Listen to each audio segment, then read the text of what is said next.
Hello, welcome to our channel by Angie. Hosted by Club Blue. Co-hosted by the rest of you. Please like, share, and subscribe. And if you don't, we understand. Don't let the books fool you, baby, because it's that true talk. So let's get one.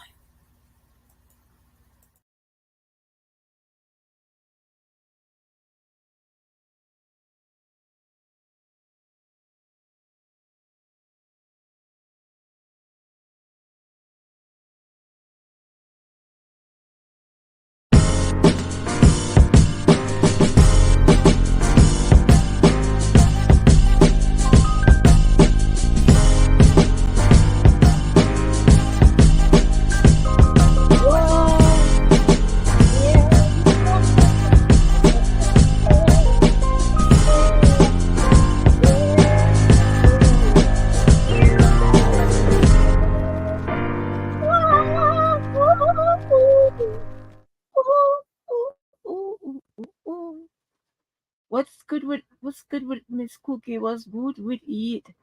On, I had to get this on the record. I got to her up. Oh boy, I thought Davey was supposed to go back live to test his situation with his thing. Oh my gosh. Okay, got all that in order. Into I had to get all these recordings and stuff on the record. It is something going on with Drake. I don't know.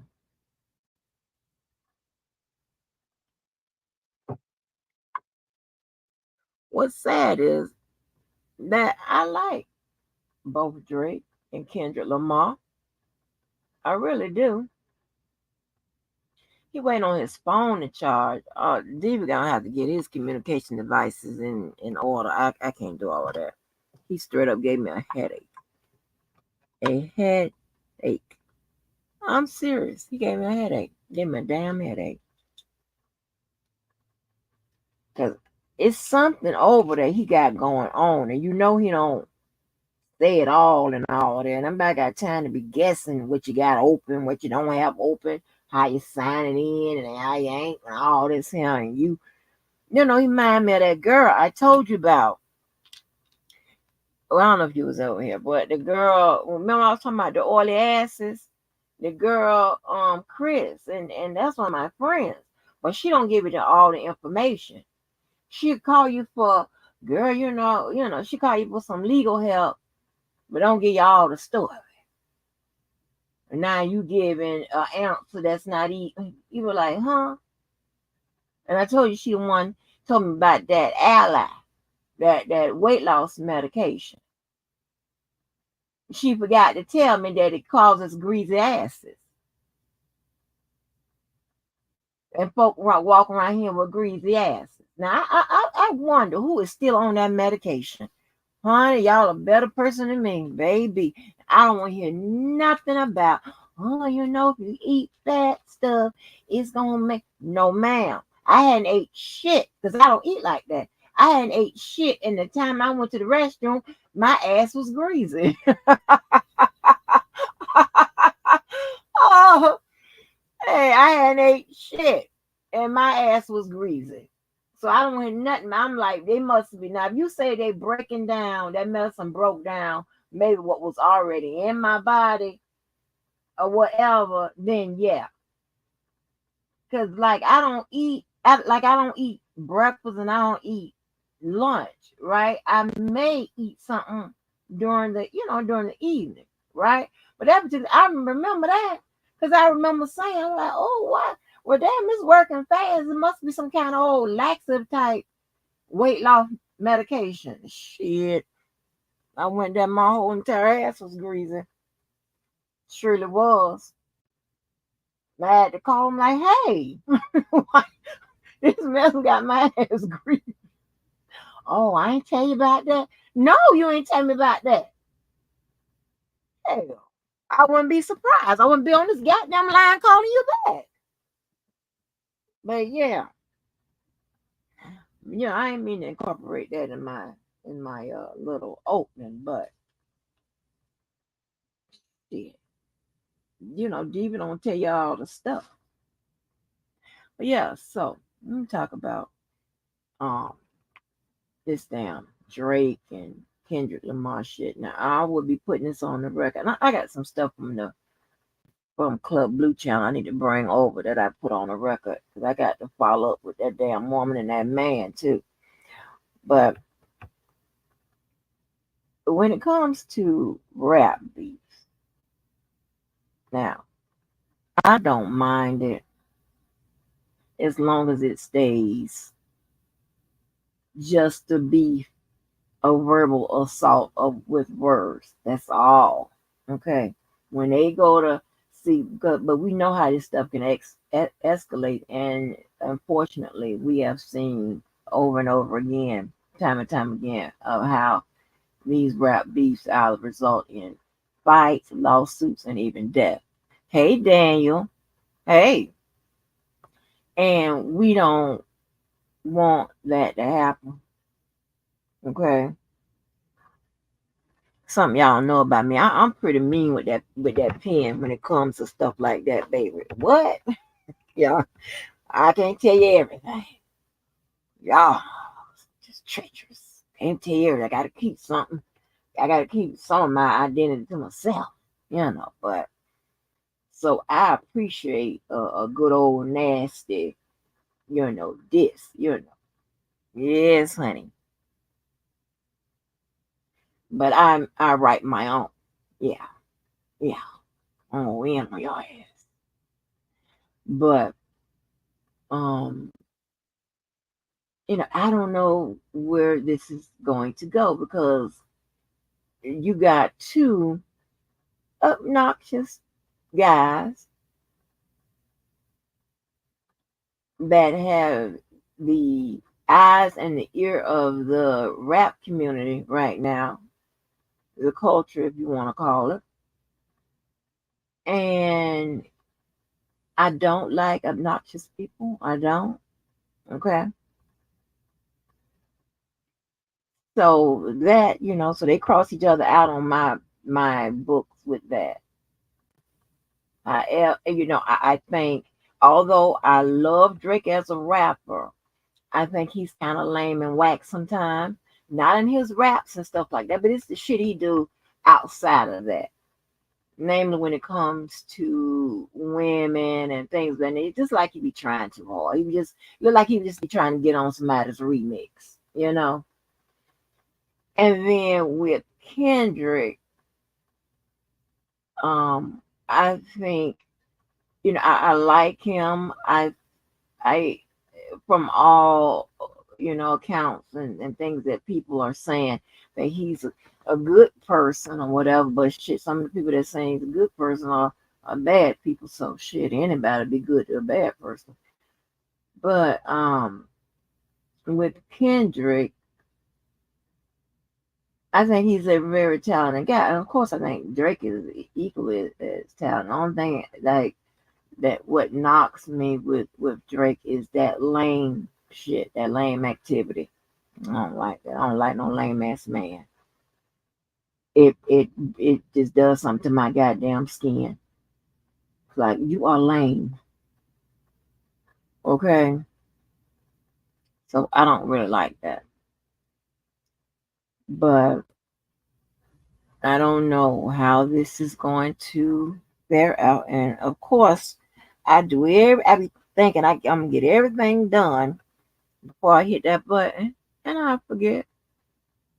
I can do it right now. So get me. And I'm getting into these polls. So let me ask.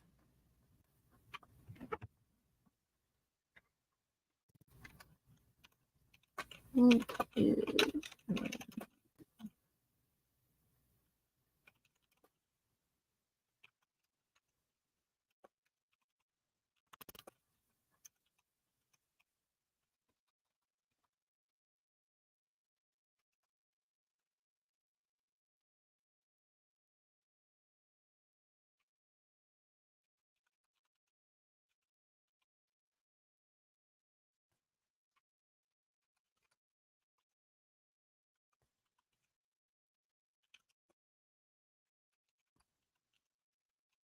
And from what I can see, and from what I can see, uh,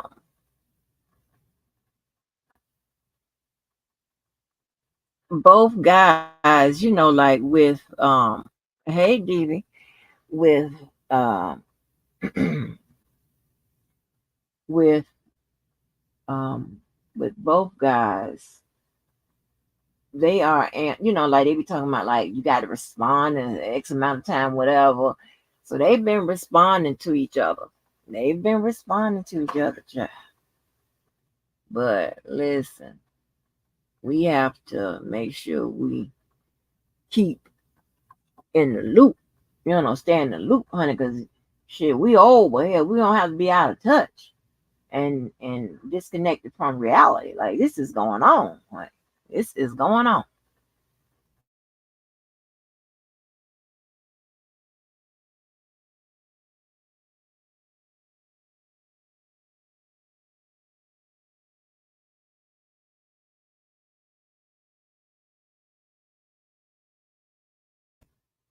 Hey, purple, purple, child. So, I wonder if anybody ever find out that song I was singing back from R. Kelly. I cannot believe all these Kels fans. Oh, I love you, Kels. Oh, Kels, Kels, Kels, Kels. And you can't tell me the name of the song. Watch out, move out or something. Look out, money coming through. Money coming through. Dun, dun, dun, dun, dun, dun, dun, dun, dun, dun, dun. Shit.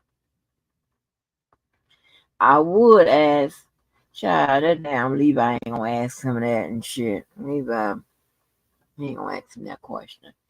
But and for some reason, every time I think of y'all, I get hungry. I got my food in the what? Oven, and it is smelling, child. With some of the shit I be cooking, they need to make an aroma for that shit. That should be. Mm, mm, mm, mm, mm, mm. But yes, but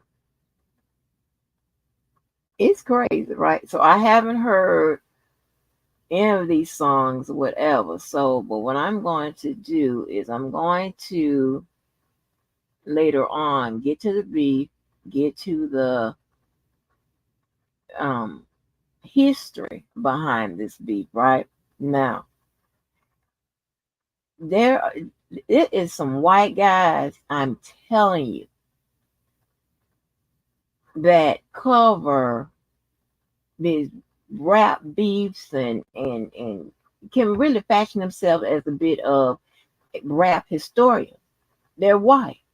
And a couple of them are from, over there across the seas and shit, right? They're overseas.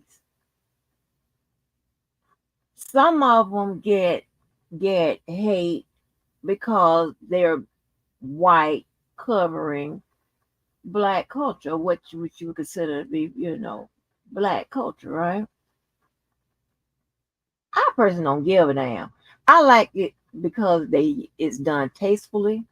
They put a lot of research behind stuff and all of that. And Cookie, let me tell you, some of the topics and things that you been coming out. Let me tell you this. Outside of I'm not gonna say that, but let me just tell you this, right? I am. I don't want to say proud of you because you're older than me. I don't want to say, but I want to say I am interested in your channel. Okay, I've been seeing the topics and the content and the work you're putting behind it or whatever. And I don't know how much time you spend on this shit.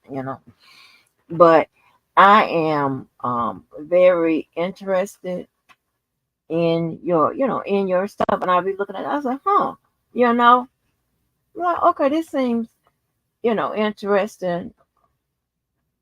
It seems like it's an interesting listen. So I like that. You know what I'm saying? And I think that you probably can do something with it.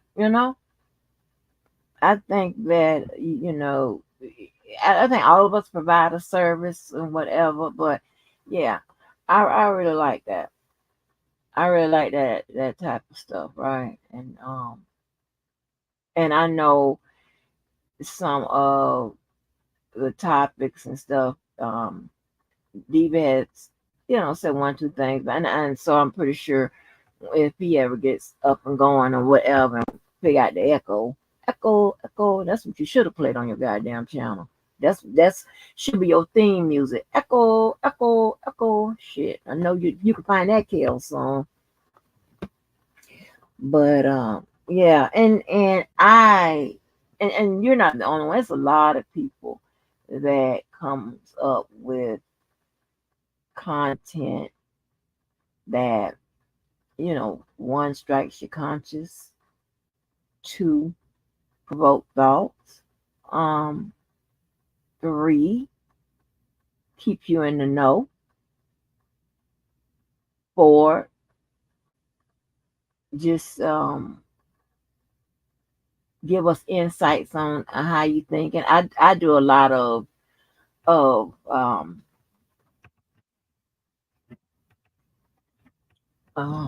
as y'all can tell, a lot of mental downloading. I do a lot of mental downloading. I'm like, shit, let me go on this wall, shit, and wear their ass out. You understand what I'm saying? I like that type of content. You can tell someone is just downloading their mental. You know, where they are today. It doesn't have to be physically where they are, but just where they are in their head. Because you always know your body can be one place, but your mind is on the other side of town. Hey, woo! Stop messing me around. Hey, what up, open? Oh yeah, that's another one, baby.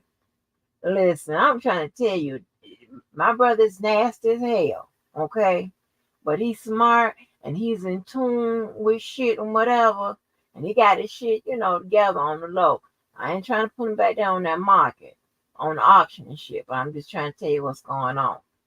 A lot of stuff that dudes share is like somebody that's deep in the thought. I love when I can find people that's deep in the thought, because sometimes I get deep in the thought. Y'all, maybe some of y'all don't figure it out. Some of y'all probably don't give a fuck. Y'all be on there for the bullshit, but and you be deep in the thought, thinking, saying stuff, whatever. Then here comes some ignorant motherfucker wanna leave you a illiterate ass message and shit, like you don't have the technology that says that it's them, But whatever. But yes. So um, you know, um, open. He comes up with some stuff. I'm like, and sometimes I set up. I'm going to say, are you studying Chinese psychology? Oh shit! You know what I'm saying? I mean, hey, I love all that type of, yeah. Y'all make sure y'all drop y'all channels and do all the formalities. I shouldn't have to tell y'all that, but yeah, make sure y'all do all that. I love to see when somebody is deep in thought. Or you don't have to be deep in thought, whatever. You know what I'm saying? Just what it is, yeah. Sometimes, I ain't gonna say that because I know where I am. Well, let me say that for the people that may get down like that. Sometimes people can post something or share something that when your mind might be on something, you might be having a messed up day or whatever, but you'll read something and all of a sudden your mental will change, right? And you be like, damn, that's something to think about.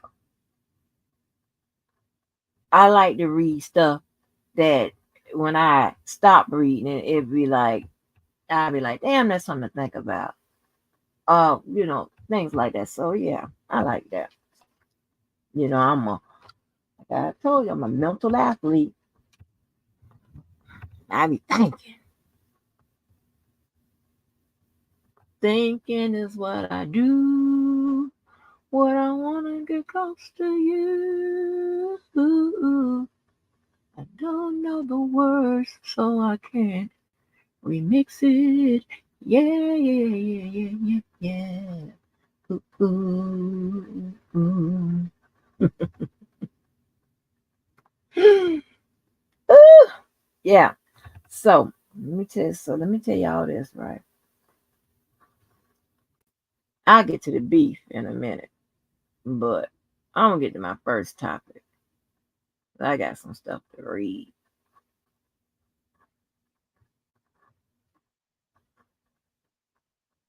Listen, there are some allegations of Drake and underage girls. I had never heard that before. Shirley D, never heard that before. Now, people that don't like Drake are saying that, hey, you know, the people might be coming for him. So I've got a couple articles that I want to read to you. And there is some evidence of him not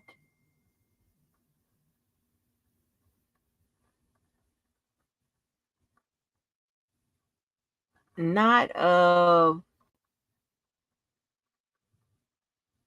what's that? Is that a contribution? Is that a contribution to the live? Hold on.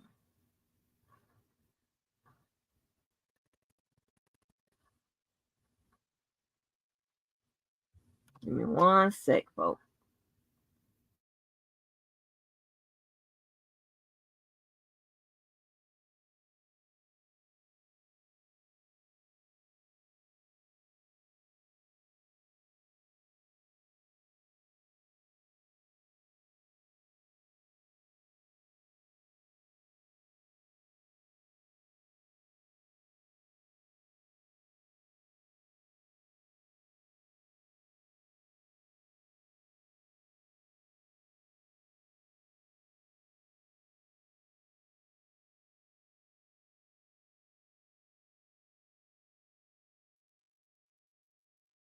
Thank you for holding. Yeah, Cookie, that's one I'm going to play. That's one of them folk I follow. One of those white guys I was telling you about. That's one of the ones I'm going to play.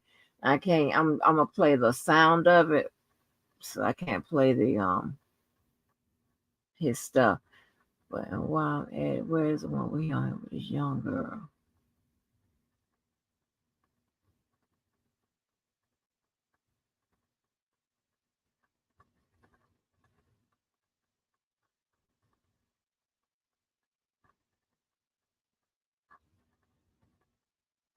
This is one, two, three, four. Okay. So yeah. So let me read this to you guys, and I haven't read it, so all of this is my first reactions. I also have the diss songs. The reason I didn't go back until they said one about he made a disc some record he put out called Control or whatever. But the guys, the two documentaries that I'll play speaks about that. So it gives you the background of the beefs and catches you up. And then I have the more recent beefs that has ignited what the hell is going on now. And make sure you participate in the poll. All right. So it says who I'm sorry, it says why no one talking about Drake's long history of predatory behavior with teens. Says in 2018, Stranger Things actress Millie Bobby Brown, aged 14 at the time, revealed on the Emmy Awards red carpet that she and Canadian rapper Drake were great friends who regularly text. We just text each other the other day, and he was like, I miss you so much. And I was like, I miss you more. He's great, she told Access Hollywood. At the time, Drake was 32. Whoa. Almost immediately after the news broke, the internet, especially the Twitter community, obviously began to express concern about the two celebrities' relationship. Soon after the controversy started, it quickly became clear that Bobby Brown wasn't the only underage girl Drake was texting. In November 2019, Billie Eilish sat down with Vanity Fair for the third year in a row, where she was given identical interview questions. In the video, Eilish is asked the same series of questions about her life and career as her old interviews are played back so she can react to them, noting how much her life has changed in a few short years. One of the questions that got asked was, who was the most famous person in your phone? In 2017, interviewed the singer named fellow singer Khalid, who she also referred to as a homie of mine. In 2019, however, Eilish had a lot more famous people in her contacts to cite. She listed Haley and Justin Bieber, Young Thug, Avril Lavigne, Ariana Grande, Kid Cudi, Ty Dolla $ign, Tiana Taylor, and countless others that she chose not to mention before she finally landed on Drake. She then went into a brief monologue about how nice the rapper is, especially given his celebrity status and success. She continued to mention that they have spoken via text in the past, but like Drake, come on, Drake. Drake is like the nicest dude I've ever spoken to. I mean, I've only text him, but he's so nice. Like he does not need to be nice. You know what I mean. He's at a level of his life where he doesn't need to be nice, but he is. You know, Eilish rambled during the interview. Although the exchanges between her and Drake may very well be harmless, some fans found it suspicious that then 33-year-old artist was once again found to be texting an underage girl. And that's, here, let me see if I click on this.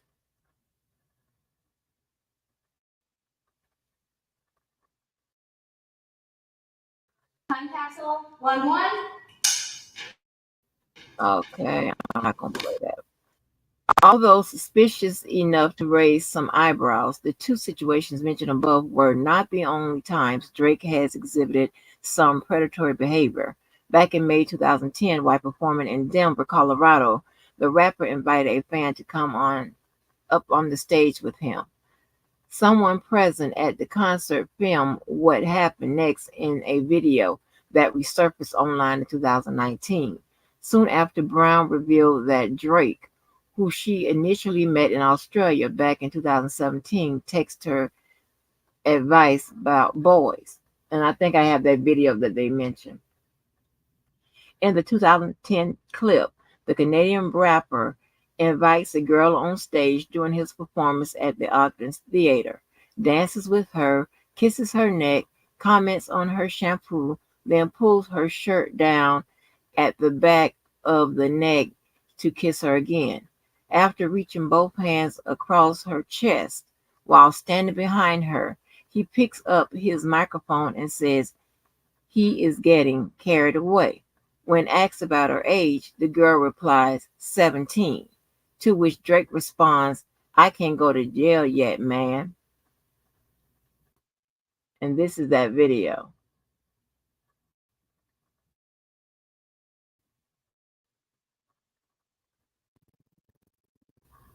What's your name? Tia. Where you from? Y'all make some noise for Tia from Denver, y'all. You look very nice tonight, by the way. I like curly hair. I like it. Stand right there.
I know there's a lot of rap fans in here and shit like that. You know, my man right there, see what's up, man. My man right here, my man keeps saluting me over there. You know, I see y'all, man. My nigga up there, man. What's up? You know, all the rap fans in here, right? But I just want to know if you think maybe for like the women in Colorado, I should just take one opportunity to sing one song. You think so? As a Colorado woman, you'd enjoy that? Alright, well listen, 17. I had fun. I don't know if I should feel guilty or not, but I had fun. I like the way your breasts feel against my chest and stuff. I just want to thank you.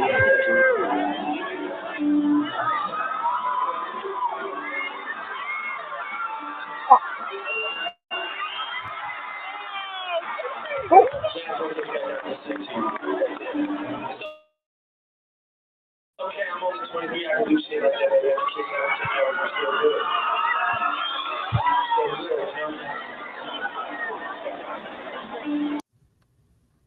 Wait a minute. Wait a minute. Hold on. Let me come right here where y'all are.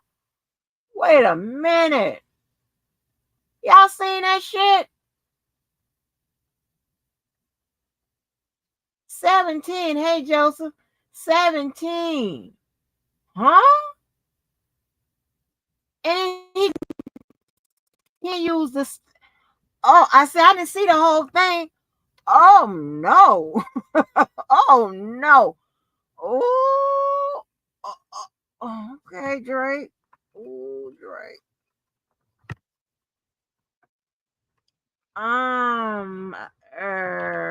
Okay. Hey, B. What we talking about? What we doing? Hold on. I gotta pull this thing. Uh, what?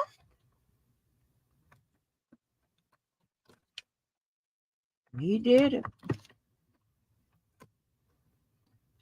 Baby, after you heard, she said, the girl said she was 17. Honey, that's it. That's it. You gotta go. He don't, you see what he remarked and all of that? Oh, no, baby. Now, if he got some stuff out there, because they was like, and I don't know if this is, they trying to come after Drake or whatever because, of his status. Because, he pretty much dominate the charts, right? He dominates the rap community. You can't take nothing from his ass. There ain't nothing to take from him. All you can do is hone your skill, get your shit up, step your motherfucking game up. But sometimes people try to take you down another way, because they can't match you, so now they, putting this out on him, whatever, which, he did it. Well, god damn. Damn, Drake. I didn't know he said all that. Let me keep reading. Says, even after discovering her age, he continues, why do you look like that? You thick. Look at this. I don't know if I should feel guilty or not, but I have fun. I like the way your breasts feel against my chest. Lord have mercy. He is then seen kissing her on the cheeks and forehead in a way that can only be described as extremely creepy. Drake would have been 23 at the time the video was taken. The age of consent in Colorado is 17. To this day, he has not responded to the video, and his U.S. publicist has always declined to comment on the matter. Right? So 17, she cool, but still, come on. Me, this just me. You 18, I would like you to be 21, to be honest, right? When in these type of situations, okay? Because that take away a little of the creepiness, okay? I don't see much difference between 17 and 18. But if we're talking about legal, if it's 17 in Colorado, that's fine. But I don't think as a 23-year-old you should be saying all that to a 17-year-old. Okay, that's just my opinion. If you thought that was the end of it when it comes to Drizzy's questionable ways, think again. In the song Mr. Right Now, released in 2020 by Atlanta based rapper 21 Savage and American record producer Metro Bone, what is it, Boomin? How to say that man name? Boomin, on their collaborative album Savage Mode 2, Drake sings a verse that garnered particular attention for his mention of SZA. You know, that's yeah, said she wanna fuck to some SZA. Wait, cause I used to date SZA back in '08. Drake raps on the track. In 2008, SZA would have been 17 and Drake 22. While the age of consent in the rapper's hometown of Toronto is 16, it is 18 where he currently resides in California.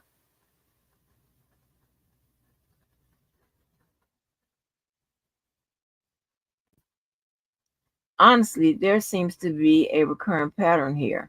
Drake's interest in impressionable young women is a systemic, issue in a society which has a surplus of men in power, as well as an abundance of women, who have ambitions to be seen, to be understood, to attain power themselves within the existing societal structure. As a writer as writer Sandra Song pointed out in 2008 article for Nylon. And in most cases, it's a situation that lends itself to varying degrees of abuse, which is why it simply can't be overlooked. What about the other young women this sort of thing happens to, who, unlike Brown, aren't in the public eye? Continued Song. Let's not forget about Lifetime surviving the R. Kelly documentary. I know that was in there. That, let me tell you something. Everything now, they go back to R. Kelly. Anything about underage girls, anything, any goddamn thing, they gonna mention that damn R. Kelly. Like Lord. So let's not forget about Lifetime surviving the R. Kelly documentary, which featured heart-wrenching interviews with multiple women who say they were abused by the singer, oftentimes out in the open, and yet no one did anything to stop him.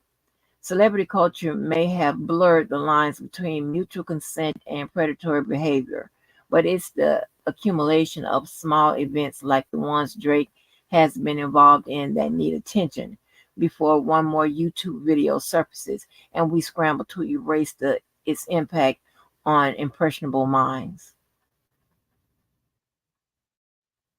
Hmm.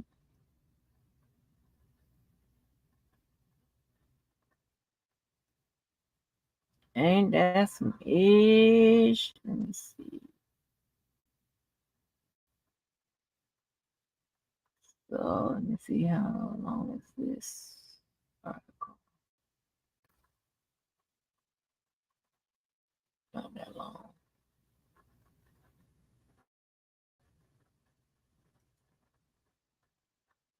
What do y'all think about that? That's crazy, right?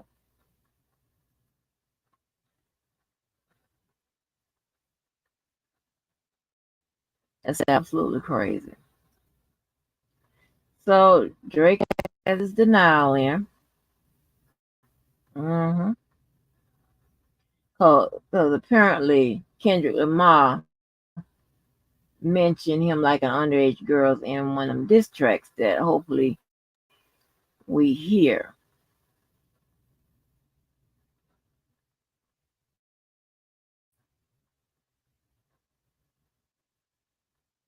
It says, disgusted Drake denies liking underage girls in latest Kendrick Lamar diss track, The Heart Part 6. Drake is finally putting to bed the rumors that he beds underage girls. The rapper rapper shut down the speculation in his latest diss track, The Heart Part 6, after Kendrick Lamar called him a certified pedo. I never been with no underage. I'm sorry, I never been with no one underage. He raps in the song released last late Sunday night.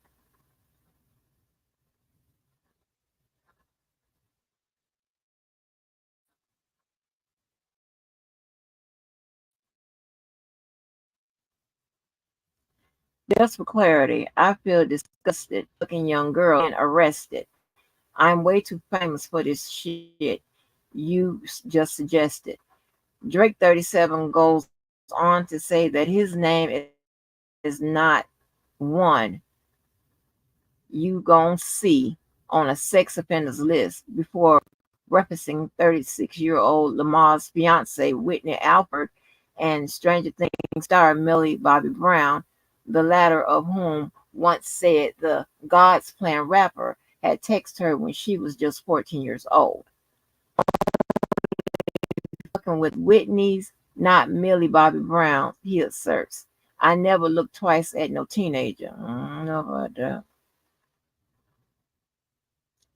Elsewhere in the 5-minute track, Drake again denies Lamar's claim that he has a secret daughter, even going so far to say that he had intentionally fed the information to the humble rapper to make him look like a fool. Drake notoriously was forced to reveal he had a son in 2018 in response to a Pusha T diss track. Now listen, I didn't know Pusha T could put it down like that with those lyrics until this disc and shit came about between him and Kanye. Yeah, Pusha T can put it down. Well, no, him and Drake, and Kanye is on Pusha's side. But yeah, Pusha can put it down, baby. A daughter that's 11-year old. I bet he takes it. We thought about giving a fake name and a destination, but you so thirsty. You not concerned with investigation, he raps before urging Lamar to fact check his sources instead of being dumb and reactive. Yeah, because that will make you look stupid. Because somebody will come in, bam, hit you in the head with the truth and the proof, and you be like, you got to go find another narrative. Said the Grammy winners' beef dates back to March when Lamar brushed off J. Cole's declaration that they and Drake are the big three artists in rap, saying in his song like that, it's just big me.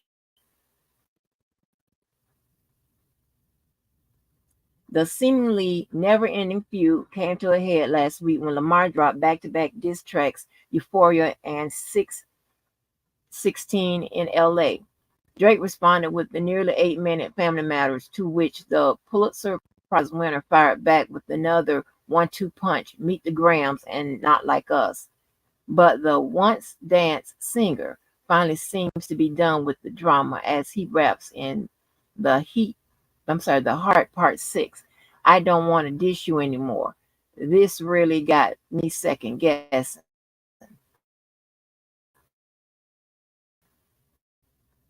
But what about Wayne Brady?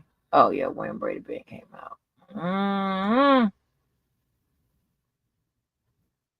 You can't make this shit up.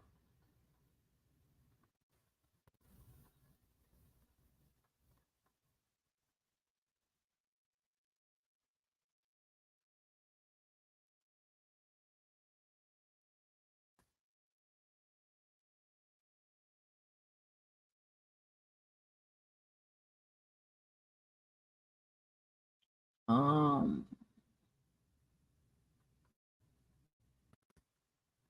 I don't want to read all of that now.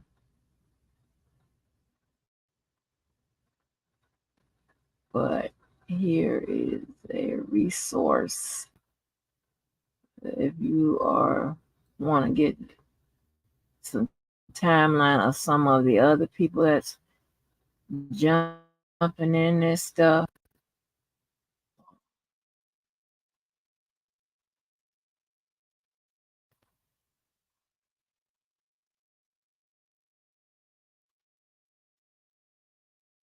And child, let me tell you something. Academics be all in the shit.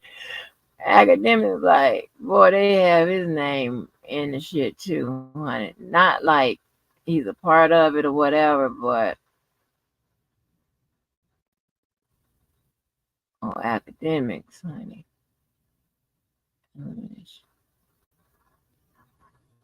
Oh yeah. So this article, it does speak about the elimination of Drake. So I don't know if this is on some hater shit or this other article I have here. I'm gonna drop both of them in the chat. No, maybe if I feel like I'll read it in a few minutes. If I get back around into y'all. Hold on for a minute.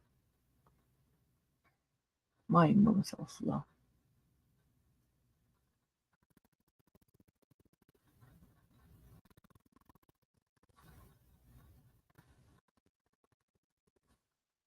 Why are you moving so slow, honey? I'm coming.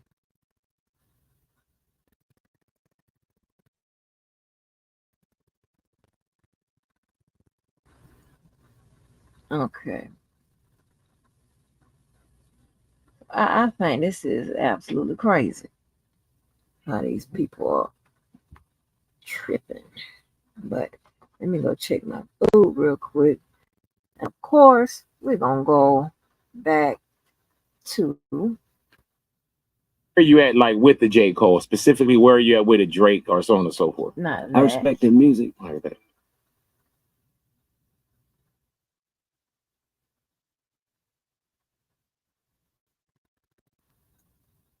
We actually can go to that.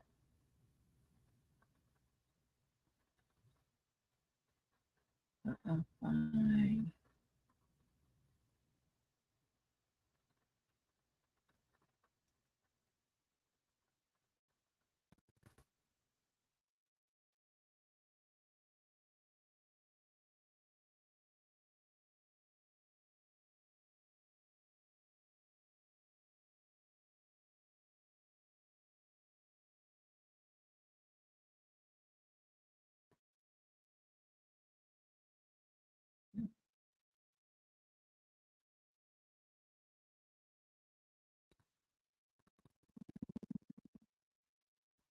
If you don't stop circling,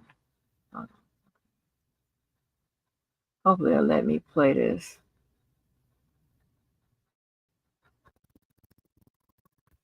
I don't think that this will, he'll go to jail and all this whatever, but they trying to get his ass up out of here. Now that's a mean thing to do, because if you can't beat them straight up or whatever, don't go low and all the, don't do all of that. It ain't necessary. Just go head to head. Stand on yours, right? Don't get other people's shit and go get others and all this here. But at that point, it seems like a jump. Oh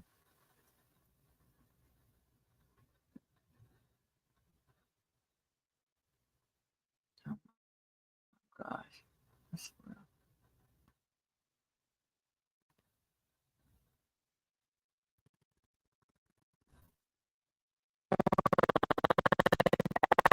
I know it's this computer because I can click on here and and do this, do the same thing with this other computer, and it zip, zip, zip. With this shit right here, it's just, it's too much on it.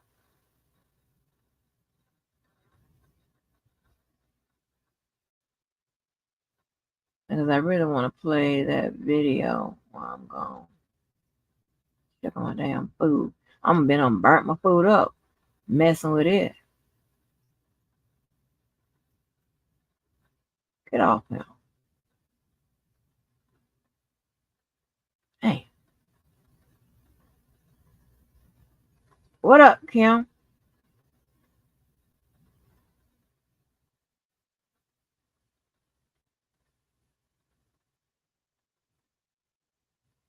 Yeah, It's dangerous. And it's like so many people coming at him, right? So many people coming at Drake. And the only thing I don't be liking about Drake is Drake be like, sometimes it seems like, when he be waving the white flag, it's almost he going to ass kissing mode. I don't like that. I'm like, Drake, fuck them. You know what I'm saying? Go in. That's what I be like. Go in, Drake. But you don't know. He be like, this the baddest man on the planet right now. And even when he was doing it with Chris. And I like the fact that him and Chris made up. Don't get me wrong. But it's a way you can make up. And sometimes, like most of my shit, we just show up at the same place and, you know, hey, you want something to eat? Yeah, that's fine. It'd be just simple like that. There ain't no apologies and stuff like that. Nobody got time for all that. I ain't got time for all that bullshit. But you understand what I'm saying? It'd be like, oh, we cool, we good, whatever. Shit. It'd be all that. Great.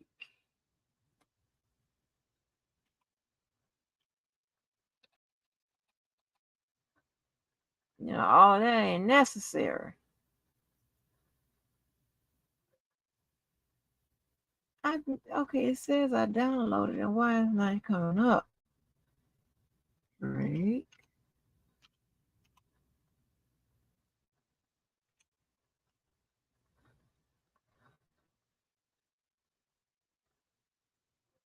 Okay. Let me see if I can play it from here.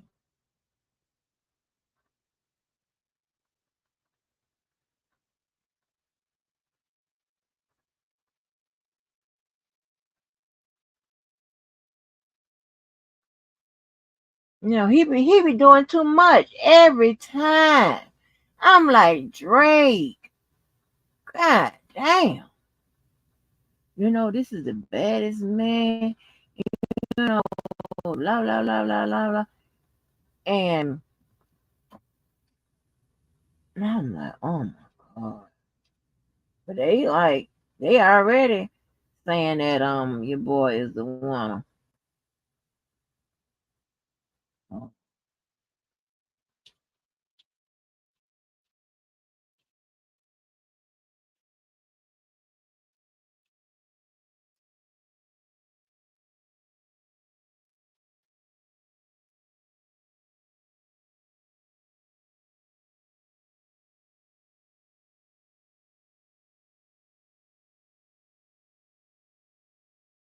where is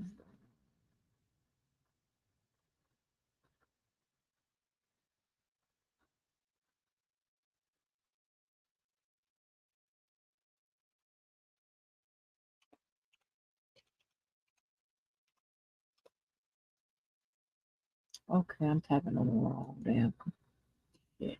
Oh,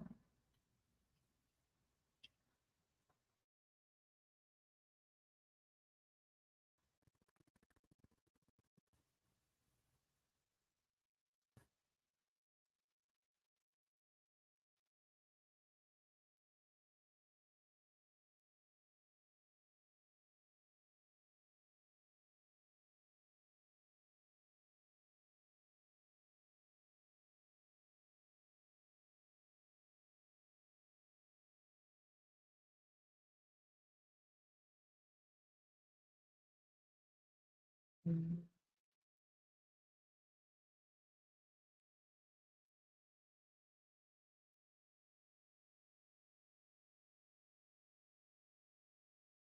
okay, yeah, I don't know where is that. I got it's right here. I got it in here. You gonna let me play you? That's what I get for ripping off people's videos. Hold on. Where's the play button? Here we go.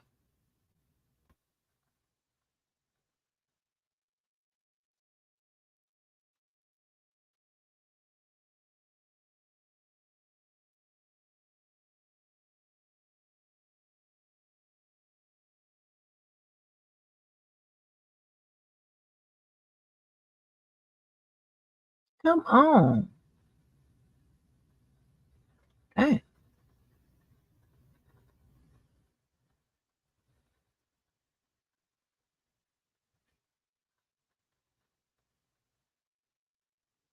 Drake.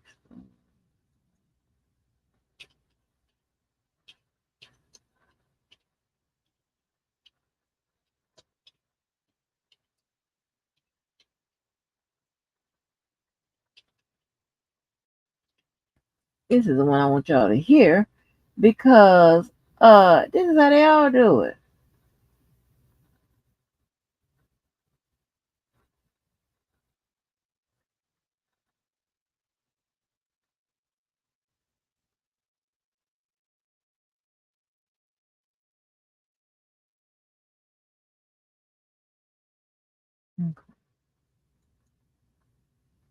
In the last few days, Drake and Kendrick Lamar have been engaged in an all-out battle. The two have been going back and forth, dropping song after song, dissing each other. Fans are shocked at how these two rappers have been able to drop songs responding to each other just hours apart. This beef between Drake and Kendrick has managed to bring more life to hip-hop that was in dire need of a big moment just like this. During this beef, both sides have taken shots at each other, but one of the claims that Kendrick made about Drake in one of the diss songs has everyone talking. These claims made against Drake might just tarnish his reputation forever. But the question is, are these allegations real? Is Drake really into girls that are under 18? Hey guys, I hope all is well. Welcome back to The Truth Is, where I drop new videos every other day exposing the truth. In today's episode, we're going to be talking about the allegations Kendrick Lamar made about Drake. Let's get right into it. This Drake and Kendrick Lamar beef has everyone that is interested in hip hop talking. The two biggest artists in hip hop are engaged in a lyrical battle to see who would be crowned as the king of rap. This song after this song has dropped, making this one of the most exciting moments in the last 5 years of hip hop. Fans are examining every lyric of these diss songs to determine who will be crowned the victor. Will Drake put Kendrick back in his place, or will Kendrick slay the dragon and become the new king of hip hop? While this rap beef started with light jabs, now it appears that things are escalating to insulting each other. Drake accused Kendrick Lamar of allegedly putting his hands on his wife, while Kendrick made more severe claims about Drake, claiming that Drake is not only an awful person, but that he is also a terrible father who is hiding another child, and this time it's a daughter. While these insults might have made Drake a bit mad, it wasn't as bad as the most damaging allegations Kendrick would go on to make about him. During one of the diss songs, Kendrick goes on to claim that Drake is a P word, claiming that Drake is into girls that are under the age of 18. In Kendrick's diss song, Not Like Us, he can be heard rapping these lines aimed at Drake. Say, Drake, I hear you like I'm young. You better not ever go to cell block 1. To any girl that likes to talk to him and they're in love, just make sure you hide your little sister from him. In another line, he calls him a certified P word and also calls out one of Drake's OVO members, Baca, referring to Baca's prior arrest of SAing a woman and trafficking them. Baca was arrested in 2015 and pleaded guilty to SA charges. When he was released, Drake would sign him to OVO in 2017, even though he had been in prison for said charges. After Kendrick made these allegations, the internet exploded. People are now looking at Drake differently, wondering if he was behaving inappropriately behind the scenes the entire time. While the world is shocked that Kendrick made these allegations, many people on the internet aren't really at all surprised. The reason is that these allegations made against Drake aren't at all new. I actually exposed these very same allegations about Drake seemingly being into young girls throughout his career, almost 3 years ago now. Drake has actually been caught several times in questionable relationships with very young girls. Drake's questionable behavior with young girls goes back to the very beginning of his career when he first got in the game. For example, all the way back in 2010, Drake did one of the most questionable and inappropriate things he can do, especially considering the allegations Kendrick just made. In this video from an old Drake performance, we can see the Six God bring up a 17-year-old girl on stage, then proceed to kiss on her and grind on her even after asking her about her age. When she told him she was 17, Drake responded with, "I can't go to jail yet, man. Why do you look like that? You thick. Look at all this." So y'all gonna have me get carried away again. I get in trouble for shit like this. How old are you?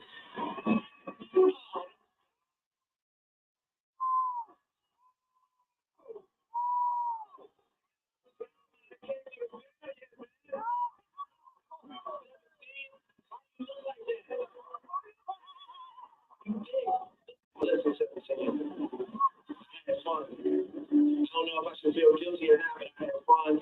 I like the way the breast feel against my chest.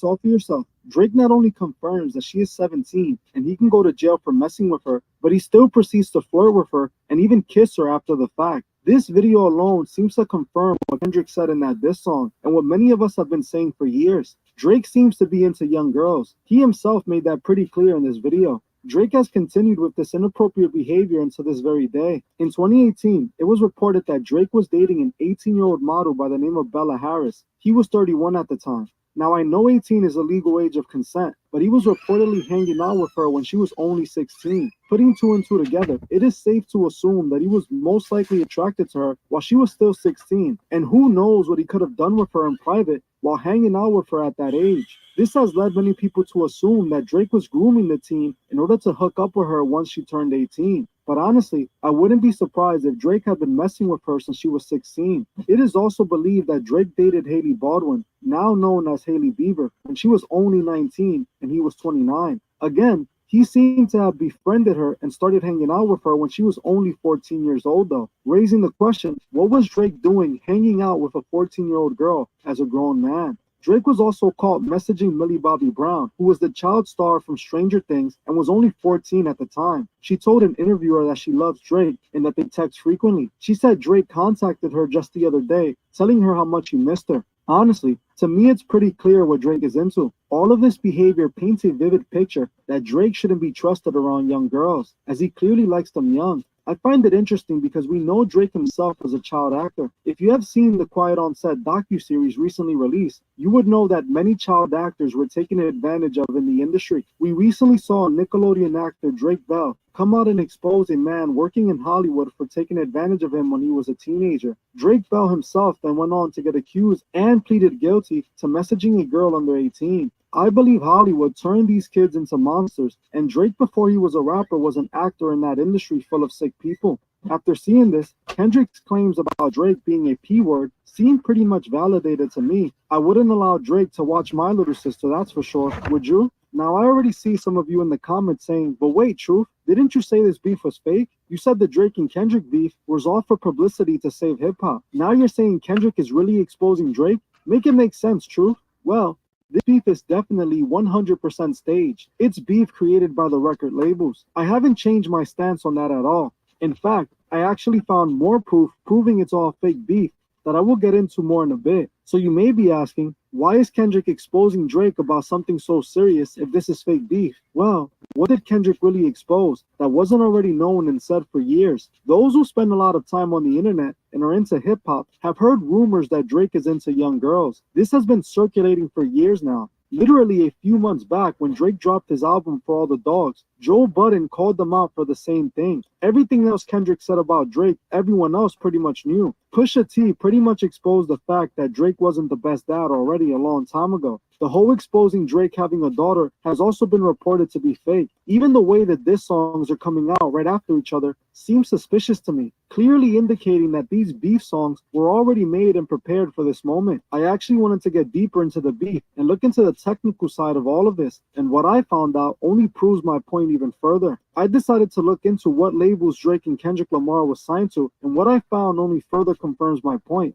In order to understand my findings, you must first understand how the record label pyramid works. In the music industry, there's only three major record labels: Warner Music Group, Sony Records, and Universal Music Group. These three labels are considered the only three major labels. These major labels then own independent labels like Def Jam, Republic Records, and Interscope. So in reality, even though there are many independent labels, they are all owned by one of these three labels. This means these three major labels own all the mainstream music that is coming out. Now, Drake is signed directly to the major label Universal Music Group. In 2022, Drake had re-signed with them for a whopping $400 million deal. Let's look at who Kendrick Lamar is signed to. When we look it up, we discover that Kendrick is signed to his own label called PG Lane that is partnered with Interscope Records. Now, looking up Interscope Records, it just so happens to be owned by no other than Universal Music Group, the exact same label Drake is signed to. Drake and Kendrick are literal label brothers. In fact, it's not just Drake and Kendrick that are signed to Universal, as everyone else in this beef except for A$AP Rocky is signed to Universal. Metro Boomin's Boominati record label is distributed through Republic Records, which, you guessed it, is owned by UMG. Same thing with The Weeknd. The Weeknd is also signed to Republic Records. Now, let's look at Rick Ross. Rick Ross was signed to Def Jam Records until 2023, and Def Jam is owned by Universal Music Group. Now, Rick Ross is currently signed to Gamma Records that is owned by Larry Jackson, a very good friend of Drake. Drake actually shouted out Larry Jackson in one of his songs because Larry Jackson was the one in charge of his Apple Music deal. Even DJ Academics is connected to UMG, as he is signed directly to Elliot Grange, the son of Lucien Grange, who's the boss over at UMG. AK has been the main person hyping the beef up, and he has been the one with the insider knowledge. It's because he's a part of the whole stunt, and the record labels are using him to hype this beef up. All of these guys just so happen to be signed to the same record label. This beef from both sides is benefiting the very same group of people. That is not a coincidence, but instead, clear as day evidence proving this entire beef was set up by the labels. Most people don't understand the behind the scenes in the music industry. If the record labels didn't want these two guys to be beefing right now, it wouldn't happen. They are both controlled by the same elite on the same exact side and are taking orders from the same bosses. The record labels kept this beef from happening before because they wanted to protect both Drake and Kendrick Lamar's reputation. They were both superstars who couldn't afford to take a blow to their public image. Today, hip-hop needs help, so the labels put their two best champions against each other to spark things back up. Now, I want people to think logically and not to repeat what you heard someone else say. Why is Drake and Kendrick Lamar beefing now? People claim Drake has been beefing with Kendrick for the last 10 years. The thing is, this beef has not been going on for 10 years. Most people are claiming that this beef all started when Kendrick Lamar dropped the Control verse. But the thing is, Kendrick himself literally was asked if he had beef with Drake after the Control verse, and he said no, that it was just music and friendly competition. Drake was also asked the same question, and he said the same thing in another interview, claiming that he asked Kendrick if there was really beef, and he said no. People forget that Drake literally gave Kendrick an early cosign when he put him on tour with him at the beginning of his career. This is because Kendrick was signed to the same label as Drake. The label heads used Drake to promote their artists, something that they have always done. There is no way Drake has held a grudge against Kendrick for 10 whole years just because on one song Kendrick called out half the rap game and said he was better than them.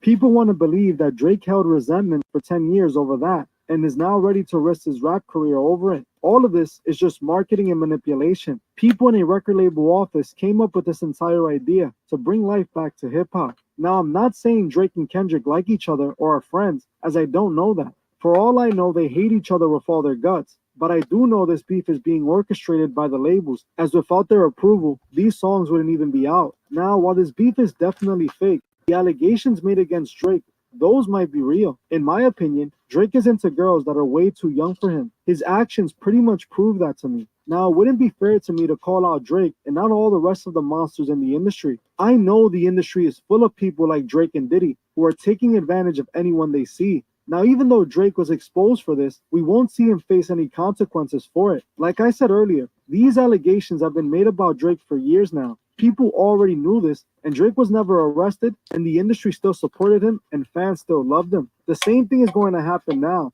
and the allegations will most likely fade away. But even if it does, it doesn't change the fact that Drake is into them young. So many of these big stars keep getting exposed for their weird, twisted behavior. If you're trying to get into this demonic industry, it's best you change your mind, as you don't know what you will become in that industry. Well, that's it for this video. But before you guys go, I just wanted to politely ask you to like, comment, and share this video so that it'll be recommended to others. I want to thank you all for watching, and I'll see you guys in the next one. Yeah. That's his take on it, right? I don't know. You know what? Prior to me getting up in here, let me speak. People. Hello, Shadow Supra. Hello, Dozer's Mouse. What up, New Black? What up, New Black? But listen, I got to say, I don't know. Prior to coming to this sector, whatever, I would dispel conspiracy theories, right? I would.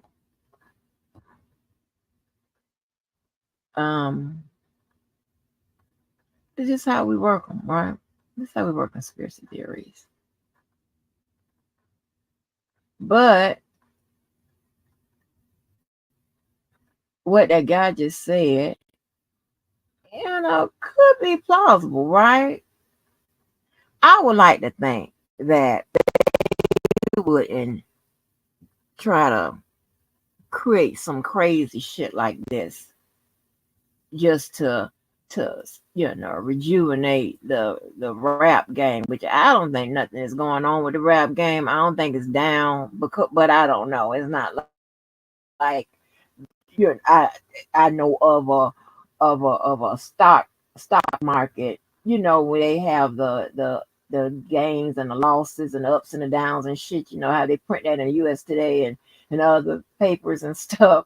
I don't know how rap is faring, right? I don't know, right? But I have to take people at their word. So I wouldn't want to think that they would do some shit like that, and then what happened to me, not understand that what could potentially happen. Everybody gets involved, all the crazies and shit. You know how they come out because they wanna be in the game or whatever. But here is the video I wanted to play from my boy. Hold on. This is the video I want to play, honey. Because my boy is scarred by R. Kelly. There's not a video that he makes on on this subject of underage girls or whatever that he don't just reference R. Kelly in some form or some fashion, right? It is, I mean, he just can't get over it, baby. I'm like, baby, get over it. But I like his, I like generally I like his reporting on other stuff, but it takes him out, honey. Listen to this, and I'm playing all this stuff because I want to get it on the record because I want it to be like a full package type of live where we have what's going on with Drake and his, the underage allegations, because we're gonna be fair to every goddamn body. Your ass is even though people like Drake, whatever, you making a bunch of money, whatever, but your ass still going on this record because you got some allegations out there. And I also want to make sure we incorporate every one of these the latest diss records right between him and Kendrick. I'm gonna find out where this goes, but yeah, here's my boy Sloan. With young women. And by young women, I don't mean Drake is one of the most popular rappers today, and he has a lot to lose when it comes to the empire he has built. So I don't quite understand why he goes out of his way to engage with minors. He has quite a history when it comes to women who are barely legal, and at this rate, he's gonna be the next R. Kelly. So let's get into it. So Drake is a 34-year-old rapper from Toronto. You guys may recognize him from his early days on the television show Degrassi, but most people know him from his music because he's been extremely successful in mainstream media. Today, we're going to be focusing on Drake's inappropriate relationships with young women. And by young women, I don't mean 21, 22, 23-year-old women. I'm talking 14, 15, and 16-year-old girls who are also celebrities themselves. Let's start off by talking about Drake's relationship with Millie Bobby Brown. So Millie is currently 17, but she met Drake when she was only 14 years old, and she shared details about how she met him to reporters on the red carpet. Love him. I met him in Australia, and he's honestly so fantastic and a great friend and a great role model. We just texted each other the other day, and he was like, I miss you so much. I was like, I miss you more. You guys heard it for yourselves. A 14-year-old Millie Bobby Brown was texting Drake, who's a 31-year-old man and shouldn't be texting any minor that he misses them. It's already clear that their relationship is uncomfy, but as the interview continues, it only gets worse. He's coming to Atlanta, so I'm definitely going to go and see him. I'm so excited, yeah. You and Drake? That's awesome. That's awesome. So at this point, Millie already had plans to go and hang out with a man who was twice her age. There's no blame to put on Millie, but Drake should know that this is not all right. And it was weird to see them posting pictures of each other on social media. Millie captioned a photo of them together with a heart, and actually Drake sent over some merch to Millie before his album dropped back in 2018. So they obviously have some type of bond here. Let's go back to that interview because the reporter asked Millie, what type of advice does Drake give a 14-year-old girl? What advice does he give you? Like, what does he say? About boys. He helps me. What? Yeah. He's great. He's wonderful. I love him. You know, that stays in the text messages.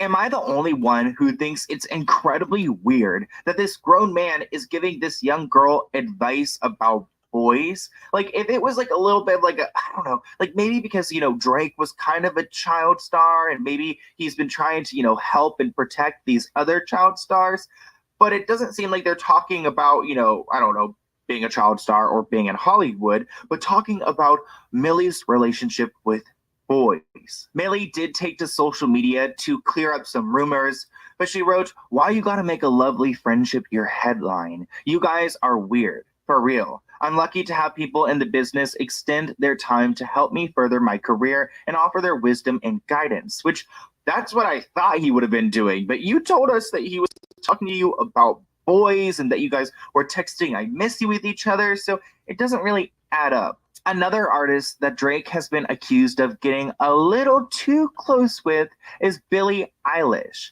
She's done an interview with Vanity Fair every year since she's been famous, and it's pretty cool because they compare the current year to past years. But the person interviewing her asked her about the famous people in her phone, and she revealed that she had been texting Drake. But like, Drake, come on. Drake is like the nicest dude I've ever spoken to. I mean, I've only like texted him, but he's so nice. Like, he does not need to be nice. You know what I mean? He's at a level in his life where he doesn't need to be nice, but he is, you know? So in this interview, Billie was only 17 years old, and we learned that she texts Drake pretty often and that he was too nice. So obviously a little concerning, and I don't quite understand why Drake would want to be texting Billie Eilish. Actually, a lot of Billie's fans were worried for her because they know that Drake has a past. So Billie actually went back and responded to everyone talking about her relationship with Drake. She went to Vogue and she told them, "Everybody's so sensitive. A grown man can't be a fan of an artist. There are so many people that the internet should be more worried about." But like this article acknowledges, there is an undeniable pattern that Drake has been befriending girls that are much younger than he is. I want to take you guys back to 2010 because Drake was 23 at the time and he was going around touring and performing at shows. He decided to pull up a woman onto the stage. He proceeded to go and kiss upon her and dance upon her and grabbing her all around. If you watch the footage, it's clear that the woman is uncomfortable and she doesn't really like that Drake is making these moves on her. And then Drake proceeds to ask the woman how old she is, and she reveals that she's only 17.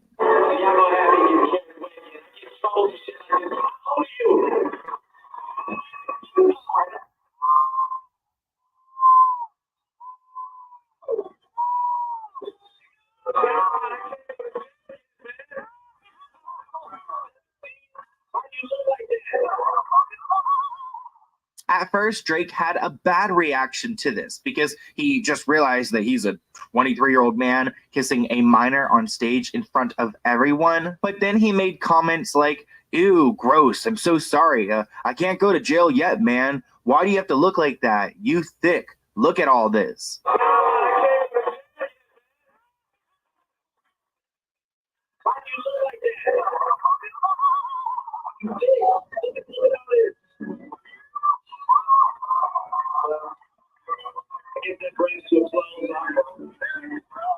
Drake has never publicly addressed this incident, but it's clear that it is not a good look, and he realized it at the time, but the way he handled it was pretty gross. Like, you don't look at a minor who you just violated and say, oh, well, you thick, so, like, is that your way of trying to justify that she deserves it or something? But there are two more women I want to talk to you guys about today. First off, I want to talk to you guys about Hailey Bieber. Back before she married Justin Bieber, she was Hailey Baldwin, and in 2016, she was 19 years old, and she was actually accused of having a relationship with Drake.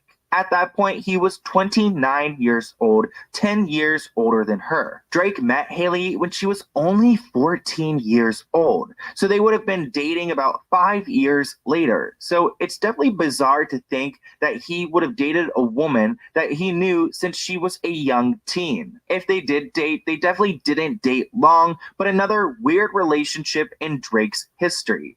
Finally, we need to end off this video by talking about the woman who turned 18 years old and Drake rented out the entire restaurant to celebrate her birthday. So Bella Harris is a model that Drake has known ever since she was 16 years old. And when she turned 18, Drake actually went to DC and rented out an entire restaurant for her birthday. I don't understand why a 31-year-old man would be so excited to go and rent out an entire restaurant for an 18-year-old girl's birthday. Unless he'd been manipulating her for the past few years, ever since he met her when she was 16 and preparing her for this day so that he could go and violate her. We can't say the GROO groom word on YouTube, but that's what it looks like to me. Because Drake went all out for this 18-year-old girl's birthday, a lot of people suspected that they were dating. And it didn't help that she posted a photo of them on her Instagram and captioned it, "No place I'd rather be," with a blue heart emoji. When it comes to Drake's relationship with Bella, that's pretty much all we know. I'm sure that a lot of these women have to sign NDAs, or if they don't, they probably don't want to speak out against Drake. Drake seems like a really charming guy, and I feel like that's a tool that he can use to go and manipulate these young girls and make them believe that he's the good guy, that whatever he's talking to them about or doing with them is all good and all right. But like that one article said, there's an undeniable pattern that Drake has here. And in my opinion, he needs to slow it down because he's starting to look a lot like R. Kelly. And you guys already know how that's going for him. And honestly, I do like Drake and I enjoy his music. So I really hope that he stops with all these young girls because it's not only weird, but the public is starting to question his motives. And going back to Millie Bobby Brown, she said that he gives her boy advice. If you guys saw my video about Millie Bobby Brown and her ex-boyfriend, it looks like he's giving her horrible boy advice. So I don't really believe that this man is going out of his way to try to help these young girls or mentor them because I feel like he's trying to take advantage of them. There's no way in hell that Drake is renting out an entire restaurant for an 18-year-old girl just to go and give her some lessons and talk to her about her report card. So I'm calling BS. And honestly, Drake needs to watch his back because it only takes a few women to come forward and expose him. But I hope you guys enjoyed this video. Here's my email. If you have any other video ideas for me, feel free to email me below and maybe I'll make a video about it. But let's go ahead and open a P.O. Box package item.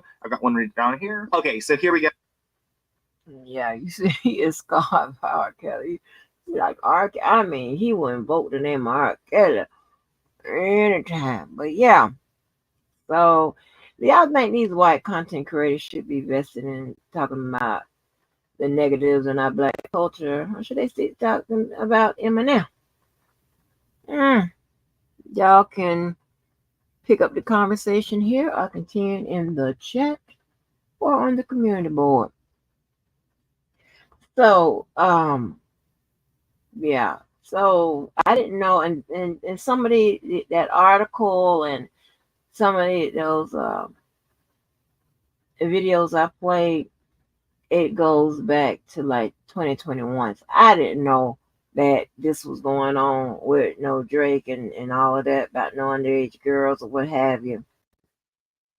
I don't expect to see a P. Diddy situation come out of this, but you never know. Like I said, when it comes to allegations like this, the government, and when I say government, I mean any form of it, anybody that is charged with the duty of enforcing the law, they like to have a victim, okay? A victim witness, all right? If not, it would just stay just a typical investigation.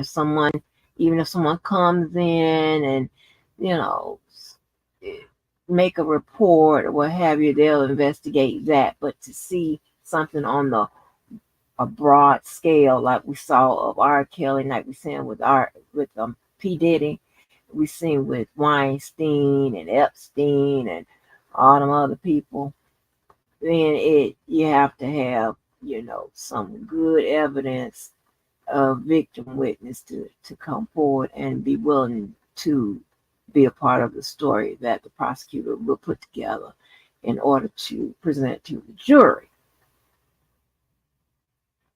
So, I don't know. I hope this isn't the case with Drake, but with the evidence that's out there, it seemed like he doing his celebrity thing, or he has been for a minute. And the trick is when these celebrities be like 30, between 21 and 30, a lot of times they don't see dealing with a 16, 17-year-old, 18-year-old is that bad of an idea, right? When it is really a bad idea that can come back to haunt you. All right. One, because it is said that women mature faster than men. I'm here to believe that. And I think that because their conversations, a female that's like 17, 18 with a male that's like 28 or whatever, sometimes their conversations are on the same level. Because no offense, man, but you know how y'all brain act. You know how it works. You know how y'all understanding is when it comes to certain things. You can act childish a lot of the times. You understand what I'm saying? So, yeah. Like I said, I like Drake. I would never be attracted to him. You know me, I'm a hard critic, I'm a hard judge. I don't find that he is cute at all. Um, I don't. I mean, I don't like his nose. I don't like his smile. Well, I do like his hair. I like them thick eyebrows, and look like he got a great set of lashes on him. But metric wise, I don't. His face doesn't work. To be considered a good looking, I holler, oh my gosh, that type of situation. Of course, his bank account will enhance his situation. But I'm just saying, I think Idris Elba looks better than he does, and I don't think Idris is cute. Idris, he has some looks that make him more on the sexy side, but I can even give Drake points for sexiness. There are some guys. It's rare, but there are some that they just butt ugly, right? But it's something about them work. All right. You understand what I'm saying? It's, oh my gosh. And I love them guys that be, all about that fitness, being in the gym and doing them type things, right? And you could see some butt ugly black ass nigga over there just getting it in, right? But it be something about how his whole thing is put together. And then don't let him talk to you and have that lingo down pat. Woo! and he's, when I say lingo down pat, I mean he's smart.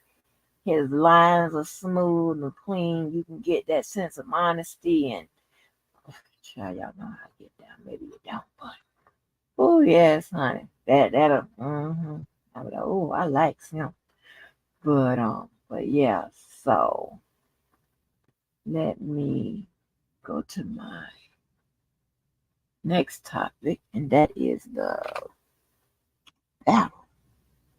What is this beef about?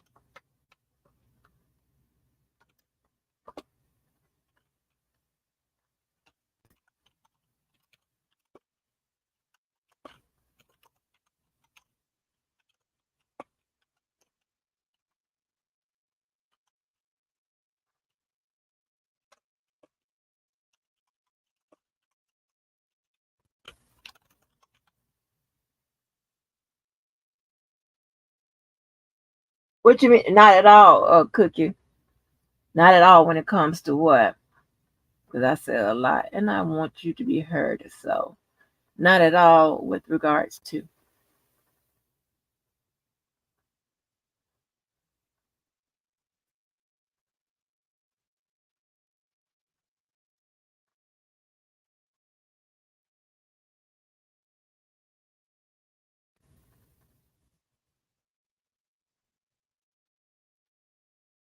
I was gonna wait on Cookie's answer. Oh, hello, Jose. Maybe Drake, not Pedal, but the boy got maybe a little too many friends that are young women. He gives advice to, but Kendrick any better if he's putting hands on women. J. Cole to go. Okay. White men commenting on our black men. So you don't like it or you think it's okay? And thank you, Jose, for your contribution. Thank you. And thanks everybody else that have contributed to the chat and to the live. Thank you. Appreciate it.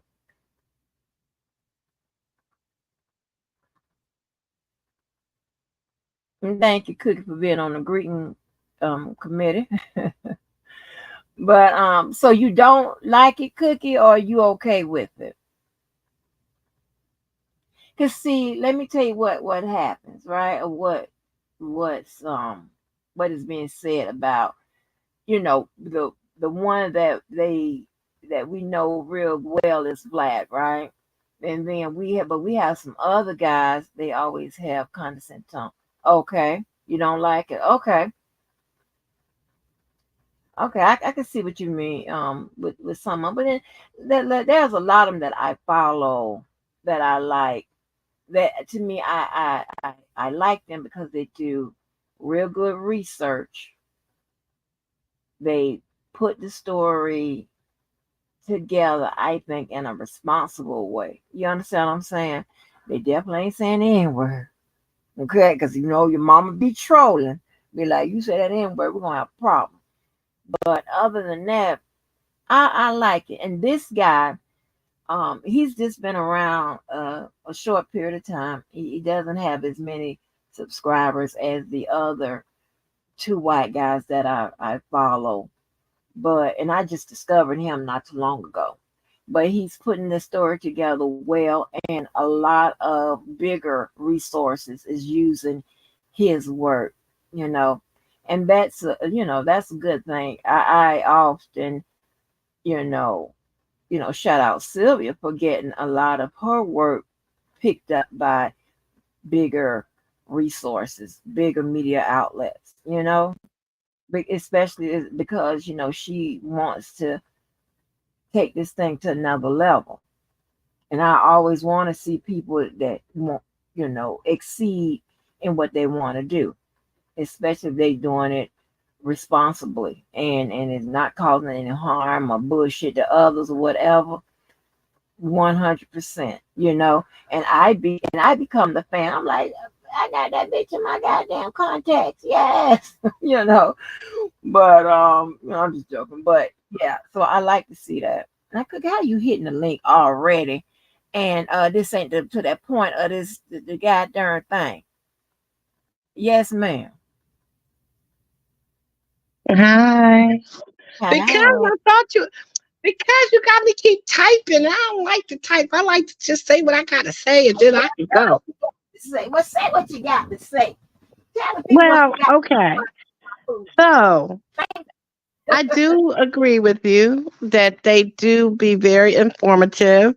They do their resource search, but the tone. I mean, maybe it was just this guy, but the clip that I sent you, and I watched a few other, people of their kind talk, and to me, I just get like, well, what do you? In my head when they talk, I be hearing, but what do you think? It's a I'm gonna say black man, but in their voice, they're probably saying the N word. And okay, well, we don't have. This is what I'm hearing in my head while I'm listening. Um, there's no proof of it, but we know it's somewhere there. It's just the condescendingness of their tone that I hear other things of what they really want to say, even though they're trying to be professional and be resourceful and politically correct on what they're saying. I'm hearing other things behind the voice, but I'm crazy thinking like that. You know what I mean? Can you hear me? Cannot. Can you hear me? Yes. Oh, okay. 'Cause I'm in the hallway. Well, yeah, but I already had that queued up, so I don't know if that's the same guy that you sent me because I got two. I want to play for everybody. I want to put on the record, but um, I can definitely see how you feel, and I understand why you would say that because sometimes it does come off condescending, but I believe sometimes it be their personality. You Hmm. understand how they present, the stories and stuff like that. Because some of the, commentators or content creators, they, you know, just like to put their personality into their delivery of the content. And I can see because somebody else told me that they really don't like when the white people be doing it because they think in the back of their head they're saying the N word and they just want to exploit us and all that type of stuff. So yeah. So you're not alone in your belief. Yeah, because like the article or the clipping that I sent you, it's more because even though I wasn't following this battle thing and this whatever you call it, the what do y'all call it? The whatever they be doing, these back and forth songs they doing. Um, he kind of gave. I don't even feel like I have to listen to the music or know exactly what's going on because the way I got it, he gave me a background info on how this supposed to have started or why it is the way it is. And it's not the same one that you just played. But like I said, I have so many different nationalities of people in my family. And when I'm around Caucasian family members. I love them to death. Don't get me wrong. But I be listening to how they talk, and sometimes I be like thinking in my head, is it where we all know the history of black and white, and then you was rebellious against your great great great grandfather or great great grandfather or parents, and someone dated a black person in your family, and a product of that was a mixed child, and now you place yourself in our culture of trying to understand and love because you want to prove that you're not a racist. But then when you get into discussions with us, it comes out that you're a racist in a sense. You know what I mean? Not saying that you don't love us, but I hear certain words or tones or just how you say things that make me think, how did you get into this family? How did you become to quote unquote love a black person? So, things of that nature. Like I said, I have so many nationality in my family. I'm no way at all a Mhm. racist or anything like that. But these are the things that I listen to and look at, even with my own relatives who I love dearly. I be trying to figure out, okay, when did you become, um, you're not one of us, but not thinking like your great, great, great, great, great, great, great, whatever. How many, you feel what I'm saying? Yeah, yeah, I get you. I get Because you. we all know back in the days it was forbidden. Mm. Our brothers had to sneak around, and it probably was some other races that snuck around to be with us. But at one point, it was you know wasn't a favorable thing. Right, right. I get it. Let me see what Jose said. Can you read? Can you read what Jose said? Let me go to him Um, real quick.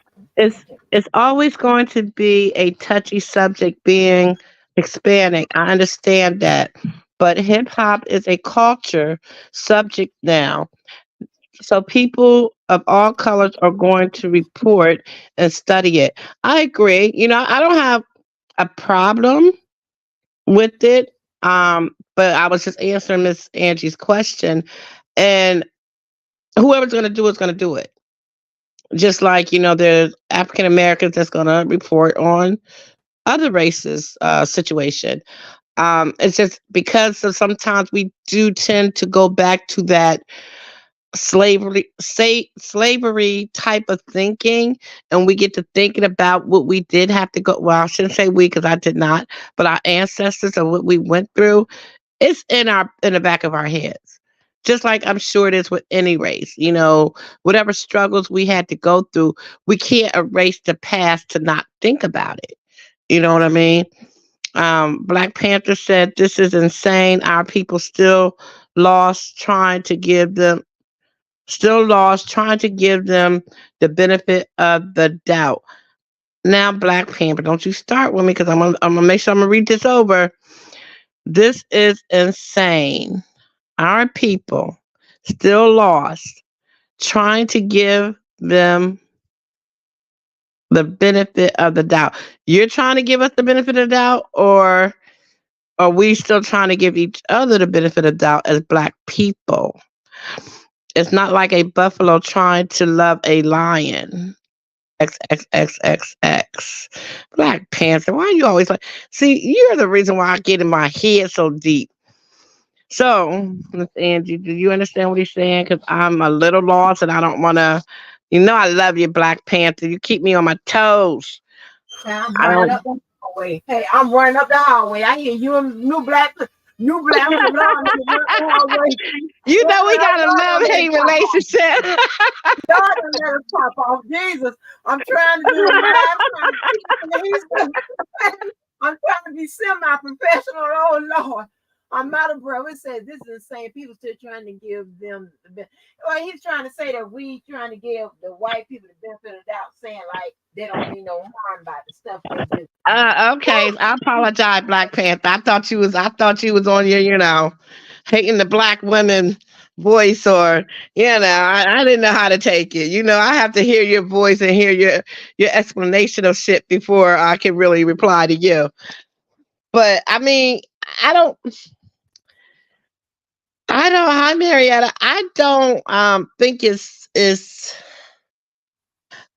I don't think that we're trying to give them the benefit. I'm not giving them the benefit of the doubt to the point where I will give some, because I mean, there's some good people everywhere, no matter what race you are. Like Jose said about, we're all gonna always be subject to talk about certain things because it is what it is today. Um, I have Hispanic, Mexican, Africans, Caucasians, Austria, um, India. I have so many people. I mean, and they're mixed with other stuff too. you know so when I talk to my family members and we get into discussions about stuff, is it like anybody scared to say what they really want to say? I don't think so.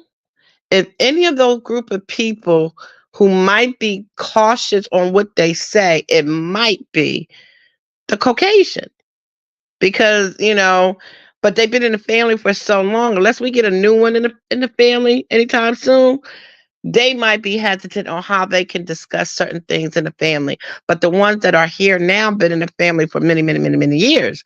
So they know not to say that N word. I can't recall a time that they have. Well, no, I take that back. My I'm not gonna say who he is, but he thought he was black. All his friends was black. He was raised up in like uptown hood, the city, and the way he talked, you would have thought he was a black boy until you actually seen him. And but like I say, he's been in the family for what, almost 40 years, a good 37 years. So, but when you talk to him, you would think, now when he's with his boys, he'd be like, my nigga. But I've never heard him say that word like in a hateful way. So it was acceptable from him because of his boys he hung with. And he never really said it around the family like that, other than maybe like if we're playing cards, like, nigga, that's mine, something crazy like that, you know. But I guess it all depends on how much love you have for that person, how much you know that person, to know how their words are coming before you look at it as they're being disrespectful or racist or something to that effect. Oh, they're gonna do black. Hold on. Okay.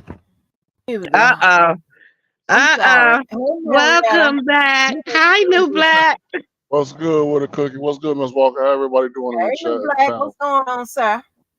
I'm good. I just had to call in because I know Cookie said I want to hear from his voice or something.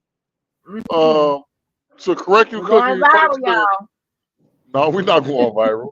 The first thing is, I don't know why you say what you said as far as I hate black women. I don't hate black women. My wife is black.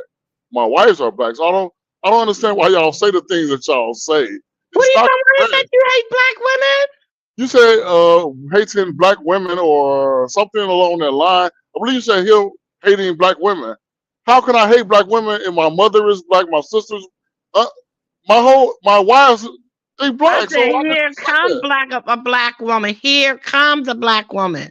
No. I thought I could have swore I heard you say woman bashing, black woman bashing, or something like that. I thought you said Haitian, something about a Haitian. No.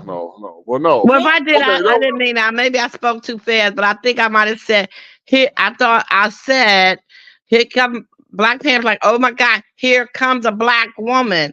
But maybe I spoke too fast or too quick. I would never say you hate a black woman because you like, I don't know. Right. I'll listen to it later on again or whatever. But that was the first thing. And the second thing is, it's like Dr. King made the same mistake in his lifetime. You know what I mean? We love him and we respect him for him giving up his life, fighting for us, our rights and everything in this country. But he tried to give the white people, the benefit of the doubt, saying we want to sit at the counters with y'all. We want to hold hands with little cracker boys and girls. We don't want to do that shit. We don't need to do that. That's not the problem. We don't want to counter with you, motherfucker. Why would Ms. Walker, think about it, Ms. Walker and Ms. Cookie. Think about it. If some people hate you, they spit on you and they slapping you, why would you in your right frame of mind want to eat with these motherfuckers? Why? Are we talking about the president? No, I'm talking about, like I said, I just talked about Dr. King. Like I said, right, where he was fighting for our rights, but it's a way you fight. It's not a way you cannot just fight and say, okay, we deserve to eat at these restaurants. No, if a motherfucker don't want me at their restaurant and they slapping you, they spit on you, they whatever. Why would you want these people cooking your food? First of all, you know how many our people probably ate shit in these restaurants. God. No, think about it. I agree. Okay, I agree. If back in if you go to a restaurant, Ms. Walker go to a restaurant, and you're not gonna argue with nobody that's cooking your food. That's not. True. That's what Dr. King did. He set us back. He set us back like 50 fucking years until he woke up and talked to Elijah Muhammad. So now, how can you continue to preach what you're preaching to these people. They get ass whooped. These is young men and women, 18, 19, 16, 17 years old, and you putting them in a hostile situation, even though we already in a hostile situation by being over here. But you're not doing no good by doing this, Dr. King. And then another point is, um, Dr. King woke up. He knew he made a mistake. He knew he made a mistake because he talked to that man. Forgot his name. He's like, I feel like I'm integrating my people into a burning house. But it's like he woke up. Why are we still asleep? Why are we still asleep after this was in the 60s or whatever, 50s and the 60s when he made us 1964 or whatever. So it's like we still trying to get along with these people and think that not all white people are bad, but you're in the system. You're in the system. The music business is a system. JoJo talks about this on his channel. He talked about this on his channel before. The system is okay. Y'all don't realize what's going on. You know what I mean? It's like we constantly signing them. They own us. They own our rights and likeness and this and that. Our publishing, our music. So they gonna come in. They gonna come and get Dre. Not right away, but maybe like 15 or 20 years, 10 years. They gonna come at him. It's just building it up right now. I don't They even think it's probably gonna take that long. okay. Well, they did this R. Kelly like 30 years or whatever. So I'm just saying it could be 5 years. It could say you could be right on that. You know what I'm saying? But it's like Master P did it the right way, even though he may be broke right now. You know what I mean? He may be struggling.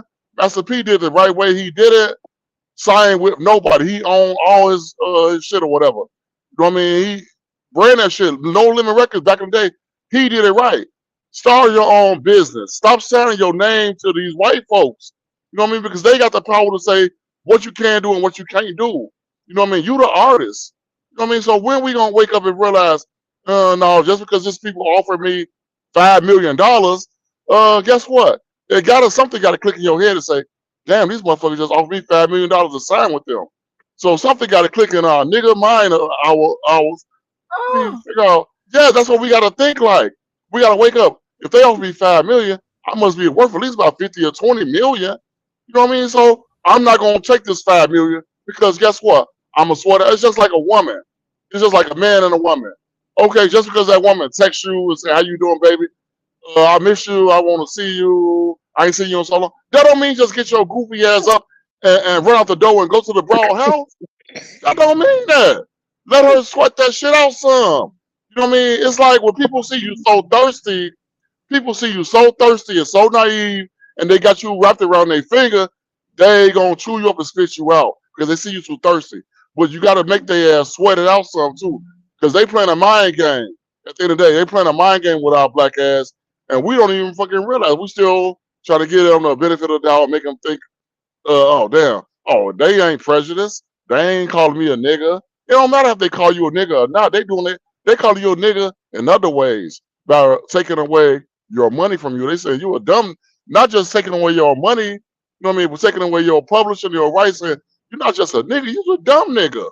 You signed us knowing that we have enslaved and beat and lynched and hung, castrated your brothers and sisters.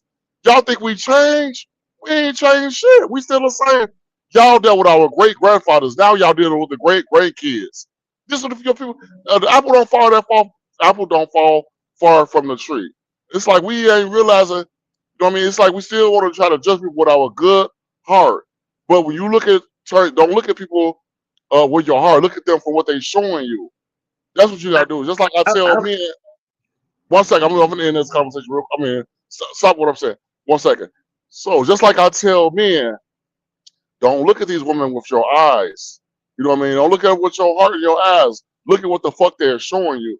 Try to realize what the fuck their intentions are with you. You know what I mean? And you know what I mean? You just can't jump the gun and say, damn, okay, I'm gonna jump in my car and you know what I'm saying, go get this pussy and go get, you know what I'm saying? Like, damn, nigga, slow down. Have some self-control over yourself. You know what I'm saying? But go ahead. I'm gonna go back on mute. You hit on so many things. I don't even know where to start, Black Panther. That's why I be trying to interrupt you. I want to hit everything that you say. I don't want to miss out on anything. But I agree with you to a certain degree. I do.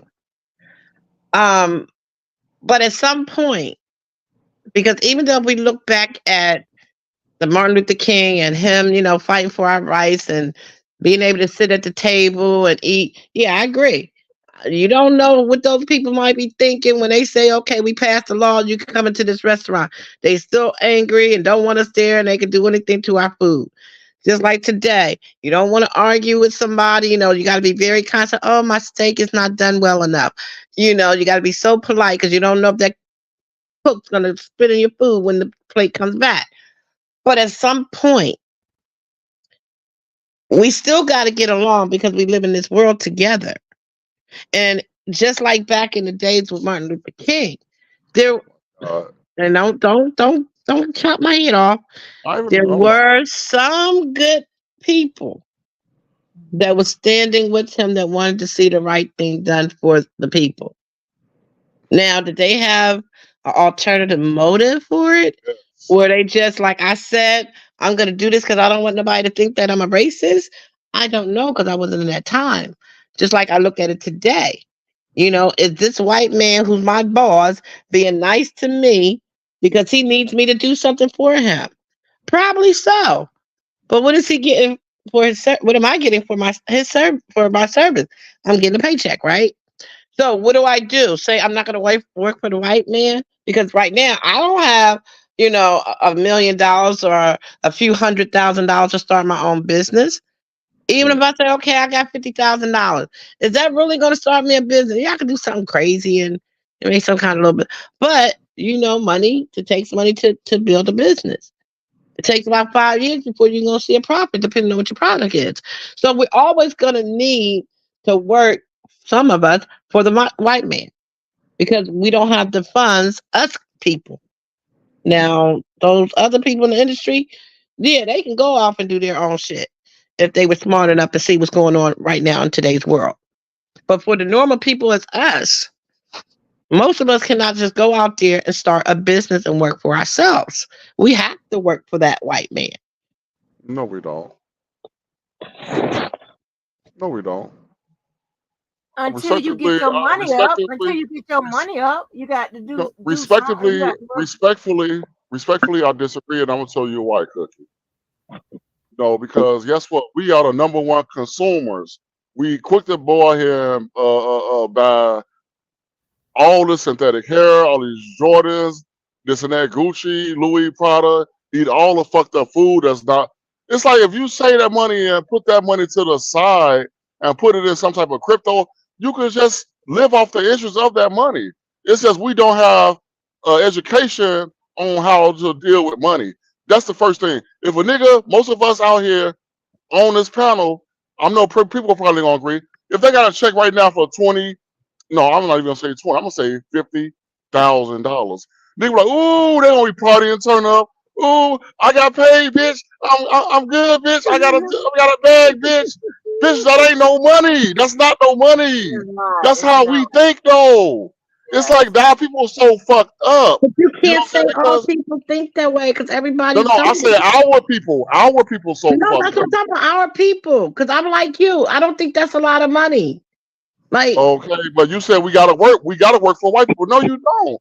You don't have to work for them. No, If you got no, 50,000, Black.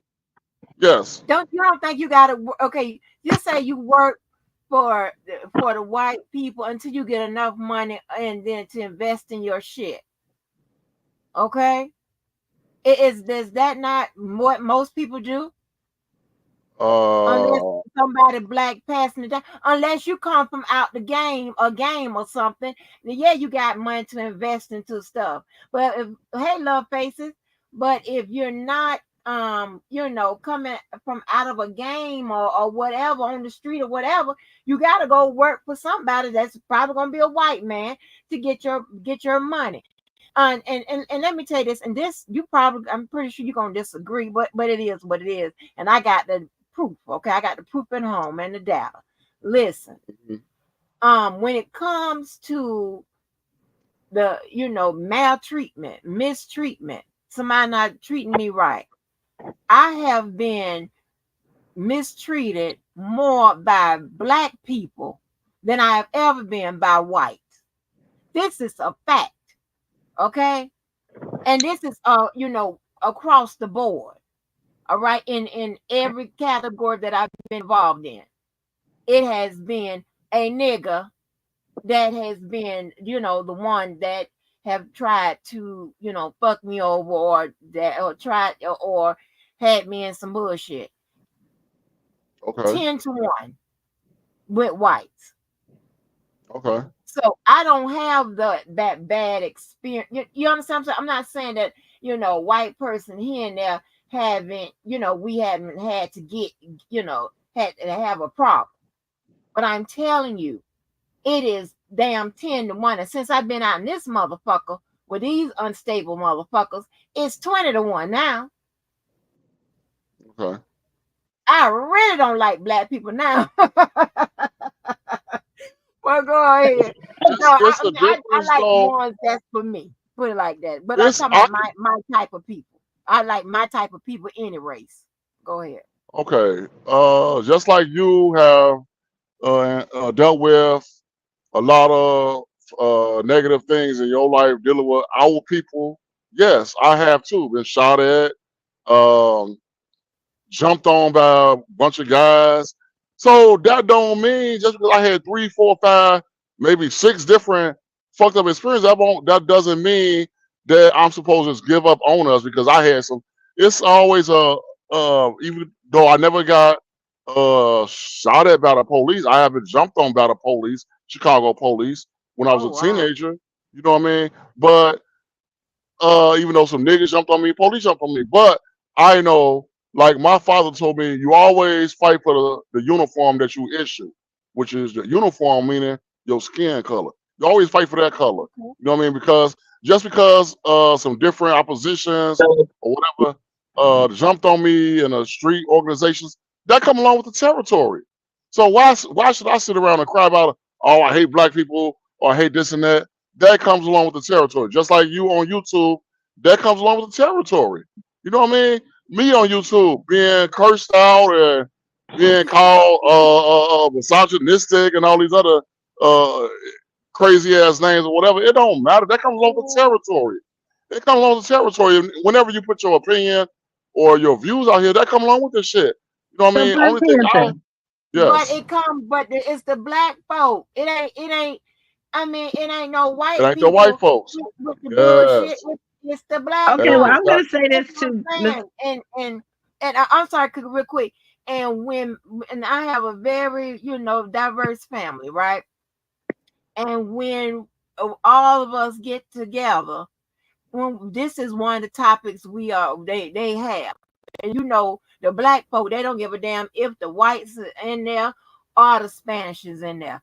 They are going to speak their minds, and they always, and with it, the number one thing they always say, and I'm glad we y'all contribute to this live, is that we get done worse by our black folk than our white folk.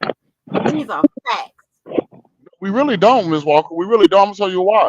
I'm gonna tell you why we don't get done worse. Worse. That's not even a word. Worse is not even a word. I'm gonna tell you why we don't get done worse, Miss Walker. Because for the simple fact that we may not be able to see how we overall our people are losing in a losing situation. We losing, and I'm gonna tell you why we're losing. For the simple, we losing because of one. Are we still in the ghettos? You know what I'm saying?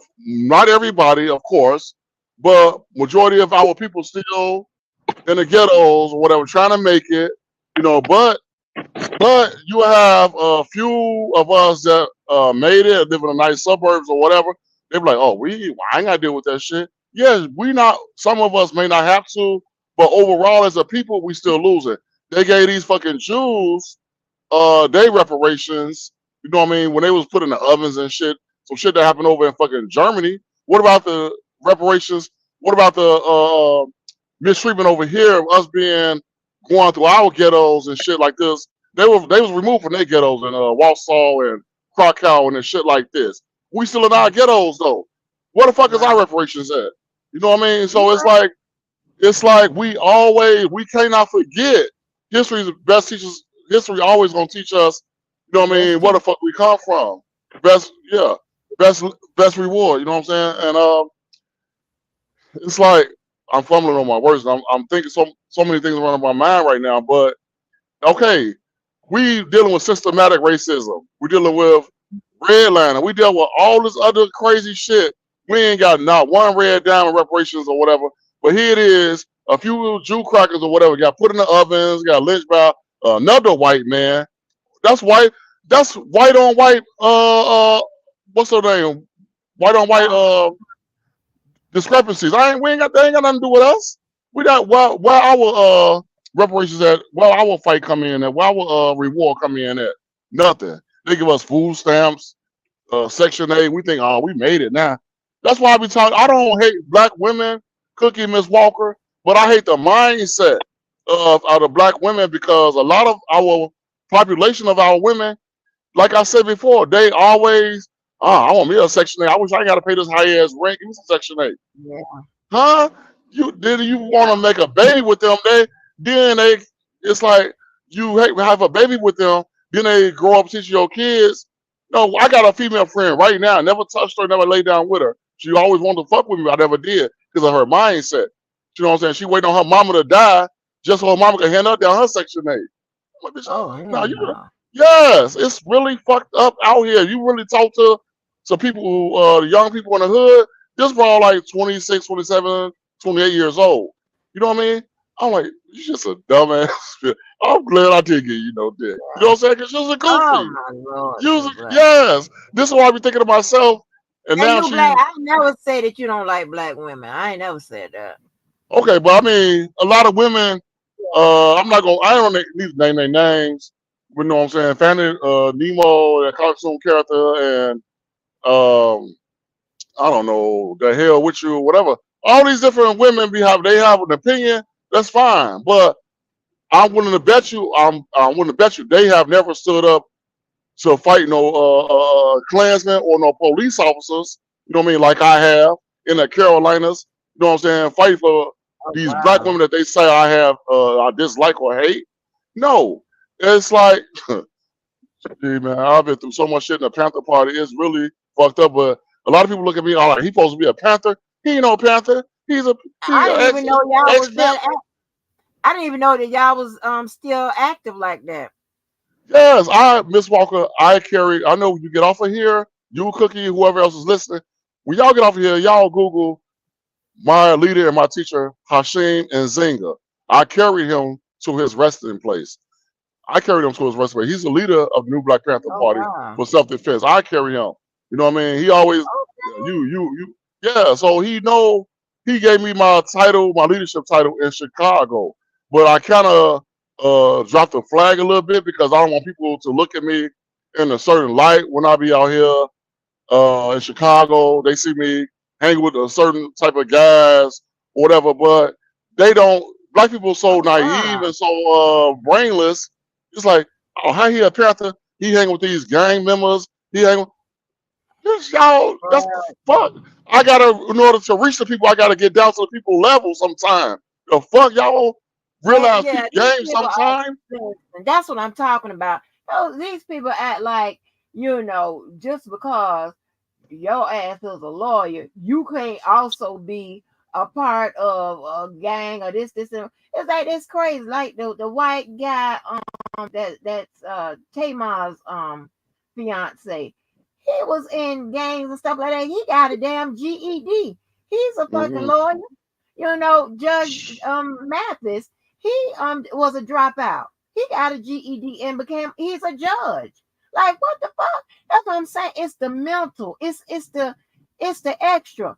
I don't have to do all of that with the people I select and they select me and we are part of each other and we keep, you know what I'm saying? I don't have to do all of that. You don't have to They have these don't. type of stupid ass conversations. Yeah, they just don't understand how to Yeah. reach the people. They feel like I'm supposed to turn my back. I'm supposed to turn my back on people. I'm Right. supposed to not be around them. No, this is why I could Right. go around. This is why I could go around a prostitute. You know what I mean? Pray with her, make sure she's safe before she go out there and turn the trick. You know what I mean? Oh They don't Lord. understand that though. You know what I mean? Because they just so naive. Like, oh, you soliciting? No, I'm not. I'm making sure she's safe. If she chose to do this profession, guess what? I'm gonna make sure she successful and succeed in this profession and come out alive. But if I let her Right. think to her own thinking, you know what I mean, go with her own thinking, she might get raped, gang raped, or beat up, or stabbed, or shot. And don't tell them, Trick may try to hit her wrong. You know what I mean? Play mind games with her, make you think, make her think that he's in love with her, and move her into his condo, all this silly ass shit. You know what I mean? That's abominable. You know what I mean? No, respect the Yeah. game. See, if you know what you're doing, say what? I said, go ahead on. I'm going in the hallway. Go ahead on. Yeah, but all people are so naive. You know what I mean? They're not just woke to the truth. They feel like, oh, well, this man is out here doing this. He's doing this. I'm doing something that y'all can't dream about doing. Y'all know how to. Y'all can't fence them. You Okay, know what I mean? okay, Black Panther. Yes. When you why when you say okay, why not say instead of saying you people or Our y'all people. people or all black people, not just say some, because there are some black people that are woke. There are some black people that are not woke, that are still sleeping and sleepwalking and dreaming. But there Okay. are some good people out there, black people, who are doing their best to come up and above. And don't think like you just said, being on welfare, waiting for the Section 8 and stuff like that. But just because they're not sitting there waiting for the Section 8 and the welfare, they still got to work for the white man. Because You don't have unfortunately, to. the That's point an option. I'm It's an making, option. you Go ahead. have to. Go ahead. Because, okay, let's think about all these millionaire black people we have in the world, the Jay-Z's of the world, the Drakes, all these people that got money. Are Mm-hmm. any of them looking and saying, we're going to bring all our people, the poor, the ones on welfare, the prostitutes that's out there on the street, the homeless, and we're going to build a city or buy a piece of land or island and have our own little community.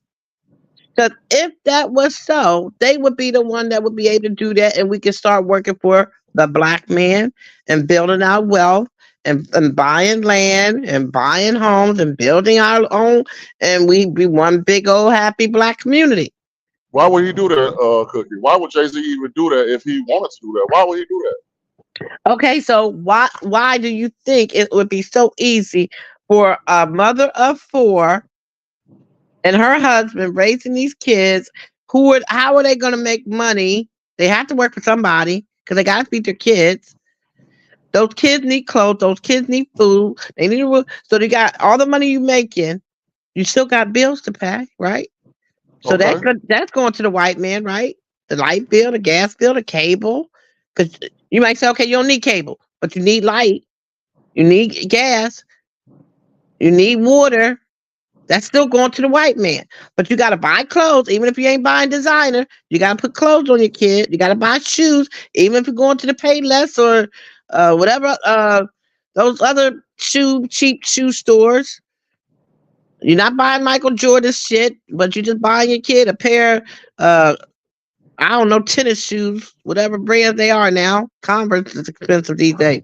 So you still got to buy these things, and you're still putting that money in the white man's pocket. There's no way around it. There If you go, is a way around it. It's just that okay. It's a certain thing. It's a certain saying we have saying we could be in America, but we could live separate. That's what the people say. I've saw people say the Black Panther Party. Just because we're in this country, you know what I'm saying? We don't have to be of this country. You know what I mean? We have to think like outside okay, of so this. when you go to the grocery store or you go to the black owned grocery store, right? They've got this store, they got the product in their store. Where are they buying that product from? Are they going to the black farmers? Are they going to the black butchers? So no matter where you go, no matter how you try to do it, even if you say, I'm not going to support a white company and give them my money, I'm going to give it to the black owners. The black owners, are they going to say, okay, where I'm going to get this and where I'm going to get that to sell this to the black people? So either way, we have to live together. There's no way around it. The only thing you can do, like you said, don't go buy that Chanel purse and that and all these name brand things that's been thousands of dollars for stuff to be looking pretty and giving it putting it in those pockets of the white man. You know what I mean? But even if you go to the cheap stores, unless you getting your shit shipped from Africa, being made from Africa, where are you gonna buy your clothes at? Where are you gonna buy your groceries at? There's no way around it. Because, like I said, unless we get together as people and open up our own stores, have our own gas, our electric, our food, our farmers, buy land, and be in our own little community, where all we can shop at is all these black owned companies and stores and whatever, and utilize the utilities they give us, it's not going to happen. There's no way around it. There's no way around it. Everything you buy is going to come from most likely a white person. Even if it was invented by a black person, you're still buying it from the white man. Did he leave? Black Panther, how dare you? I look up, I'm talking to myself. Oh, wait a minute. So, I was in the hallway. He might, or I'm dropped off or whatever. But so you understand what I'm saying, Miss Angie? There's no way around I it. heard some of it. I was coming up the hallway. I heard some of it. But my whole thing is just that, like I said, I treat people as individuals. Mm-hmm. I, can look back on history and be like, oh, we were slaves. They did this to our ancestors. They brought us over from our country. But I can only live in today. I can know what my history is, but I'm going Right. to treat every individual that encounters my circle as is. I don't care Right. what color you are, what language you speak. If you're kind and nice and respectful to me, I'm going to do the same to you. If I don't agree with something you do, then I have to stay away from you or tell you how I feel or just know, you're racist or you don't mean me no good or you don't like me, whatever the case may be. But I'm still not going to treat you bad because you have bad intentions. You treat me bad, I treat you bad. Like, where are we going with this? So Right. you treat me bad, okay. I'm still, like I said, arm's length. I'm not going to enter your store and your house or come knock on your door asking you for a cup of sugar. But I will still, as a neighbor, hello. Until you say, don't fucking talk to me, then I'm not going to fucking talk to you. But because you being mad and you sitting there looking at me, rolling your eyes, I'm gonna look at you and smile. Why I'm gonna roll my eyes back at you and make me look ugly? That don't even make sense.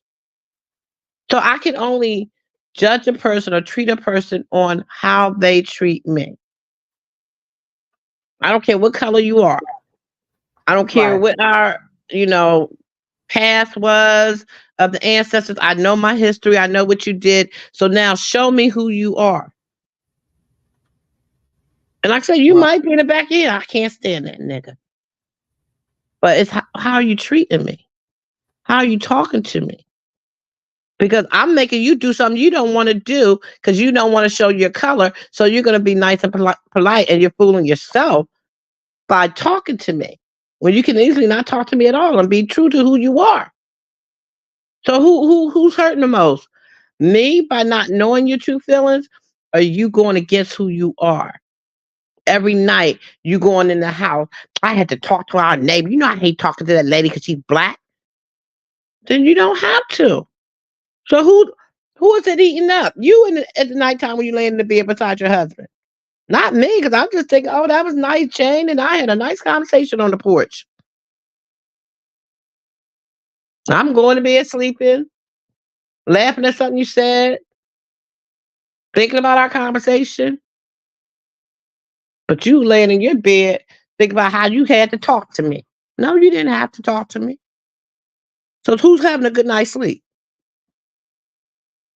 Right. But you know what? And I understand you looking at it from the standpoint of how it would play on your psyche or what have you. And I understand that new blacks sometimes, well, not sometimes, most of the time, speak as if the world or America hasn't evolved, right?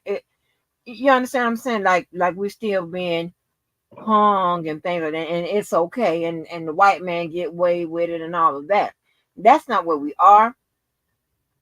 And I do take people, and I agree with what you say. I individualize people. Hey, however you are, however you deal with me, I deal with you. You seem to be cool, this, that, and the third, whatever. But I just have to say, and I said this a long time ago, and it is true today. Um, I try not to fuck with black folks. I've gotten the best, um, and and I should stay with that course or whatever on that course, kept that in my head or whatever. And when I say that, I don't mean that, you know, um, I got something against them or this, that, and the third, whatever. All I know is what I have experienced, what I have seen, and how peaceful my life is without a whole bunch of interactions with black folk that I don't know. And there's some that I do know, and I know how they get down, whatever. And I fuck with them a little bit, and then there's some that I do know that I fuck with them a lot. You have, and here's the thing, right? And this one thing that kind of made made me get mad at one of my friends, the girl that y'all heard that came over on Christmas, right? I played that. I got kind of, we was having the typical conversation, this type of conversation we're having, right? And she said that when she get a resume with one of them Shaquita names and all of that, whatever, she don't hire 'em.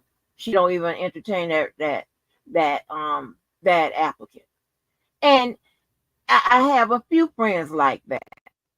I have to get on their ass about that. I don't like it because just because their name is like that, whatever, it doesn't mean that they're gonna ghetto up your office and things of that nature. It does not mean that. All right. We Hmm. we all kind of have this sense that we really don't do black folk like that. I'm not ashamed to say that, and my daughter definitely not. She really don't fuck with them at all. Okay, it's we just live a peaceful existence. We don't like all that bullshit, all of that confusion and nonsense and stuff like that some black folks tend to bring to your table. But here's the thing, right? Had if it was a situation where you could say, hey, okay, I'm talking to the black folks. Do you do this, and the third? They raise their hand. If it's shit that you don't like, you can say, okay, you make be excused. I'm gonna deal with the black folk that seem to bear similarities like myself. Okay, it's just a lot of bullshit when it comes to dealing with black folk. It is no secret. I'm not making this up. It is what the fuck it is. I have a choice whether to deal with the motherfuckers or I don't. You have some. I mean, always habitually late. Oh, just that's petty. But I'm just saying. So I mean, and it doesn't mean that there's something wrong with me or anything. No, no, no, no. I'm giving it to you straight. It's based on the behavior. When I find one that, hey, they are boom, boom, boom, boom, boom, bam, we are good to go. But when I find them, and I don't say typical black folk, but when I find one of them black folk that's just that we are opposites, I ain't gonna be able to do it. Okay, because it ain't nothing but a bunch of bullshit to come about. Every little organization, little group that I've been a part of, and where they open it to um, you know, particular black folk, it has always been some shit. It has not failed. Now, I'm not making this shit up. Like, it's I can't sit up there. I know some people probably saying, well, damn, that's, she's, mad or calling me names or whatever. I don't give a fuck. It is based off of, just the actions I've seen. There's no accountability. Fuck responsibility. None of that. And it's like, and then, and I'm supposed to be wanting to deal with you or be around your motherfucking ass just because you black. No. Okay. And it's a Okay. lot of, go ahead. Okay. So let me ask you this. I want you to think about the percentage of Black people that you encounter at work. What's the percentage? That I encounter at work. Mm-hmm. It depends on which job. So let me get them all together. Okay. Got about 20 of them. Let's see. The percentage of Black folk that I encounter, probably like 40%. 40%. So that's Mhm. 60% that are white. How many Black people do you encounter in your personal life? Known people that you know That I know, in your real life, yes. probably about 70%.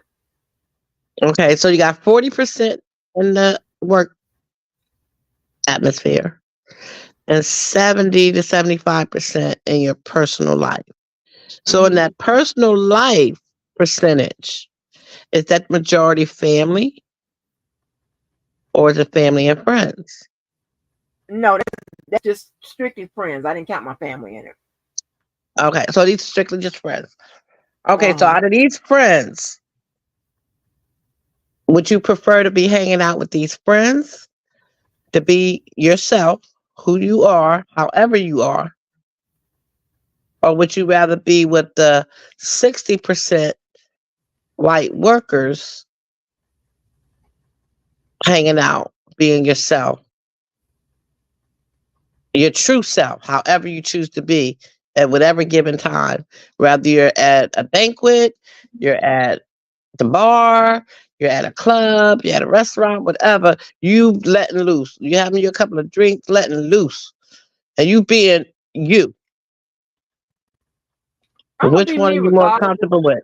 The 70% white, I mean the 60% white of your workplace, or the 70% the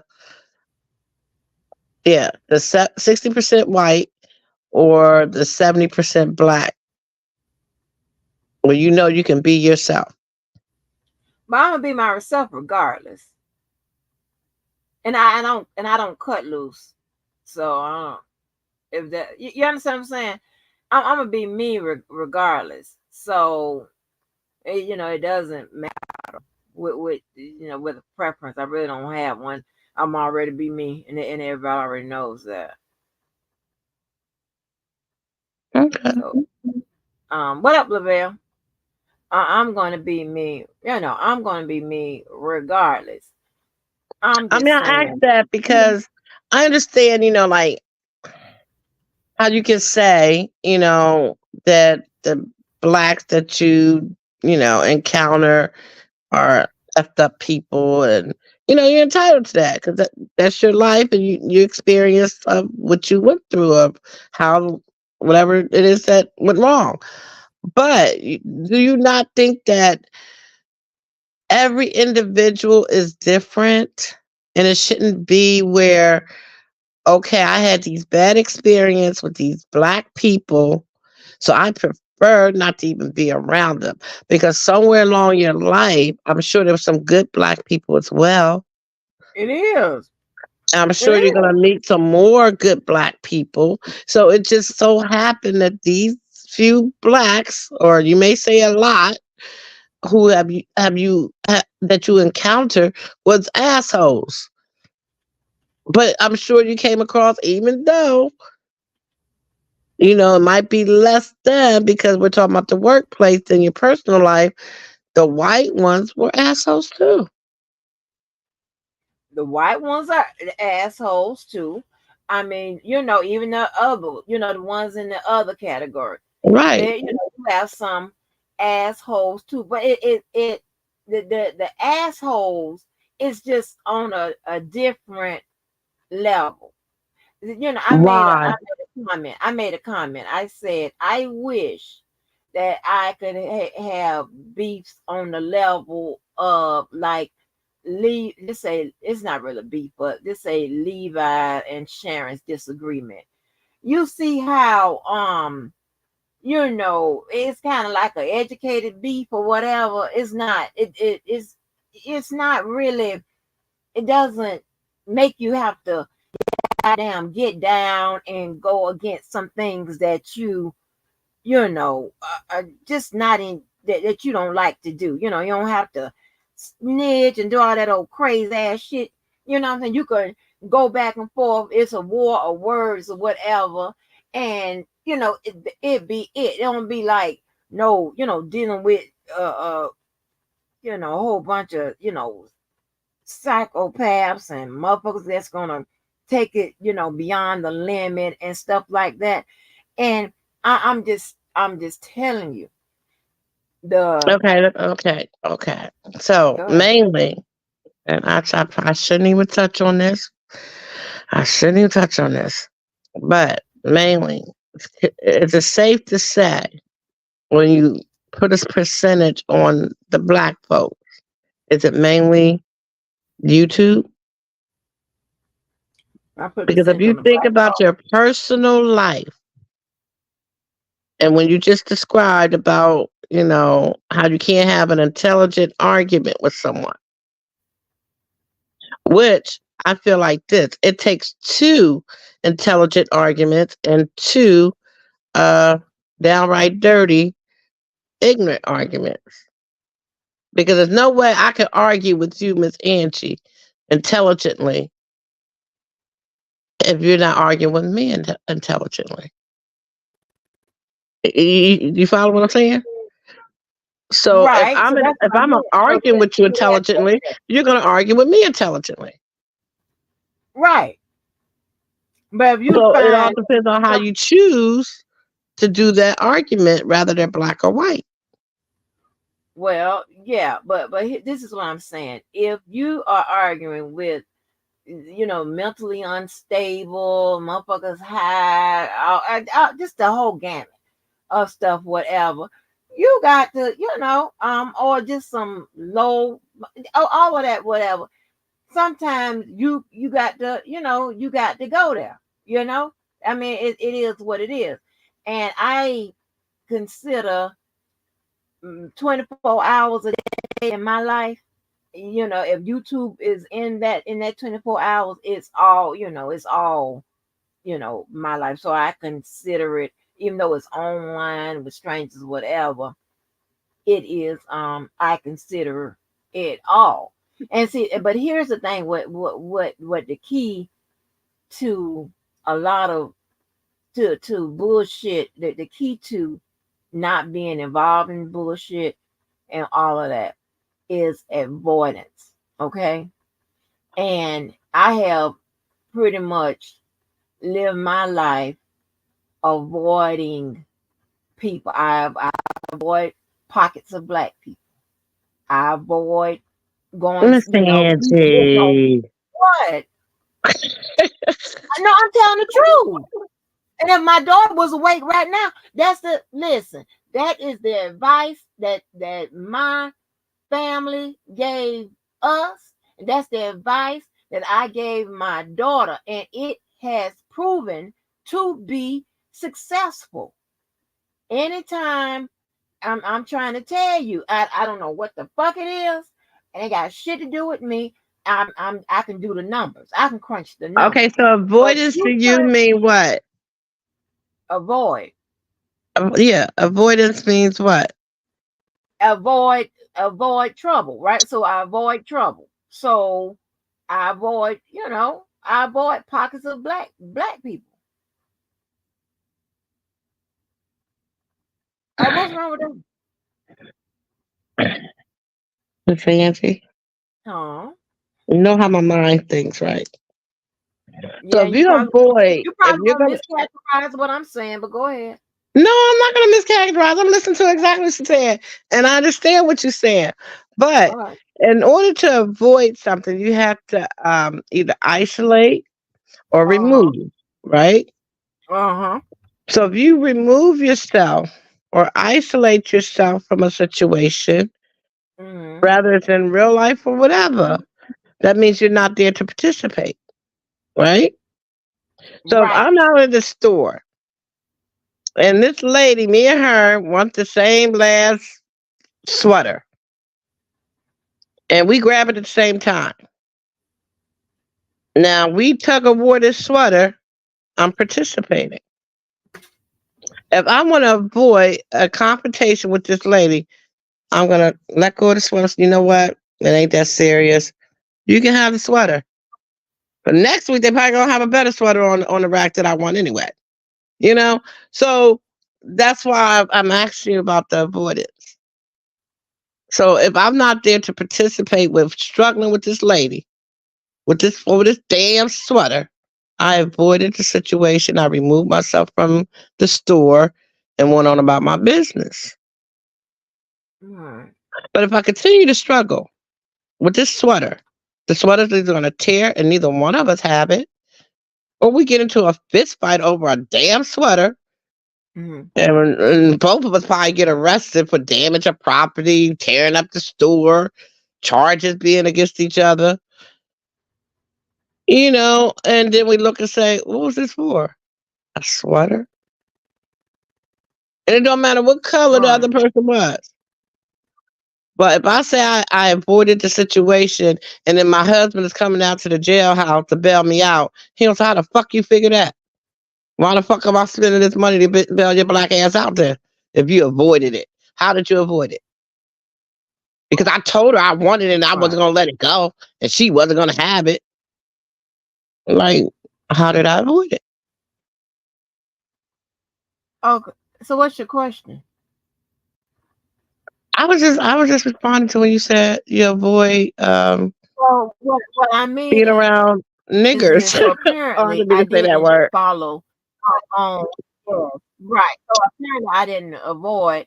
I didn't take my own advice that I have like shit that I have pretty much made a part of my life, right?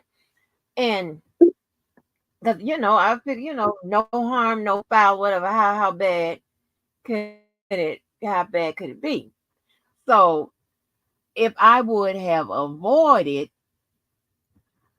niggas, um, I wouldn't get in being shit or whatever. Because if you avoid people, you understand what I'm saying? Hmm. When I avoid people or avoid bullshit, duh, you ain't gonna, you're not going to be um in no shit, or you can't say you won't be pulled into some shit, but it it at least you know like if I knew that this sector was sitting on to the right, I should have went left, and then be like, or be somewhere observing from the goddamn clouds or whatever, not um and even listen, child, I have a story. You got one motherfucker out here that will see people in the chat, and then they need a name for their lie.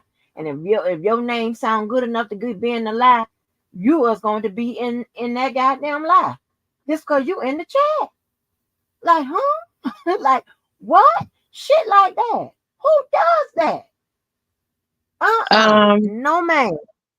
No someone that ma'am. likes to continue to have drama going on. So let's say If that somebody's was me. crazy, somebody's a Let's say fucking that was liar. me, because I can only speak for myself. I always like to just really Mhm. kind of speak for myself in a way, how I would handle things. So if that was me and I'm Oh, in I the don't know. chat, Hold on, Cookie. Love faces. Oh, I don't know what happened to Pastor Pete. I don't know. Go ahead, Cookie. eh, I'm sorry. um, and I'm in the chat and I'm commenting on something or saying something, and then I find out someone mentioned my name because I've made a comment in somebody else's chat. Do you really think I'm gonna dignify that with a response? No, no, No. no. It's more complex. It's in Cookie. You and I are two totally different people. That's number one.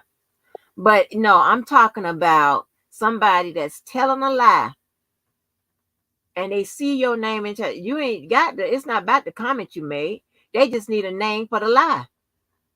This has happened onto several people. Mm-hmm. And if your name look good, they're gonna use your name in the lie. Okay.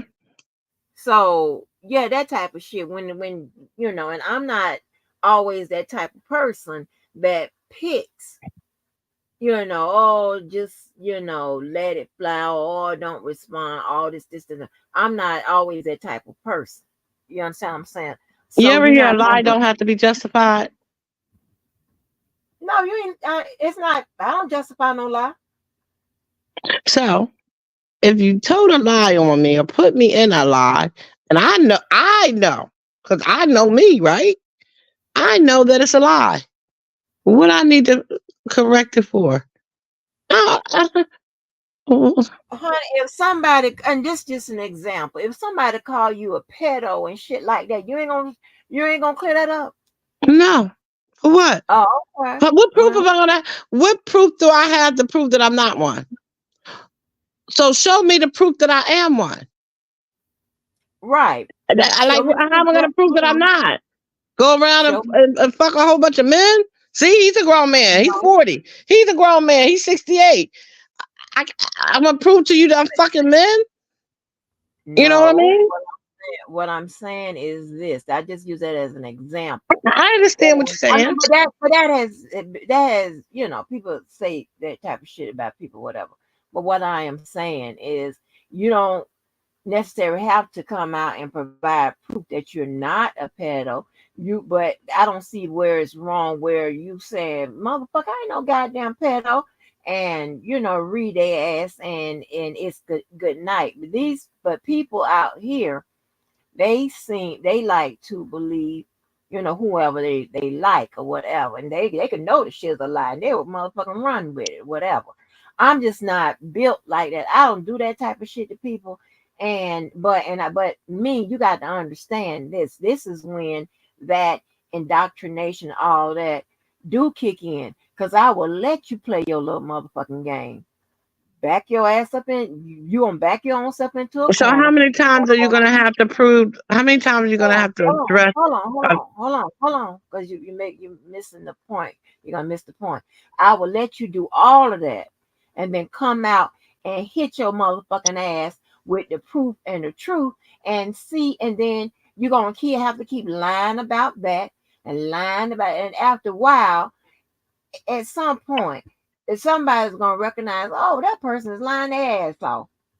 Cause listen, if what you said was the truth, you don't have to come out and tell a different variation of the same lie, a different variation of the same lie, add something to it, take something off, and all that. You ain't got to do none of that. Because please believe, I'm going to hit you with the same story every time. The same story every motherfucking time. And if I forget something or whatever, then that you could tell that's something I forgot or whatever. But a person that's telling deliberate lies like that, once you cross and fuck their life and whatever, it's like, let me tell you something. At one point, they stopped allowing me to interview women who were suspects or subjects because I had them crying, all kinds of shit. And when my daughter was shadowing me or whatever, and my daughter had said this, she said, she didn't want to no longer work for the people. She only had 2 jobs in her life, and I got both of them. She didn't want to work for the popos and shit like that. Okay, she said because one, she don't get that excited when when you cross a person up or whatever. She wasn't doing that, but she saw how exceedingly happy I got when I cross a motherfucker up, when I got a bitch in on the ropes, whatever, I give the whole interview process away. I'll be like, yeah, you know you done fucked up, don't you? That's what I mean in my head. The person can tell, well, god damn, she happy as hell. And sometimes that can fuck up I don't want to go into the work shit, but I mean, so for me, it's like shit, that's great pleasure to me. For me to okay, let me show you something with your lying ass. So that type of shit. I don't want to get off into that, but you and I are totally different people. We don't have any similarity. We don't have not one similarity I can think of. Okay, Is so we that a gonna bad know. thing? No, it's not a bad thing. It's just we don't have not one similarity. So um, so we're gonna think different. We think differently, so we're gonna handle things differently. You know, our hearts are different, our minds are different, our soul, all of that. We totally two different types of people. You understand what I'm saying? I don't Hmm. I don't play a lot of bullshit. I don't take no fucking bullshit and all of that. I mean, I've Miss been to me. Angie, do you think I do? You think because I'm kind hearted and nice and I try to, be loving and all that good stuff, you think I take bullshit? I really don't know you like that, but I'm gonna say probably yeah. In some form of fashion for whatever the reason is. I don't know. I mean, I'm not I don't uh, take bullshit. I just, it's because life is too short. My energy and my health is more important because it's like, where's it going to get me at the end of the day? Because when I it get comes to, you know what I mean? It's like, yes, we're two different people in so many ways, but there's also other people who I know in my life who are totally different than me as mm, well. Because what do I always say? Individuality. We are all different in so many ways. We could work at the same job, have the same GPA, make the same amount of money, have almost the same kind of lifestyle, but we're still different. It's just how do we handle situations and why do we handle them the way we do? I have a family member once told me that I was very manipulative. And I was like, who? What? mm, So years went past, and they called me that name again. I said, "Why would you say something like that? Because you find a way to get what you want." I said, "All I did was ask. All I did was ask. If I got it, it's because the person wanted to do it or give it to me or whatever. I made a suggestion. Hey, can you do this? Can I have that? Can we do this?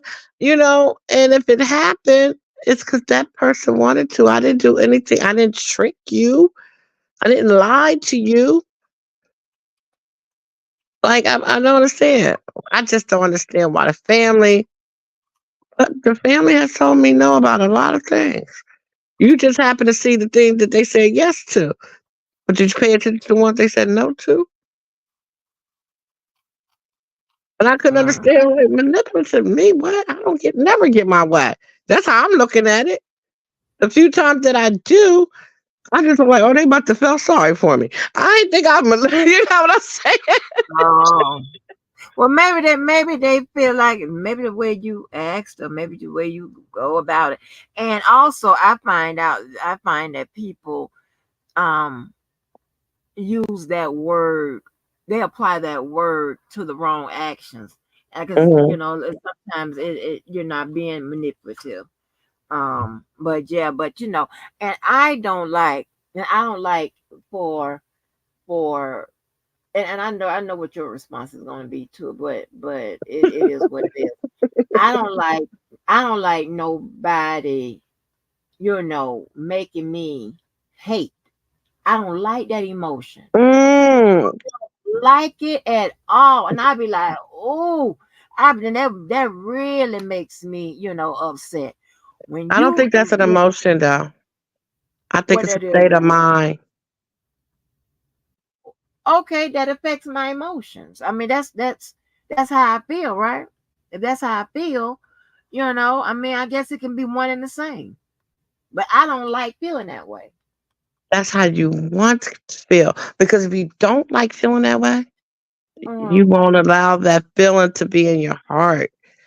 Miss Auntie, trust me when I tell you, and I know Oh, you probably God. don't believe Go, me. What? go, What go you- ahead. Go ahead. Miss Go Auntie, ahead. you probably, I mean, I cannot recall. I really cannot recall. And if it happened, it probably had to be a time when I was very, very young and didn't know no better. I cannot recall a time I ever said I hate anything. Oh. Even if it's like a food or a music, I said, "Oh, I don't like that. Oh, I dislike that." I can't think of one thing in my maturity of life that I said I hate it. Now I might repeat the word to say someone said they hate this. You know what I mean? Or I can't believe this person said they hate that. Or why would you hate this? But to say I hate something or someone, I dislike this. I don't like how this tastes. I really didn't like how you act. Um, but because that's just such a hard word It that, is. It and it's like is. I said, it's a state of mind. So if I say I hate something, I didn't already put it in my mind that I'm Mm-hmm. hating this thing, and I'm embedding it in my heart and in my spirit and in my soul and in my emotions to make it come out. You know what I mean? Mm-hmm. So that's why I say it's a state of mind. If you state it in your mind, then those emotions going to come out in so many different ways. It's not that my emotions is saying that I hate, and I'm going to state that I hate it. No, that it's there. It's you know, but I know that people say that word, and I hope that they're not saying it because that's how they really feel. It's just because it's a language. It's a word that Mm-hmm. have a definition and that we can say so easily.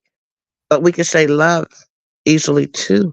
We can say I forgive so easily too. But we rather say that word because it gives you an emotion to feel that way and justify it because of whatever somebody did, or the food was nasty, or the cook, didn't give you extra sauce on your steak, you know. Right. But But we would but what I'm saying is, and it that emotion, and you have people be like, oh, she hate because no. It has something to do with you. It's just basically solely based on your character, the way you are. It won't be based on a situation. Just no. It will be based on you. And I have come up now. Maybe this would be a justification. Um, I believe the Lord is okay with you hating the devil. no, I don't think the Lord is he gonna wants be you to mad. rebuke the devil. Huh? He wants you to rebuke the devil. Well, I don't know what you want to call it, whatever, but I think he's okay with you hating the devil. You think the Lord is want you to love the devil? No, I think he wants you to turn away from your devilish ways. I think that he wants you to call on his I think name, he wants you to, let not me to Google this. acknowledge the Let devil. me Google this. Let me Google it. You I'm serious. think you're gonna get an answer? Yeah. Okay. Don't Because make me somebody had Google that. behind you. You can.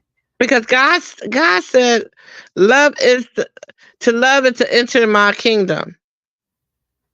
So that means you're not supposed to hate anything or anyone.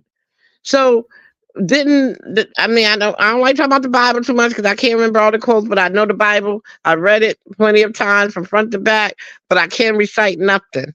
Okay. But I do know There's that some answers. There's some answers. What love faces? What you mean? I mean what I say. um wasn't Satan a fallen angel? I don't know. He was one of God's children at one time. He cast him out because why? I believe Satan thought he was God or wanted to tell God how to do things. So he cast him out of heaven. He didn't say, okay, I'll drop you down and now I want everyone to hate you. Because Listen to he even that. told, didn't he, something to the effect, don't quote me, on the lines of, I will let you have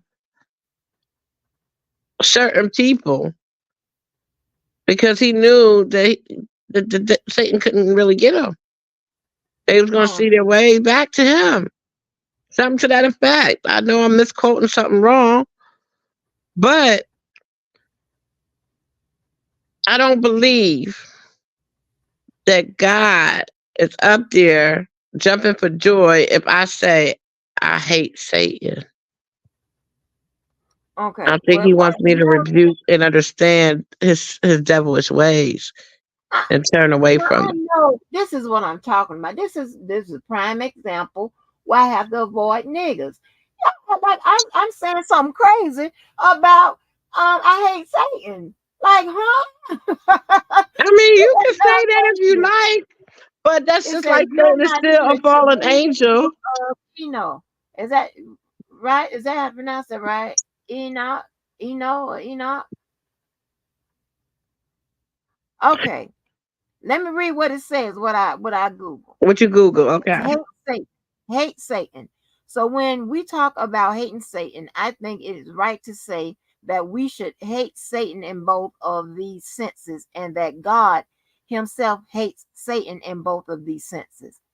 There are at least two reasons why I say this. The scriptures teach that God hates the wicked and the and wait a minute. Well, impenitent. I don't know what that means. The impenitent people in both senses.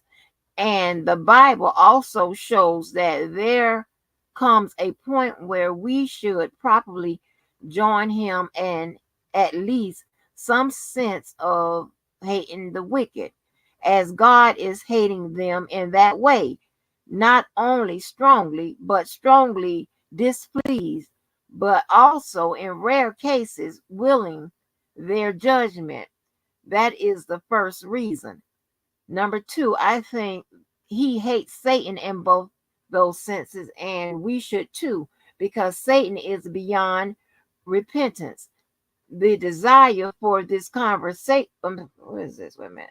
Oh, the desire for this conversion is never considered virtuous or even present in the Bible. So, Okay. like, people are Wait. looking Read for that last love. sentence. It's not present in the Bible. Hold on, So wait a this is minute. man's word and definition of what he thinks. This is Google. Wait a minute. It's not. The desire for this conversion is not considered virtuous or even present in the Bible. No, it says not this conversation. It says the desire for this conversion is not considered virtuous or even present in the Bible. Hold on. Let me see. There's another one. It's another thing. Okay, it says, should we hate the devil? Uh, the Merriam-Webster dictionary defines hate as intense hostility and aversion, usually deriving from fear, anger, or serious, or I'm sorry, I can't see this on this screen, or sense of injury. The same dictionary defines devil sometimes called Satan, as the most powerful spirit of evil. We are told it is not all bad to hate the devil, as God hates the devil. Like, we should hate him too. The devil confuses, ruins, and tempts. So destroy him. As the devil hates us, we should also hate him. So listen here. So wait a minute. Now this the girl that probably out of everybody here probably reads the Bible the least. And I think I'm on point. This person here, there's two people saying, yeah, we can hate his mother. Oh Lord, I don't want to say, yeah, we can hate him because it just makes sense. It makes absolutely good sense. And who wrote that Google mess? This is two people who probably knows the Bible, but it does that not sound good? It talks about rejecting the devil. It talks about that too. Yes. So we can say Reject we him. He didn't say nothing about hating him. wait a minute. That's another entry, Hate his honey. ways. Hate what he's doing. I just read you what it said about hate. We can hate the devil. What That's is wrong with Google. That's not in the Bible. But you okay? You want to take the thing where it says rejecting the devil? That's Google too. You can't pick and choose. That makes you shady. No. I don't think nothing they said is legit because it's Okay, no, you written was by ready to man. accept. You okay? Well, the rejecting part is written by men too. I'm reading. It's in the same. It's in the same journal. And I don't everything that you read. I listened to it, but I don't agree with it You because was it getting wasn't in ready the. to with rejecting the devil. I agree that we should. I'm saying the Bible, whatever the Bible might say. I'm not sure on every word that it says, but I'm pretty sure he did not say to hate. I'm pretty sure of that. I just had a conversation with my auntie yesterday, church going woman, and we were talking about the word hate, and we were talking about God, and I can't remember exactly how she said it, but she said that that how did she put it? To love is like the key to going to heaven, and you should not hate anybody. God don't want you to hate anybody. It's such a powerful word.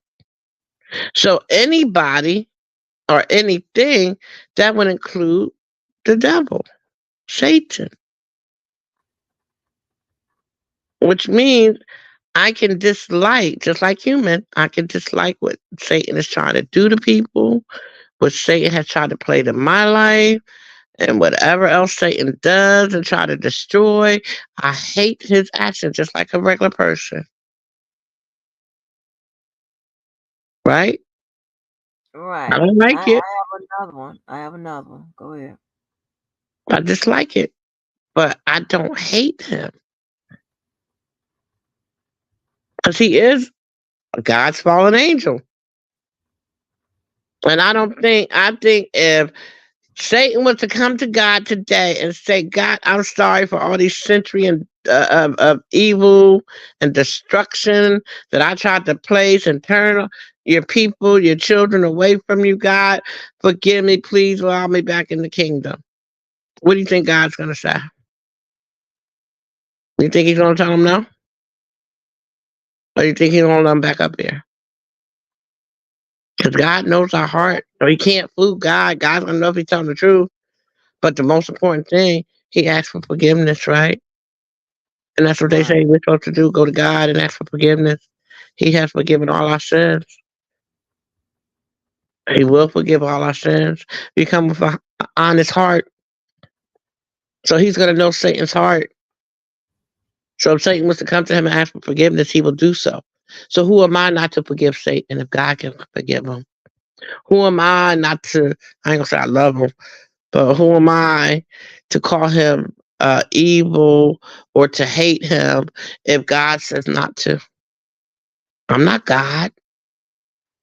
And like I said, I'm not, don't quote me on everything I'm saying, because I know I'm probably not saying it the right way, but Where that's is what I Atlas? believe. Hold on, I let me don't see know, if Adams, your ear ringing? Atlas. Hold on, where's Atlas? Let me see if he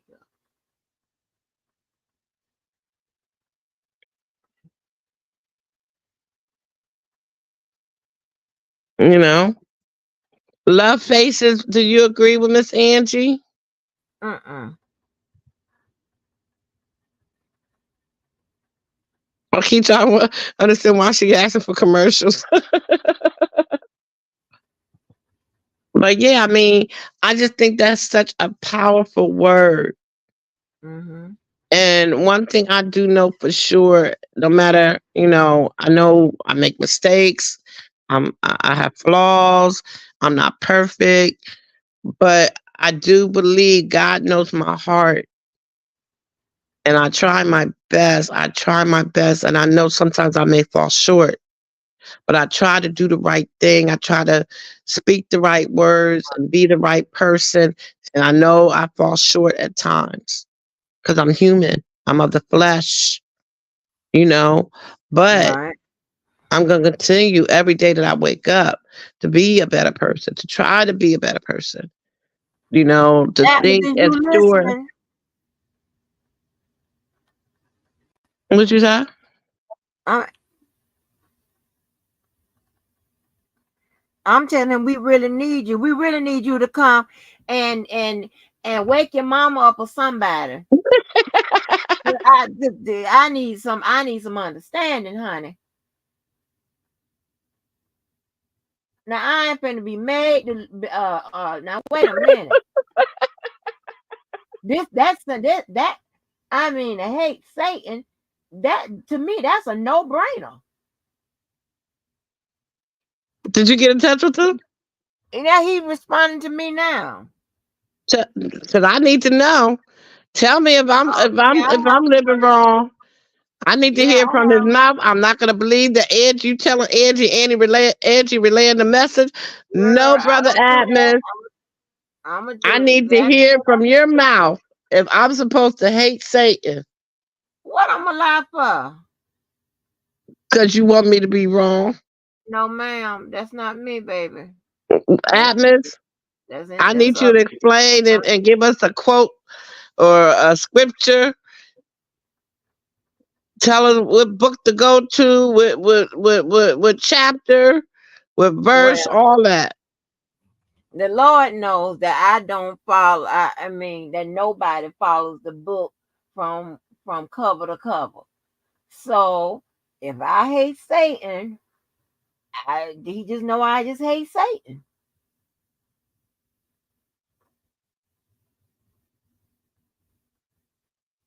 Yes, Stevie. I think you're on my side. Hey, Hey, Abbott, come on, hit that link. I need to know. I need to know before I go to bed so I know how to do my prayer tonight.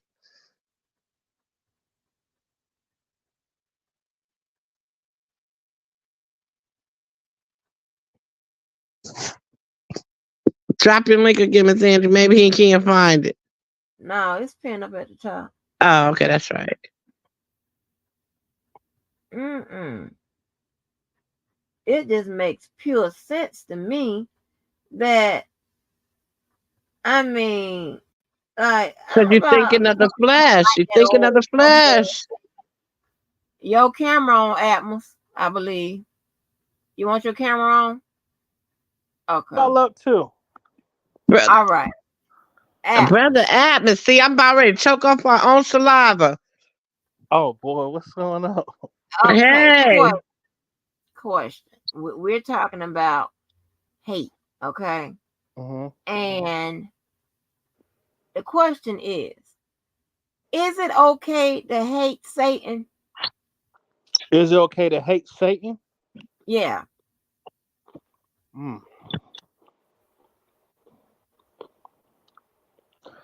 I'll put it this way.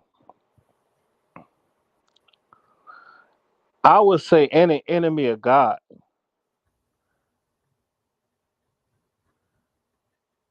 is an enemy of mine. Mm. I hate Satan. Yes. Or anyone that lurks the earth looking to destroy, kill, steal from people that's Mm-hmm. trying and striving to do the best they can to live for God. That is not somebody you can love. So absolutely. And Mm-hmm. if that spirit, the spirit is jumping into people, I may hate the spirit that's in them, but you love the person. But as Okay, we far ain't as thinking Satan, about loving them now. We ain't talking about loving Satan. No, no, he no, didn't no. say that. I He didn't talking say about loving hurt Satan. I said the people. Listen, spirit he talking about the spirit in people. in He might people, hate the spirit in them, but love the person. but love the person exactly. But as far Uh, as Satan himself, absolutely, I hate him. I can't stand his guts. Yeah, and your mama's a pastor. Exactly. but that wasn't the question. Do God say hate Satan? You said, does God hate Satan? Yeah. Okay. I Does God say hate Satan, or do He tell us to hate Satan? Well, that's I would have another to read. question. That's I would another question. I would hate. I would have to research that. I don't. I've never really focused on if God tells us to hate anybody. That was the question, right, No, Angie? that was not the question. I mean, that's we devolved into that, but the question was, I mean, is it okay to hate Satan? And then I mean, we went off into does God hate Satan or whatever. Yeah. Me, listen, the Lord knows that I don't follow that Bible from cover to cover. He knows my heart, my feelings, and what I strongly believe in and what I do not. And so, hey, unfortunately, it is what it is. It's a few people in this world I just hate. That's just it. I think they Satan. I mean, I think they Satan. I'm just gonna have to deal with. And I'm like, Lord, but here's the reasons why. I ain't making this up. You saw it. You know what I'm saying? You was there.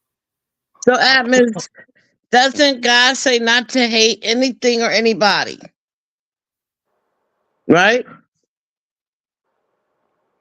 Atmos? But didn't God hate Esau? God didn't hate anybody. Yes, he did. He loved one and he hated the other. That's in the Word of God. Oh yeah. So I mean, that's Hey, that's in the Word. I'm doing a cabbage patch. That's just I'm facts. doing but I I can't don't beg and know. I can't lose on my worst day. What's No, up? no. Well, you can't. I'm not Yeah, hating. Like I said, I'm not gonna say I I love him. I dislike what he tries to do to people and the evilness that he carries. But okay, so Ahmed, if the Satan went to God right now and say, God, I'm sorry for all I did, trying to take your children, the evil I've cast on this world, the evilness I've done, please forgive me. Will God forgive him?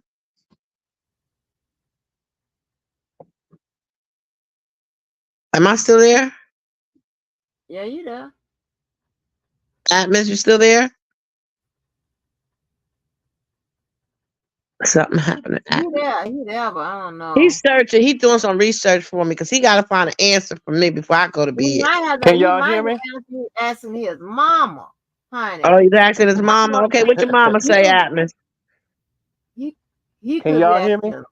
Yeah, I can hear you now. Yeah, I said I can't answer nothing for God, but I all I say is that um, we can only really be accountable for what we do, how we feel, and the situations Mhm. that we go through. But I don't think any man can say what Okay. God feels about, you know, Satan unless it's in the word. Uh-oh, he went out again. Again.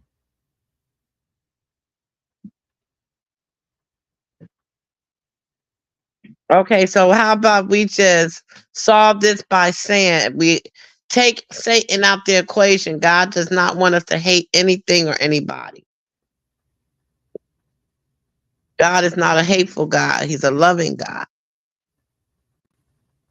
Cookie, you know what? It is so fine and dandy that you be all in the love thing, whatever. But you know what? I mean, you're not going to turn me into that. And listen here, I listen. Uh if you do evil shit and you are an evil person, Mhm. I don't love evil. That's crazy to me. I That ain't don't saying make you gotta sense. love them, but you don't have to become evil. That's Because not like becoming Admin evil. said, you can only be responsible and answer to what you do and put out in the world. Exactly. Exactly. So if I'm I fighting know evil your with ass. evil, then that means I'm evil, right? What? But evil and hate are two different things. So, Right. in my opinion, but I will say that I don't I don't believe in my own mind that God loves Satan. I don't believe that personally. Um, He I think despised at one, Satan. huh? Sorry, I'm just saying he despised Satan. But go ahead. Yeah. I agree. I agree. What's up? What's up, new Black Panther? Well, what's happening? Chilling. Um, but no, I can't. Like I said, he hated Esau. He loved one. He loved and he loved the other. He preferred one over the other. So that's just that. I just base that off. That's just what I know. And if it's about anything, else in the world, I know he hates sin. And so that's why you need to repent for when you do sin. You need to go before him and say, Lord, you know what? That's just what the word of God says. Now you do need to be forgiving also if you want to be forgiven. So Right. it goes both ways. I just think though that when someone is just straight up just deliberately trying to destroy you, it is Mm-hmm. it is very hard to find them feelings of love for that person. And forgiveness Right. for some people. Some people don't forgive for nothing. They'll go to their grave hating the person. Okay, so even if you don't love that person or forgive that person, what does it do to to match uh evil with evil or hate with hate or nastiness? You know what I'm saying? Like Admis, like I said, I could say to you, Admis, man, I don't fuck with Admis. Hmm. Is Admis gonna come back and say, I don't fuck with Cookie? Or you just gonna say, okay, Cookie don't fuck with me. I'll leave her the fuck alone, right? I probably wouldn't respond at all and just not even talk about you or That's think my about you. point. That's what I'm saying. So just because two wrongs don't make a right, they say, right? But it depends So on what you're doing to prove how much you can't stand me and how much you hate me too. I'm not just going to allow you to just straight up just voluntarily put all your effort into destroying me without any type of resistance. Mm-hmm. okay, I can agree with Yeah. that. And I'm not perfect. I don't live the word of God front to back. Right. Um, and there's been times that people have said things on the internet, and I went back at them and said stuff. Do I hate anybody on the internet? Absolutely not. However, at that time when somebody come for you, sometimes you got to back them up off you. You know, but at the end of the day, in the beginning of the day, I love everybody. Right. Can I You jump hear in that, Miss for Auntie? You ain't saying nothing to Some Atlas. some people I What don't you mean deal I ain't with. saying that? Well, I mean, Some out people, of men, Adams don't have the same views on that, so ain't nothing for me to say. I ain't yeah. got to say, oh, Adams, I don't agree with you. But Miss, yeah, I well, mean, hold up now, Miss anybody Miss know me Angie. already know I don't agree with that. Miss Angie, I gotta Mm-hmm. say this. Now I respect you and I love you. You know that. Mm-hmm. Mm-hmm. I don't think you hate nobody. I'm gonna tell you why. Because Mm-hmm. I've seen and I could think about one or two people that I would say that you really do detest. You really don't like it all, no matter what. But even Mm, those same people, I've seen you try to give them a chance to get things right at one time or another. Now they mm, end up stabbing you in the back again or taking your kindness for weakness. But I've seen you have a very big heart. You really do. mm-hmm. That's Mm-hmm. I've why, seen. and I appreciate you saying that because some people don't pick that up or whatever, and I don't make that an advertisement out here. I But know you guess don't. what? But guess what?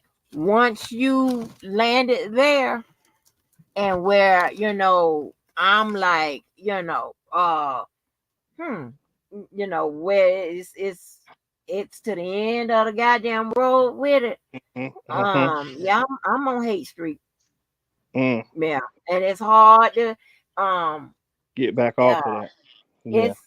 it's it's hard. It's I only seen one person come off that street.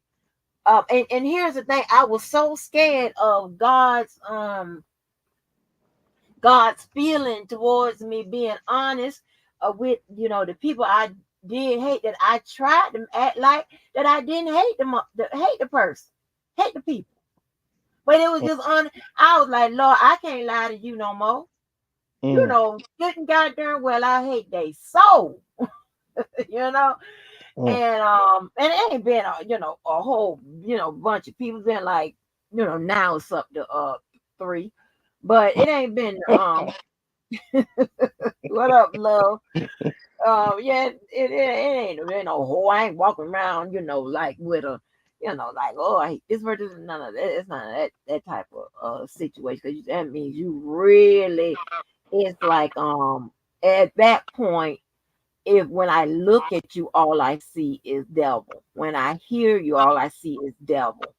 You understand what I'm saying? Mm. And it's and that means that you have really pushed it beyond to where it'll be like a situation is like, if I hear something happen to you today or tomorrow, I ain't gonna cheer it on, Mm. but you best believe I'm not gonna be like, oh, You ain't fake gonna shed my no tear over it. condolences. Yeah, I ain't gonna fake no condolences, Mm. you know.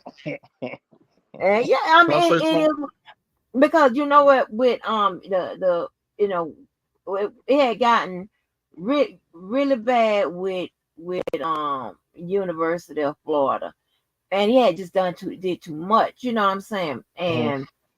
And when I was like, baby, I'm on that hate street, and I've said this 1,000 times. When that man called me and said, you gonna come visit me in the hospital, he done been there 3 months, and the hospital, it was in between my job and my house. I was like, no. Mm. And because I had him on loudspeaker, my friend Nina turned around, was like, Angie, what he was telling me, all the stuff he was going through and stuff like that. And she told me that seemed real serious. And he been there 3 months, and you ain't gonna go see the man. I was like, no. And he couldn't believe it. He told me, I Well, can't believe you not gonna. But that's because of all them times where I was civilized with you, and but you didn't understand that. So how mm. about this? At this point, I don't give a fuck if I get a call, and it is what it is. Give a You fuck. know what? Well, here's the thing too. Black Panther, I think you was trying to say something. I'm going to give you a chance to speak. Yeah, can y'all hear me? Yeah, I hear you. Yeah, before I got cut off, it's just a state of mindset our people in that is kind of sad. You know what I mean? Because we always trying to get along with people that's showing us they don't want to get along with us. I'm speaking of these record companies, these people in power. You know what I mean? And we try to give them the benefit of the doubt. We still trying to give Dr. King that same "I Have a Dream" speech. We still trying to bring that to fruition. And like I said before, I got cut off because I got so many calls coming in. Um, Oh, Dr. King, he was not right in his thinking, but he stopped thinking that way. Eventually, he started to fight. he started to fight. He was talking about fighting them on the economic level, fighting them as far as shopping with them, fight. You know what I'm saying? Fighting them on different fronts or whatever. Because he knew that he wasn't like Malcolm X. He knew that he didn't have it in him to just go out here and pick up a brick and bust a crack in the head. He knew that. You know what I mean? So he fought in his own way. You know what I mean? But why is for some reason we don't want to fight in our own way? Miss Walker is a lawyer. I'm a trucker or whatever. Adams is a pastor before I speak. You know what I mean? So it's like, since Adams is a pastor, what I hear, teach the word of God, where it's going to wake our people up and get them to be a warrior class in your congregation. You know what I mean? Ms. Walker, she can fight this crack in the courtroom. You know what I mean? Oh. And yeah, it's like the battle is everywhere. Why you use that C word? Go ahead. I mean, the battle is everywhere, and we must fight on a battlefield. You know what I mean? Pick our battlefield that we want to fight on. You know what I mean? That's simple. Everybody ain't gonna pick up no AK-47 and go out here killing white folks. That's for the mentally ill people. Let them. It's a place in this army for everybody to fight in our own special way. You know what I mean? So if I see a man get up and on the news, cut the news channel on, I see a black man, he shot up a white church. I'm not gonna say, oh, why the nigga do that? I'm not gonna do that.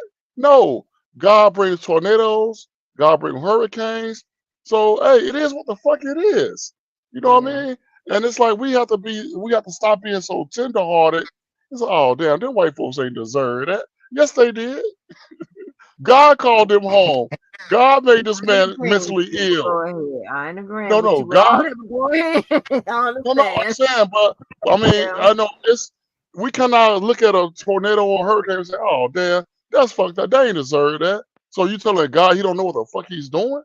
He sent the hurricane. He sent the tornado. Let God's will be done and leave it at that. You know what I mean? So we can't just yeah, I mean it's kind of harsh what I'm saying, but in reality, you gotta look at it like that. If God sent a mentally ill person to shoot up a church or a school and kill a bunch of white folks, that's not gonna bother me because guess what? I'm gonna say the number is not even yet. How many of us, our children have they killed? No, it's Ms. Walker. You Go ahead. Go ahead. we have to look at it like this though. We have to because we have lost way too many. Why would I shed tears over 20 or 30 little white boys and white girls that lost their lives in the school when if we have lost tens and hundreds of thousands of all black boys and girls, you know what I mean, coming from the come on now. I'm gonna shed tears over that because I know them 10 or 20 children, that number is nowhere greater than tens and hundreds of thousands of our children that lost their lives coming over here trying to escape, jumping over the ships. You know what I mean? And then not even gonna bring it back into slavery before slavery came into existence. I'll bring it up until what's going on now. Look at how people, like I said, how people are still in the ghettos of America. Hitler, like I said, Hitler people, they got their reparations. You know what I mean? We ain't get nothing though, but we still in our ghettos though. You know what I mean? I'm not gonna shed no tears over every time it makes me sick every time I see a white 80, 90-year-old white man and white woman. I am a survivor of the what do you call that shit? Holocaust. Holocaust. Holocaust. Bitch, I don't care. Yes, I don't care about the Holocaust, bitch. What about our Holocaust? I was having way before y'all's. So why should I shed a tear for y'all Holocaust when our Holocaust is still going on and it's still, you know what I'm saying, happened years before y'all Holocaust, but I was still going on to today. So it's like you got to put things in proper perspective.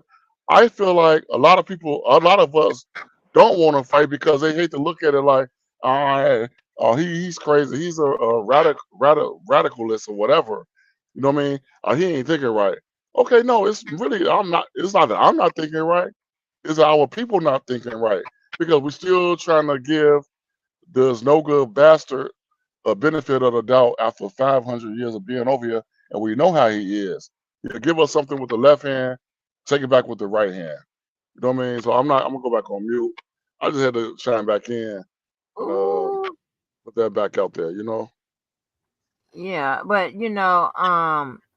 my daughter's father's mother, that's helper I hate, right? And it's because people will mischaracterize it, maybe like it's something else or whatever, and it got nothing to do with any of that. It has something to do with that person. So that's a female I hate, right? So for anybody to get to be started with some ignorant ass broken heart shit, because I know how you motherfuckers do it and how liars do it. Got shit to do. I mean that's not even in the equation, right? But that I don't like how she um did those children. Okay. So she'll probably never come off the list. All right. I don't like people that try to do malicious shit to others. You understand what I'm saying?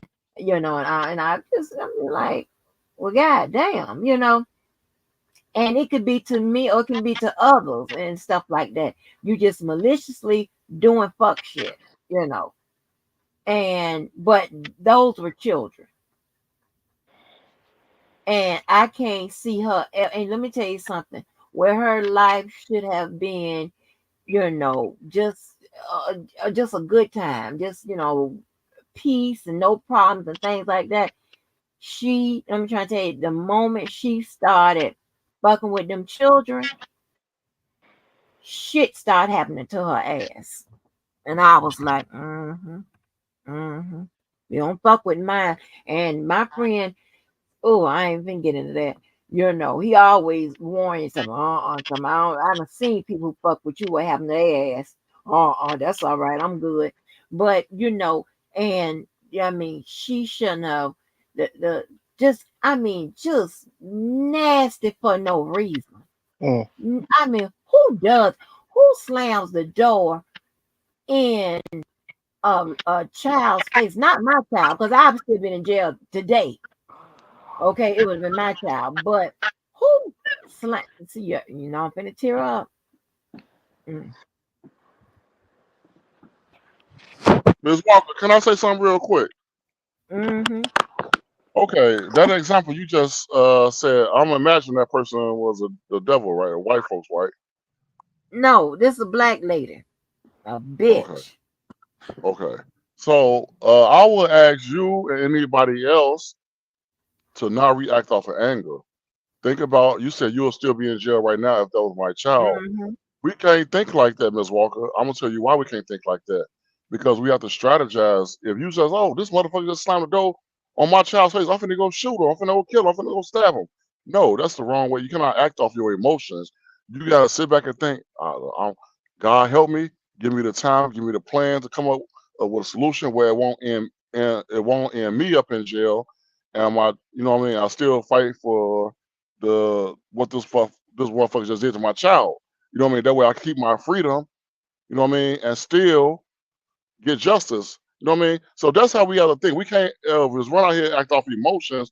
We got to strategize and plan and plot and think about what our next move going to be, where it won't end up give us end us up in a fucked up predicament. You know what I mean? So I know that you're just talking for the sake of argument or whatever, but a lot of people, I tell a lot of men that shit. Stop thinking with emotions. Don't get emotional. You know what I mean? If somebody slap your mama, don't get emotional. No, yes. We gonna fight for our mama's honor. Guess what? Guess I what? don't know what kind of bipolar panther you are. Because at first you want to kill up everybody. Now you tell me don't. I don't know what kind of bipolar panther you are, but go ahead. No, Miss Walker, what I'm saying is I don't subscribe to none of our people just doing something off emotions. Think about what the fuck you want to put the emotions to the side for 1 minute and then think about what you want to do, you know what I mean, where it won't get you in a hell of a lot of hot water or whatever, you know what I mean? That's what I'm saying. But the early example I made is as far as I'm gonna be somebody black ass. going to, yeah, we beat our ass. Yes, but Yeah. you know what I mean? What Okay. I'm saying is, I mean, that was just a figure of speech. Me saying I'm gonna be in jail. No, I haven't seen her yet. I mean, since That girl, my daughter's half sister, told us that. I haven't seen her since then. But I'm gonna cross her motherfucking path though. Let me tell you something. That whole got a good been in her position for I don't know how long. So Okay. wait a minute, you haven't gotten even with her yet? No, life got even with her ass. Life got even with her bitch ass. That's what It's not got the same. got Though. even with It's her. not the same. It's not gonna be the same as walking with your justice and be different from life. Life gonna beat her Right, down, that's yeah, what I'm but you saying. supposed You to gonna beat get her her down too. too. Huh? Wait a minute. So you Life is want me to gonna beat beat her her down down. too? I say if she slammed a door in your child's face, but that didn't happen though, right? Not in my child's face, but her half sister. But it's the same. One child, it doesn't matter who child it is. She need her Well, yeah, it motherfucking ass does. beat. It Why? matters. It matters because that child that you're speaking of, they got the door slammed in that child's face. Do that child has a mother or a father? Yeah, she got her mom and stuff, but her mom ain't with all that violence and stuff like that. I am. So if her mother's not with all that violence and stuff, your mother and your father are supposed to be a protector at the end of the day. So if your mother didn't feel the need to protect their child or fight for their child, then I don't. That's kind of a fucked up situation. I'm not gonna. That's. I'm gonna leave that alone. But you like we don't process things, we don't process shit the same. And I am a type of person that I'll take up the calls or whatever. A lot, baby, I just don't understand a lot of shit when it comes to me. But listen here, so I don't, I'm not waiting for her mama to react and all that shit. Fuck that. She shouldn't have slammed this shit. Oh Lord. Mm. Well, Miss Walker, if somebody, like for instance, okay, if somebody, I make it personal right now.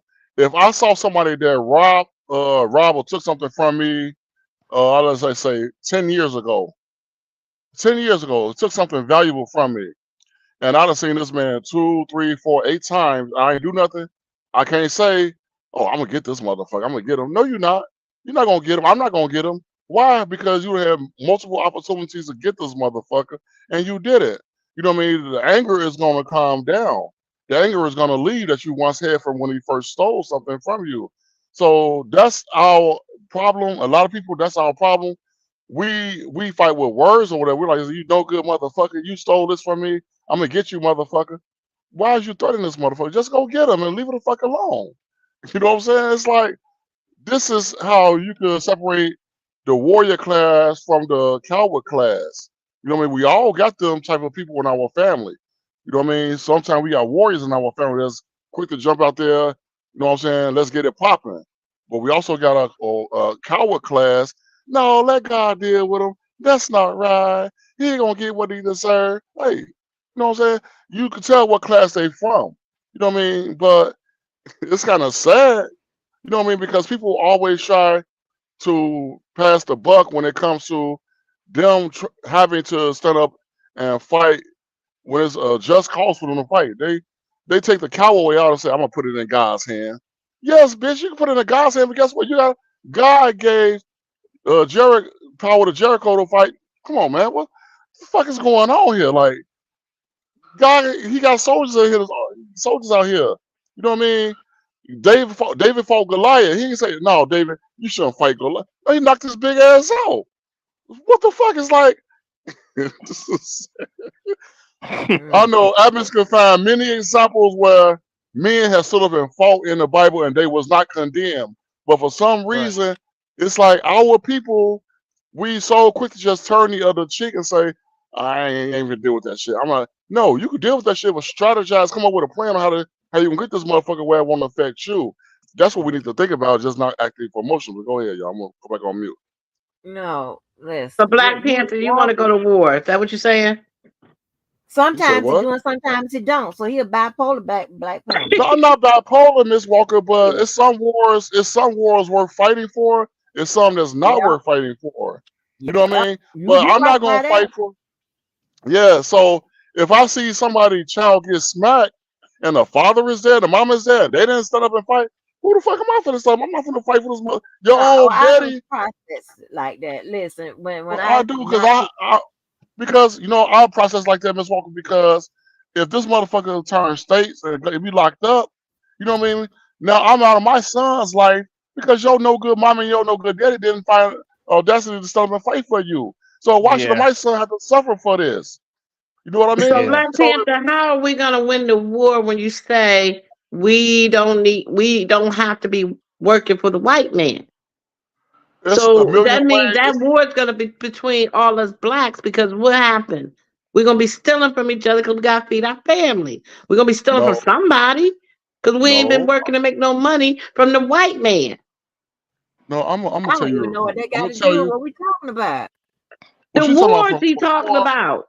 She's When talking he about go the back, when you go back to what he said in the beginning about right. we don't need to be working for the white man.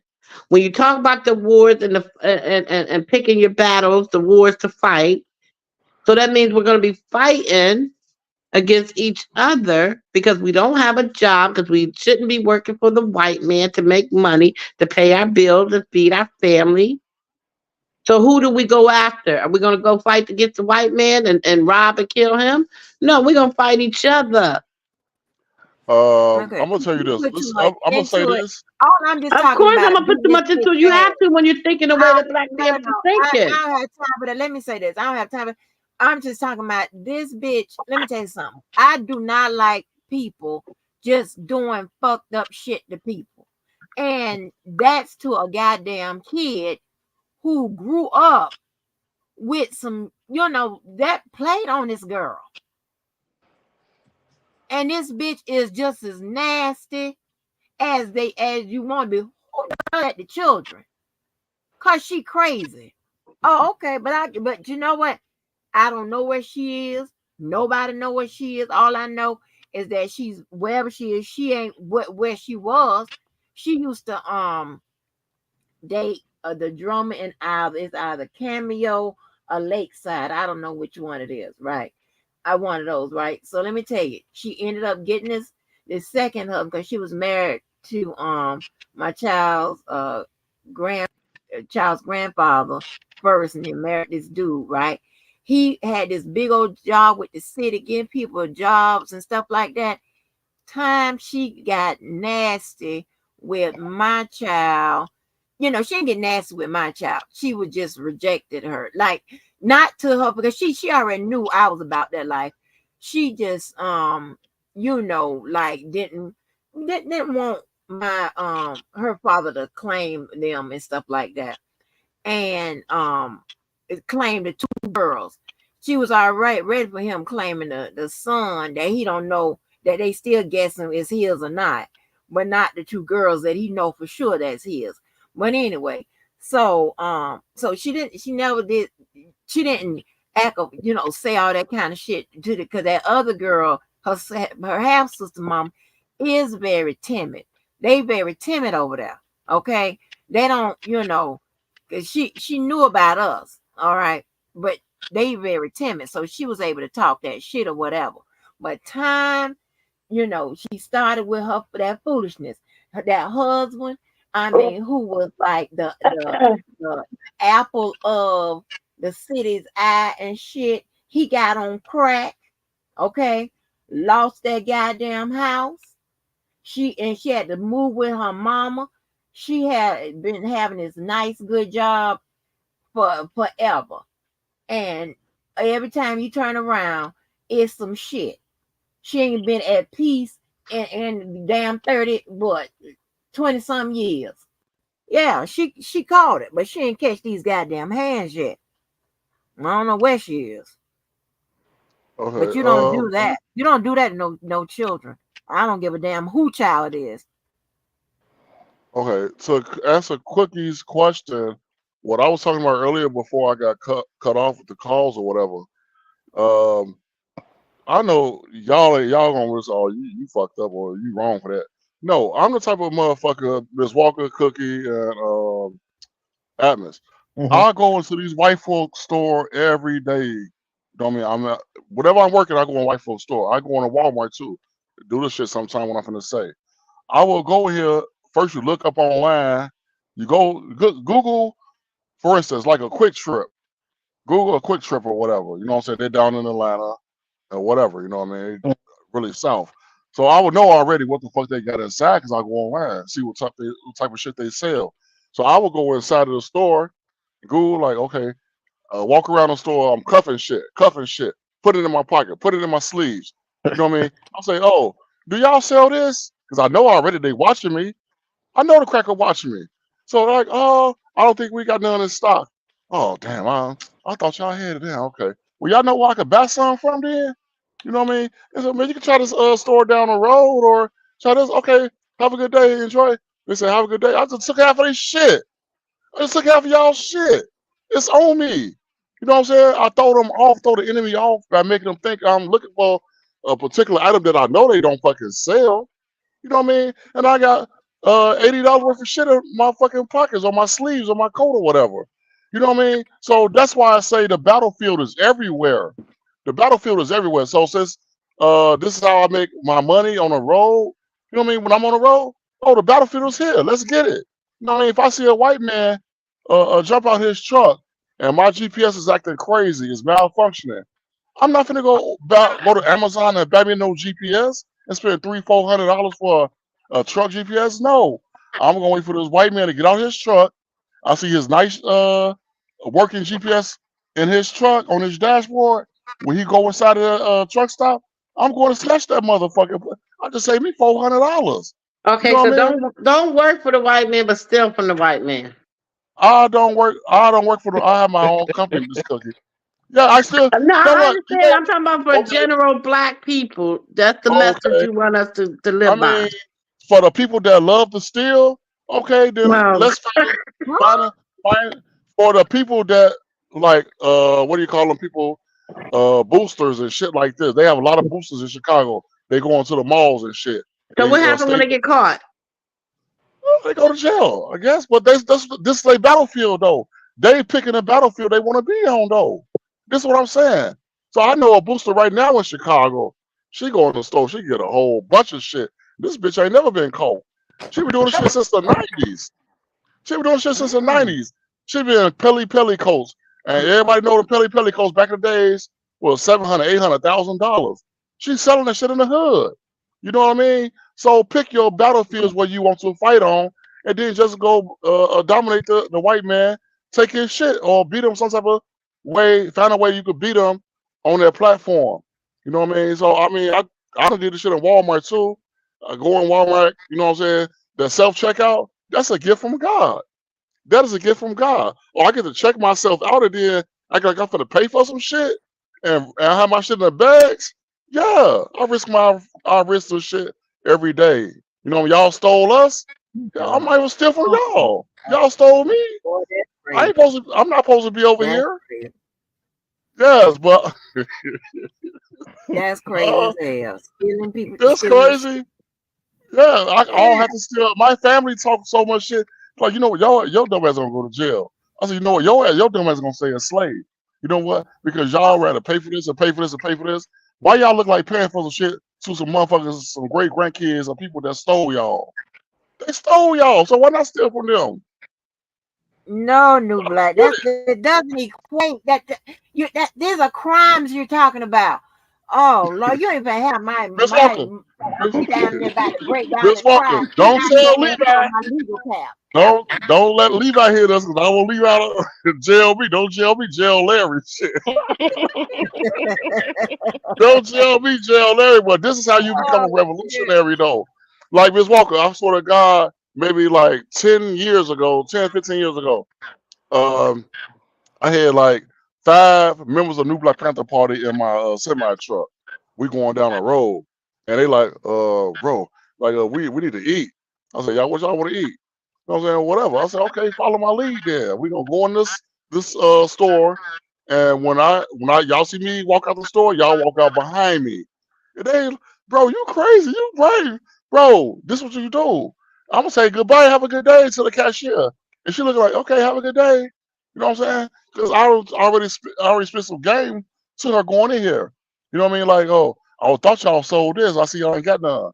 And the white one will say, oh no, we don't sell it here. Okay, thank you. All the time I got that shit in my pocket, food and shit. And I done fed the whole Panther party. You know what I mean? Oh Mm. my I done fed God. the whole Panther party. They're like, bro, you a brave motherfucker. Yes, bro, this is what you do. Shit. We ain't paying for shit. We walking about this motherfucker. They be stealing in Chicago. Lord have mercy, Jesus. I mean, New it's black still in all people states shit. though, you know. Say what? You can't steal the people shit. The people, They stole America us. Why has not? evolved. You can't hold the people responsible today for what people did in the past. You know, the Bible says the sins of the father shall be passed to the third and fourth generation. So you can. This is their sins. So this is God's But words. The Lord sins of said they pay. Okay, but the sins the sins of the father shall be uh-huh. passed to the third and fourth generation. So what as in the beginning, it will surely be in the ending. If it started off with murder and robbery and all this other shit that a white man did, okay, it's gonna be like that in the ending then because y'all started this shit. Y'all started this. Y'all stole us. Where's Prime Lavelle? example. I thought I'd never say that. Where's Lavelle? Who is that? I don't know. Somebody gonna give me some understanding. Am I crazy? Oh Lord. Well, you probably Oh, look crazy because you've been in America all your life, and all of us look crazy. You know what I mean? But some of us understand what is going on. You know what I mean? So, but I'm gonna get you on your crazy. As long as more I talk to you, you're like, damn, okay, mhm. new Black Panther. That make a lot of sense. I think I'm gonna start doing that. I'm gonna No, rub off on no, you. no. I already I'm not. everything I say is not gonna rub off on you or anybody else on this panel, but that seed has been planted already. So once that seed has been planted, only thing everybody else that can do is just water that motherfucker. Now it's gonna grow. It's gonna grow. It's gonna grow. So the seed been planted already. I did my job already.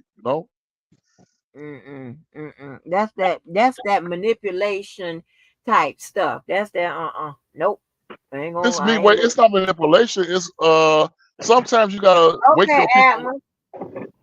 You gotta wake. Oh I'm yeah, trying to wake thank our you, people up. Agnes.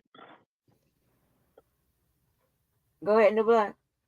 I said it's not really manipulation. It's me waking our people up. You know what I mean? Because our people have been lost and confused for so many generations. It's like we don't know who the fuck we are. You know what I mean? But if somebody, it's gonna have to take somebody like myself or someone else to come and wake our people up. Like, damn, we got to show people the possibilities of what can we do. You know what I mean? Out here. You know what I mean? So, like I said, a battlefield everywhere. So, when next time you go to court, Miss Walker, I Mm. want you to try to get the next white man, even if you think he innocent, try to get this motherfucker the death penalty. Try to get Oh this my motherfucker the God, death penalty. baby, I don't practice no. I ain't practicing in You know I don't know why? how long. You know why? Because he might be innocent. He may be innocent of this, but guess what? His no good daddy, his mama, his granddaddy, they done did No. something that they ain't got called for. So let him pay for whatever the fuck they did. You know what I mean? That's how we could take over Oh my America. Yes. So your God, battlefield is on the you courtrooms. the black Mark Furman. Uh, uh, and no, everybody say I heard Cookie or somebody say I'm not racist. Racist. Y'all, do y'all understand what y'all saying? Racist is somebody that's wanting their people to be the best or be on top. It's like IST, like a pianist. A pianist practice the piano, trying to work their craft of being a pianist. Mm. A guitarist, IST. Um, I don't mind people when I've heard people told me I ain't gonna say all my life that I was a racist, but at least about the last 10 or 15 years. Oh, you're a racist. That's a compliment to me. Because I'm fighting for my people. That's a compliment. Yes, y'all make it sound bad and negative, but I'm fighting for my people on the battlefield. So if I'm fighting for my people, thank you. They all acknowledge that. You know what I mean? But it don't mean nothing negative. Because if I see another white motherfucker that's doing some racist shit, or they got these companies out here, $1 billion companies, and they hiring us to give us pennies on the dollars or whatever. And shit, why not take some shit from these motherfuckers? You know what I mean? I'm gonna try to hook my people up and get a job from them. I used to say this all the time when I was a teenager, 17, 18, 19. I can't wait till I get me a job working in a bank. I'm gonna rob the shit out these motherfuckers. I never got a Oh job in the my bank though. Yeah, that's what you tell thank myself because God. Thank Thank God for God. that spare time. Oh, Who said you Uh, was a racist, New Black?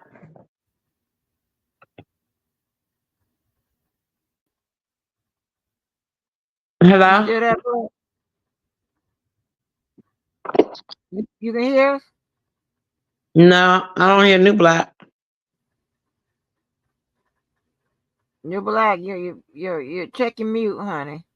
You muted?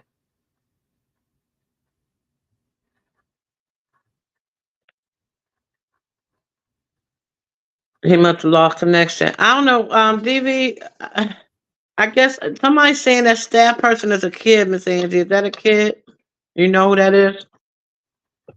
What are they saying? Are they saying something bad?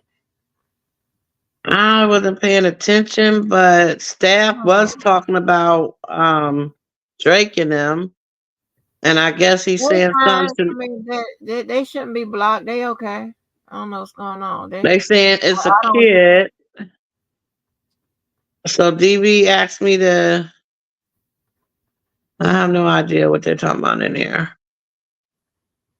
Um I don't know what's going on. and why are they talking about Fufu? Oh my god. What y'all know about Fufu? Love faces, what you know about Fufu?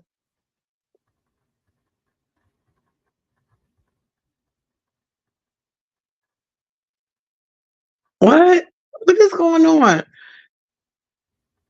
Love faces, what DB do to you? What's going on? What person talking about?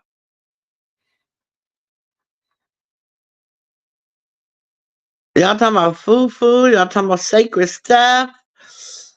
What are y'all talking about? Blocking people? Ain't we just Child. have a whole conversation about love? Or was it Okay. hate? Who? I don't know what they talking about. What I'm saying is, and then like I They said with saying that, secret sacrifice a secret sacred as a kid. They saying. I don't know. That's my first time seeing them, so I don't know. how Um, we know Secret is a kid? What they said? What they need to be blocked for? I don't see nothing they say they need to be blocked. Anyway, what's it? What I was saying, and with University of Florida, there ain't no broken heart shit or nothing that got anything to do with that. It is because of the fucked up shit he, just tried to persistent to do, with me and my name. Like, and how you long ago was could, that? how long that was, Uh huh. he started, let me see, okay, 2004, 2000, like 2005, that's when, what I'm saying, 2000, like 2005. So we talking about almost 20 years. Mm-hmm. And well, in the end, hold on, because he's dead now. But in the end, he did apologize. He needed my help. He did apologize. We became okay. I think he did come off the hate list. He did. I believe he came off the hate list. He did.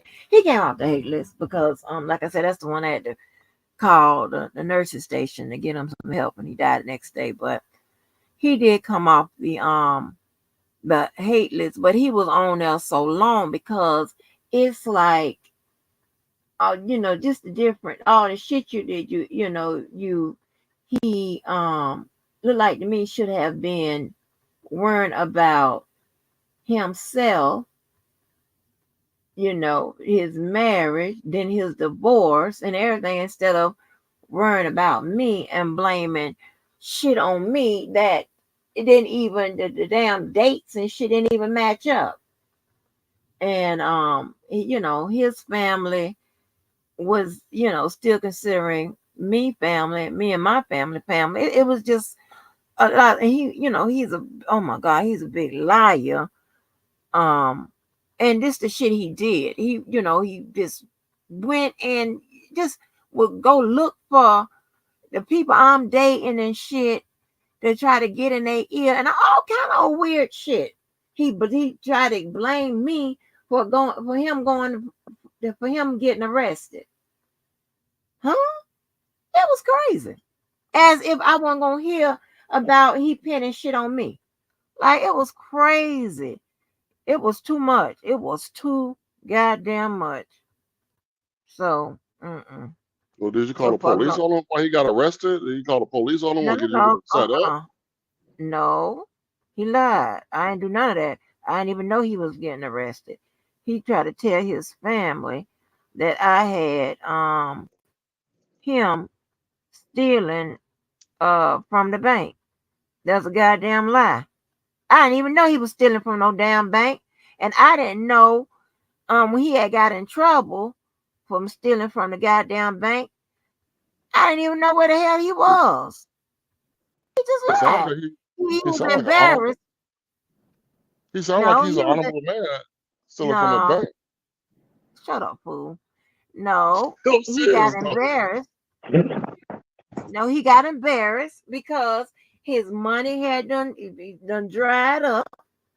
He's no, he didn't he's supposed to be the big man on campus. Now he was the broke man on campus and was fucking with them people shit, trying to run game on those people shit, and they locked his ass up. Why you didn't help him, He Miss got Walker, get arrested. away with it? Yeah, he got fucking arrested, Why and you he didn't gonna help him, Miss tell Walker? his ex. He gonna tell his wife, huh? I said, why you didn't assist him so he won't get locked up? I didn't know nothing about it. I wouldn't assist him anyway because he was still on the hate list. I'd probably met him outside with a sign say hi, bitch. Yeah, but if y'all would have got away with it, then he would have came off the hate list because you would have had millions of dollars. Now, when we was making money together, legit on the legit trip or whatever, we ain't had no problems. You understand what I'm saying? But no, and then he gonna tell his wife that I was the reason why he went and just talking about I had him stealing money from the bank trying to support my lifestyle. Huh? Like, dude, are you crazy? That don't even make fucking sense. And you're not gonna put no word like that out here in the streets with me knowing my motherfucking position. Are you crazy? And I was like, girl, that's what he was saying. And I was like, hell no. One of this other woman that used to like him that I knew came and told me that because she was still working to the place, to the popos when he got arrested. And I was like, now goddamn well, even the time frame don't even match up. From his date of offense don't even fucking match up. Like, what? I went nowhere around. Why you lying on me? And because you know why? Because I would be the perfect person to lie on because one, about that life fighting and this, that, and third, whatever. Because like I would be like if I was a witness in a case, I would be a problematic witness. Okay, because I'm not giving you, I'm not presenting a sweet and innocent, and I ain't do nothing wrong ever in life, whatever persona. So I would be considered a problematic witness. Okay, the prosecutors would probably have to get out in front of that and to explain to the jury that hey, she throw canned goods and shit at you and shit like that. So she's not a sweet and innocent person, but does that mean she lying? No. Okay, that's how you would do that.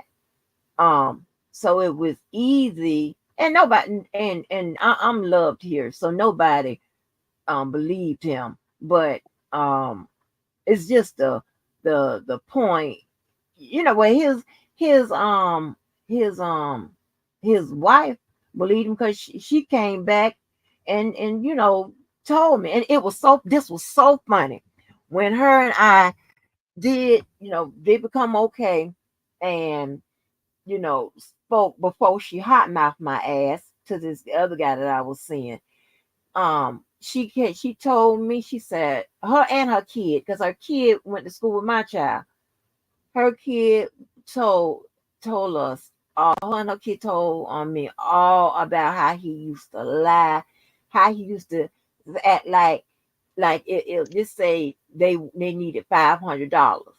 He was like, yeah, he got the $500, and you don't see his ass to next week sometime. And you shit like that, whatever. She was giving me the rundown. I was like, when I was like, and saying to myself, girl, you thought you had something. that's why I used to laugh. I'd be like, baby, wait till she finds out how this motherfucker's fixing to act. And So this it was was your ex-husband? no. That was somebody I was engaged to. Oh, okay. Yeah. And but we was all it's a long story how many connections we had to where we was almost forced to be around each other. And my daughter's um coach had asked him to be on a board that I was already a part of. And not saying that he should have, but because he knew at that point tensions, it wasn't hot what we were arguing and stuff like that. We wasn't arguing. It was his messy ass had kept shit up, made shit awkward. His coach didn't think when he was asking him to be a part of the board, all he wanted was another, like a person with connections on the board or what have you. But he was having those meetings and places where we was gonna all be together, and somebody needed to have a conversation before all of us could be in one room like that together. And he didn't think about that, and pretty much told me that was shit. Hell, you was gonna have to deal with it. I'm like, no, the fuck I wasn't. No, the fuck I wasn't. Because all they do, him and her, is just sit up there and stare at my motherfucking ass. I'm like, I turn around, I'm looking dead in their face. I'm like, well, god damn. You know what I'm saying? Because this is the thing, right? He couldn't have said nothing to that woman. And the only people that knew that him and I used to be engaged was that coach that ended up turning out to be his cousin. A couple of kids that was on the team, but they wasn't thinking about, uh my in romantic life or nothing shit like that. And nobody had to know nothing. He didn't have to tell that motherfucking lady shit. But no, as they always do. They always got to say, yeah, I used to date Angie, I used to be engaged with that, well, whatever the case.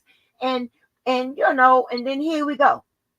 And so that whatever he was telling that woman or whatever, it made tensions kind of hot, because even sometimes when she would show up without him, she would just sit there and stare. And so I never thought that her and I would be okay.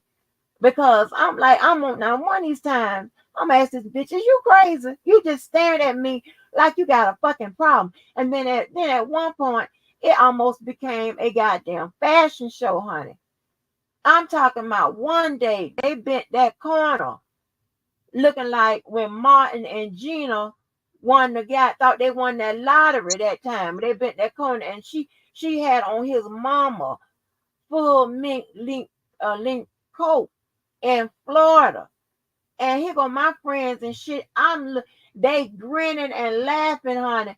Baby, it was crazy. It got off the chain. It was so crazy, baby. It turned into a full length fashion competition. I'm like, what is this about? And then my was like, oh my god. And then oh my gosh, this was so funny. Y'all know how these guys do, ladies. Now, tell me if I'm wrong.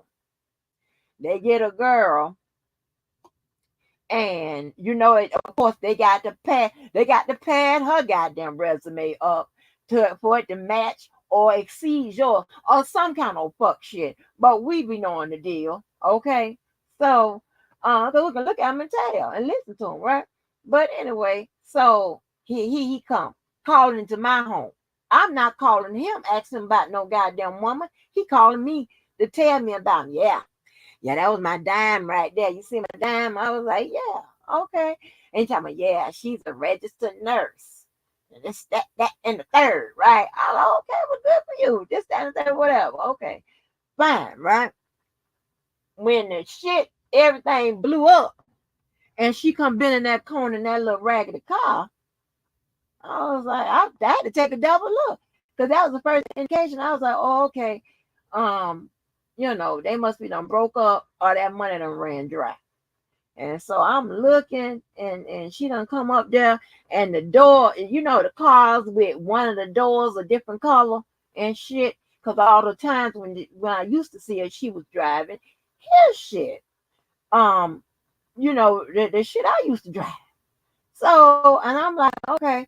So, so I never knew what her car looked like, but I knew it was something had to happen when she come in the corner in a car with the door this color, like you get the door from the salvage place. And they come to find out she wasn't no registered nurse. She was y'all guessed it, a CNA. And that doesn't matter. But it's like what are we doing? All this padding of the resume. Y'all experienced this shit before. Check this out right here. When they say, oh yeah, she own her own shop, you know what it is. She renting a booth. Just stupid shit like that. Unnecessary shit. When you get when the shit finally comes out, you be like, man, fuck this.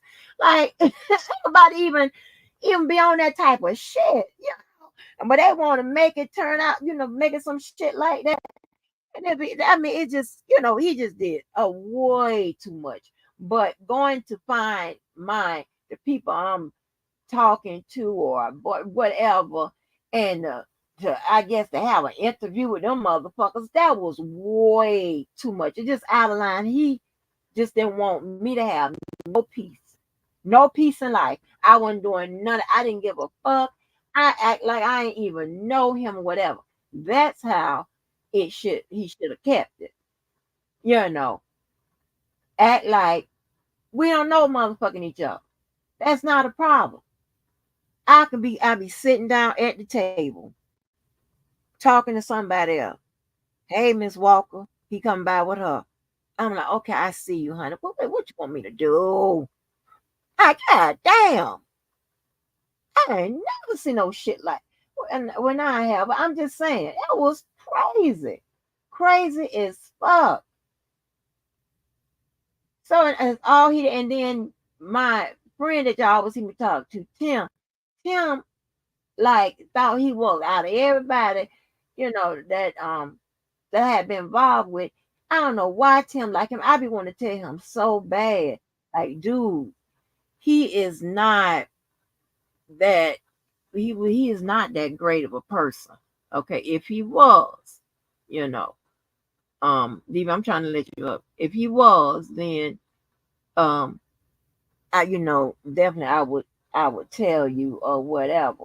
But it's not the fact that I'm keeping in touch with him. He's keeping in touch with me until we have a blowout and shit like that. So I be want to tell my friend that, but I'll just let him remember him as he wants to. What's up, Diva? What's good with it, TT? What's up, Cookie? No, everything cool. It was just a misunderstanding at first because um that I mean I didn't know that was a kid and I didn't see the messages at first because I was back and forth and I was in and out the washroom. So I didn't see the messages and it looked like they was coming for me. So I apologize though, love faces. No, sister, we good. Don't worry about it, baby. I just thought that you was saying something else because, it looked at when you kept on saying that person is a kid. It was like right after I put a heart and then put the hand up. I'm like, what you mean? Like what? What are you saying? Kids over here in this chat? We got to get rid of that now. We ain't doing that one. Did They y'all should. block the person? Yeah, I blocked them because I mean, shit, hell, if no Well, kids don't is on block nobody. Well, we don't block I, over here like that.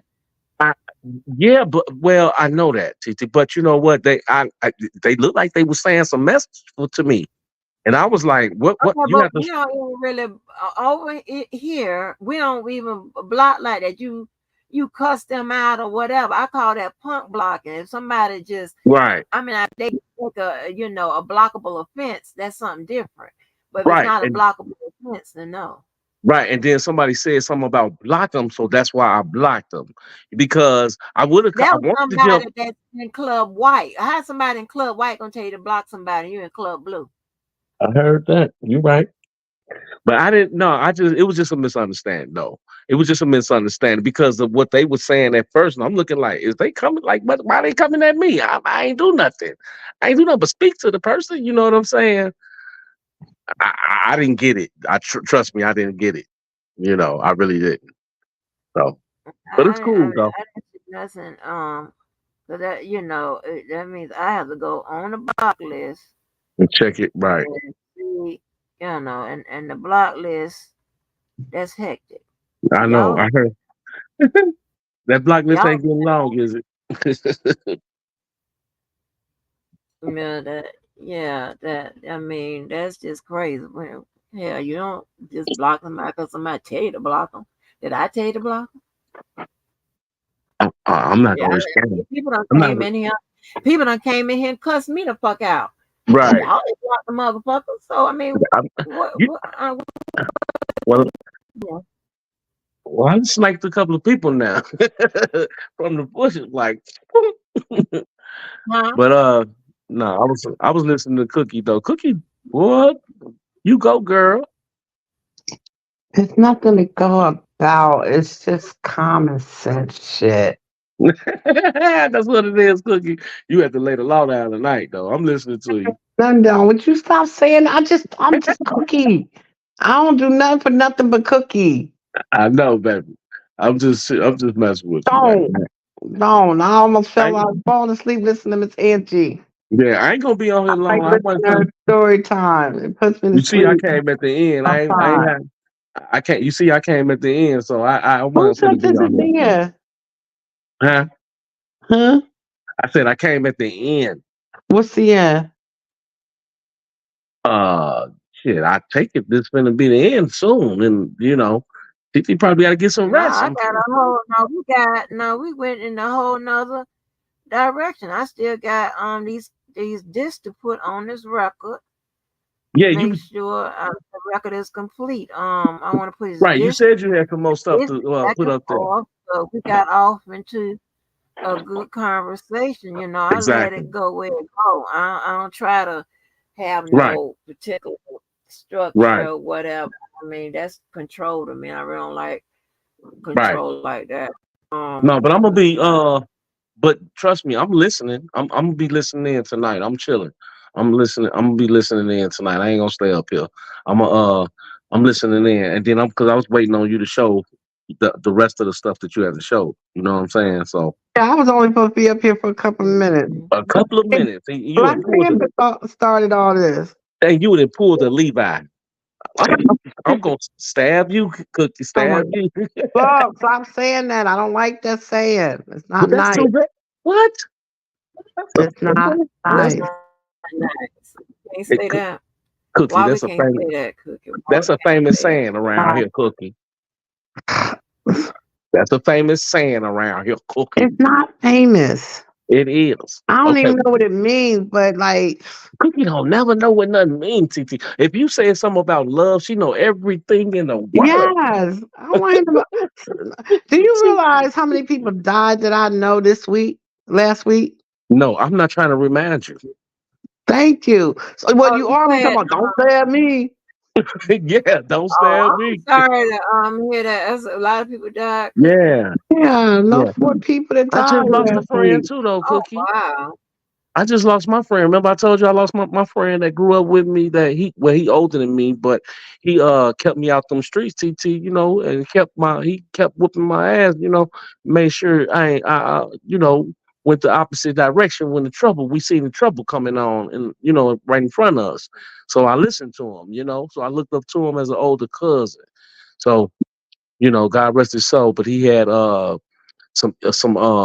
he had cancer. It was something in his stomach, something going on in there that he was always getting surgeries about. So, but he just died the other day, and I just found out yesterday when I went over my friend's career. So that's why you shouldn't be talking about stabbing people. I'm talking about stabbing you, No. Cookie. You ain't got no surgery. Stop it. What? We was talking about love. Nothing, Cookie. We was talking about love. Nothing but love. You want a hug, Cookie? I don't need no hug. I You need you sure? to stop talking about stabbing. I'm not stabbing nobody for real. I love you. I love you. Okay. No, you don't. I do. I really don't The cry, person, Cookie. What you say, Miss Angie? y'all are crazy. I'm like, what was the person's name? Y'all are crazy. Well, Don't cry, Cookie. Go ahead. it was a young boy named Justin Johnson that was 16, and in 6 days he would have been turning 17. It was a girl named Kendrick Gibson, my daughter's sister. She called her sister, but it was her daddy's ex girlfriend's daughter who she was brought up with. And she was 33, left behind a 7-year-old little boy. Another young man, my son's friend, he was only about 30 years old.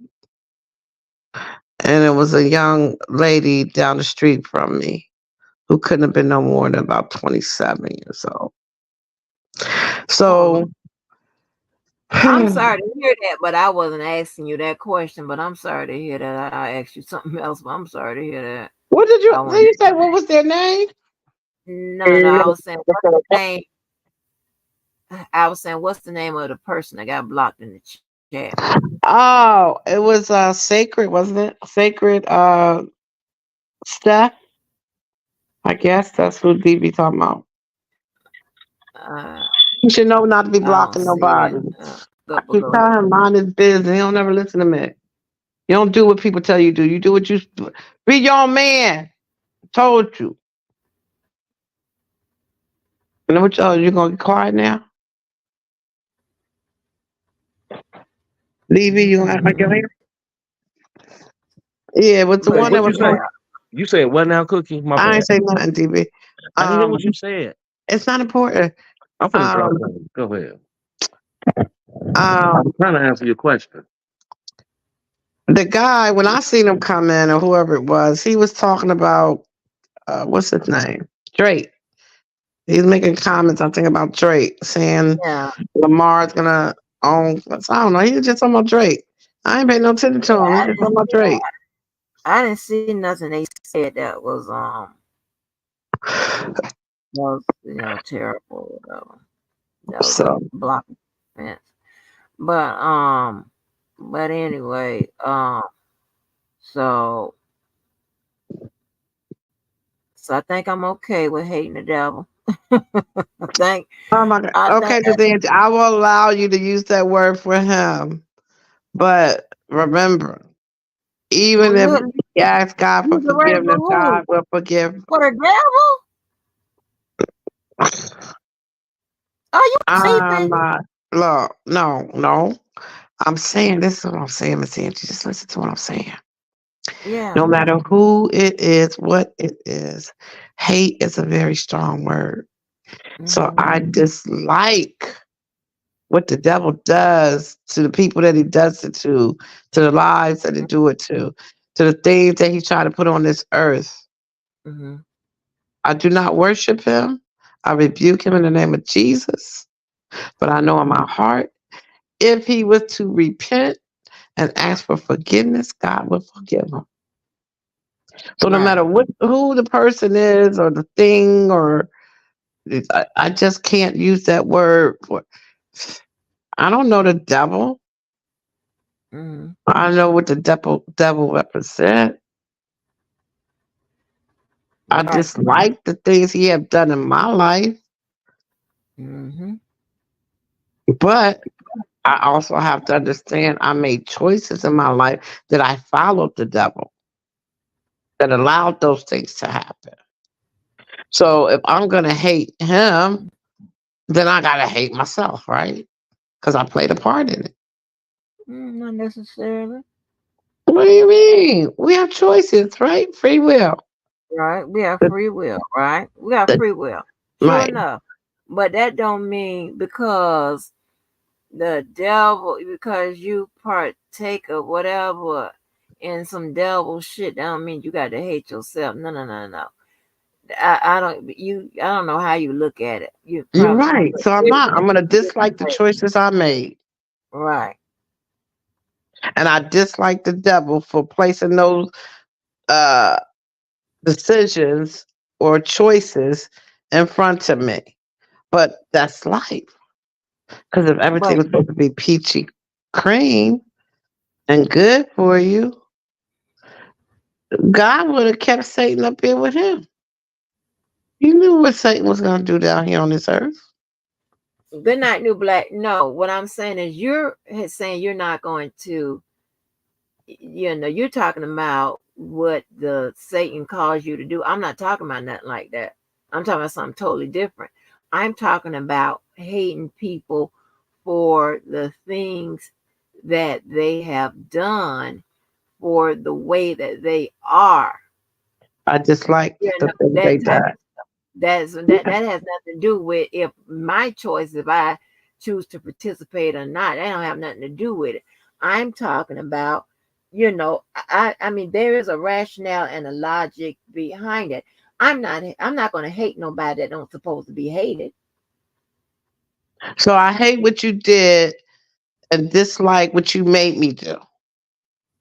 It ain't got nothing to do with what somebody making me do. I ain't said nothing about what nobody made me do. Ain't nobody make me do shit. That's That, something you that, are adding into it.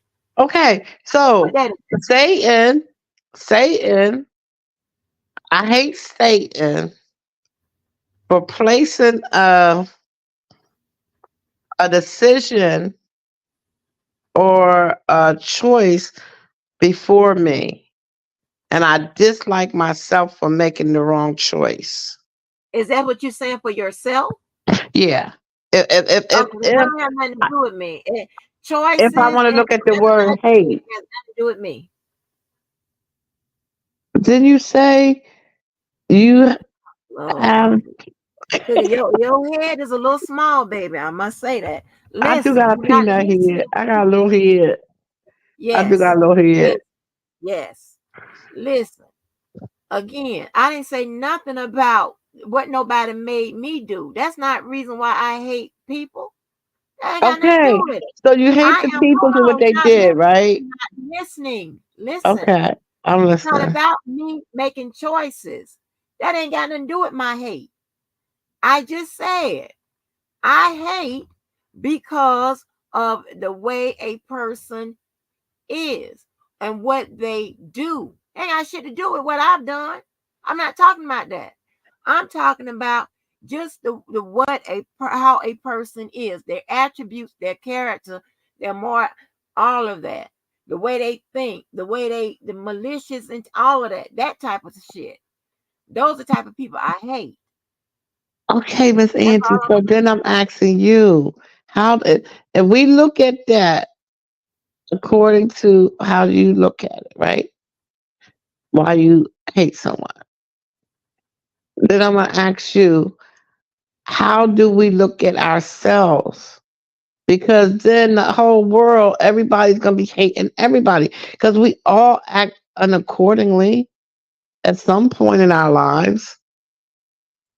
You know, no, I don't know everybody's gonna why do find a you say reason that why you they should add hate shit someone to it? because they acted a certain way. See, this is why you don't never understand anything because you add shit to it. It's just real plain and simple, and it's almost in bullets, like it's in bullets. It's not nothing to add to it. Everybody in the world is not going to hate because this is not a world view. This is This is just my Angie view, view. right? I got that. And I get the hate people based on logic that makes sense to me. If there's anybody to hate, these would be the perfect people to hate. That's it. Ain't no more, nothing else to add to it.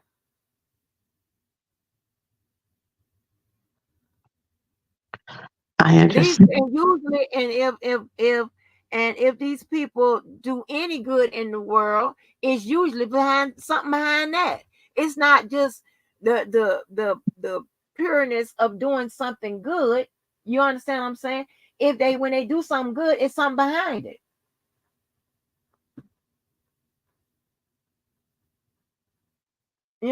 I mean, but I mean, those people usually, they get whatever. It is whatever. We think we two totally different people. I understand completely what you're saying. I'm just trying to get you to see it in a roundabout way. Let's say, like you said, I'm always adding stuff because if I can look at how you feel about what you just said, and then I think that maybe there's other people that may feel the same way that you feel. They look at, the actions of people and they say, I hate them. So if we got 90% of the world feeling the same way, because I'm sure there is others that feel that way, you're not alone. We would have a world full of hate. And where does that leave everybody? Where does it leave the 10%? We're Well, going to probably turn we into can't those answer type of that. people. We can't answer that because that is not the truth. So you don't think there's other people that think like you? Not 90%. No.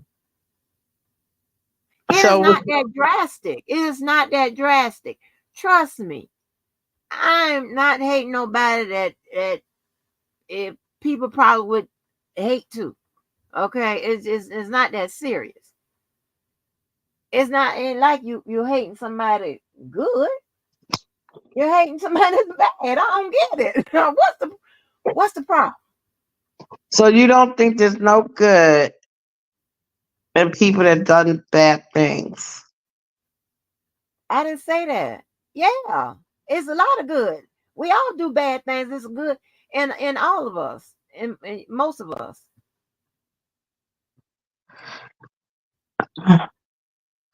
Love, you think I need some tea for my voice? What you saying? I sound hoarse? Good night, Black Panther.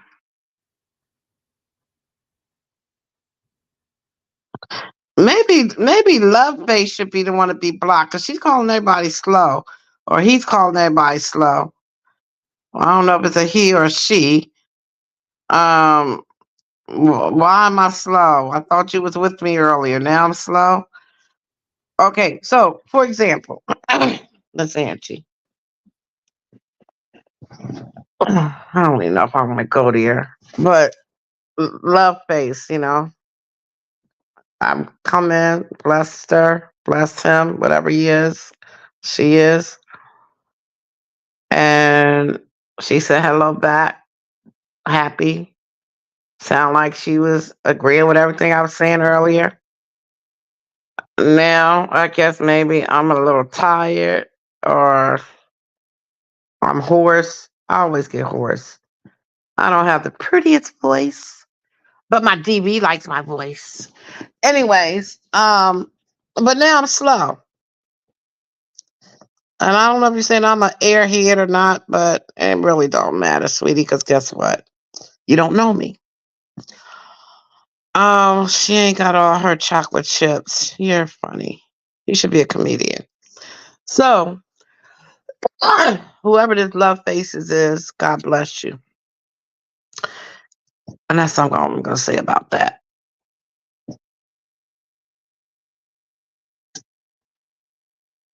People are funny.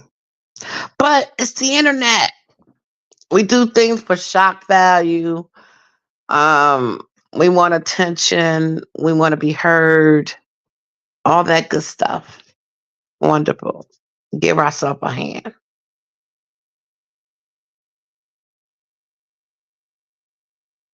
That's it. That's all right, Miss Angie. Yeah, but I thought you had a question. I did have I kind of did, but I decided not to answer it, ask it, because I'm an airhead and I'm hoarse. So, um, Girl, people don't gonna pay always have, attention to no girl. huh? You can't pay attention to. That's my, oh my God, thank Miss Angie. See, I knew I could, I'm gonna wheel you in, sweetie. I'm gonna wheel you in. Oh, you right. That's my point. You can't pay attention to people sometimes to allow them to take you somewhere that you don't want to go, or to make you react in a certain way that's going to take you out of your character. Now, I mean, she didn't really say no too much of hurtful things, and even if she did, I'd probably be still saying the same thing because I'm going to only feed into it for so long, and then I'm done with it. And normally, I wouldn't even feed into it, but because we're having this discussion about this subject, I kind of using it like an example. Do you remember, Miss Angie, when I first hit the link, and I would always say, I know I may not be the most intelligent person, and I know I don't talk like other people or think like other people, or can't use all the big vocabulary words, and you used to tell me not to say that. Right. I still Don't don't think say like that. that about yourself. Right. Do you honestly think that I was being condescending? But do you really think that I thought I was stupid? I'm not the smartest, but I know damn well I'm not stupid. You know what I'm saying? So, No, I mean, but we all have our moments, though. right. We all have our moment to be stupid.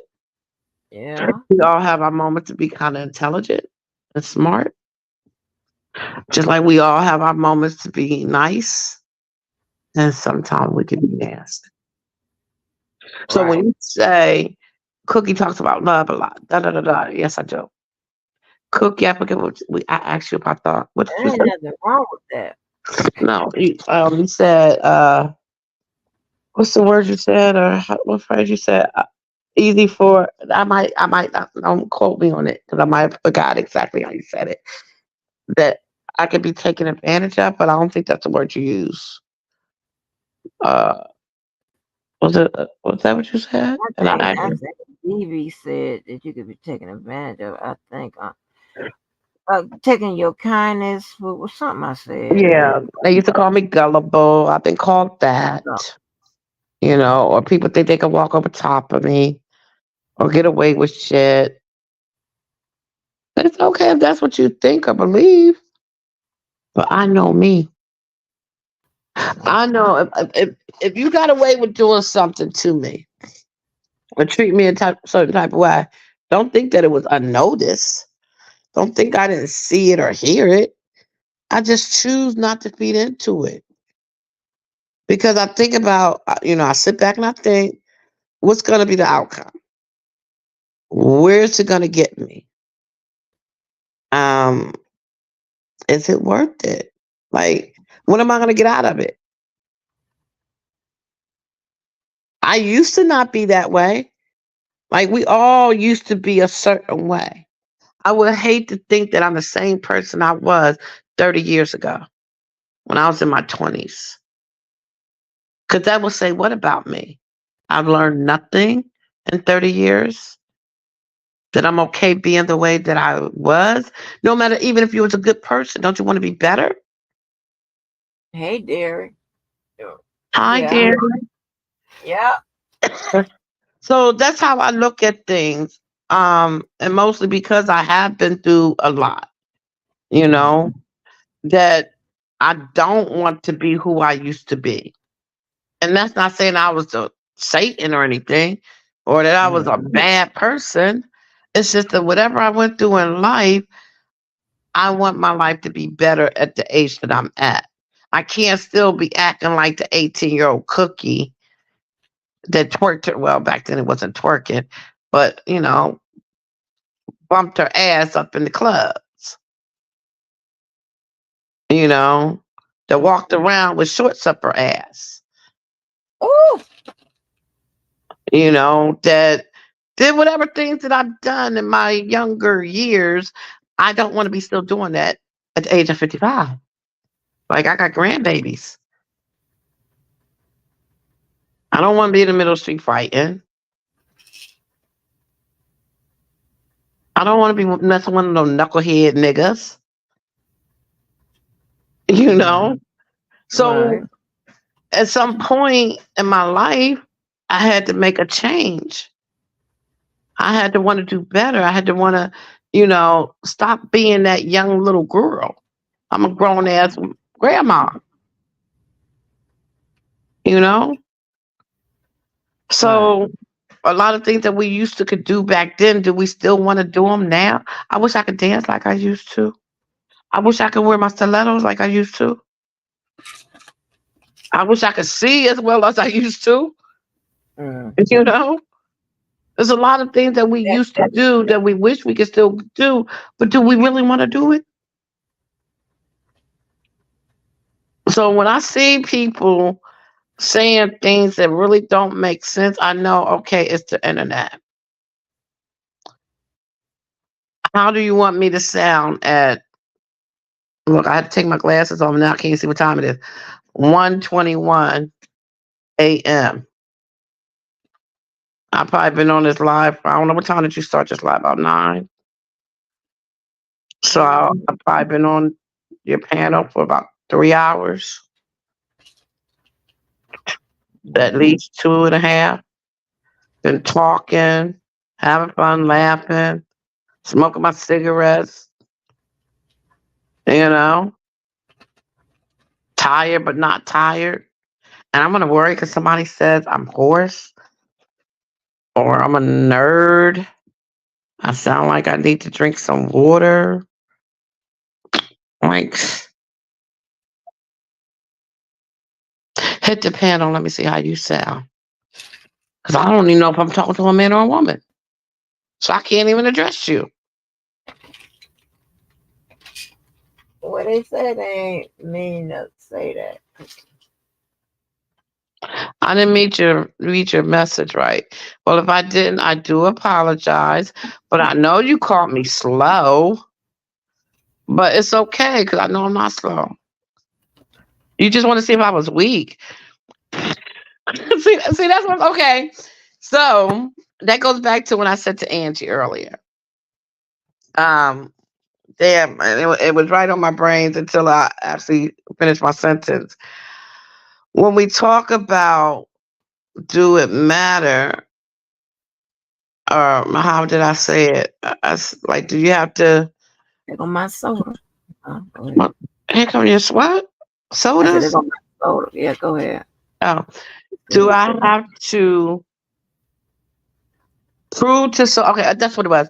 When Miss Angie said, when people tell lies on you and it's not the truth and something, are you gonna let somebody say something about you that's a lie, whatever? So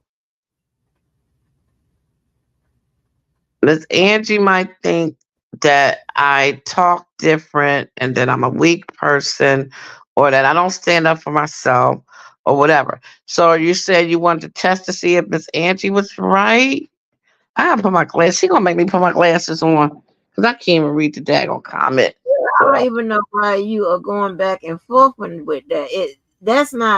That's different than somebody telling a lie on you or what I'm talking about, a lie that I mean, if you want to, you can dispel or whatever. No, that's just something.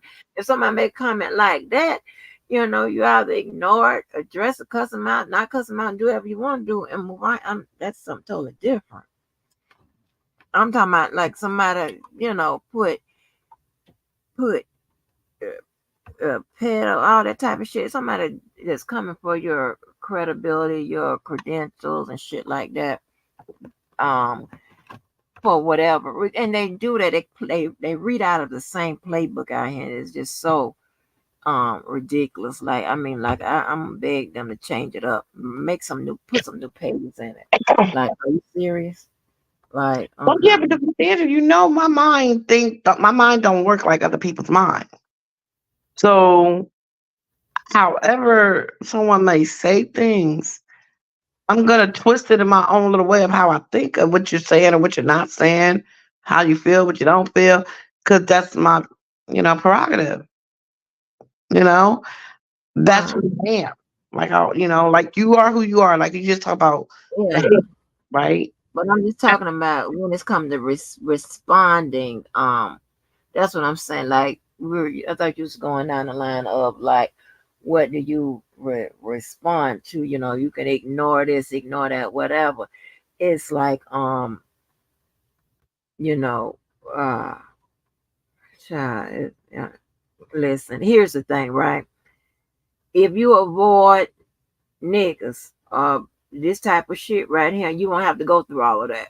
You won't have to even deal um with no bullshit like that. So that's the point. That's the point I'm trying to make. I don't have to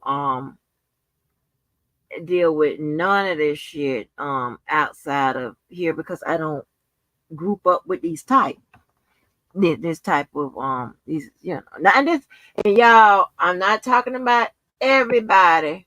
I'm just talking about a few select folks. Okay, I'm not talking about everybody. Okay, so we wound up doing a 360 or is it a 680? A 70/80. Because we went around the world and we came back saying the same thing of the opposite of what we said. So now what you were saying earlier, I'm saying now.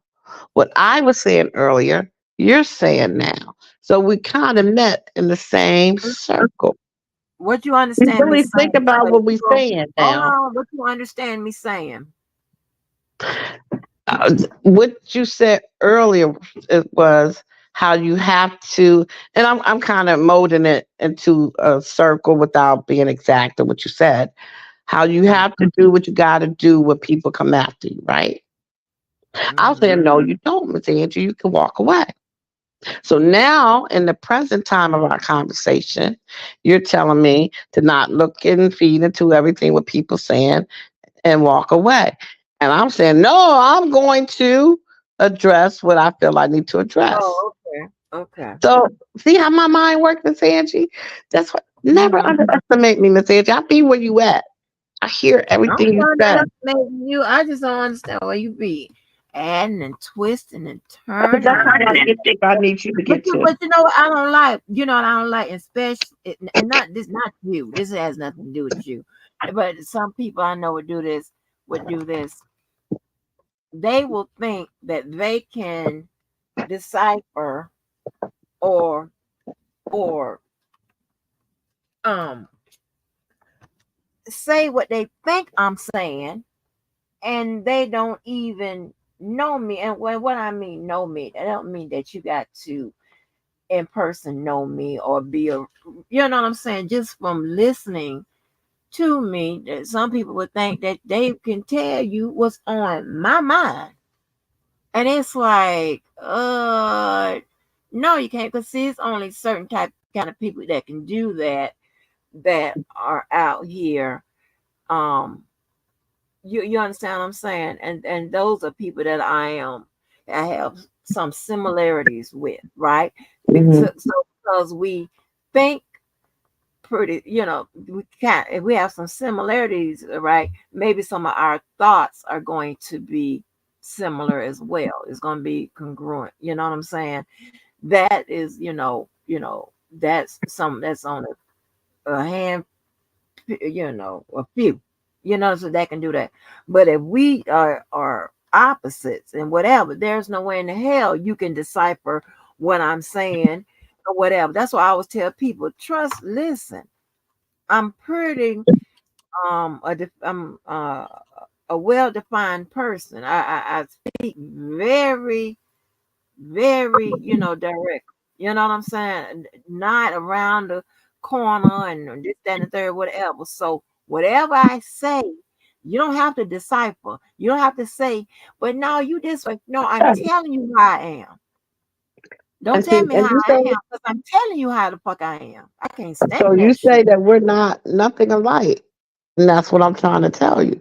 I'm Right. not trying to decipher what you say. I'm listening what you're saying, and I'm understanding what you're saying because it's what you're saying and how you feel. Yeah. And what you say is what you said. Don't Yeah. try to turn it around, decipher it. It is what I said. And I'm the Yeah. same. What I say is what I'm saying. And either you understand and listen to what I'm saying, or you're just not hearing what I'm saying. Right. So, with that, that's why I get what you're saying. Even though I may ask questions and change it around a little bit, because while I'm listening to what you're saying, I'm getting to understand to make sure I can take away what I think. Well, maybe she means this. But if I come back and ask you a question and then you say something else, okay, she said what she said, and that's what she said. Because you're staying true to who you are. Right. How many times do you hear me say that to DV or anybody else? Stay true to who you are.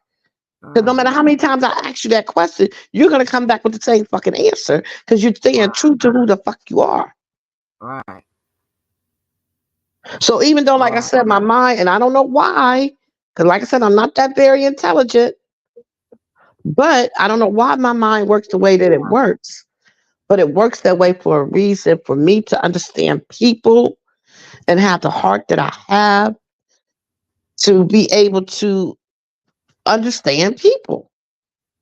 And You measuring intelligence up against a dictionary. Don't do that. That doesn't mean that you're intelligent. And see, that's how you get a lot of these ghetto ass, dumb ass boogers. That's how they get exposed because they think intelligence is measured based on a dictionary. No, no, no, no. And that's how I be. That's how I be. Um, you know revealing that they slower than a motherfucker. But no, no, no, no. So don't do that. No, no, no. since you didn't listen to what I said, Miss Love, of course I'm a midget. Didn't you hear DB say he loves me? He's 5'4", so you know in order for him to love me, I gotta be a midget too. Huh? What you mean I ain't listen to you? I'm not about no damn midgets. I mean, She little asked people. if I was a midget. And so Oh, she heard DB say he loves me. So in order for DB to love me, because everybody knows DB's only 5'4", which is a midget, he's gotta love me too. Cause I'm a midget. You get it? I get it, but I don't know what's going on. With you in those faces, I don't. I'm I just don't. messing with Miss Love. But yeah, I'm just, Miss Angie, trust me, I'm listening to you. I know. I know. I'm just saying. Why do you think I come with questions? Because I listen to you. If I wasn't listening to you, I wouldn't be able to ask you no questions. Because we wouldn't be on Well, this, we're never on the same page, but we wouldn't be in the same well, conversation. I know that's crazy. Ain't that crazy? Yeah, Man, I am. You know what I'm saying? I am very. But the one thing I just wish that I was. The only thing I wish that I was like from back in the day is I wish I was a lot mean. Not I wasn't as nice What as do you I say, am leader? today. Even though I'm saying I wasn't as like how nice I am now. Oh no, ma'am. Back in the day, oh my God, I was here. I don't know why I still got friends to this day. Not that I was mean to them or whatever, but you know, I wasn't really playing no games. I ain't have time for no jokes. I'm not the jokey joke type anyway. I don't like being tickled and all that old bullshit. I don't like to play. I don't like all that. You know what I'm saying? But Not even I'm from the right I'm nice person? now. I'm nice now, huh? Not even from the right person? No, I don't like being tickled by nobody. That's gonna get you cussed out and hit. Miss Angie, here we go again. Why you always got to put me in these situations? So, What you're telling situation? me you're in a nice romantic mood with your special somebody. and y'all in the bed just, touching and rubbing and soft touching down the skin, and they do something really tingly to you and Uh, tickle you or kiss you on the back of your ear that might, you don't like that?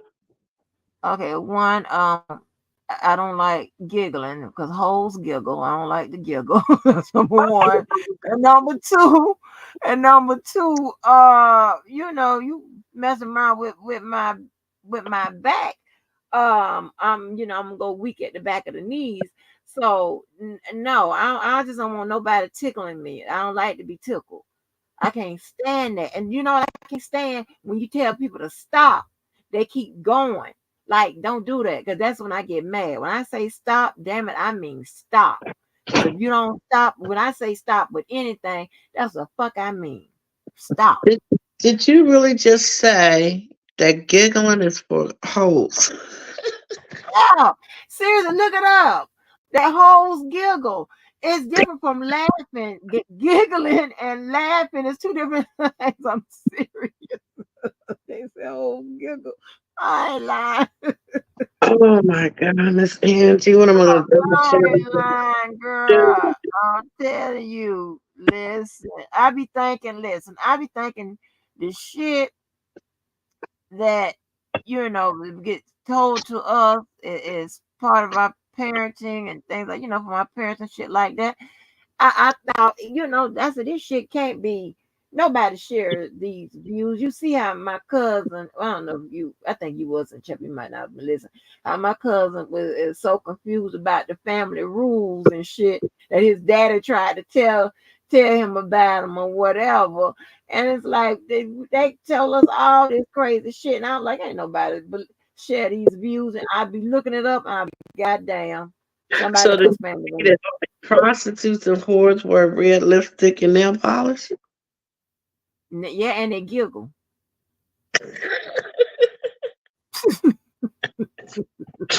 Oh my God.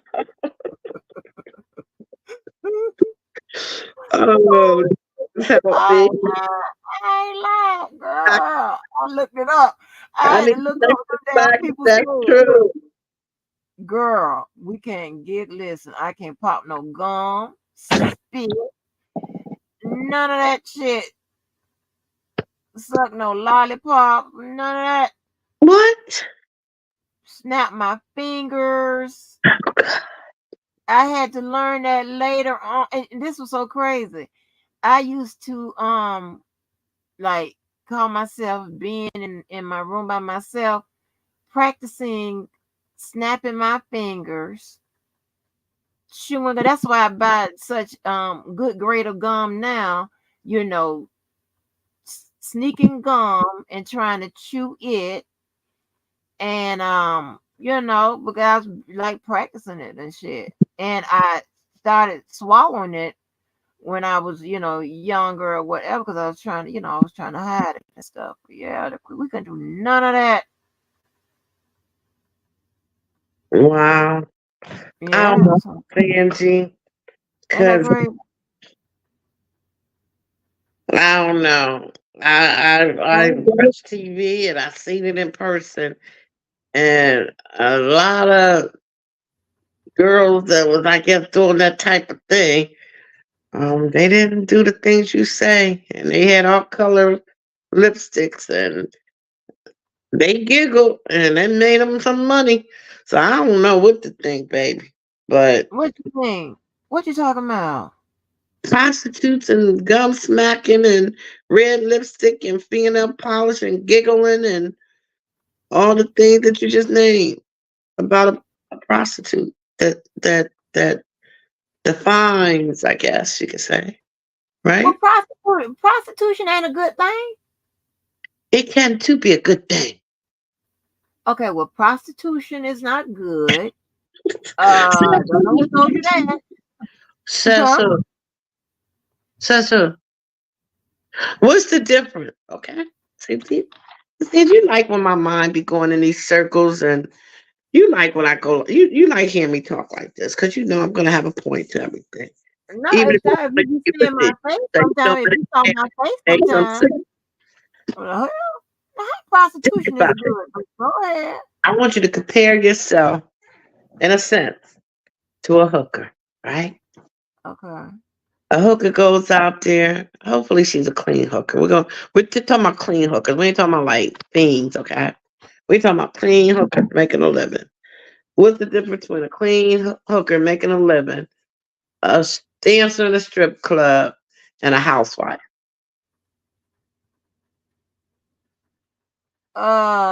There's a lot of differences. Where's we going with this one? So you with your man, and granted, he might be the only man you land with. You get He may not give you money in your hand, but he pays the bills, Mm-hmm. buys your clothes, he buys the groceries, he pays the mortgage. He bought you a car, he bought you a ring. He done bought all this lavish stuff for you, took care of you as a good husband should, right? Mm-hmm. You go to the club, you're a dancer, you got kids to feed, clothes to buy, bills to pay. Men, Mm-hmm. make it rain. You make your money. You go home, feed your kids, dress your kids, and kiss them goodnight. You're a prostitute. You out there. Same thing. You got bills to pay. You're a clean prostitute now. Remember, you're not going out there doing this to buy no damn meth or nothing. And you handle your business. Would be no different from a single young lady deciding that she want to have sexual intercourse with different young men in her life. Mm-hmm. The only difference for that young lady, she probably ain't getting nothing for it but a dinner and a wet ass. Or maybe, who knows, maybe he's throwing her some money. But it all comes down to a woman has her sexiness about her, and she's going to get what she wants from that. However way you do it, you're getting something from it. You don't just have a husband and you paying the bills and he's just having sex with you and you buying everything. No, he's taking care of you. You go to the club, the man's gonna give you his money for you dancing. He's taking care of you. The prostitutes out there walking the street, making her money. Those men are taking care of her. What's the difference other than the title? Well, one, she get the prostitute has to bring the money to somebody. Maybe, maybe not. The Well, prostitute okay, work for themselves. okay. Say the prostitute works for themselves. Um, but what I mean, the act.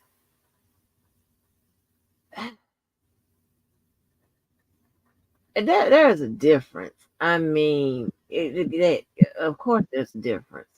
By You who? might not, Value. theory, in theory, you might not believe it's a difference, but um, there is a difference because I'm trying to see if there's some kind of slavery to it. Hold on, is there a mentally slave type situation? Let's see. No, Um, no it's a one's difference. eventually making me do it.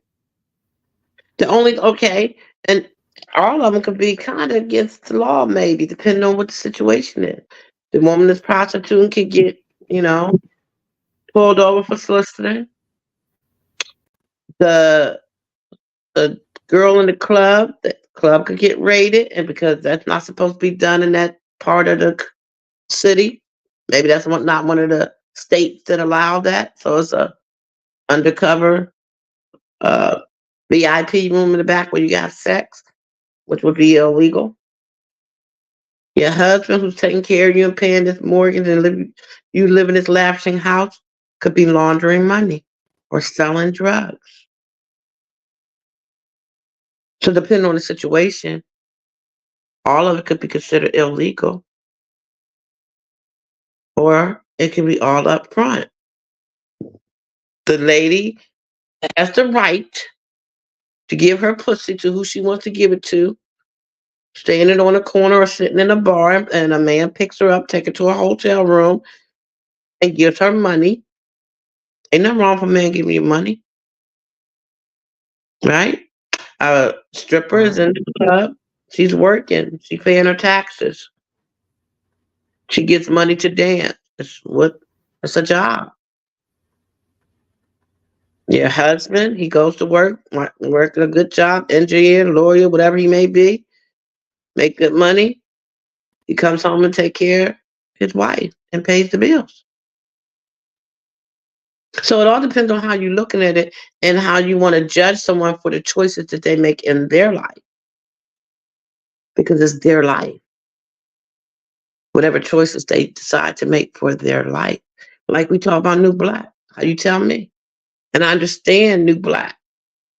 Right. But now I'm not judging nobody for being no prostitute. I don't judge people for being no prostitute or whatever, and I don't look down upon nobody if they, are prostitutes, if they own drugs or stuff like that. I don't look down on them type people. As long as they ain't fucking with nobody, I don't give a Mm-hmm. damn what you do. To be Right. honest, I mean, you can listen. I'd rather be friends with a prostitute that that's good people than a motherfucking goddamn Wall Street banker that's doing shit and fucking with people. Mm-hmm. Yeah, so no, I don't look, no, hell no. The only people I listen, I got a serious issue with a person that ain't good folk. I have serious problems with that.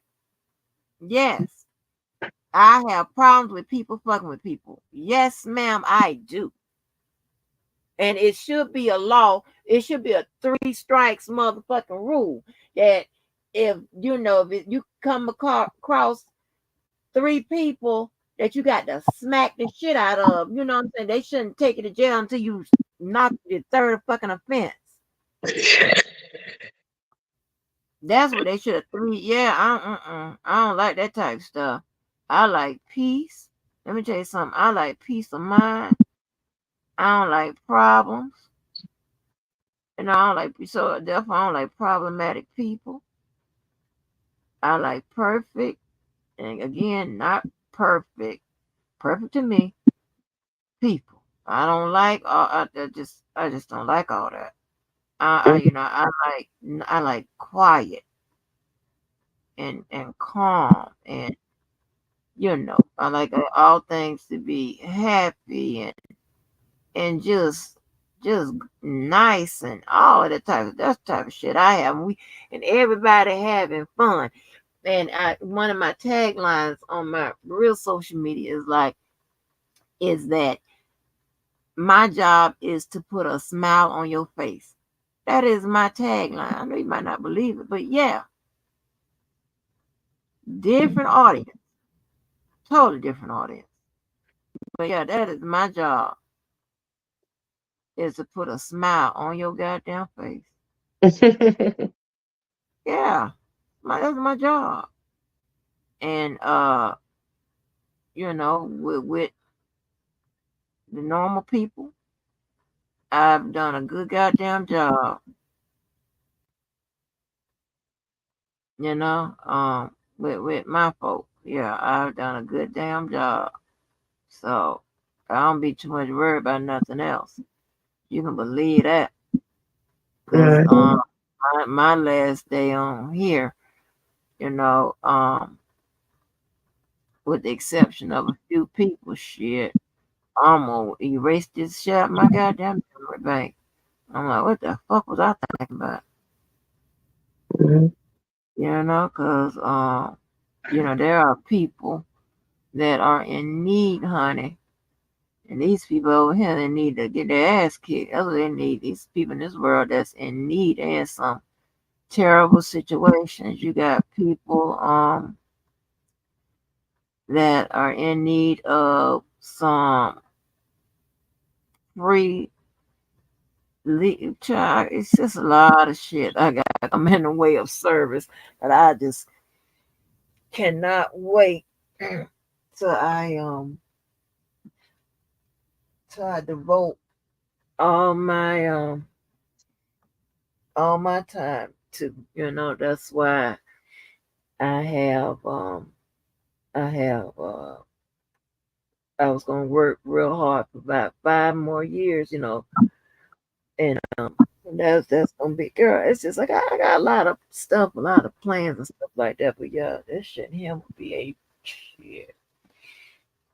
It's just so simple. Me changing my goddamn number. Mhm. Me baby, out of sight, out of goddamn mind. Yes, ma'am. But yeah. Other than that, no, no, I don't look down on nobody.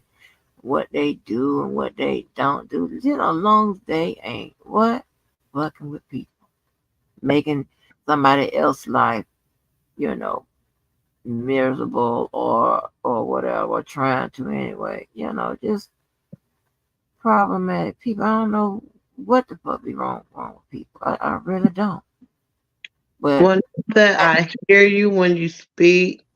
I understand what you're saying, but I hope that, sometimes when you lay your head down, you just think about some of the things I say and just let it marinate and understand what I'm saying. no, I understand you perfectly, and I just disagree. Yeah, I understand you perfectly, and I have no idea why you don't understand. Um, well, maybe you understand it, but maybe it's the same thing you understand, but just disagree with me, and I get it, you know. But girl, and I have found, and see, I always have said, and I came here saying that everything in this world breaks down to math and science. And since math is nothing but a science, it's really just a science, right? This is about everything I can think of, right? And take law of probability. Hmm. Check this out right here.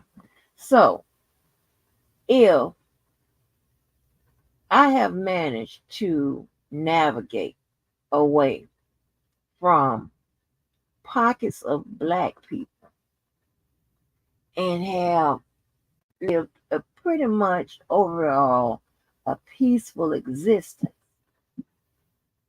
then it has to ring true that when you navigate towards pockets of niggas, black, well, niggas, nigga shit is what you're gonna get. It's unavoidable. I don't give a damn what you say or what you goddamn do. You know, I have to, for the most part, drive about 35 to 40 minutes away to go to the black folks' house that I want to go to in the hood, in the place, wherever, and I have a decent time. But I know those black folks, all right. And before I knew them, I observed them or whatever to see if I want to get the goddamn know, Hmm. and I made the right decisions or whatever, and they're not problematic and stuff like that. I don't like all that shit.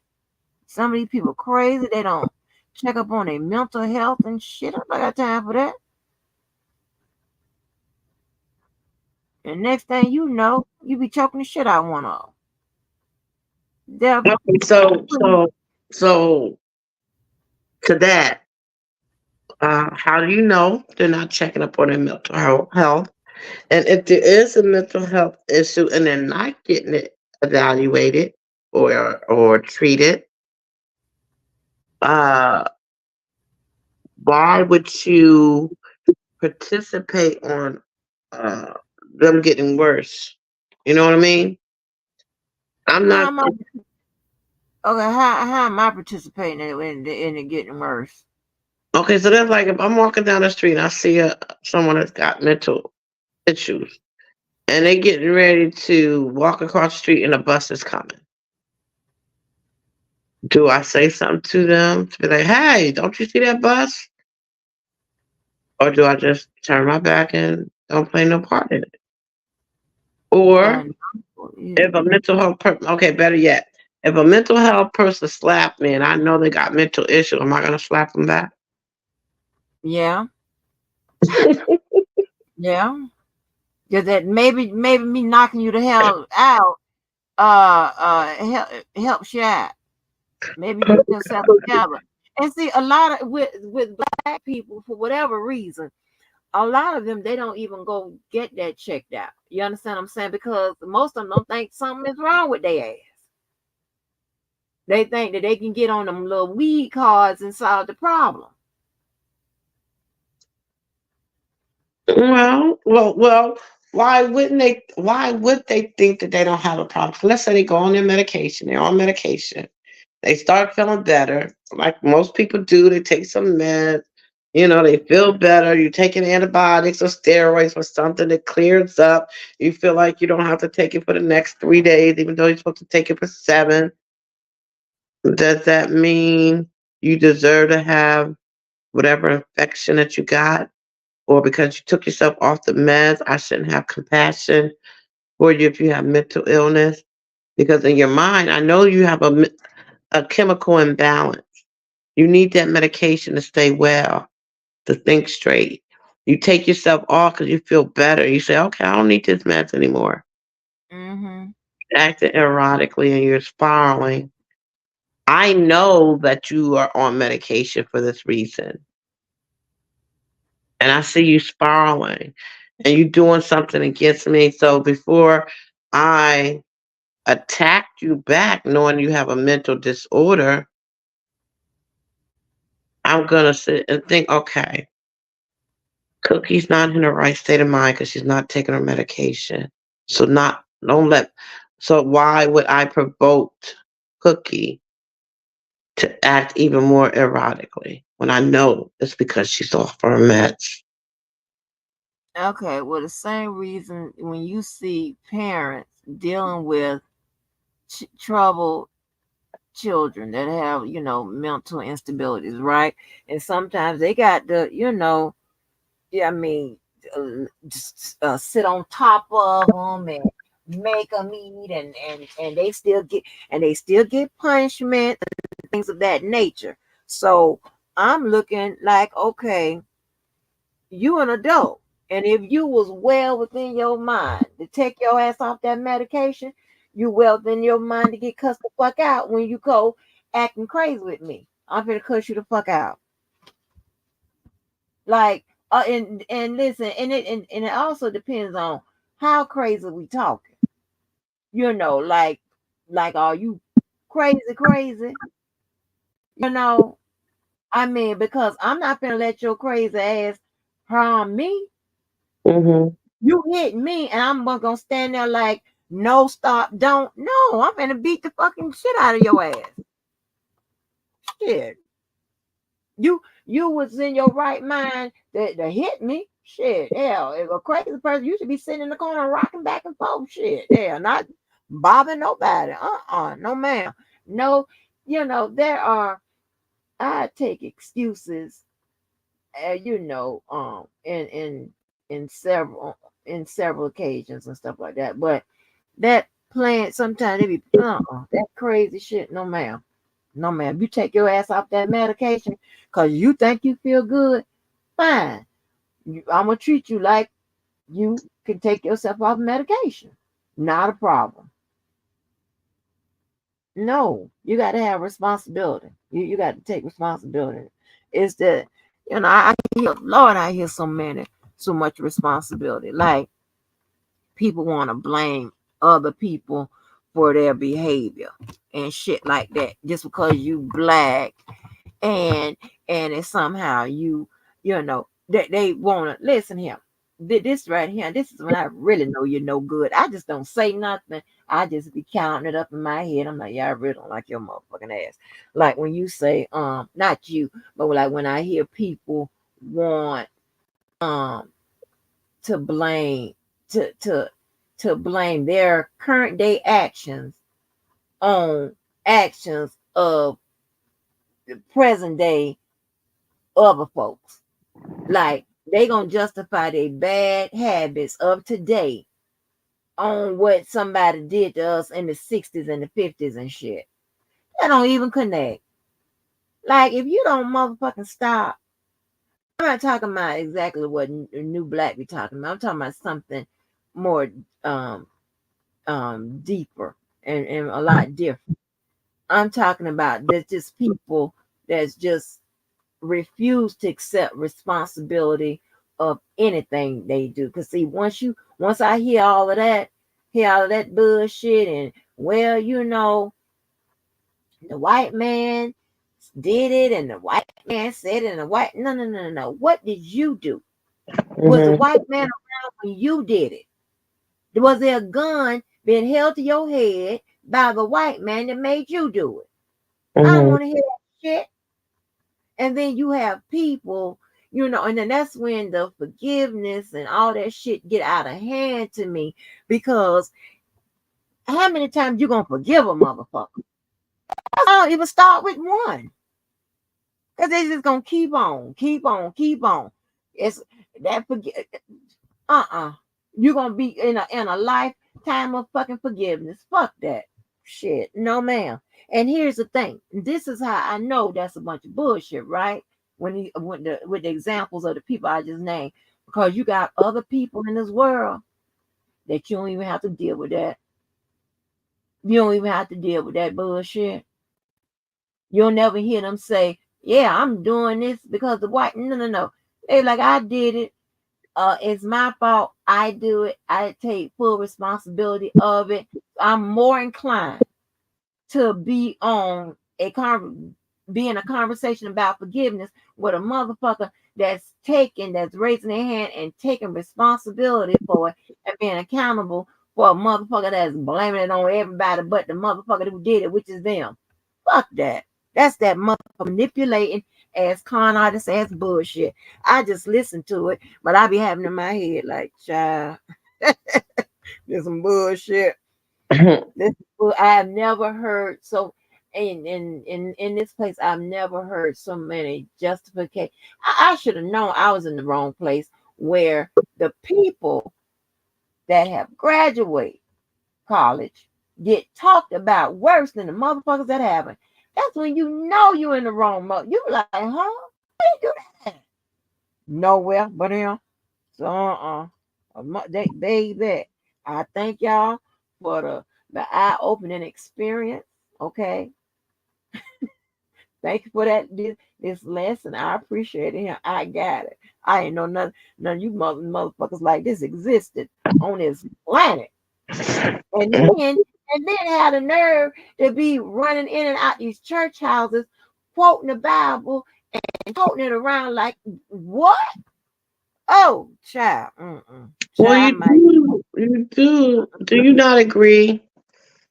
Um, do you not agree that a lot of people, just because, I mean, because we already know that there's a lot of stuff that goes on in churches, no matter what religion you talk about, ain't nobody perfect Mhm, trying mhm, that.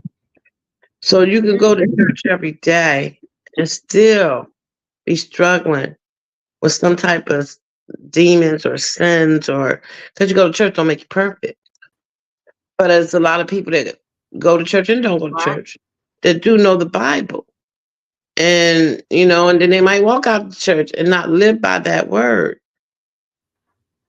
But for them to be going, it makes me think they're trying to do better. It's just not every time you go into church, you're gonna come out that church perfect or not sin again. So I don't look at people that go to church and however they act, because they still just people, just like the ones that don't go to church. So the ones that don't go to church, it's okay. You can act like a fool and be stupid all you want and do dumb shit because you don't go to church. Because I go to church, I'm supposed to live righteously and walk the walk and be perfect. That don't even make sense. No, what I would think that you would be less full of shit. I'm saying the ones that be in the church and be more that be I mean full of complete shit, oily ass shit. It's like, huh? They be worse than the people that don't go. That's the one of the measurements I'm using. Not that they keep running up in there, because one, we all know that people use church as a manipulating tool. That you have pastors that manipulate people. Okay, they develop that manipulation. They want to run because they go there and learn all the Bible and all the this, that, and third, and in you time you do something or whatever, they want to hit you in the head with a Bible verse. You were like, like what you just out here stealing? Like, what are we talking about here? And you want to talk about something I'm doing? Let me tell you, I give those people that run those churches the highest amount of respect, right? So when you come across the church folk and whatever, and they want to tell you about what God's not pleased about what you're doing, but the only thing they can always come up with me is that I curse and that I fight. That's it. Then when you pull back their covers, they got a whole bunch of shit that I know is against the word. I'm like, and I be looking like, what about yours? Don't let the devil use you. And you do, baby, I goes, and then I used to be so hesitant about reading on folks because I ain't want Lord mad at me. And I just said one day, Lord, you just gonna have to forgive me because I'm finna cuss her out. And then that's when I start cussing them out. You get away from me with that. If you ain't, especially if you ain't living by the word, don't come at me with it. And then you have the manipulating ass men, child. I had one of them husbands. Now y'all know, I mean, I'm not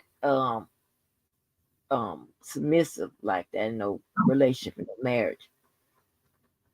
Every time he wanted me to be, fall in line with buying into, what a woman place is and all that, what I'm not supposed to be doing, this, that, and third, whatever. He finna hit me with a Bible. He finna hit me with what the Bible said about. He only knew the parts about what the husband and the wife is supposed to do. He don't know no other parts of the Bible, but he knows that part. I'm like, if you don't get you ain't been to the, let me tell you something. The only time he goes to the church, right, is when he trying to get back in my good graces. Okay, it's the same old it's just a whole bunch of manipulation. If he ain't sick and in the hospital, he ain't trying to kill himself. If my mom and them want to talk to you, my dad and them, my sister and them, my auntie and them, my friends and them. Then here we go with the Bible. Well, the Bible said this here. And I'm finna go to church. He gets dressed up and gone to the people church. Only on the times when we at odds. Huh? If you don't get your ass out my damn face with all this shit, I'll be so glad I get fucking rid of you. That's what I used to say, girl. Oh, God, girl. Ugh. Sometimes a peace of mind. Whew, shit. I can understand that. I can. No, you don't, because you think that I'm supposed to just choose love or whatever, and fuck that. I'm gonna tell you what love is. Love is not putting me through shit. That's love. That's what love is. Love, peace, and happiness is not putting me through shit, Mm-hmm. especially shit you can avoid. Mm-hmm. That's what love, peace, and happiness is about with me. Shit, peace. Hey, Philip Schumacher, that's absolutely right. Many people are manipulators in this world. Hey, Philip Shoemaker. Well, I don't know, Miss Auntie. I feel like everybody is who they are, and Hmm. for us to understand each other, we have to understand ourselves of why we do the things we do. You know, like even with your job, everybody's in a career of some sort because either they enjoy doing what they're doing, or they wanted to make the money for what they're doing, or they just have to fucking feed their family. All right. Now let me ask you this, because you said something really, really prevalent right there. You said that people need to, what you said, understand who they are, right? In order for them to understand other people, they have to understand themselves.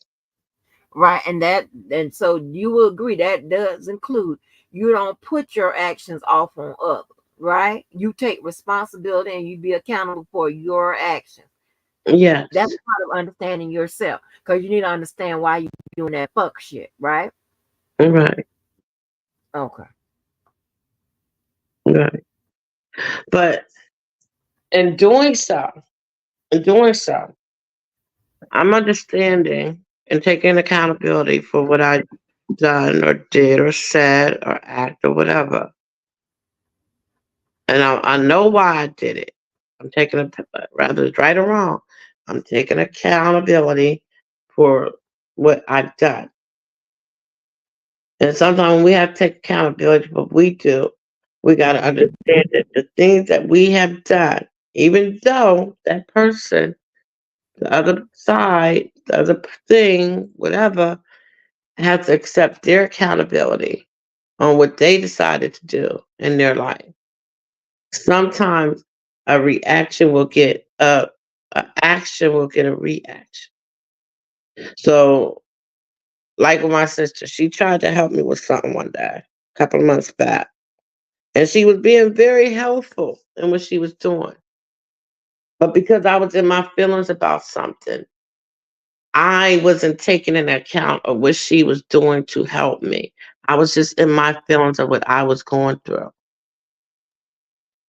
And I probably didn't act appropriately on how I was dealing with her. But after I calmed down, because she wound up, oh, well, I'm doing this to help you, or whatever, however she said it, then that just made me even more mad. Like, So once I calmed down, I had to think about it. Damn, I was, in a bad space. I said some fucked up shit. And then I'm like, well, she said some fucked up shit too. And then I had to think. I say, but she said that because of what I did, what I said to her, how I was acting. Now she had to deal with her own accountability of what she felt she might have did wrong, and maybe second guess or go replay in her head what she said and was it the right thing to say or whatever. But I know I was wrong from the start. How I was acting caused her to act that way, even though she's in control of her own self. But yet still, I'm accountable for what I done, and I have to also be accountable for what I caused her to do because she didn't deserve that. She was reacting on her own feelings. So sometimes we can say something to somebody and we think we have reason to say it because we're in our feelings, but we're not taking accountability or understanding what we're doing to someone else and how they're going to react to it. True. That's true, but also it still goes back to, but you're in control of your reactions. Nobody can make you respond a certain way. You said that. I mean, pretty much said that earlier. Nobody can make you respond a certain way. Even just say, um, I have on a rare occasion, right? I have made made the mistake and hit somebody first, right? Now Mhm. that person could have one chosen to knock the hell out of me, Mhm. two walk away, three curse me out. Okay, they had a choice. That's where you can tell the difference between different mindsets, and you could tell the difference between a girl versus a woman, or a boy versus a man. You understand what I'm saying? Mhm. So yeah, in those particular situations. So yeah, I mean, you're not um always a contributor to somebody reaction. You it's that's not always the case, because especially when you have time to think about it. Now I'm kind of infusing the law into it, but but especially when you have time to think about it, you're not just responsible. Can't be responsible, for somebody's reactions to you or whatever, because they got time to, they ain't even have to. Hell, you don't even know. That's a lot of things. I mean, shit, it's a lot of things. Even if somebody put you in this situation, you're not always responsible for your reaction. Yeah, I guess I agree to disagree. I understand what you're saying. It all just, Hmm. like I can't, if it's an ongoing thing, then it's hard to say. But if I know I was already in my feelings about some shit that I was going through, and I know deep down in my heart, my sister was doing what was good for the benefit of me. But because Hmm. still going through what I'm going through and feeling what I'm feeling, and I'm in my pain, what she was trying to do, I took it the wrong way. When she said what she said, I took it the wrong way, and I snapped back. It all begins with the fact that I was in my emotions. Instead of just being grateful that I had someone by my side who had my back, who had my best interest at heart, and say, thank you. Or even if I couldn't see it that way, collect myself to know I'm not being myself right now. I'm too emotional. So just don't say nothing and just sit there and just, let it pass. Don't speak on nothing because I know I'm not in my right state of mind. Hmm. But do we take the time to, really sit there and think about those things before we react to something? No, we automatically react. So I had to look at it. If I was at a clear state of mind, if I was not so emotional like I was, whatever my sister was doing, I would have known she was doing it for my best interest, and I would Hmm. have said thank you. Right. So That's let me tell you what a good person would do. Right. huh? Let me tell you what a good person would do in a couple scenarios. So just say you're not in your right state of mind. Okay. And maybe she knows you're not, or she knows that you are a good person. And I'm not saying I'm just this hypothetical. I'm not saying that, this is what happened, whatever. A good person would be like, okay, she's not in her right state of mind. If I say something, you know, you know, even in response to just some shit popped out to me, it would make it worse. So since she's not in her right state of mind, she's going through something, I'm gonna put her feelings first. Just one time. I don't do it often. I'm gonna put her feelings first. And I'm gonna let her have that. Mm-hmm. Okay. I'm going to, you know, you know, let her cool off, or that, because I'm understanding. Okay. I'm being the bigger and the better person. And I'm understanding that, hey, you're going through something. It could be a situation where you done had a bad day. Well, what about that?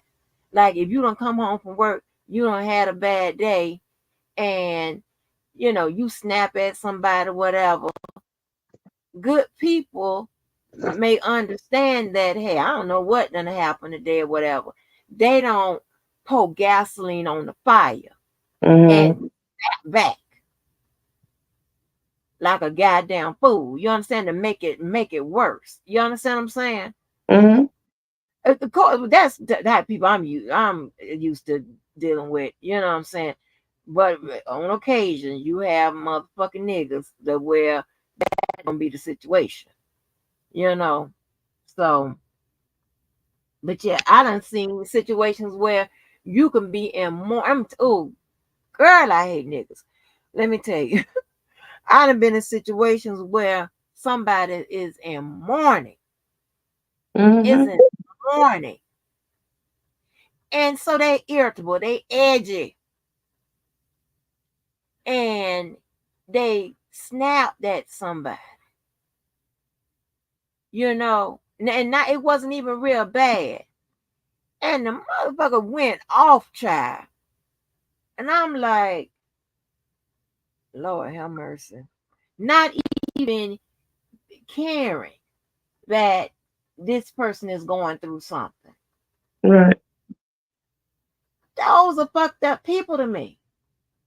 And that's what I'm saying, because in my mind, even in my anger, in my hurt and pain, I'm thinking to myself, don't she know what I'm going through? How dare she say that to me when she know what I'm going through? She should Right. be feeling like this. She should be expecting me to, you know, be acting like this. So why can't she understand what I'm going through? So that's why I That, say but if that's what I said. and Her, things her, you can't put her reactions on you. You can't right, say you caused her to act like that's what I was trying to tell you. You but know, go ahead. right, I can't put her actions on me, but I also can't put my actions on her to understand and not have feelings. You can't. You That's what can't. it all You boils can't down to. expect Everybody got feelings. Everybody want to be treated a certain way. And if you don't treat me this way, I'm hurt now. I'm in my feelings. So what am I gonna do? I'm gonna lash back. And if everybody keep doing that without stepping back and understanding how other people feel, we're gonna always keep doing it back and back and back and back and back. so. And that's in, And the in only your difference case, is with my sister, I know she loves me and she knows I love her. So right? it happened. I ain't call her for a couple of days. She wasn't calling me until somehow one of us broke down and called each other. you know, and we don't say nothing about it. Then maybe a couple of days, a week later, like when she, another day, me, her, and my girlfriend was on a conference call, and she gets, oh, I better not say that because when I said that the other week, she laughed, she got mad and cussed me out, and I forgot what she talking about. I was like, what are you talking about? What was you gonna say? And she's like, no, I ain't gonna say it. But my girlfriend wanted to know what it was. And I was like, and then when she told, I said, go ahead, I ain't gonna get mad. Say it, whatever. So when she repeated it, I was like, laugh. She hangs up. And then me and my girlfriend's on the phone. I said, that didn't even how the conversation went. You know what I mean? So how she interpreted that conversation to be a why, or she thought I yelled at her. I felt like, yeah, she said this way, and I ain't yelling. I just told her, don't say that, or she was wrong, or whatever it was. I can't remember what it was about. So we both got a different interpretation on how that conversation went. That she thought I yelled at her, and I thought I didn't. I thought she said something. She thought she said something else. So it was crazy because we don't take the time to really hear, or no, we hear because we can hear it. We hear some words coming out, but we're not listening. Right. But Like a lot of times things happen on the panel. Everybody want to say something, right? Everybody want to talk. We're talking over each other, and in the mix of all that, something can be heard the wrong way, and then we get in our feelings. We shut down. We get mad. We got to get to arguing. You know, because why? You can't talk and listen at the same time. Someone's gonna mishear something. Just like Black Panther.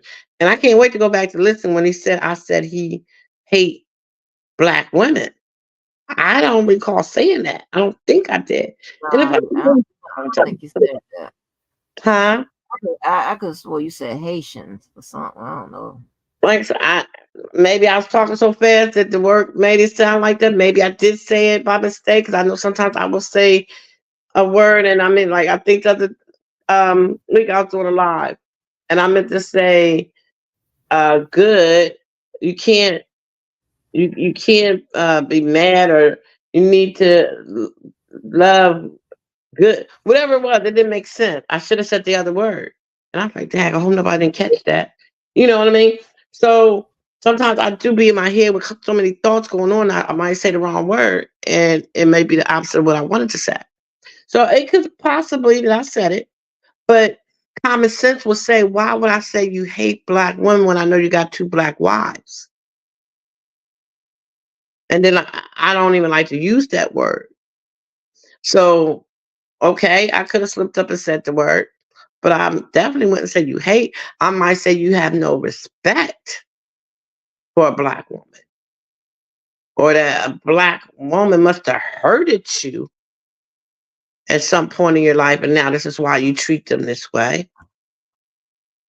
But I, like I said, I can't wait to listen to it to see if I said it or not, or try to understand if I did say it, why I said it that way, or if it was just a misspoken word. But that's what I mean by sometimes we hear things that you already think someone's going to say anyway. So in his mind, he probably thinks that I think that he hate women, you know, and I So, black women. But I but also but let think, me I but think he let has me say like for black American women for some reason, but it's not a hate, a dislike to where someone hurt him at some point. And that's probably what he's probably thinking about because I made that comment before. That I said I believe that he was hurt. He was in love with someone, I believe, and I could be wrong. It could just be how he is and how he thinks, and that's just who he is. But I believe that he was in love with a beautiful black woman at some point in his life. This is the thought I got in my head about it, okay? And I could be totally wrong. And she really hurt him. Like this was his soulmate, he thought. Like he loved this woman. And something happened. I don't know what. She cheated on him. She left him. She passed away. Something happened that hurt him so bad of why he speak of American black women as well. That's just my thought on it. I don't think so. I think it's something totally different. But what I was going to say is that like with your sister, right? You Mm-hmm. know, you know that your sister means you no harm, right? You know Right. that, So she could probably y'all could probably get away with snapping at each other and come back together and things of that nature. And you really don't have to like in some families, something situations may occur that would cause you all not to speak to each other for a long time or whatever, but when it comes to like just regular old people that's not family or whatever, Mm-hmm. and um you can't say that those people actually have your best interest at heart, not unless you really really really really know that. You understand what I'm saying? Mm-hmm. Like people can say they have your bag, have your best interest at heart, whatever, but then show you time and time again, no, they don't. Or show you where, like, when it was time to have the back of somebody else, their ass was nowhere to be found. Those type of things, whatever. I learned my lessons again, not only how you treat me, but how you treat others. And hopefully I have a lesson or two of how you treat others before you get to my ass. Then I know. You know what I'm saying? Baby, because like if I'm the first person, you know, that I have, that I have an example from, then I'd be like, oh shit, but I play this back here. But um, but that way, you don't have to. Yeah, I mean, you don't have to deal with those people. That's very voluntarily. Somebody just snapping at you and not considering your feelings that you going through something, whatever. I don't like shit like that. You Mhm. know, I really don't. See, out here, I haven't been able to show the uh, the the better sides of me, because of this type of environment or whatever. But I'm very caring, and cause should I operate a fucking you know a charity that's goddamn geared to helping motherfucking people. So, and very serious about that, and I click up with people that's in that type of in that type of profession and stuff like that. So and that's I want to marry an old rich white man and sit on a whole bunch of boards and give away all his goddamn money. Yeah, that's all I really want to do all day. Really, I really want to do that all damn day. You know what I'm saying? That would be what ideal for me. But so I don't get a chance um to show that I started out giving away a whole lot of money and doing all kinds of stuff like that, but shit, fuck that. Baby, these motherfuckers can get a goddamn piece of bologna from me now, baby. Like what? You need some bologna? Well, you better next knock on your neighbor's door, baby, because this motherfucking bank of Angie's closed.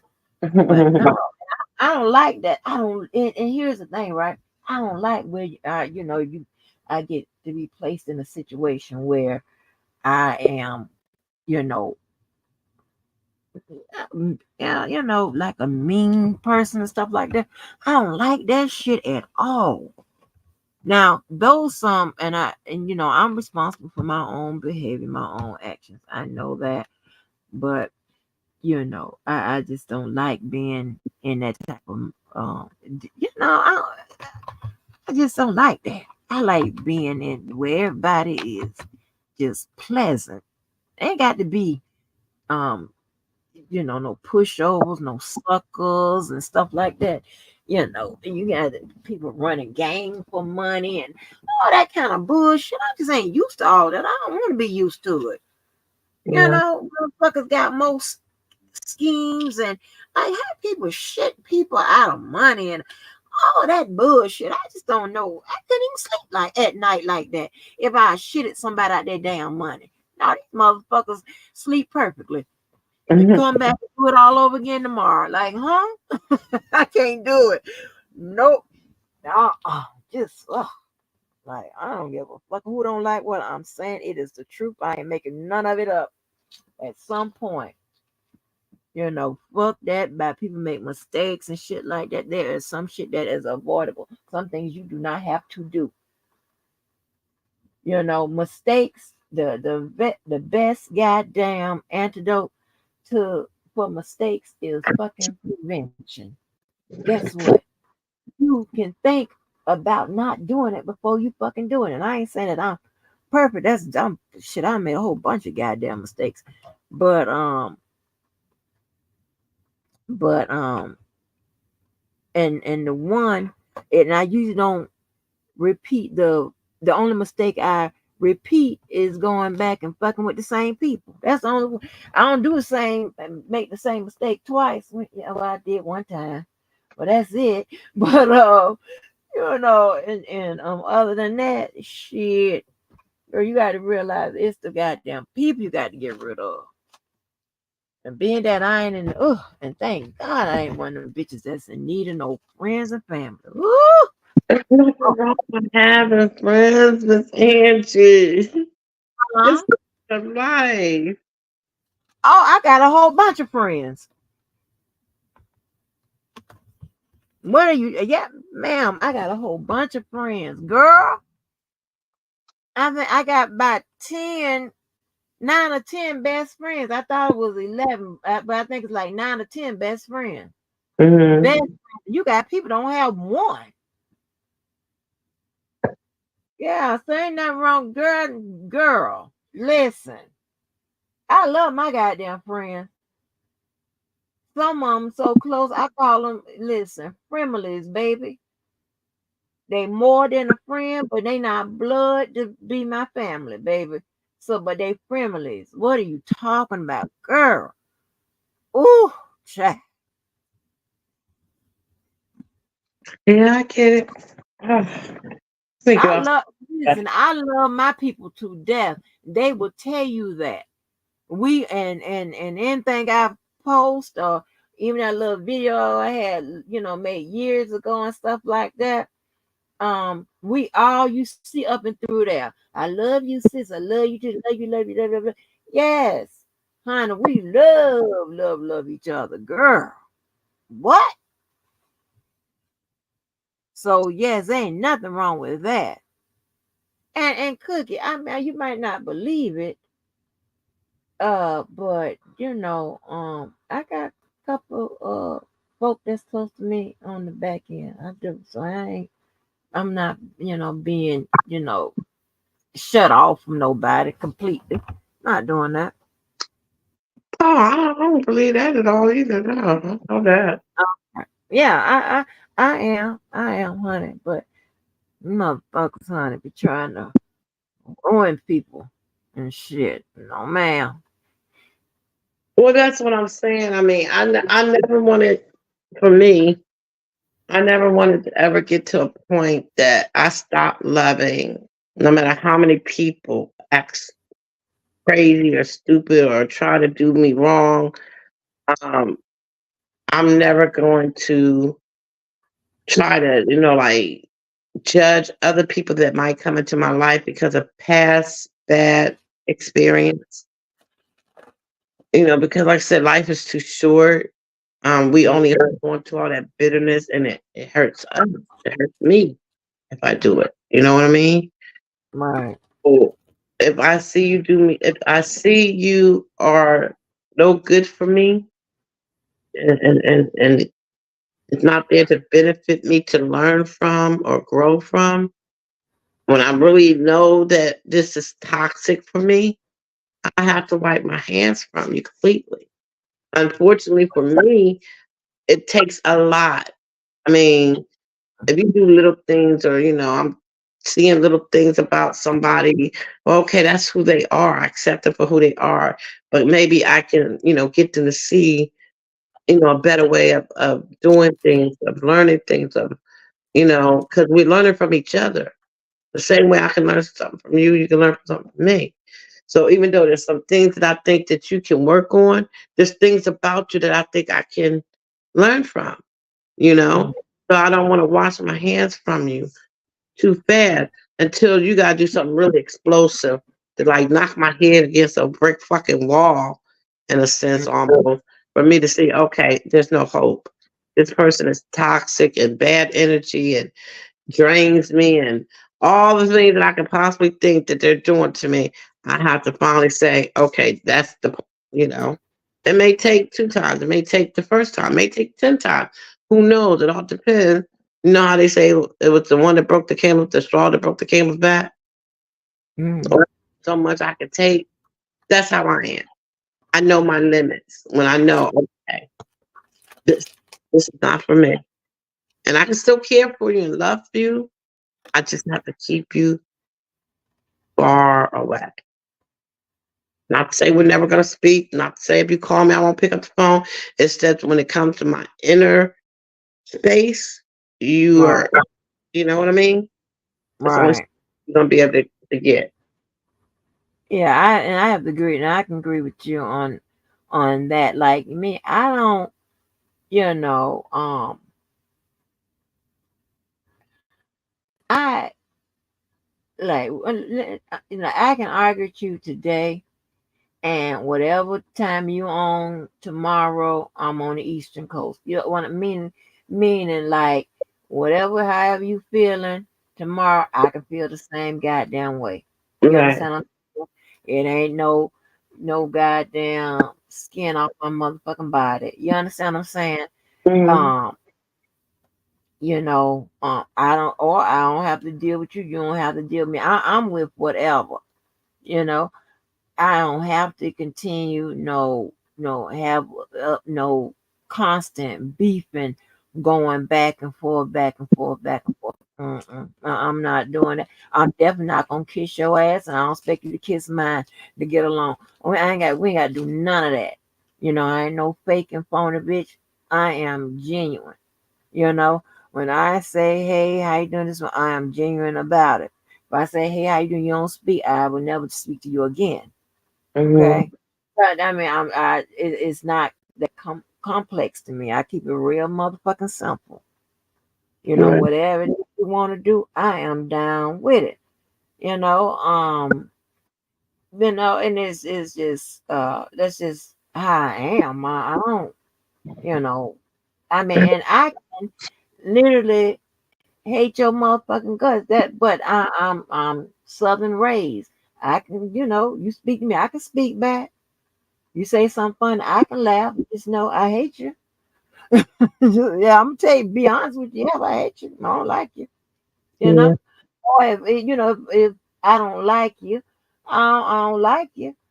But that's a funny joke. Shit, you be talking about me. That should be funny. I still don't like you. I'm still gonna punch in your face. Other than that, how you doing? How you doing? You all right? Okay. I don't, and you ain't worth my goddamn blood pressure already staying up. Hell, I don't ever got the goddamn medicine. Shit. So I don't, I don't complicate my life like that. But see, but when I make my mistakes, I don't take my own advice. Okay, because I always was against, you know, mingling with people on the internet. And what I mean by that, like just like out of this, like all just what we would call behind the scenes or offline or whatever. Right. I was ever in favor of that. I ain't never been on no app to date no damn body. Because of yeah, just shit. It just don't seem like it's safe, and it's not. Say, I But think, a lot of people, because some of my real life friends, they're like, you don't even know those people. Like, they're not real people. Like, how you know they real? Like, I mean, they're not robots. But I met some really good people on the internet. Even when I put the games I play, I chat with people at the games I play.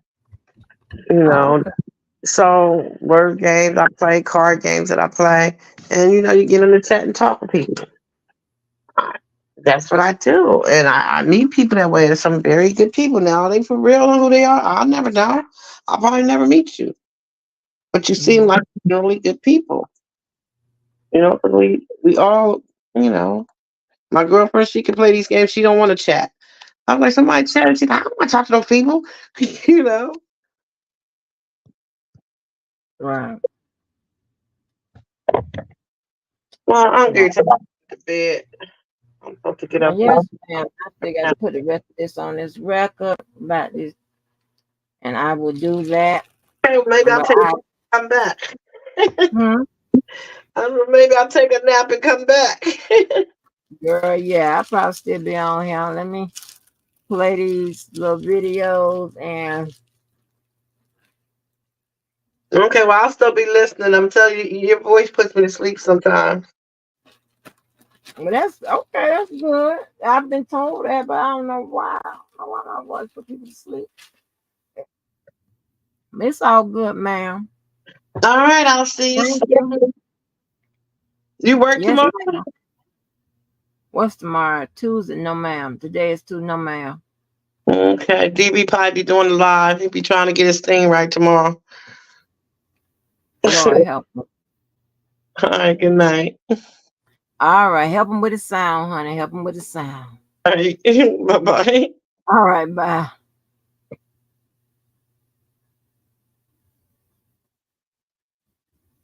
All right, folks, we took a detour. So, let me play these videos about the beefs. Then I'm going to catch us up with the songs, right? So I have all the songs that are current now. So again, let me go check on the poll and see what is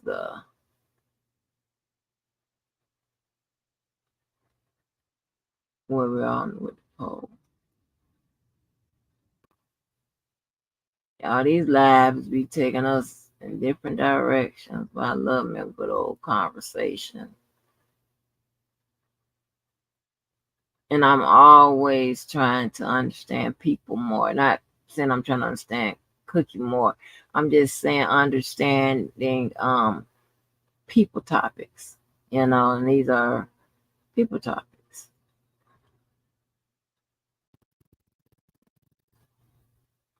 Let me see what the polls say. What the polls say?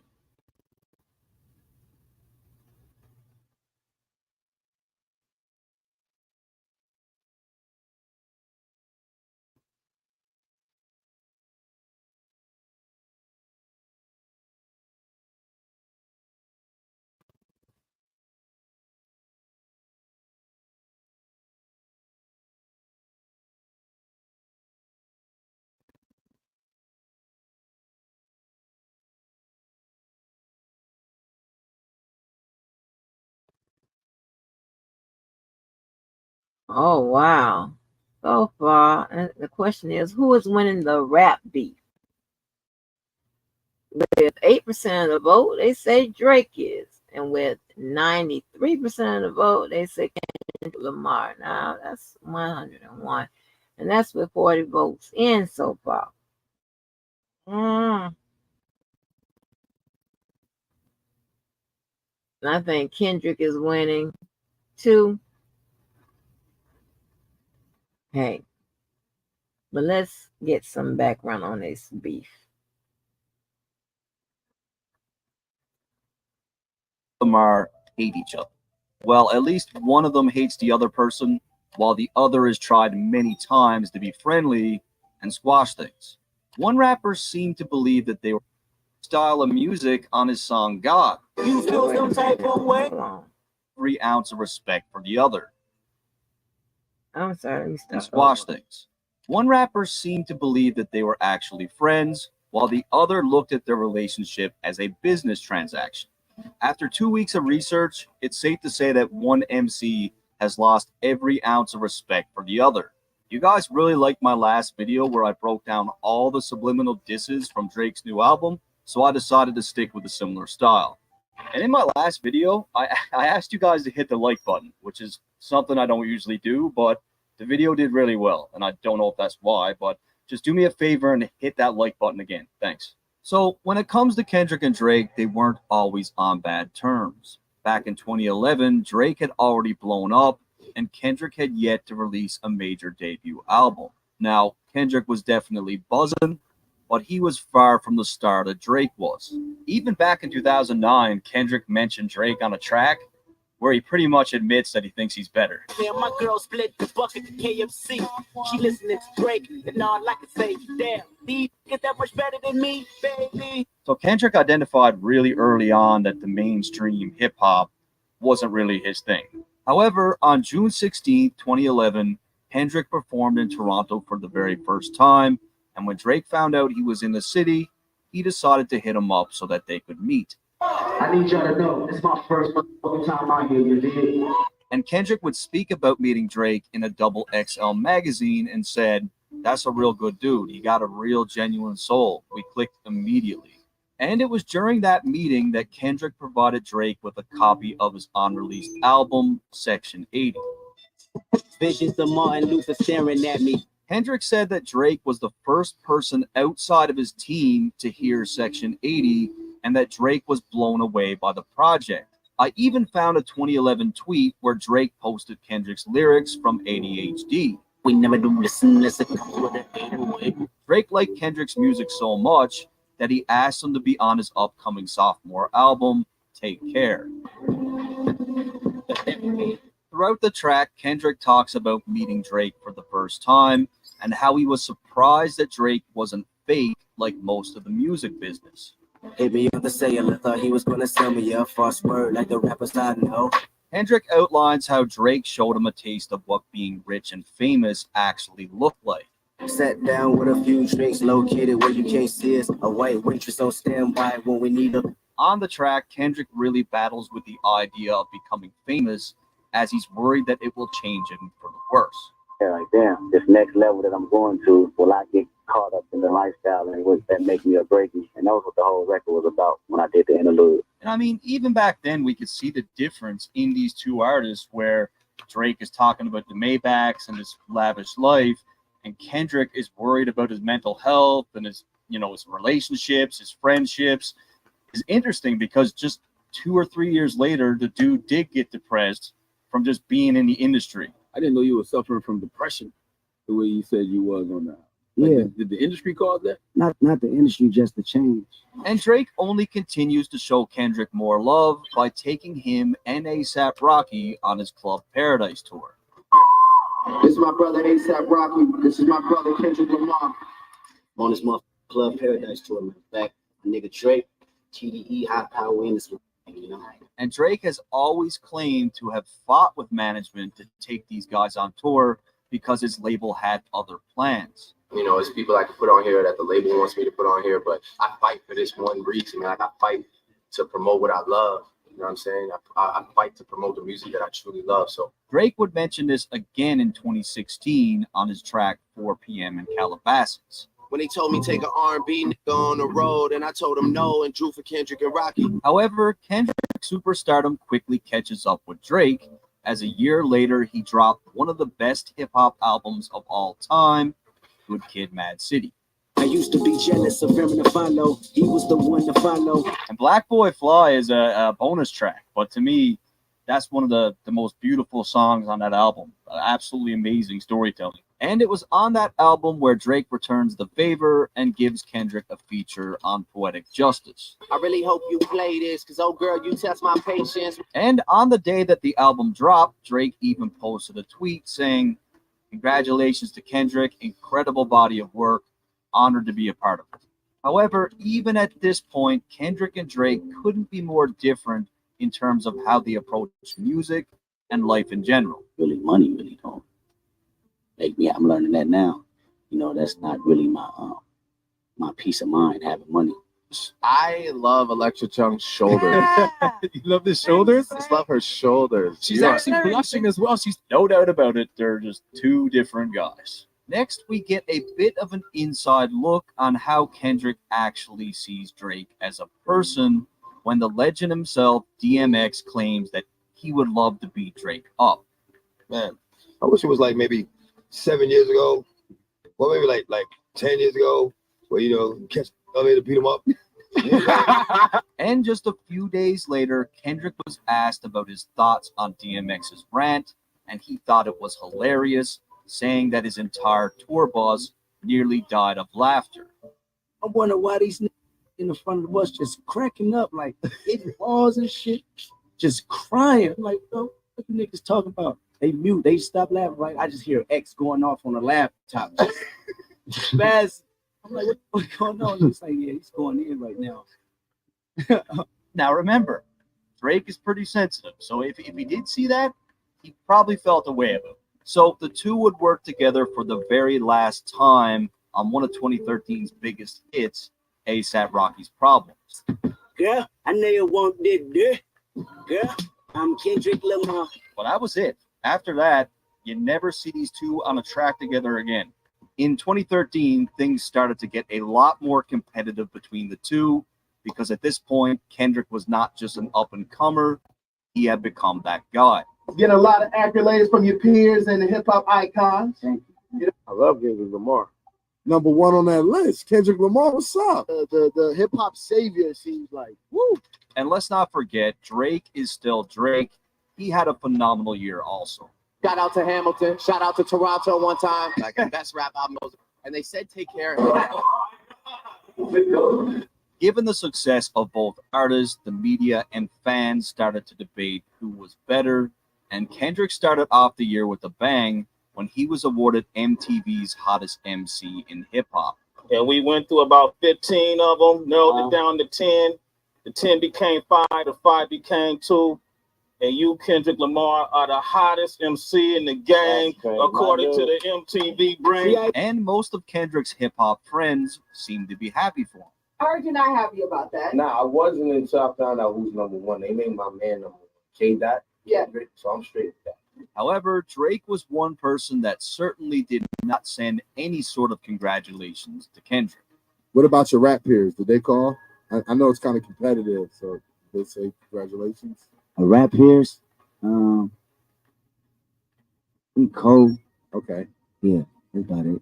And I mean, at this point, Drake's at least got to be thinking, like, this guy's starting to become a problem. He's getting a little bit close now. And Kendrick's winning streak was just beginning, as 2 months later, he cleaned up at the 2013 BET Awards, winning the Best Male Hip-Hop Artist over Drake.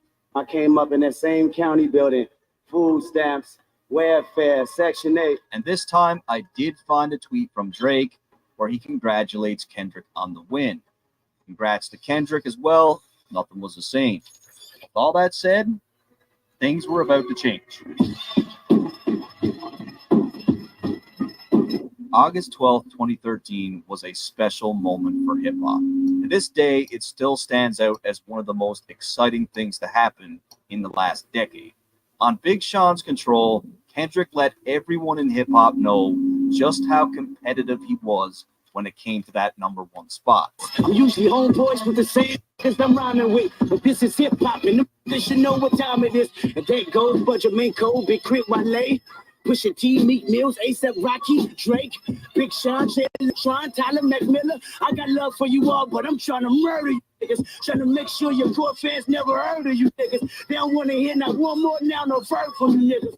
And we could really, really use a moment like that right now in hip-hop. It's rain like it's Mayweather, good music, yay weather, champagne just tastes better. And let's just give it up for Big Sean, because to me, he had one of his career best verses, but it just got overshadowed because of Kendrick's verse.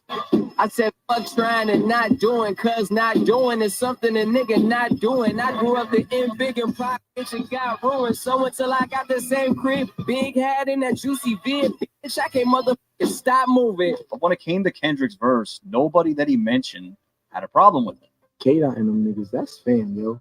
I think hip-hop need this shit, man, I knew what it was for hip-hop culture. I knew how important it was. You said my name, like you said my name, said a couple people's name, and he said he's the best rapper. I say I'm the best rapper every song I'm on. Yeah, but he wasn't coming at him in a disrespectful way. He come at him in a competitive way. So for me, it's one of the things where I appreciate. I didn't take it necessarily as big. Hip-hop is competitive, but I am a competitor. Wait, sorry. Nobody had a problem except for Drake. I just I don't know. It just wasn't real to me. It's like, I saw him after that, and it was just like love. So it's like, was that real, or was that just like for the people? You know what I mean? I think it's a sparring kind of sport. Yeah, but at the same time, it's like, then let it be real. Then, because those were harsh words, right? So it's like, you can't just say that and then see me and be like, yeah, man, what's up? Pretending like nothing ever happened. Like, that's not real. And this right here is a perfectly good example of why people call Drake soft and emotional. You can't act this way and then sit back and wonder why people are labeling you as such. Like, this is why. And it's interesting because when Drake came into the game, he seemed to understand that competition came with the genre. It's a great thing, though, to be competitive with those guys, because you're always pushing yourself. I mean, and look, Drake was not a rapper that you could just push around. He did go toe-to-toe with people before. Back in the day, a Toronto rapper by the name of Nesto seriously tried to end Drake's career, and it didn't end well for this guy. And it's the room of resolution. I'm finishing it in here. If I copy buttons slow, you mimicking his career. It was good riddance. It was lights out. It was a body. And that's what it was, man. And that's why good riddance. And what happened? Good riddance, right? Bye.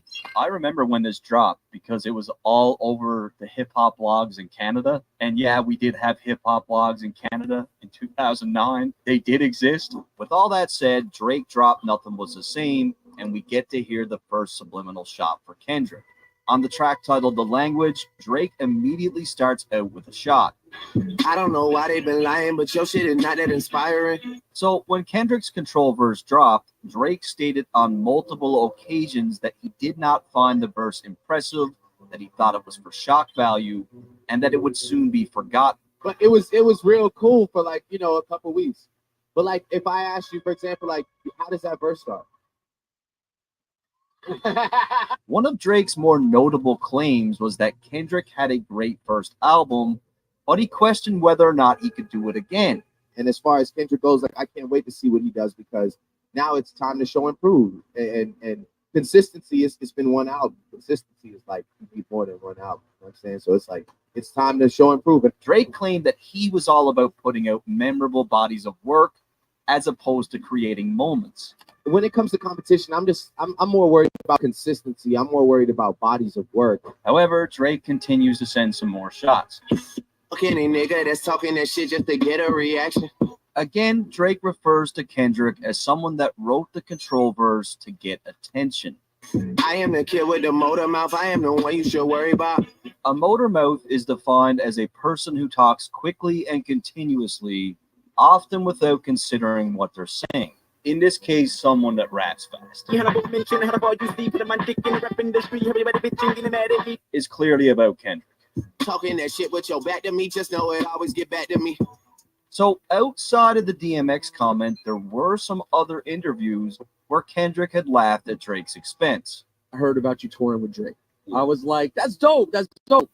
And I was like, well, I hope he doesn't hang with Drake too hard because Drake isn't exactly doing what we thought he would, what many of nerdy backpackers like myself thought he might be doing a few years ago. Right. And honestly, man, at this point, I would not be one bit surprised if Kendrick said something behind Drake's back and it got back to him. Like, I wouldn't be surprised at all. At the 2013 BET Hip Hop Awards, Kendrick decided to throw some gas on the fire. He went into the awards with the most nominations at 14, and Drake was a very close second with 13. However, Kendrick would be the man to come out on top, winning Lyricist of the Year, MVP of the Year, Album of the Year, and Feature of the Year. Drake also came out with a handful of awards for Best Hip Hop Video, Track of the Year, and People's Champ. However, it would be Kendrick again that stole the show. Yeah, and nothing been the same since they dropped Control and they tucked the sense of the rapper back in his pajama clothes. Ha ha, joke's on you, high five. I'm bulletproof, your shots have never penetrate. Pin a tail on a donkey, boy, you've been a fake. So, pretty self-explanatory. Kendrick uses Drake's album title Nothing Was the Same to call him out for being sensitive regarding the Control verse. And this whole thing got a lot of people excited, and just the very next day, Sway asked Kendrick if the bars were meant for Drake. Was people want to know, was that directed towards Drake or anybody in particular? Huh? They're just having fun as usual. But Drake did not seem to think so, and just a few weeks later, he came with some more subliminal shots on a future track titled Shit. And that's the name of the song, Shit. But I always like this record.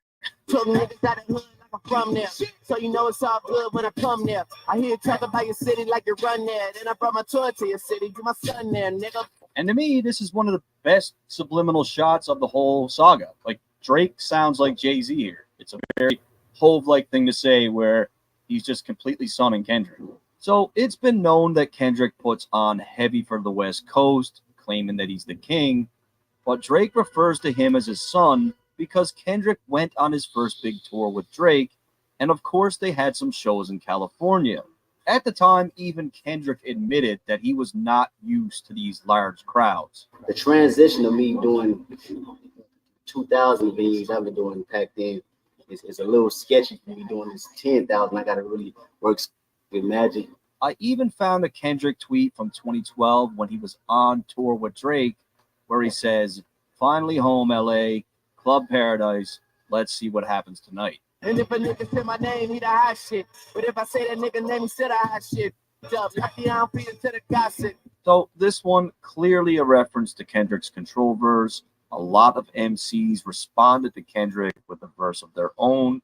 And Drake is basically claiming that given the fact that he's a bigger artist, if he says Kendrick's name, he's just doing him a favor. And this next one's not even a diss. I just want to show you guys my favorite line from the song. And niggas ain't got it real still, ice real hating. I know you already know Mike Will made it. Just looking at the numbers, nigga, I feel amazing. I'll call Michael Jordan up and Mike Will make it. I'm the young rat. You know, he just signed a deal with Jordan. Mike Will made the beat. Shit's fire. Come on. However, just a few days later, an issue of Vibe magazine was released, and Drake talks about Kendrick again, stating how he didn't like how the Control verse messed with the rollout of his album. Where it became an issue is that I was rolling out an album while that verse was still bubbling, so my album rollout became about this thing. Drake then continues to position himself as someone that is above anything that Kendrick has to say. He's hungry, so he's going to do what he has to do, like the BET cypher, but again, it's not enough for me to go. I have to realize I'm being baited, and I'm not going to fall. Jordan doesn't have to play pickup to prove that he can play ball. No offense. Now, at this point in the story, we're about to witness one of the biggest upsets in Grammy history. At the 56th Annual Grammy Awards, Kendrick lost the Hip Hop Album of the Year to Macklemore and Ryan Lewis, and rightfully so. People were outraged. Macklemore and Ryan Lewis. All you got to do is look at Pharrell's face. It says it all. He's just trying to get off the stage as quickly as possible. Like, why did they get me to do this? And Macklemore, feeling the heat, decided to text Kendrick afterwards and say that he felt he should have won and that he got robbed. And it would have been a nice gesture if he didn't take a screenshot of the text and post it on social media for everyone to see. And just a month later, Drake gave his 2 cents in a Rolling Stone interview. You won. Why are you posting your text message? Just chill. Take your W, and if you feel like you didn't deserve it, go get better, make better music. It felt cheap. It didn't feel genuine. Why do that? Why feel guilt? You think those guys would pay homage to you if they won? To name just Kendrick? That shit made me feel funny. No, in that case, you robbed everybody. We all need text messages. Now, you guys tell me, does Drake seem like he's defending Kendrick in this article? Or does it seem like he's salty because he's not in the mix? At this point, the feud dies down for about 8 months, and Drake even had some very kind words for Kendrick at his OVO Fest when he brought out J. Cole. And while you all got your phones out, I want to shout out my nigga Kendrick Lamar. Shout out to Kendrick. Kendrick was on my album. We went on tour together. That's one of the hardest niggas alive right there. He's legendary. So shout out to him. He's sitting right there. However, it looks like Kendrick did not get the message, as just 2 months later, he responds to Drake's Motormouth line on a J-Rock track titled Pay For It. I tell him all the King Kendrick, resurrected my finches, been dissecting your motormouth till I break down the engine. Clearly a response to Drake's subliminal on the language. Again, Kendrick inserts himself as the king, and he doesn't seem to think that Drake can go to distance with him. And it will be just 2 weeks later where Kendrick gets asked about this alleged diss. You know, a lot of rumors are with the Drake thing. Like, you know, did you really bring the Drake thing back with the J Rock single, or what's that about? What? I hear about The Drake feud. look at them going. Damn, man, disgusting. I think that's people digging in. That's people digging in way too far. Once again, we're all reaching, and it's not about Drake. And just a few days later, Kendrick would get asked about his now year-old Control verse, and this time he said that all the people that mattered understood it, and for the people who didn't, they don't matter. The people that respected, was people that knew the deal. Yeah, what's the important people that respected and knew what it was, and people that don't respect it, obviously they're just people that don't get it, and really didn't matter. And again, Kendrick claims that the chances of seeing him and Drake go head-to-head is slim to none because they're two different artists. It's just a whole nother dynamic. I can't see myself going bar for bar with Drake. We we're two different type of artists. You dig what I'm You would saying? eat Drake. I've argued that. And I honestly feel like this is just Kendrick downplaying Drake as not being on his level. I don't think he respects Drake. I don't think he really ever respected Drake. And there's some underlying meaning behind this when he keeps saying it. Would Drake be somebody you would like to have some fun with? Nah, I couldn't. We come from two different worlds, Yeah. two different backgrounds. I really don't see that playing out, as entertaining. Maybe to, the people listening, but not for myself. Keep in mind, Kendrick was classified as the savior of hip hop. He was embraced by everyone just for the art, whereas someone like Drake really had to go to distance to prove himself, and even then, he could never win over the fans that admired a certain level of lyricism. Many consider Drake to be a pop star, and I feel like Kendrick is saying this without really saying it. Just hold on, we're going home. However, next Drake drops his surprise mixtape, If You're Reading This It's Too Late, and on that project, he had some more shots for Kendrick. They gon' say your name on them airwaves. They gon' hit you up right after like it's only rap. So Drake had claimed previously that he saw Kendrick just 5 days after the Control verse, and it was all love. I know that verse had no malice behind it because I saw him 5 days later at the VMAs and it was all love.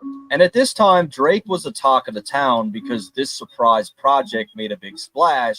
So just a few weeks later, Kendrick decided to shake things up and finally dropped his long-awaited album by surprise as well.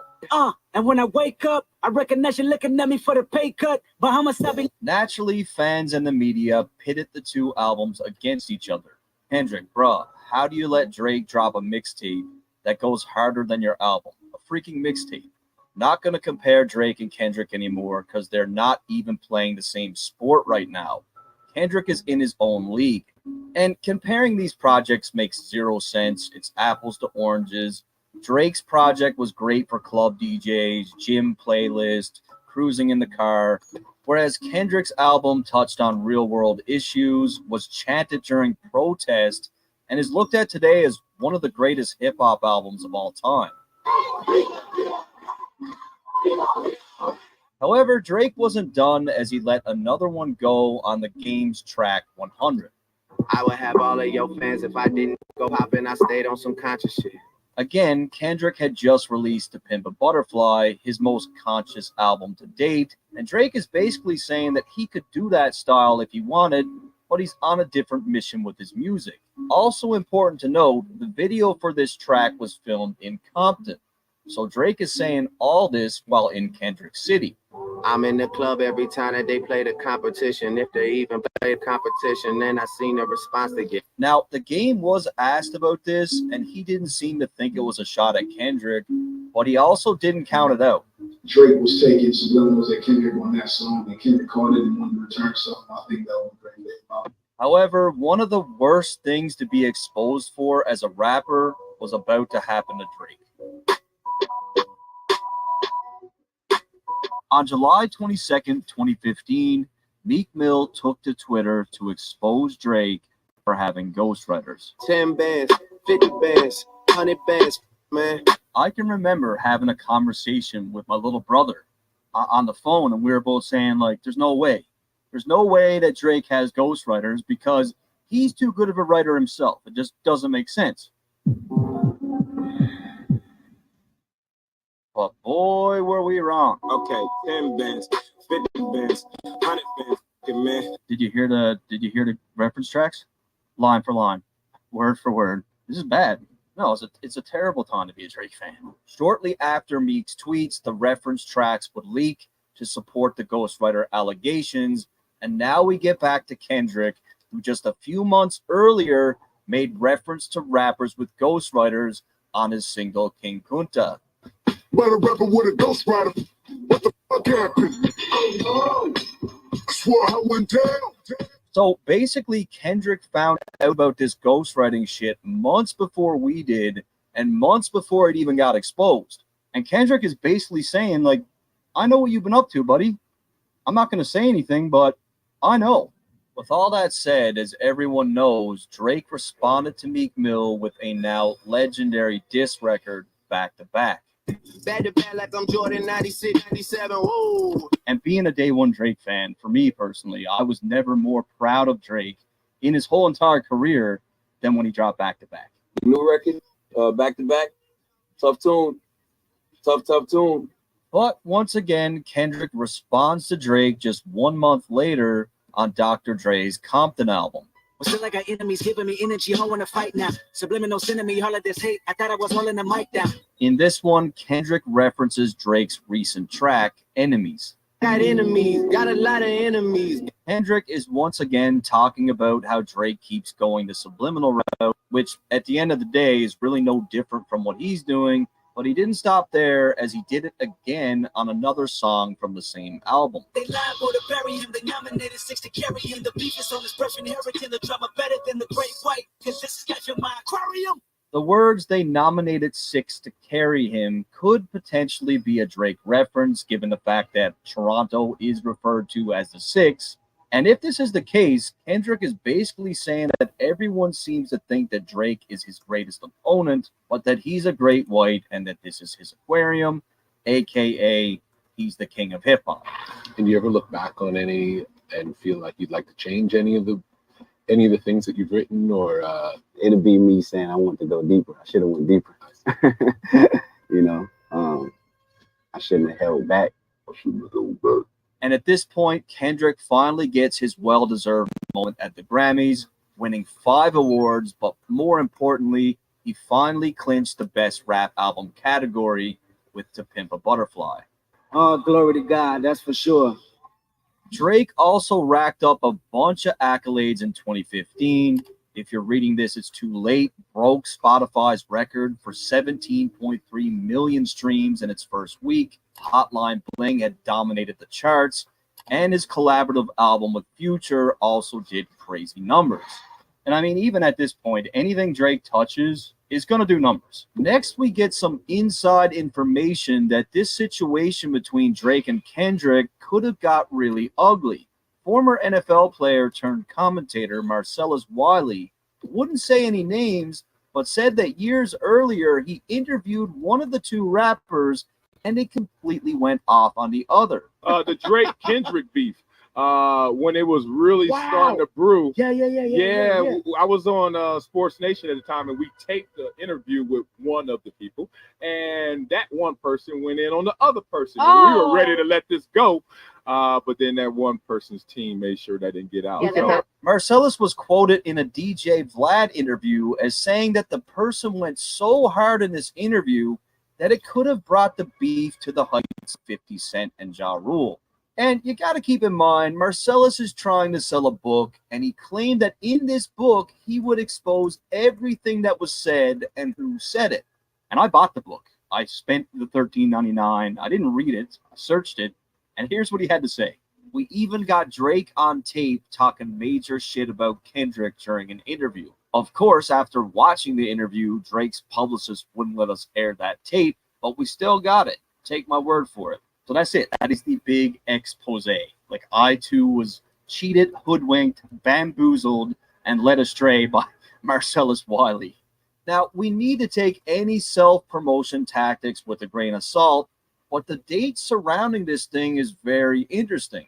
Kendrick drops the Control verse on August 12, 2013. In a Hot 97 interview on September 24th, Drake was very bitter.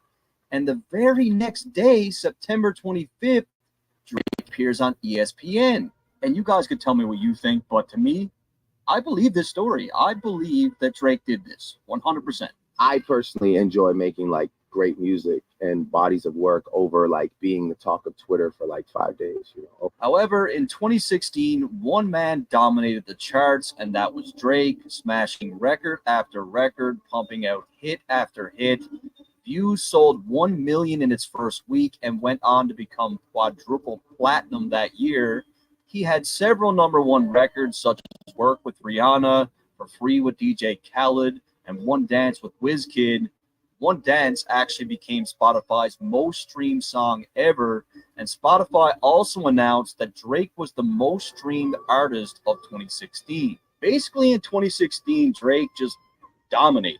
And speaking of For Free by DJ Khaled, Drake actually mentioned Kendrick on that song. Like your boy from Compton said, you know this dick ain't free. Again, this appears to be more of a friendly nod to Kendrick, where Drake is referencing his song, which is also called For Free. This dick ain't free. However, 2017 was about to start, and Kendrick was about to take some of the most direct shots at Drake to date. Tiptoeing around my name, nigga, you lame. And when I get at you, homie, don't you tell me you was just playing. What's most interesting about this track in particular is the timing of when Kendrick put it out. Drake had just dropped his project More Life, which was mostly a happy-go-lucky summer vibe that contained no shots at Kendrick whatsoever.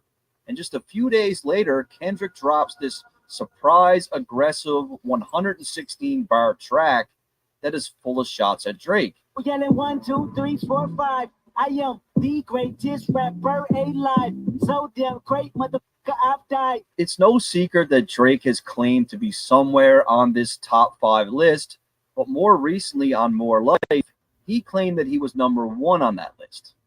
I know I said top 5, but I'm top 2, and I'm not 2, and I got 1. Thought you had 1, but it's not 1, nigga, nah. So let me get this straight. Kendrick hears this track, gets the pen out, jumps in the booth, and sends a clear message just a few days after Drake drops that he's the best rapper alive. Ho Jay-Z, Hall of Fame, sit your punk ass down. Drake's been known to draw comparisons between himself and Hove, so it only makes sense that this shot was directed at Drake. I used to want to be on Rockefeller, then I turned into Jay. Lastly, Kendrick ends off the track to surprise fans and warn Drake that he's got a new album coming in a few weeks. You know what time it is, Annie up, this is him forever. Y'all got to label the 7 to get your shit together. Kendrick was really strategic in releasing this track, as it took most of the attention off Drake's project. And to add insult to injury, his fans flocked to Drake's Instagram account and spammed the number 4 in Roman numerals. And Kendrick, true to his word, he dropped the album, and he has some more shots for Drake. Niggas want to flex on me and be in LA for free, huh? Next time they hit the 10 freeway, we need receipt, huh? Kendrick references Drake's track For Free, and although Drake is from Toronto, he's lived in Calabasas since 2012. With that said, Kendrick is more than likely talking about how Drake was in Compton while shooting the video for 100. Kendrick is from Compton, probably didn't like it. Most of y'all throw rocks and try to hide your hand. Just say his name and I promise that you'll see Candyman. At this point, Kendrick is begging Drake to just call him out. He makes a reference to a popular 90s movie, Candyman, where the premise of that movie is if you say Candyman's name 5 times, he'll come kill you. Kendrick is basically saying, if you say my name, your career is dead. And I think Kendrick has something on Drake. Something scathing, something that Drake doesn't want to see exposed. We've already seen Drake a couple times now try to dead this thing. There's more coming. But yeah, Kendrick keeps going. And Kendrick seemingly mocks Drake's style of music on his song God. You feel some type of way, then. There's nobody going to tell me that he's not mocking Drake here, because Kendrick doesn't usually sound like this. This is Drake. I'm about to glow. Next, we hear Kendrick on Future's smash hit Mask Off, and this one is a very direct response to one of Drake's shots. Plan them. Gotta look at yourself and ask what happened. How y'all let a conscious nigga go commercial while only making conscious albums? Very clearly a response to Drake's claims on 100 when he claimed that he could take all of Kendrick's fans if he were to pursue the conscious hip-hop lane. Then I stayed on some conscious shit. But Kendrick had proven time and time again that he could have commercial success and be conscious at the same time. At this point, he had 3 cohesive projects under his belt, all of which were extremely successful. I'm African American. I'm African. I'm black as the moon. Heritage of a small village, part of my residence. Kendrick had also proved that he could easily navigate the pop music lane, having massively successful features with artists like Taylor Swift. We was OG like DOC, remember that? And again, when you listen to that track, he's not compromising his sound. Like he's still rapping. It's all bars. Now, I'm sure none of you forgot about Drake's ghostwriter claims, and Kendrick didn't forget either. In an interview with Rolling Stone, Kendrick gave his 2 cents on the situation. It depends what arena you're putting yourself in. I called myself the best rapper. I cannot call myself the best rapper if I have a ghostwriter. If you're saying you're a different type of artist and you don't really care about the art form of being the best rapper, then so be it. Make great music, but the title, it won't be there. And no matter how you slice it, the dude is not wrong. To be the best rapper, you need to write your bars. I would be lying if I said that when I found out that Drake had ghostwriters that I didn't look at his music differently. I still listen to his music, but even now, when he says something dope, I got this little voice in the back of my head that says, yeah, it's dope, but did he write it? However, Drake attempts to keep it friendly again by tipping his hat to Kendrick when Damn outsold More Life by over 100,000 copies. Amazing to see our music moving. A fan had also commented, get Drake, Kendrick, and J. Cole on the same record, and Drake liked the comment. Now, I hope at this point you guys can see the theme of Drake trying to squash it, and Kendrick seemingly responds to Drake's praise on his track All the Stars with SZA. But you ain't know your expectations. I don't even want your congratulations. Kendrick is not trying to hear it. Just save the bullshit. Oh, you a boy, you the moral to the story. You ain't busting what I don't even like you. I don't even like you, bro. Like, which is true. However, on the exact same day, Drake drops a track with some of his most obvious shots to date, Diplomatic Immunity. They try to compare us, but like a child straight out of high school, there's no you and I. I taught you everything you know, now you got student pride. Drake does not like the Kendrick comparisons, and he brings it back to when he helped Kendrick with his career early on.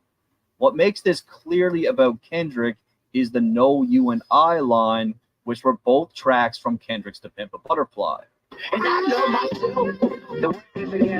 The two would then go head-to-head at the 2018 Billboard Awards. Many questioned who would be crowned as Rapper of the Year, and once again, Kendrick came out drastically ahead. And yet again, Drake attempts to be friendly by sharing some old Twitter DMs between himself and Kendrick. Yo, my man, what's the word? Finishing my project, Section 80. When you back in Cali? I know that shit will be incredible. We got to do something for real. I'll be back for BET Awards this month.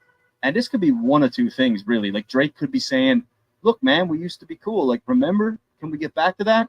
Or he could be just throwing this back in Kendrick's face again that he's the one that gave him a start. Like, I put you on, remember? Regardless of the reasoning, Drake still had another subliminal for Kendrick on Sandra's Rose. Bury me and I'll be born again.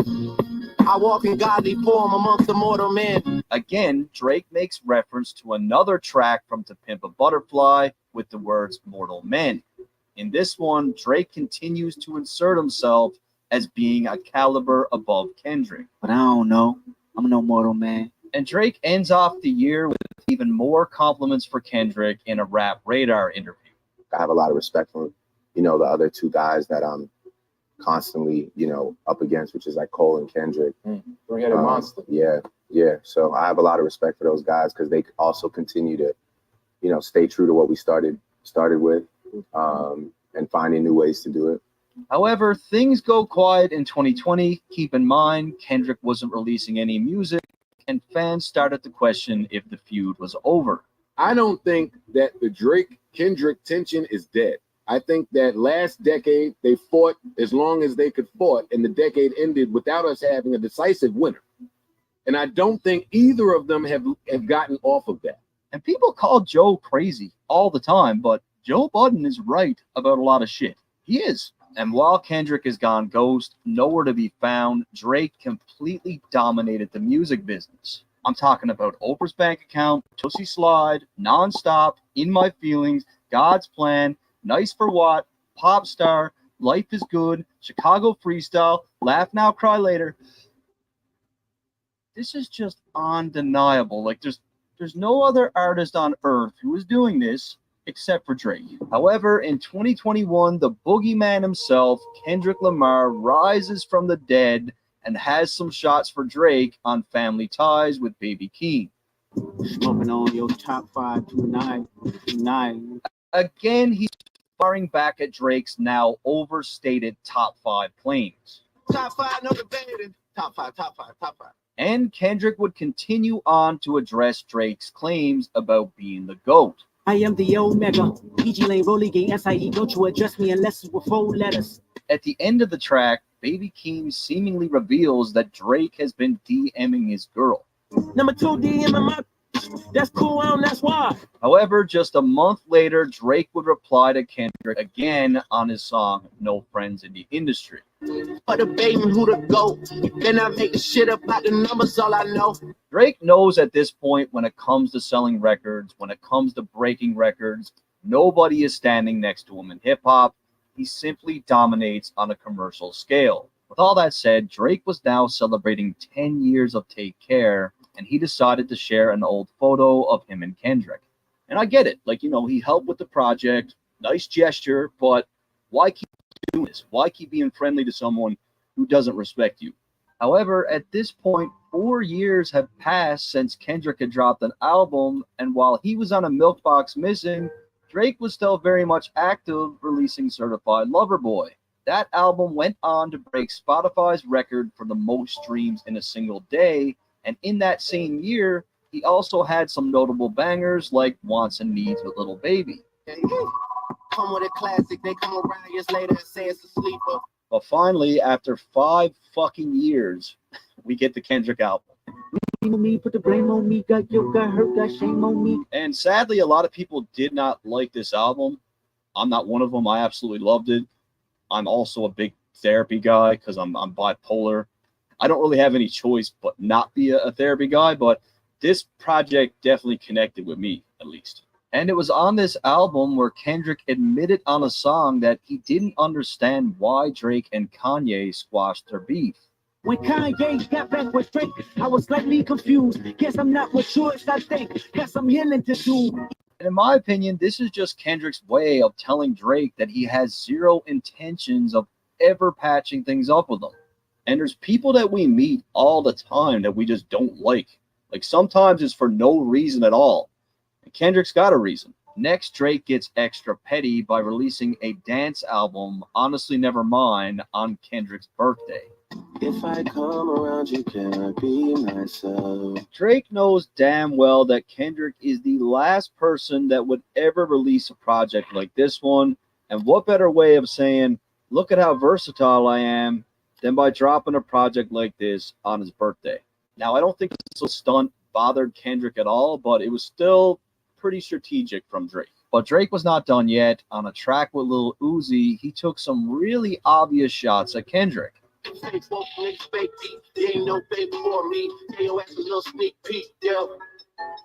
you gotta take a back seat. So just a few months earlier, Kendrick had very similar wording on his N95 track. Take off the fake teeth, take off the fake woke, take off the I'm broke, I care. Drake is insinuating that Kendrick is more or less running a grift when it comes to what he's saying in his music. He's basically claiming that Kendrick doesn't really stand by or believe what he's preaching, and he also reminds Kendrick that he's the one who put him on. What made this reference even more obvious is the line, "Now you gotta take a back seat," which is clearly a reference to Kendrick's backseat freestyle. My mind is living on cloud 9 and this 9 is never on vacation. And just like me, it looks like Drake really enjoyed Kendrick's new project as he showed up in the audience at Kendrick's show in Toronto. Again, Drake knows what he's doing. He knows the blogs are going to pick this up. The question is, was he there to show love or was he there to play chess? I mean, at this point, based on the history of Drake's friendliness, I'm just going to chalk it up to him just trying to be cool with them again. And for Kendrick, what better way of taking 5 years away than by dropping an album and cleaning house again at the BET Awards? Going into the awards, Drake was way ahead of everybody with 14 nominations, but it didn't matter because Kendrick mopped the floor with them, winning Best Hip Hop Video, Best Live Performer, Lyricist of the Year, Video Director of the Year, Album of the Year, and Artist of the Year. However, Drake wasn't very impressed with Kendrick's 5-year delay, and he let everyone know about it while on tour. I don't know about these guys that go away 3, 4, 5 years, want to chill out, all that shit. That's not me. And I want to ask you guys this. How many times has Kendrick said something nice about Drake in the last decade? 0. fucking zero. It's all been Drake. We've got 7 or 8 examples here in this video of Drake complimenting Kendrick, saying that he wants to do music with him, reminiscing on old times, just being friendly with him. And Kendrick has said fucking nothing. I got to tell you something. The guy did a good job. He did. He did a good job with that. It came across my feed. Good to see it edited correctly. Yeah, what's the dirt? Bitch, I'm about to blow up. Say what? Bitch, I'm about to blow up. Okay. Our second example is another look at what happened. Maybe this guy might pick up something the first guy missed, but again, I like to give several examples of people giving their opinion on what they think happened. You know, I like to present, at least 2 independent sources. So here's source number 2. Where are you at, like, with the J. Cole? Specifically, where are you at with a Drake or so on and so forth? I respect their music, for sure. I respect them as individuals and creators. Like, someone yelled out Kendrick. It seems like nowadays people want to build Kendrick. Nobody yelled out Kendrick. You just heard that in your head. When you go to sleep, you just hear somebody be like, Kendrick Lamar.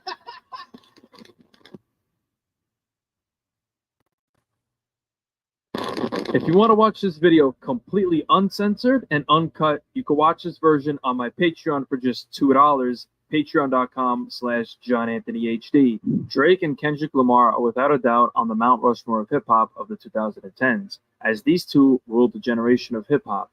Behind the scenes, Drake and Kendrick Lamar were actually taking shots at each other on wax. But how exactly did this beef come about? In the mid-2000s would be where Drake and Kendrick Lamar would begin their rap careers.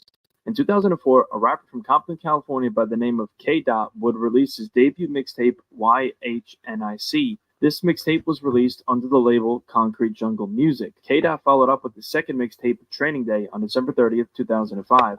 This mixtape was released under Top Dog Entertainment. After the release of these mixtapes, K-Dot would start gaining some local buzz. Around this time, an actor in Canada named Aubrey Graham would decide to pursue rap instead of acting. Aubrey would begin recording music in his mother's basement, and he decided to go under the stage name Drake. On February 14th, 2006, Drake dropped his debut mixtape, Room for Improvement, which would be released for sale, only selling around 6,000 copies.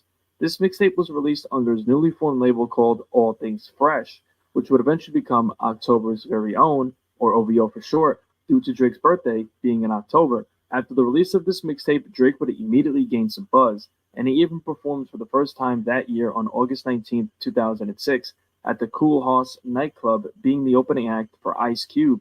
The next year, on September 1st, 2007, Drake dropped his second mixtape, Comeback Season, which of course was released under OVO. This mixtape would be where Drake would begin to gain an insane amount of buzz. The lead single, Replacement Girl, featuring Trey Songz, was a hit, and the music video would actually be featured as the new joint of the day on BET. A couple of months later, while Drake was beginning to blow up, K-Dot would drop his third mixtape, No Sleep Till NYC, which was a collaboration mixtape with J-Rock. It would be in 2007 that K-Dot would begin collaborating with other West Coast artists at the time, like The Game, who was definitely one of the biggest rappers on the West during that time. After that, K-Dot dropped his fourth and final mixtape under the K-Dot rap name called C4 on January 30th, 2009. Kendrick Lamar reintroduced himself with his new rap name with an EP called Kendrick Lamar in late 2009. 2009 would of course be the year that Drake would blow up into a megastar. On February 13th, 2009, Drake dropped his classic mixtape So Far Gone, to which this mixtape would make Drake the hottest free agent in hip-hop and featured hits like Best I Ever Had. Lil Wayne would appear on this mixtape, and around this time, Lil Wayne was easily the biggest thing in hip-hop. So in June 2009, Wayne would officially sign Drake to Young Money Entertainment. As Drake was taking over the rap game, Kendrick Lamar would drop his first mixtape under his new rap name called Overly Dedicated on September 14th, 2010. This mixtape would end up changing Kendrick Lamar's life forever. On this mixtape is a track called Ignorance is Bliss, to which saw Kendrick Lamar glorifying gangsta rap. After that, Kendrick would catch the attention of none other than Dr. Dre, who would become interested in working with Lamar after hearing the track and watching the music video on YouTube. Kendrick Lamar would follow up with his debut studio album, Section 80, on July 2nd, 2011, which was released under Top Dog Entertainment. This album, unfortunately, only sold 5,000 copies within the first week and debuted at number 113 on the US Billboard 200. In Kendrick's fairness, this project had little to no promotion whatsoever, just off the strength of his fan base. Now that you're all caught up on how these two got started, let's get into the beef. On November 15th, 2011, Drake dropped his second studio album, Take Care. On the track Buried Alive Interlude, Kendrick Lamar actually raps on the entire track, and this is where Kendrick and Drake would officially cross paths for the first time. At this time, Drake was, of course, the biggest rapper in the world, and Kendrick Lamar wasn't known on a mainstream level yet, so for Drake to do this was actually an insane show of love. On the track itself, Kendrick actually goes into how Drake and him met at some location in Toronto.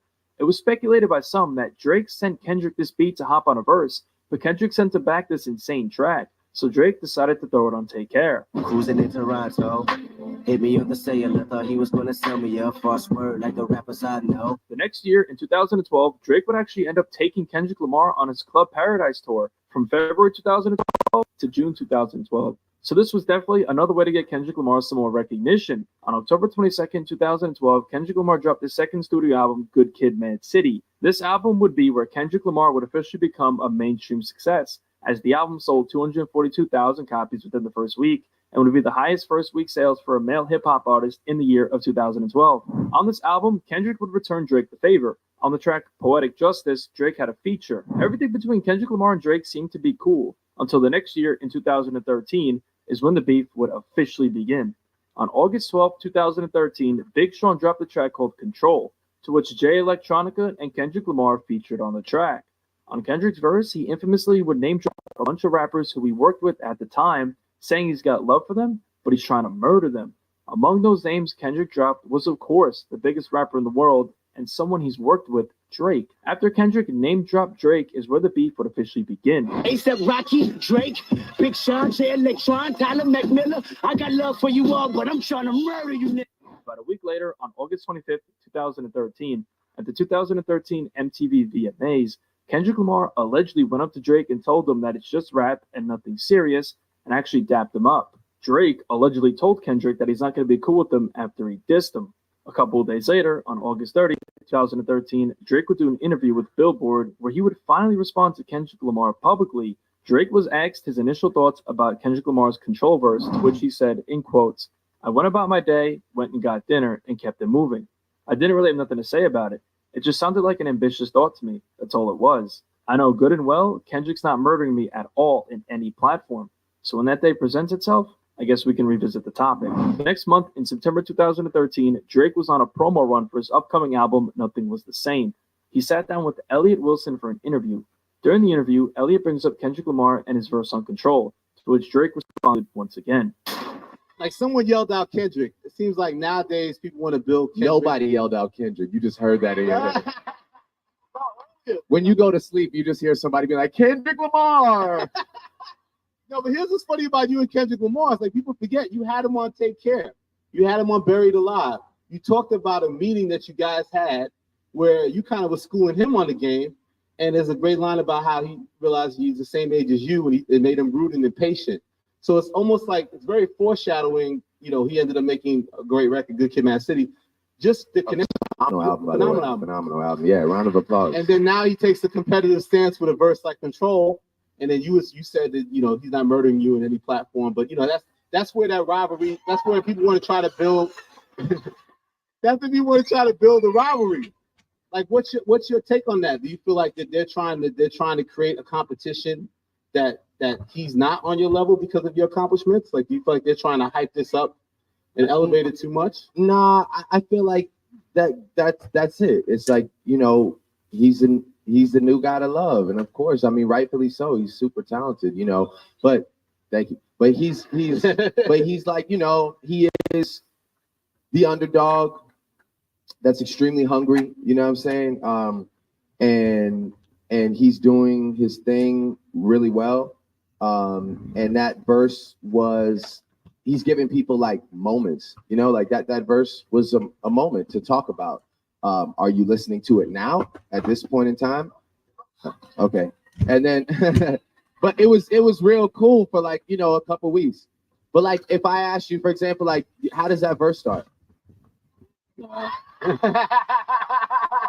Oh, do you remember? No, and like, now mind you, it'll go on and Complex and Rap Radar give it like verse of the millennium and all that shit or whatever. But like, I'm just saying, it's like, you know, I remember like somebody like asking me, you know, or maybe it was you that was like, is Kendrick Lamar your biggest competition like in this generation or whatever? And I think that Kendrick has like the utmost potential, man. Like, you know, I see Kendrick tomorrow, I'm gonna dap him. I didn't feel a way about that verse. I get it. I get the moment. Like, you know, he's a good guy. And like, I know that that verse had no malice behind it because I saw him 5 days later at the VMAs and it was all up. So it's like, he didn't come on there on some wild, like, I'm in New York, everybody don't look at me. Like, I'm the king. So it was, you know, it was one of those things. It's like, I almost wish he had come in there on that because I kind of lost like a little respect for the sentiment of the verse. If it's really everybody, then it needs to be everybody. It just can't be halfway for the sake of the people. You know what I'm saying? Like, for real, that's just how I feel. But anyway, like, you know, I still like, when it comes to competition, I'm more worried about consistency. I'm more worried about bodies of work.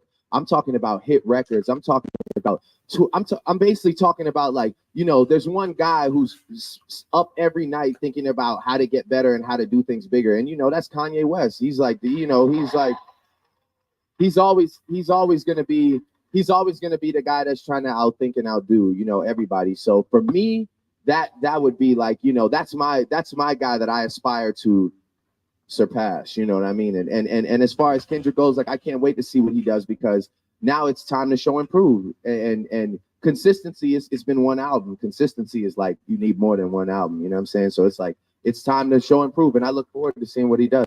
Man, he's been super talented. So yeah, cheers to Kendrick Lamar. All right. A couple days later, Drake sat down with Big Boy's Neighborhood, and when Drake was asked about Kendrick's verse on Control, he said that no one is still listening to it, and then it was just for shock value. Drake would then go on to say that he's not into doing a song with Kendrick Lamar. And the Neighborhood Drake Day going down right now, man. Control, the record, people still banging it, man. Where is Drake at with Control? I'm probably like as done as like the rest of the world is with that record. Like, I think it came and it went, you know what I mean? And not to discredit it, like, it was a good moment, but at the end of the day, it's just like, it was like one of those sort of like fleeting like Twitter frenzies that like, it was cool for what it was, you know. And I'm just into making, like, my thing is like, I like lasting power, you know, that's my thing. I want you to still be listening to this album in the summer or, you know, next year, where I want this to stay in your car, stay on your mind.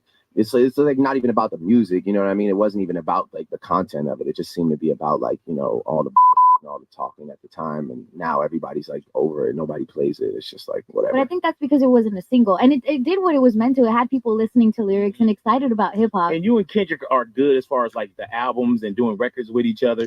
Did that kind of, when you heard your name, did you feel like, man, like that was kind of disrespectful? Did you feel like, you know, our names were just kind of thrown in there and it was... I feel like he made a decision, you know what I'm saying? And there was a decision to make, you know. He was like, man, I'm either going to go for this moment because I know it's going to be a big moment, or I'm going to like take heed to the fact that I have real relationships and I'm going to like not do that.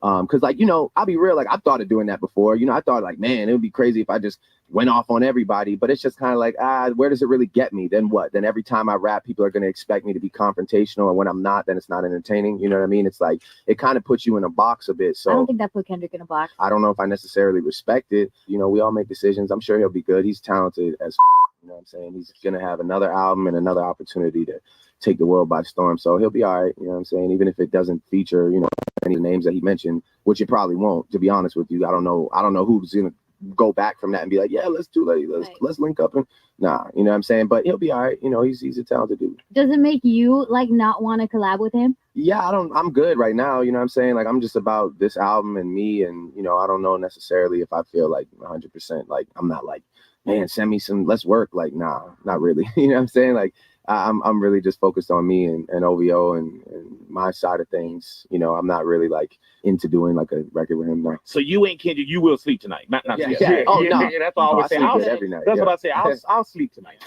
On September 24th, 2013, Drake dropped his album Nothing Was the Same. And on this album, Drake would officially take to wax to respond to Kendrick Lamar. On the track The Language, on the first verse, Drake takes subliminal shots at Kendrick Lamar. He starts off by saying that Kendrick's music isn't as inspiring as he says it is. Drake then says that he's the one with the motor mouth and that Kendrick should be worrying about him. I don't know why they've been lying, but your not that inspiring. I am the kid with the motor mouth. I am the one you should worry about. Kendrick Lamar, of course, caught wind of these subliminal shots, so he would respond on October 15th, 2013, during the 2013 BET Hip Hop Awards. Everyone from the label Kendrick Lamar is signed to TDE, short for Top Dog Entertainment, had their own TDE cipher. During Kendrick's verse, he subliminally dissed Drake. When he referenced Drake's album, Nothing Was the Same, saying that nothing's been the same since the Control verse. Kendrick then dissed Drake further, calling him a sensitive rapper, saying he dresses in pajama clothes, and that Drake's subliminal shots will never penetrate. And nothing been the same since they dropped control and tucked the sense of the rapper back in his pajama clothes. I'm bulletproof, your shots never penetrate. A couple months later, on December 17th, 2013, Future dropped his track Remix, to which Juicy J and Drake featured on the track. On Drake's verse, he sends shots back at Kendrick Lamar. He starts off by saying that Kendrick talks like he runs his city of Compton, and that if he brings up Kendrick's name, people talk about him more. I hear you talk about your city like you run there. And if I say my name, he the high. But if I say that the name, he said I high shit. 2 days later, on December 19th, 2013, Drake did an interview with Vibe, and when he was asked if he dissed Kendrick on The Language, he said, in quotes, "I don't ever want to get into responses. It's a commitment to go there. The language is just energy, what it was inspired by. I'm sure that and other things. It's just me talking shit. I never once felt the need to respond to that record. The sentiment he was putting forth is what he should have. Of course, he wanted to be the best. Where it became an issue is that I was rolling out an album while that verse was still bubbling. So my album rollout became about this thing. What am I supposed to say? Nah, we'll be buddy-buddy. Mind you, I never once said he's a bad guy or I don't like him. I think he's a genius in his own right. But I also stood my ground as I should. And with that came another step, which then I have to realize I'm being baited and I'm not going to fall. Jordan doesn't have to play pickup to prove he can play ball. No offense. But I'm not going to give you the chance to shake me necessarily because I feel great. There's no real issue. It's tough because the people want to see us tear each other down. I don't want to give them that. There's no point. I have no ill feelings towards the guy. It's just like it's there for me if I want to fall for it. I'm just too smart for that. Hopefully, it's the last time I got to talk about this because every time I open my mouth about it, they take this piece and take this piece. And he's hungry, so he's going to do whatever he has to do, like the BET cipher. But again, it's not enough for me to go. We haven't seen each other, but I'm sure we'll see each other and it'll be cool. If it's not, then I guess that's how our story unfolds. The next year, on August 5th, 2014, during Drake's 5th annual OVO Fest, he brought out J. Cole. During their set, Drake actually shouts out Kendrick Lamar and shows love to him. You understand? I know that sometimes they try to make it happen because they want to see it happen, but while I'm here on stage, I just want to say, and while you all got your phones out, I want to shout out my Kendrick Lamar. Shout out to Kendrick. Kendrick was on my album. We went on tour together. That's one of the hardest things alive right there. He's legendary. So shout out to him. He should be standing right there. It's a lot of Kendrick in this. Understand what I'm saying? So shout out to Kendrick and shout out to J. Cole. The next month, in September 2014, Kendrick Lamar sat down for an interview with the Big Boys Neighborhood, and when they were discussing the anniversary of Kendrick's Control verse, Kendrick was asked where he stands with the people he name-dropped like Drake, and he said that it's still all love. Where are you at with a lot of the cats now, like the J. Coles of the world or the Drakes of the world? Where are you guys at now? Same place. It's all love from the moment I did the verse to after the verse. You know what I mean? I think hip-hop is a sport, so you're going to have these little spits and spats, and it's all good because personally, I respect these dudes as, you know, as people, you know what I mean? So outside of that, it's really nothing. Specifically, where are you at, like, with the J. Cole? Specifically, where are you with a Drake or so on and so forth? I respect their music, for sure. I respect them as individuals and creators. And I think what the media tried to do is insane because they take these black, you know, young brothers and really try to clash it and make bump heads. And that's not right. That's how I look at it. I think it's not right. I think that's why it's great to really show people how we support one another because hip hop was something that wasn't supposed to be here for this long. I'm sure you know, Big. Yes, sir. And the more we do that, the more they'll try to tear it down. After this, it would seem as if these two were cool and that it was just friendly competition after all. But that didn't seem to be the case. This beef would be reignited once again on October 29th, 2014. J-Rock dropped a track called Pay For It. Kendrick Lamar featured on the track, and on his verse, he completely dissed Drake. He starts off by referencing Drake's lines from The Language when he says he's the one with the motor mouth. Kendrick then says that he's ending their friendship and that this isn't a warning shot. At the end of the track, he tells Drake that he can never live in his shoes, which could be a reference to Drake's line on 0 to 100, saying that the shoe can always fit. Been dissecting your motor mouth till I break down the engine. This ain't a warning shot, this a relevant henchman. Fast forward to February 13th, 2015, Drake dropped his mixtape, If You're Reading This, It's Too Late. And on the first verse of the track, Used To, he once again sent subliminal shots at Kendrick Lamar when he referenced how Kendrick dissed him on his song Control, but then at the VMAs, he said that it was just rap. They gon' say your name on them airwaves. They gon' hit you up right now like it's only rap. The next month, on March 15th, 2015, Kendrick Lamar dropped his album To Pimp a Butterfly, and on the track King Kunta, Kendrick Lamar once again dissed Drake. During this time, Drake was engaged in a beef with Meek Mill, to which Meek Mill would publicly expose Drake for allegedly having ghostwriters. So on this track, Kendrick directly references Drake's alleged ghostwriters. I can dig rapping, but a rapper with a ghostwriter. A couple of months later, on June 25th, 2015, The Game and Drake dropped their track 100. On Drake's verse, he subliminally dissed Kendrick Lamar, saying that he would have all of Kendrick's fans if he didn't go pop and stuck to doing conscience rap like in his early days. I would have all of your fans if I didn't go pop and I stayed on some conscious. A couple months later, on August 17th, 2015, Dr. Dre dropped his album Compton. Kendrick Lamar, of course, appeared on this album, and he would clap back at Drake. On the track Dark Side / Gone, Kendrick directly references Drake's song Energy, saying that Drake is his enemy that's giving him energy by sending subliminals towards him. I feel like our enemies giving me energy, I want to fight now. Subliminal sending me all of this hate. On the track Deep Water, Kendrick says that 6 people are going to carry Drake in a coffin after he kills him if they start sending diss tracks back and forth, which is a reference to Drake always repping the 6, which is Toronto. They liable to bury him, they nominated 6 to carry him. Fast forward to June 3rd, 2016, DJ Khaled and Drake dropped a track called For Free. And on the first verse, Drake references a line from Kendrick's verse on the song By the World. This gang for free. And like your boy from Compton said, you know this ain't free. On March 18th, 2017, Drake dropped his project More Life.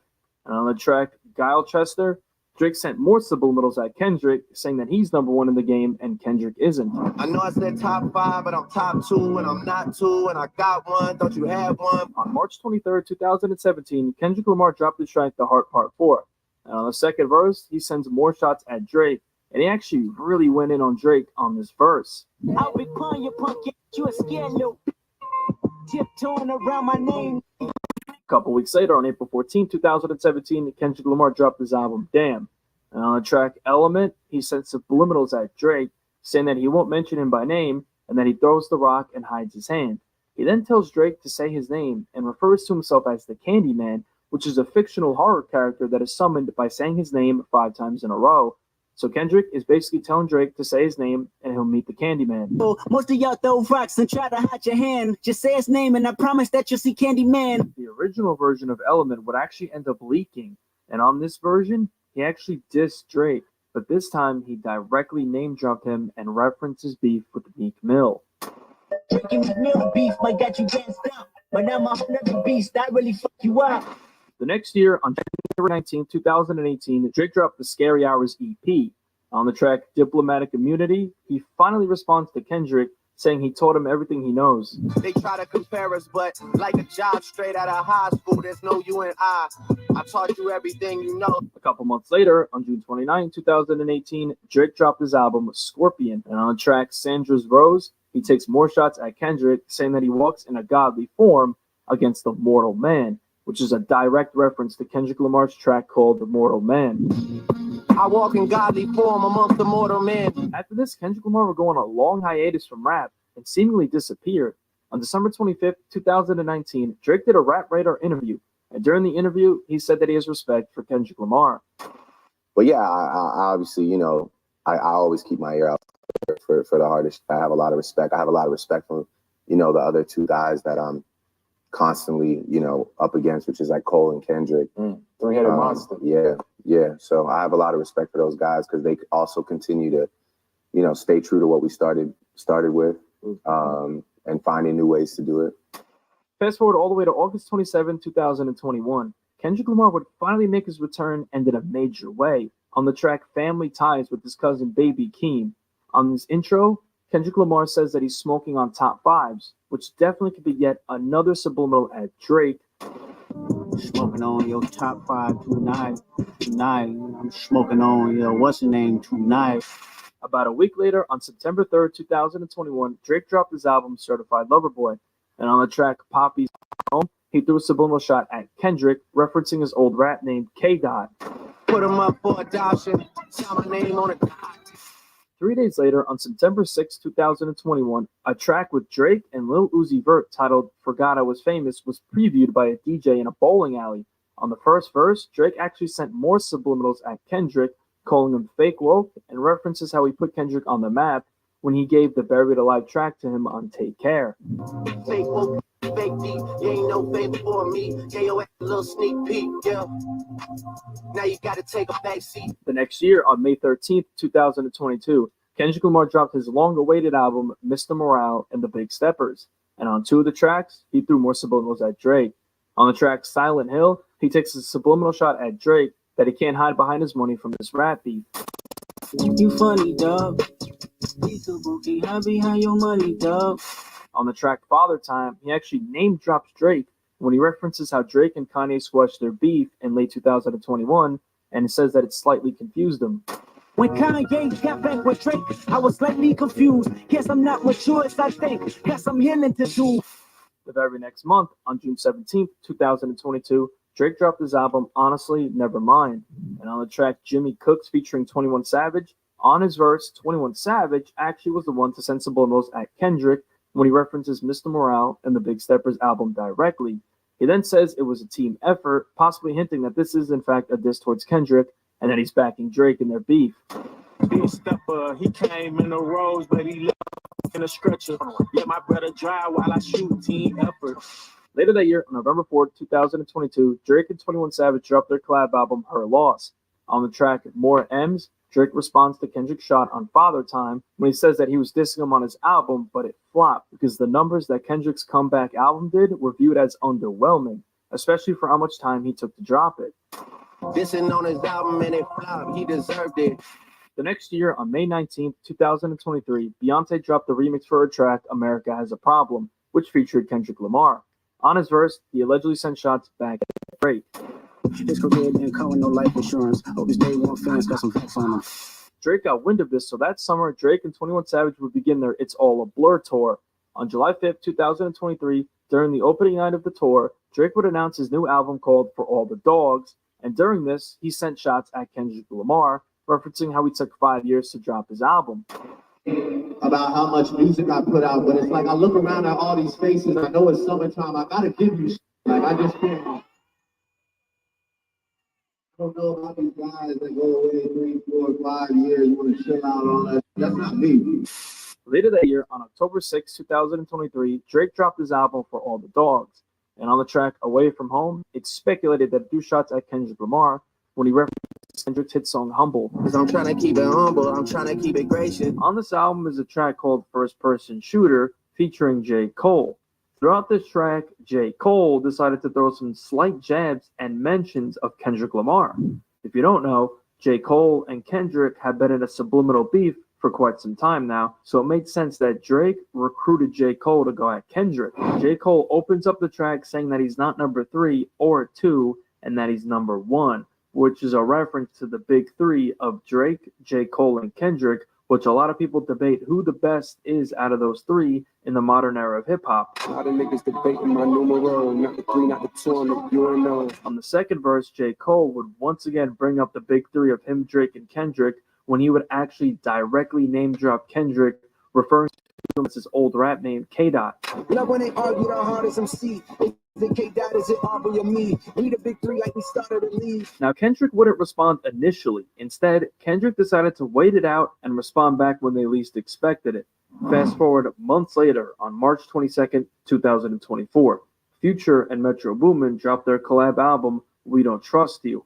On this is a track called Like That with Future, Metro Boomin, and Kendrick Lamar. On his verse is where Kendrick Lamar would decide to respond to J. Cole and Drake's First Person Shooter track, where Kendrick would go completely off on both of them. This was a good play by Kendrick, because during this time, Future and Metro Boomin were engaged in a beef with Drake as well, as I explained in my Drake versus Future What Happened video, which I will link in the description. Kendrick dissing Drake while collaborating with his enemies is a checkmate play here by Kendrick. Kendrick started the verse by saying that J. Cole and Drake are talking out of their necks and tells them not to pull a coffin out of their mouth, basically insinuating that if they diss him, it's their own funeral. These niggas talking out of their neck, don't put no coffin out of your mouth. Kendrick then directly mentions Drake and J. Cole's song First Person Shooter, basically letting them know that he hears what they're saying about him. We fuck sneak this, the first person shooter. They came with 3 switches. Kendrick then says that there is not a big three, he's the only number one, and should it be compared to Drake or J. Cole? And he also referenced how Prince outlived Michael Jackson, which is a response to Drake comparing his commercial success to Michael Jackson on First Person Shooter. The big three. Nigga, it's just big me. Nigga, Prince outlived Michael Jackson. Kendrick closes out the verse with a diss towards Drake when he does a play on Drake's album name For All the Dogs, saying that he's going to bury him in a pet cemetery. For all your dogs getting buried, that's the K with all these nines. You don't see Pet Cemetery. 2 days later, on March 24th, 2024, Drake would respond to Future and Kendrick while on tour, saying that he's 10 toes down and no one can ever mess with him. A lot of people ask me how I'm feeling. I'm gonna let you know how I'm feeling. Listen, the way I'm feeling is the same way I want you to walk out of here feeling about yourself. But you know how I'm feeling? I got my head up high, my back straight. I'm 10 toes down in Florida, anywhere else I go. And I know that no matter what, there's not a nigga on this earth that can ever fuck me in my life. And that's how I want you to walk out of here today. A couple of days later, on March 28, 2024, Drake posted a photo on IG where he would throw slight jabs at Kendrick and Future in the caption saying, "They rather go to war with me than admit they are their own worst enemy." That same day, streamer Aiden Ross said that someone who was close to the situation told him that Kendrick Lamar has a diss track ready for Drake. The past couple nights, I've been going out. You guys know that. I've been going out a lot. And I bumped into somebody who's very close on this Kendrick Drake situation. And there's a bird on the street that Kendrick already has a full-on diss track ready to drop for Drake. Kendrick, I'm a fan of hip hop, and if you're gonna diss Drake, drop that. Is all I'm gonna say, bro. And yeah, man, I mean, let it fly. If you wanna diss Drake, let that drop. We all wanna listen to that. I know we all do. So after that, nothing else was said. But this war is far from over. Whose side are you on? Drake or Kendrick Lamar?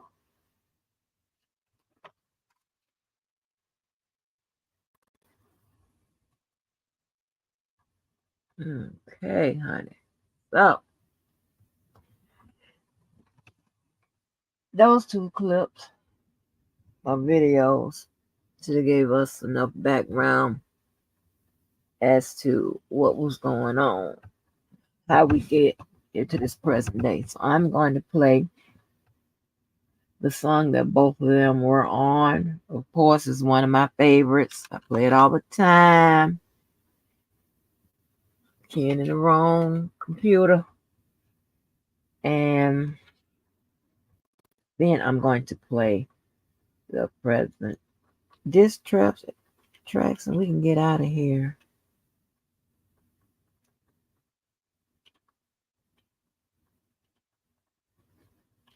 To be honest, on this song, I know Drake's verse almost all the way through. I don't really know. I know A$AP Rocky's a little bit, and I know Kendrick's probably the least, but hey, it is what it is. But y'all know it's my favorite. So y'all know what I'm gonna play.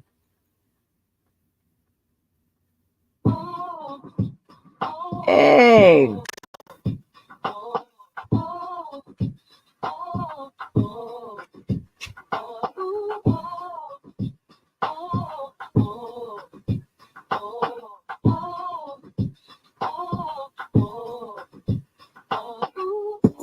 love bad bitches, that's my fucking problem. And yeah, I like the fuck, I got a fucking problem. I love bad bitches, that's my fucking problem.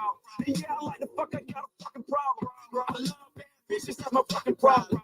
And yeah, I like the fuck, I got a fucking problem. Finding somebody real is your fucking problem. Bring your girls to the crib, maybe we can solve. Hold up, bitches in my dime. Taking hella long, bitch, give it to me now.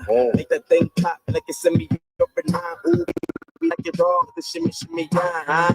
ASAP, get like me. Never met a motherfucker fresh like me. All these motherfuckers wanna dress like me, but the chrome to your dome make you sweat like me. Cause I'm the nigga, like how you figure, getting figures and fucking bitches. She rolling sixes for her bitches. I bought my Hey, here's niggas, my part right here.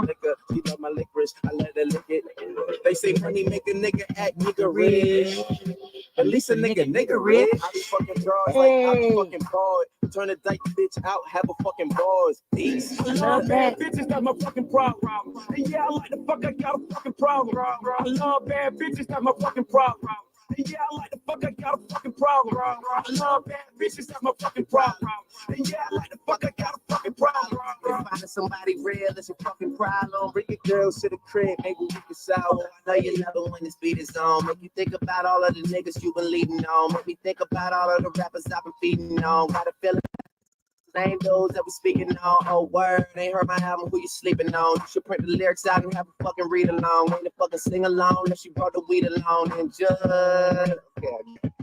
just drop down and get your eagle on. Or we can stay up at the stars and put the beaters on. All the shit you talking about is not up for discussion. I will pay to make it bigger. I don't pay for no reduction. If it's coming from a nigga, I don't know, then I don't trust it. If you coming from my head, then motherfucker get the bussin'. Yes, Lord, I don't really say this often, but this long dick nigga ain't for the long talking, I beast. I love bad bitches, that's my fucking problem. And yeah, I like the fuck, I got a fucking problem. I love bad bitches, that's my fucking problem. And yeah, I like the fuck, I got a fucking problem. I love bad bitches, that's my fucking problem. And yeah, I like the fuck, I got a fucking problem. Finding somebody real. Problem, bring your girls to the crib, maybe we can solve. Yeah, ho, this the finale. My pep talk turned into a pep rally. Say she from the hood, but she live inside the valley now. Vacate in Atlanta, then she going back to Cali.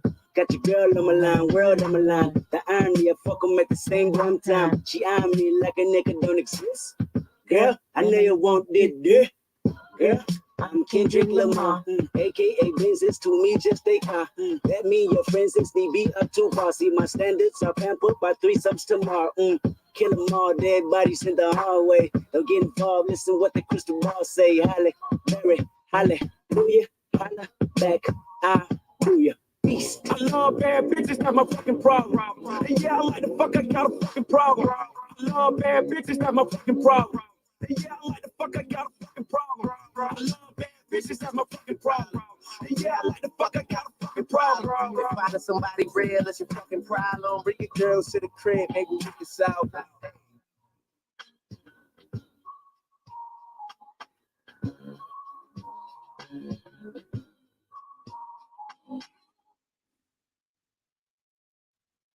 They rolled out on that song, honey. That is my song. So let me get to these diss tracks. Put this on the record, honey.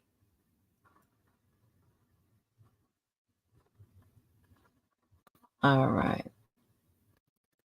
So the first record that we're gonna put on the damn record is a diss track, and this is what diss tracks starts. Okay, so you know the diss tracks are different from them dissing in songs. You know, diss tracks like the whole goddamn track is them talking about your ass. First one is called Push Ups by Drake.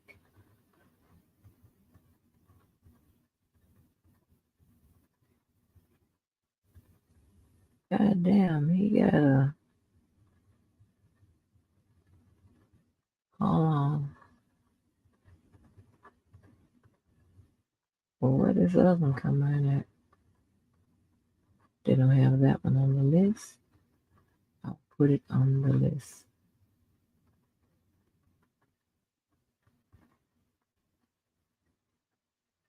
3 weeks ago. Okay.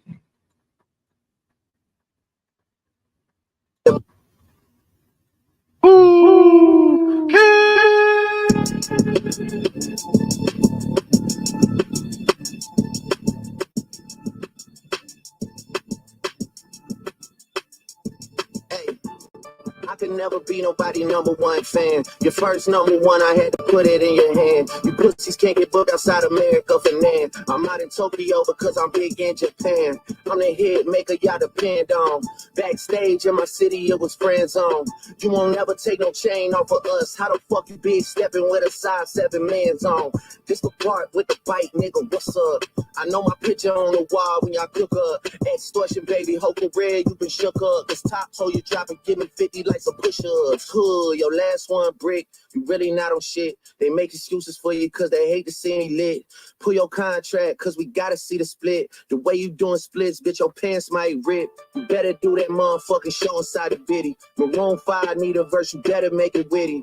Then we need a verse for the Swifties. Top say drop, you better drop and give them 50. Pimp squeak, pipe down, you ain't in no big three. SZA got you wiped down, Travis got you wiped down, Savage got you wiped down. Like the label, boy, you in the scope right now. And you gon' feel the aftermath of what I write down. I'm at the top of the mountain, so you tight now. Just to have this talk with your ass, I had to hike down. Big difference between Mike then and Mike now. What the fuck is this, a 20v1, nigga? What's a prince to a king? He a son, nigga. Get more love in the city that you from, nigga. Metro, shut your whole ass up and make some drums, nigga. Yeah, I'm the sixth guy, I'm the front runner. Y'all nigga manager was Charles' little blunt runner.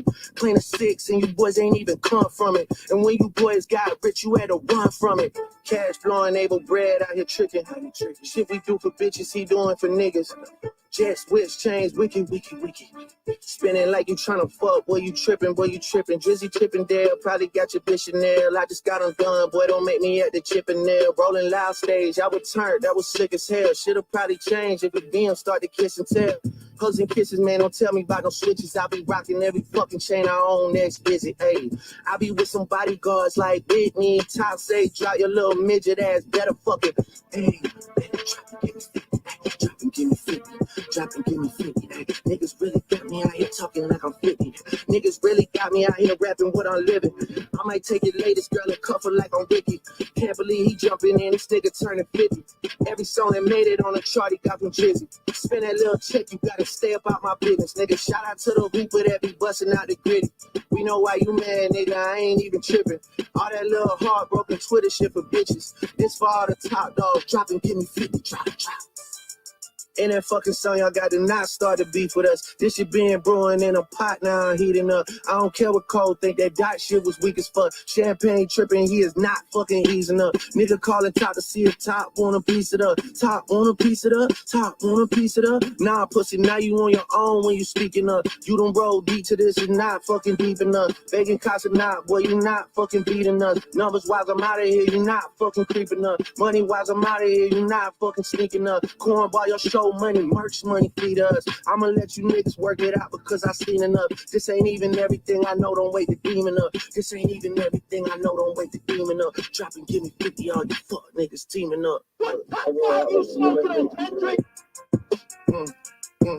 Yeah, drop a 50 bag for the mob in a spot. Drop a 50 bag, 29 for the car.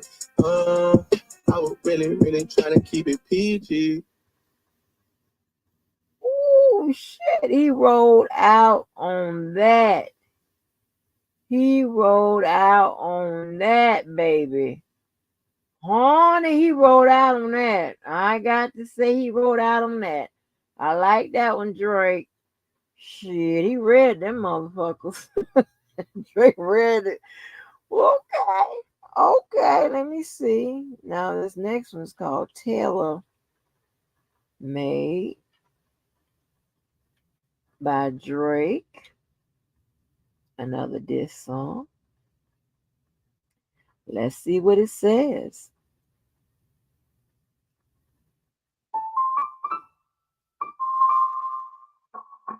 Illuminati does rise again. You can see it in my eyes again.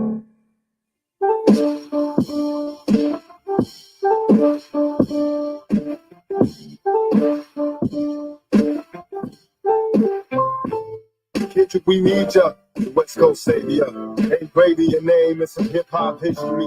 If you deal with this viciously, you seem a little nervous about all the publicity. For this Canadian life kid, Doc. We need to know the baby West Coast victory, man. Call him a bitch for me. Talk about him like a young girl, that's a kid for me. Heard it on the Budding podcast, it's gotta be true. They told me the spirit of Machiavelli is alive. And the nigga under 5'5", so it's gotta be you. I would beat the whole fucking game. It was me and Snoop Dogg, had my fucking shirt off in the House of Blues.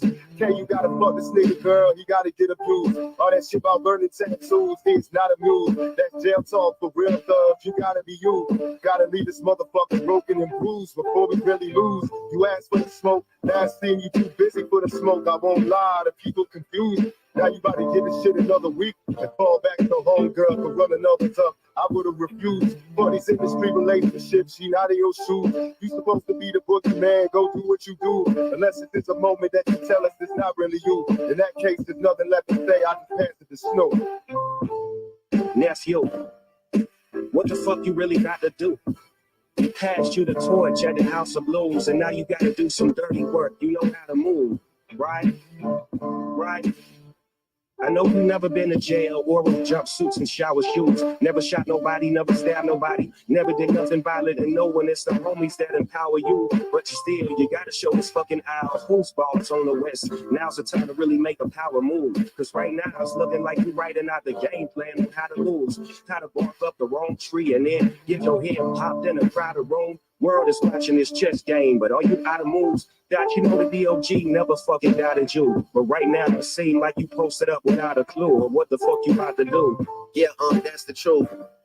I'm definitely about to come around the lane gang and let my fucking bowel move. Shitting on you niggas from a whole different altitude. High up in the sky like I'm Howard Hughes. The first one really only took me an hour or two. The next one is really about to bring out the coward in you. But now we gotta wait a fucking week. Cause Taylor Swift is your new top. And if you about to drop, she gotta approve. This girl really about to make you act like you not in a few. She tailor-made your schedule, but ain't you out of the loop. Hate all you corporate industry puppets, I'm not in the mood. I love it when you niggas talk loose like I'm not in the room. Since like that, your tone changed a little, you not as enthused. How are you not in the booth? It feel like you kinda removed. You trying to let this shit die down. Nah, not this time, nigga, you following through. I guess you need another week to figure out how to improve. What the fuck is taking so long? We waiting on you. The rest of y'all are definitely involved. Y'all getting it too. Soon as you get the courage to drop, I'm out on the loose.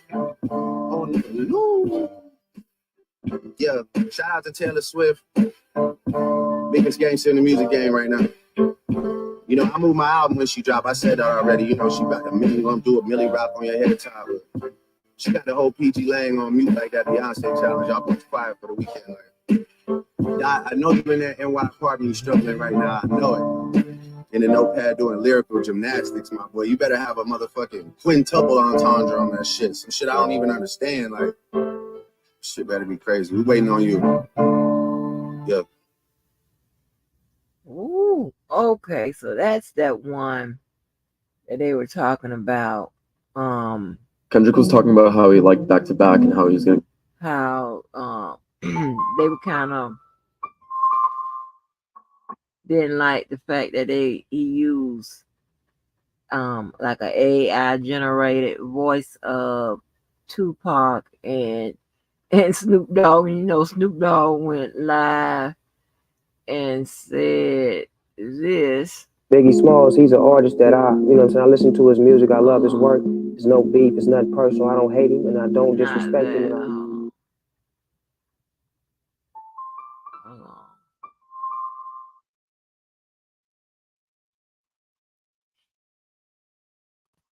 Snoop Dogg was like, huh? Like I said, what? The fuck?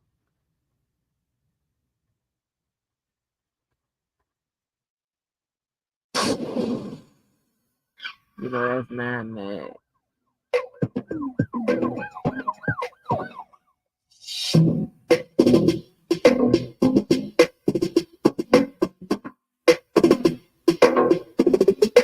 Snoop Dogg reacts to Drake using his voice in a new diss song toward Kendrick. They did what? When? Are you sure? Be sure to like, comment, and subscribe. Y'all have a good night. And to all. Right off. Everybody calling my phone, blowing me up. What happened? What's going on?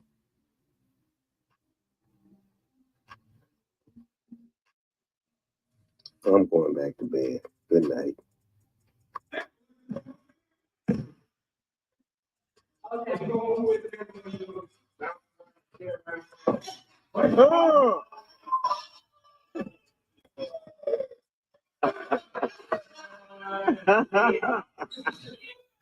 Internet's watching. Yeah, he was like, they did what? Oh. So here's Euphoria. This is Kendrick Lamar's disc. Woo! Shit, my man sent me through that. Euphoria. Them superpowers get neutralized. I can only watch in silence. The famous actor we once knew is looking paranoid and now spiraling. You're moving just like a degenerate. Heavy antic is feeling distasteful. Why calculate you not as calculated? I can even predict your angles. Fabricate stories on the family front, cause you heard Mr. Morale. A pathetic master manipulator. I can smell the tails on you now. You're not a rap artist, you're a scam artist with the hopes of being accepted. Tommy Hilfiger stood out, but FUBU never had been your collection. I make music that electrify 'em. You make music that pacify 'em. I can double down on that line, but spare you this time. That's random acts of kindness. Know you're a master manipulator and habitual liar too. But don't tell no lie about me, and I won't tell truths about you. Woo! Woo! Woo! Woo! Woo! Woo! Beep, beep, beep, beep, beep, beep.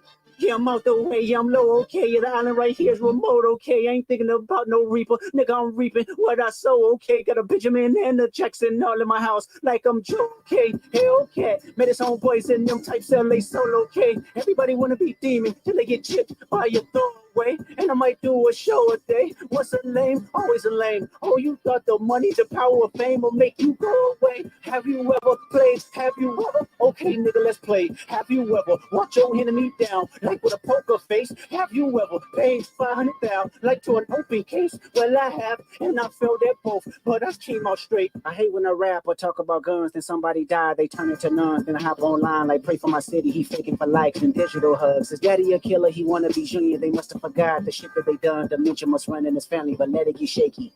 I park his son. The very first time I shot me a Drake, the homie had told me to aim it this way. I didn't point down enough. Today I show you I learned from those mistakes. Somebody had told me that you got a ring. Oh God, I'm ready to double the wage. I'd rather do that than let a Canadian nigga make Pac turn in his grave. Cut the finish, you got shit twisted. What is it, the brakes? I heard your feelings, you don't work with me no more. Okay. There's 3 ghosts left, and I see 2 of them kissing and hugging on stage. I love her to death, and in 8 bars I'll explain that phrase. It's not nobody can tell me. I don't want to talk on no celly.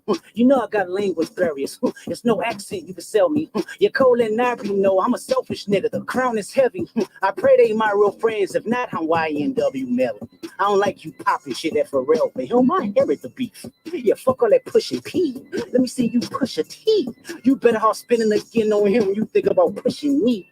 He's Terrence Thornton, I'm Terrence Crawford. Yeah, I'm a whooping feet. We ain't gotta get personal, this a friendly fade. You should keep it that way. I know some shit about niggas that make gonna wanna look like a saint. This ain't been about critics, not about gimmicks, not about who's the greatest. It's always been about love and hate. Now let me say I'm the biggest hater. I hate the way that you walk, the way that you talk. I hate the way that you dress. I hate the way that you sneak this. If I catch flight, it's gonna be direct. We hate the bitches you fuck, cause they confuse themselves with real women. Then notice I said we, it's not just me. I'm what the culture feeling. How many more fairy tale stories about your life till we had enough? How many more black features till you finally feel that you're black enough? I like Drake with the melodies. I don't like Drake when he act tough. You gon' make a nigga bring back Puff. Let me see if Chubbs really crashed something. Yeah, my first one like my last one. It's a classic. You don't have one. Let your core audience stomach that. Then You tell them where you get your abs from. V12, it's a fast one. Last one. Headshot for the year. You better walk around like Daft Punk. Remember? Hey, Top Dog, who the fuck they think they playing with? Extortion, my middle name as soon as you jump off of that plane, bitch. I'm allergic to the lame shit. Only you like being famous. Yachty can't give you no swag neither. I don't give a fuck about who you hanging with. I hate the way that you walk, the way that you talk. I hate the way that you dress. Surprised you wanted that feature request. You know that we got some shit to address. I even hate when you say the word nigga. But that's just me, I guess. Some shit just cringeworthy. Ain't even gotta be deep, I guess. Still love when you see success. Everything with me is blessed. Keep making me dance, waving my hand, and it won't be no threat. I'm knowing they call you the boy, but where's a man? Cause I ain't seen him yet. Matter of fact, I ain't even bleed him yet. Can I bleed him? When I see you stand by sexy red, I believe you see two bad bitches. I believe you don't like women. It's real competition. You might pop ass with them. Let's speak on percentage. Show me your splits. I'll make sure I double back with you. You assigned to a nigga that signed to a nigga that said he was signed to that nigga. Try cease and desist on a like that record. So what, you ain't like that record? Back to back. I like that record. I'm gonna get back to that for the record. Why would I call around trying to get dirt on niggas? Y'all think of my life as rap? That's whole shit. I got a son to raise, but I can see you don't know nothing about that. Waking them up, know nothing about that. They tell them to pray, know nothing about that. They giving them tools to walk through life like day by day, know nothing about that. Teaching them morals, integrity, discipline. Listen, man, you don't know nothing about that. Speaking the truth and consider what God's considering. You don't know nothing about that. Ain't 20v1, it's 1v20. If I gotta smack niggas that right with you, yeah, bring them out too. I clean them out too. Tell Bean that he better stay right with you. Am I battling ghosts or AI? Nigga feeling like Joel Austin. Funny, he was in a film called AI. Am I 6'6", telling me to off him? I'm a blick niggas all in the coffin. Yeah, Obi ho niggas is dick riders. Tell them run to America to imitate heritage. They can't imitate this violence. What I learned is niggas don't like the West Coast, and I'm fine with it. I'll push the line with it. Pick a nigga off one at a time with it. We can be on a 3-hour time difference. Don't speak on the family, Crody. You can get deep in the family, Crody. Talk about me and my family, Crody. Someone go bleed in your family, Crody. I be at Newhall King eating fried rice with a dip sauce and a flammy, Crody. Tell me your cheesing farm. We could do this right now on the camera, Crody. Hey, fuck y'all niggas, I don't trust y'all niggas. I wave one finger and thump y'all niggas like, field goal punt y'all niggas, they punk y'all niggas. Nobody never took my food. Whoever that's fucking with them, fuck you niggas and fuck the industry too. If you take it there, I'm taking it further. There's something you don't wanna do. Ooh. We don't wanna hear you say nigga no more. We don't wanna hear you say nigga no more. Stop. Maybe in this song? That was a decent disc, but I still like Drake's Push Up first. So let's move on to 616 in LA. Now it's something popped up talking about the diss tracks in all order after I done sat there and damn did the research. Shut up.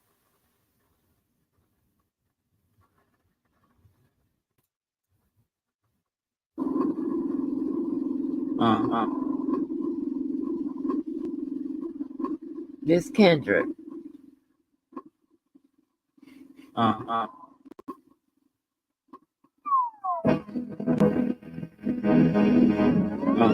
Yeah, it's survival.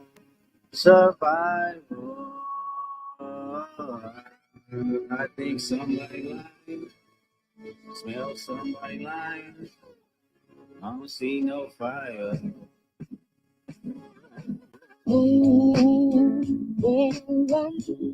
Off-white Sunseeker at the marina. Fuck a phantom, I like to buy yachts when I get the fever. Wine cooler spill on my white t-shirt, the sightseer. Trifecta, money, morals, and culture. That's my leisure, my visa. Passport tatted, that's your hub in Ibiza. Luke Cali's dwellings in Brooklyn just to push me some pizza. Who can reach us? Only God can teleport this type of freedom. God, my confession is yours. But who am I if I don't go to war? There's opportunity when living with loss. I discover myself with not far short. Raise my hands to a fallen sky. I fantasize me jumping planets, immortalized. I correspond. 3 angels watching me all the time. Put my children to sleep with a prayer. Then close my eyes. Definition of peace. Tell me who gon' stop me. I come from love and still cover my heart. Then open me up. Remember when picked up a pin. Lyrics that I can trust. Timid soul staring in the mirror, asking where I was from often. I know this type of power is gon' cost, but I live in circadian rhythms of a shit. shooting star. The mannerisms of Raphael, I can only give you art, but the industry's cooked as I pick the carcass apart. Yeah, somebody's lying. I can see the vibes on act. Even you looking compromised. Let's pull the layers back. Ain't no brownie points will be in your chest, harassing and fucking with good people. Make good people go to back. Conspiracies about cash, dog. That's not even the leak. Find the Jews like cash, dog. I just need you to think. Are you finally ready to play? Have you ever, let's see, have you ever thought that OVO is working for me? Fake bully, I hate bullies. You must be a terrible person. Everyone inside your team is whispering that you deserve it. Can't Tootsie slide about it. This one is just gonna resurface. Every dog gotta have his day. Now live in your purpose. It was fun until you start to put money in the streets. They lost money because they came back with no receipts. I'm sorry that I live a boring life. I love peace, but war ready if the world is ready to see you bleed. The Elohim KTW. No, you can't sleep. These images trouble you. Know the wires in your circle should puzzle you. If you were street smart, then you would have caught that your entourage is only to hustle you. 100 niggas that you got on salary, and 20 of them want you as a casualty. And one of them is actually next to you, and 2 of them is practically tired of your lifestyle. Just don't got the audacity to tell you. But let me tell you some game, cause I can see you, my little homie. You playing dirty with propaganda, hit flow up on you. You're playing nerdy with Zach Beer and Twitter bots, but your reality can't hide behind Wi-Fi. Your little leans is losing steam. They figured you out. The first opinions is not convincing. I need a new route. It's time that you look around on who's around you before you figure that you're not alone. Ask what Mike would do.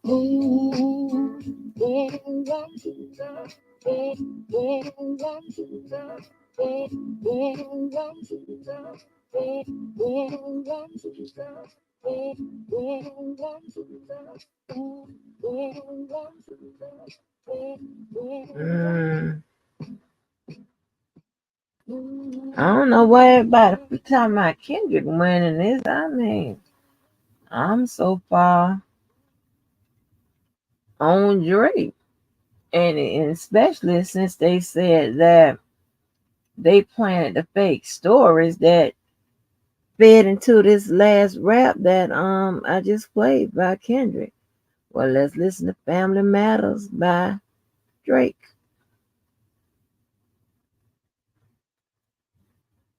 Maybe in this song, you shouldn't start by saying, Nigga, I said it, I know that you mad. I've emptied the clip over friendlier jabs. You mentioned my seed and I deal with his dad. I gotta go bad, I gotta go bad.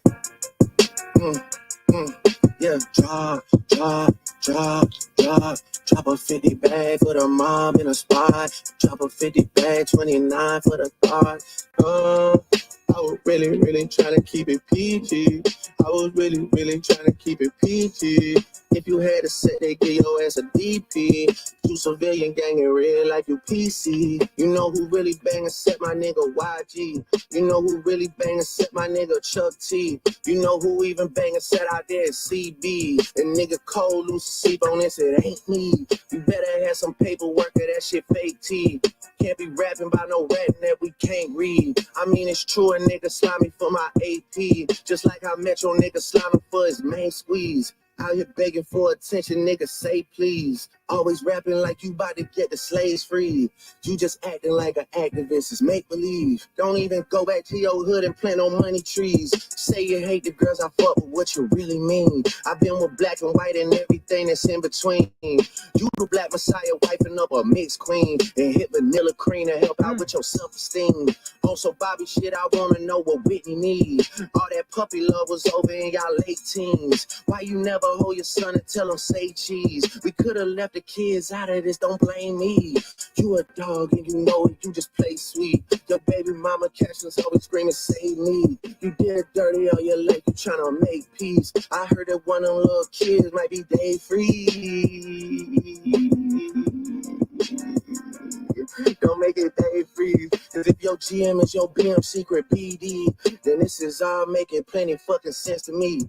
Hey, let that shorty breathe. Shake that ass, bitch. Hands on your knees, hands on your knees, hands on your knees. Shake that ass for Drake, now shake that ass for free. Yeah.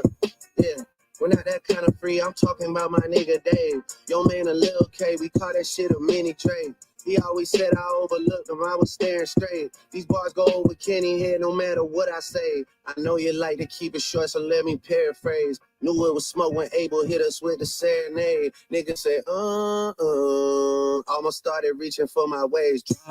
Drop. Drop a 50 bag for the mob in a spot. Drop a 50 bag, 29 for the thought. I was really trying to keep it.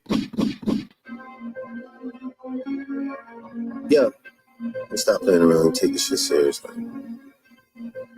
Niggas is a joke, I take it serious though. Yeah, look.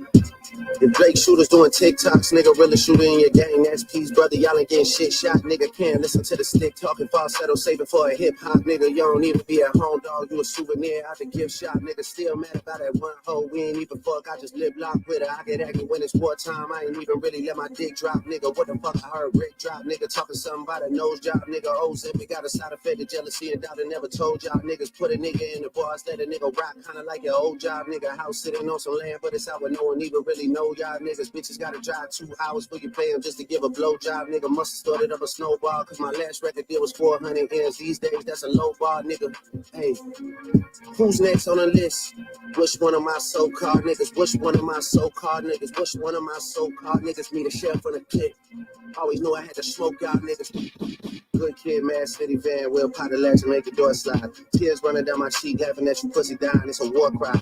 Weekend music getting played in all the spots where boys got a little more pride. That's why all your friends dip into Atlanta playing just to find a tour guide. Able run your fucking bread, need to buy some more chains for some more guys. Let me find another street nigga I can take to the game court side. Let me get a used Ferrari for a rapper, take the nigga on a horse ride. Anything to take a spotlight off the fact the boss is a drugged out little punk sissy from the north side. Rock him talking shit again. Gas cause you hit my BM first, nigga. Do the math who I was hitting in. I ain't even know you rap still, cause they only talking about your fit again. Probably gotta have a kid again for you think of dropping any shit again. Even when you do drop, they gon' say you should've modeled cause admit again. Smoking 50 body should've put you on the first one trying to get it in. Ask Spring if it's a good idea the next time you cut it in a bed again. Shit, even tell your leader boy alone before you get your head split again. Kudo shit made me sick to my stomach, we ain't never really been through it. Lil Wayne, he a fucking lame, so I know he had to be an influence. These niggas had a plan and they finally found a way to rope you into it. 2 separate albums dissing, I just did the Kim to it, nigga skin through it. Me and Savage had the whole dripping wedding shows, almost had to swim to it. K-Dot shit is only hitting hard when Baby King put his pen to it. Ross calling me the white boy and the shit kinda got a ring to it. Cause all these rappers waving white flags while the whole fucking club sing to it. Murder scene on your man tonight, then come to vision with the candlelight. Body at the fucking body, and you know Rick reading my Miranda rights. I'm going on vacation now, I hope next time y'all plan it right. Cause you gotta pay for saying my name. Guess now niggas understand the price, man.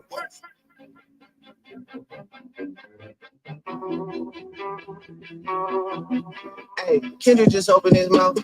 Someone go hand him a Grammy right now. Where's your uncle at? Cause I wanna talk to the man in the house. West Coast niggas do fades, right? Come get this ass whooping, I'm handing them out. You wanna take over for real? Then come get his legacy out of my house. A cease and desist is for hoes. Can't listen to lies that come out of your mouth. You called it too by the state. And beg them to sue me and get that shit down. I'm losing perspective on beat. Boy, when the same beat and I kill you for fun. Your daddy got robbed by Top. Stunner and Wayne like father like son.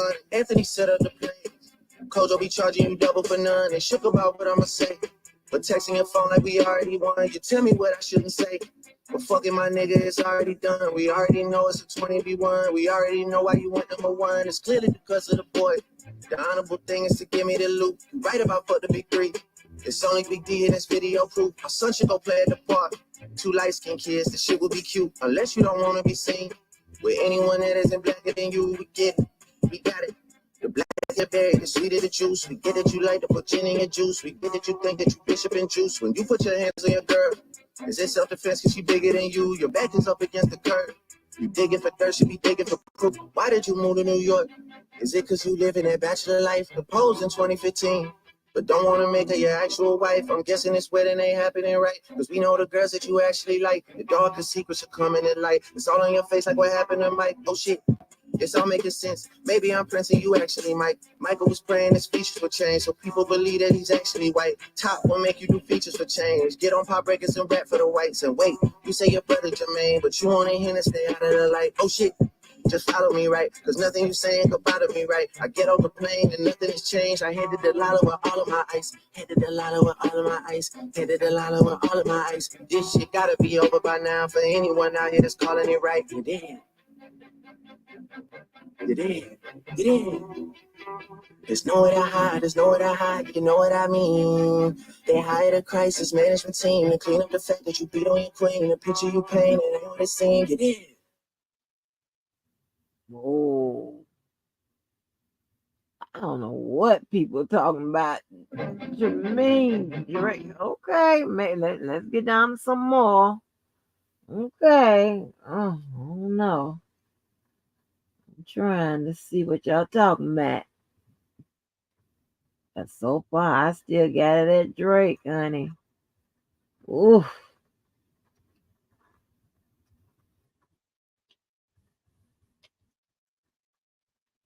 And I'm Team Cardi B, so just put that out there.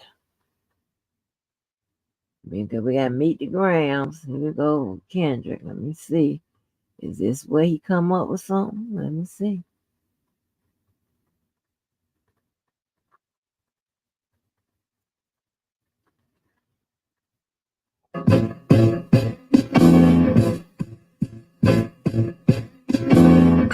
Dear Adonis, I'm sorry that man is your father. Let me be honest. It takes a man to be a man. Your dad is not responsive. I look at him and wish your grandpa would have wore a condom. I'm sorry that you gotta grow up and then stand behind him. Life is hard, I know. The challenges always go beat us home. Sometimes our parents make mistakes that affect us until we grown. And you're a good kid that need good leadership. Let me be your mentor, since your daddy don't teach you shit. Never let a man piss on your leg, son. Either you die right there or pop that man in the head, son. Never fall in the escort business, that's bad religion. Please remember, you could be a bitch even if you got bitches. Never code switch, whether right or wrong. You're a black man, even if it don't benefit your goals. Do some push-ups, get some discipline. Don't cut through corners like your daddy did. Fuck what Ozempic did. Don't pay to play with them Brazilians. Get a gym membership. Understand, no throwing rocks and hiding hands, that's law. Don't be ashamed about who you with, that's how he treats your moms. Don't have a kid to hide again, be sure. 5% will comprehend, but 95 is lost. Be proud of who you are. Your strength comes from within. A lot of superstars, that's real, but your daddy ain't one of them. And you nothing like him. You'll carry yourself as king. Can't understand me right now. Just play this when you're 18.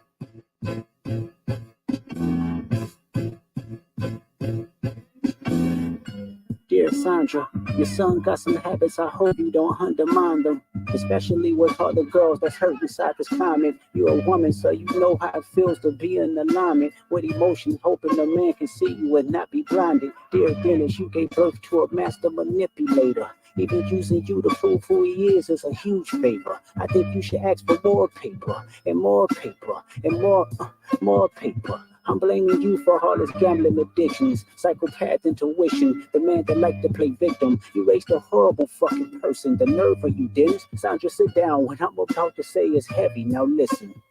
Your son's a sick man with sick thoughts. I think niggas like him should die.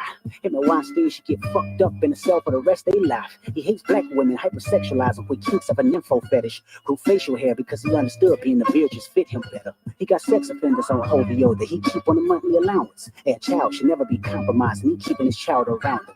And we gotta raise our daughters knowing there's predators like him lurking. Fuck a rap battle, he should die so all of these women can live with a purpose. I've been in this industry 12 years. I'ma tell y'all one little secret. It's some weird shit going on, and some of these artists be here to police it. They be streaming hunting victims out inside of their home and calling them tender. Then leak videos, sell themselves to further push their agendas. To any woman that be playing this music, know that you're playing your sister, or better yet, selling your niece. To the weirdos, not the good ones. Cat Williams that gave you the truth, so I'ma get mine.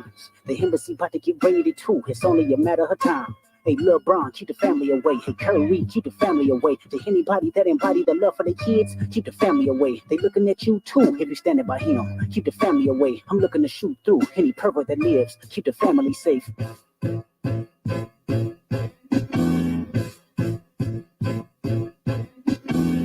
Dear baby girl, I'm sorry that your father not active inside your world. He don't commit to much, but it's music, yeah, that's for sure. He a narcissist, misogynist, living inside his songs. Try to destroy families rather than taking care of his own. Should be teaching you timetables or watching Frozen with you. Or at your 11th birthday, singing poems with you. Instead, he be in Turks paying for sex and popping perks, examples that you don't deserve. I want to tell you that you're loved, you're brave, you're kind. You got a gift to change the world. You can change your father's mind, cause our children is the future. But he lives inside confusion. Money's always been illusion, but that's the life he's used to. His father probably didn't claim him neither. History do repeats itself. Sometimes it don't need a reason. But I would like to say it's not your fault that he's hiding another child. Give him grace. This the reason I made Mr. Morale, so our babies like you can cope later. Give you some confidence to go through something. It's hope later. I never want to hear you chasing man, cause it's felt behavior. Sitting in the club with sugar daddies for validation. You need to know that love is eternity and trumps all pain. I tell you who your father is, just play this song when it rains. Yes, he's a hit maker, songwriter, superstar, right? And a fucking dead beat that should never say more life. Meet the Grams.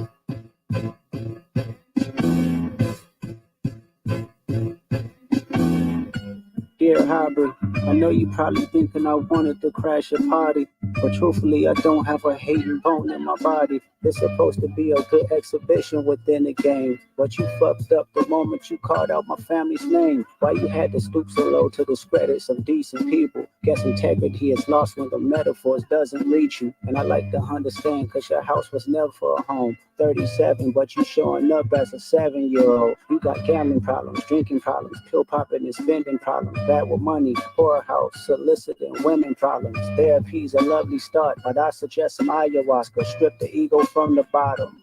I try to empathize with you, cause I know that you ain't been through nothing. Crave entitlement, but wanna be like so bad that it's puzzling. No dominance. Let's recap moments when you didn't fit in. No secret handshakes with your friend. No culture cachet to binge. Just disrespecting your mother. Identities on the fence. Don't know which family will love you. The skin that you living in is compromised and personas. Can't channel your masculine even when standing next to a woman. You a body shamer. You go hide them baby mamas, ain't you? You embarrassed of them. That's not right. That ain't how mama raised us. Take that mask off. I want to see what's under them achievements. Why believe you? You never gave us nothing to believe in, cause you lied about religious views. You lied about your surgery. You lied about your accent and your past tense. All is perjury. You lied about your ghost raps. You lied about your crew members. They all pussy. You lied on them. I know they all got you in them. You lied about your son. You lied about your daughter, huh? You lied about them other kids that's out there hoping that you come. You lied about the only artist that can offer you some help. Fuck a rap battle. This a long life battle with yourself.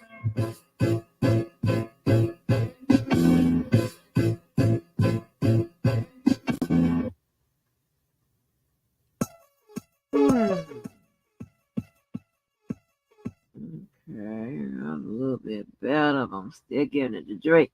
Told y'all I am a beat girl first, then I do words. But when the words and the beats are pretty good, then I like the song. So here's another one called Not Like Us by Kendrick Lamar. Let's hear this one.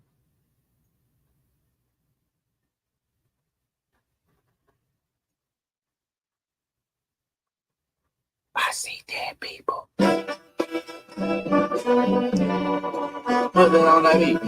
Hey, monster on the beat, ho, Debo, any rap nigga, he a free throw, man down, like Ember Lambs, tell him breathe, bro, Nella nigga to the cross, he walk around like Tizo. What's up with these jabroni ass niggas trying to see Compton? They industry can hate me, fuck them all and they mama. How many options you really got? I mean, it's too many options. I'm finna pass on this body, I'm John Stockton.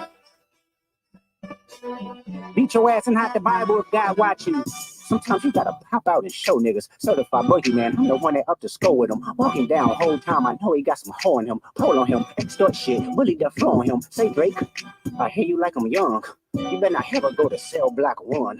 To any bitch that talk to him and they in love, just make sure you hide your little sister from him. They tell me Chubb's the only one that get your hand-me-downs and party at the party playing with his nose now. And Baca got a weird case. Why is he around? Certified lover boys, certified pedophiles. Wop, wop, wop, wop, wop. That fuck him up. Wop, wop, wop, wop, wop. I'ma do my stuff. Why you trolling like a bitch? Ain't you tired? Trying to strike a chord and it's probably A minor.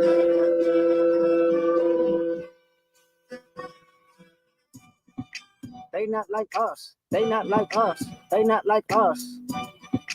They not like us. They not like us. They not like us. You think the bay gon' let you disrespect Pop, nigga? I think that open show gon' be your last stop, nigga. They cold foul. I don't know why you still pretending. What is the owl? Bird niggas and bird bitches. Go. The audience not dumb. Shape the stories how you want. Hatred, they're not slow. Rabbit hole is still deep. I can go further, I promise. Ain't that something? Be rep that's for bitching. You Malibu most wanted. Ain't no law boy, you ball boy. Fish Gatorade or something. Since 2009, I had this bitch jumping. You niggas can get a wedgie. Be flipped over your boxes or over your foe. The other vaginal option. Pussy. Nigga better straighten they potch. Got famous all up in content. Might write this with a doctor. Tell a pop star quit hiding. Fuck a caption, won't action. No accident. I'm hands on. He fuck around, get polished. Fucked on Wayne Grow like he was in jail. That's conniving. Then get his face tatted like a bitch apologizing. I'm glad D-Rose came home. Y'all didn't deserve him neither. From Alondra down to Central. Nigga better not speak on Serena. And your homeboy needs subpoena. That predator moving flocks. That name gotta be registered and placed on neighborhood watch. I lean on you niggas like another line of walk. Yeah, it's all eyes on me and I'ma send it up the pot. Ay, put the roll label on me. I'ma get them dropped. Ay, sweet chin music and I won't pass the ox. Ay, how many stocks do I really have in stock? Ay, 1, 2, 3, 4, 5 plus 5. Ay, devil is a lie. Here's 69 God. Ay, freaky ass niggas need to stay their ass inside. Ay, roll their ass up like a fresh pack of Zod. Ay, city is back up. It's a must. We outside.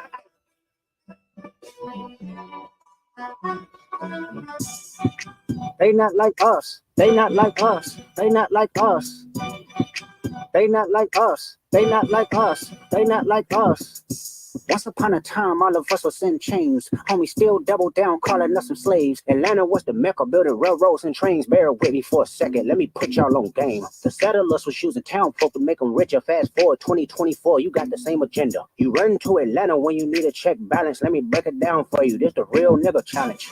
You thought future when you didn't see the club. Hey, what, little baby, help you get your lingo up. What, 21, get your first street cred. They'll bitch you feel like you a slime in your head. Hey, what, Rabo said you can be from North Side. What, 2 Chainz say you good, but he lied. You run to Atlanta when you need a few dollars. No, you're not a colleague, you a fucking colonizer.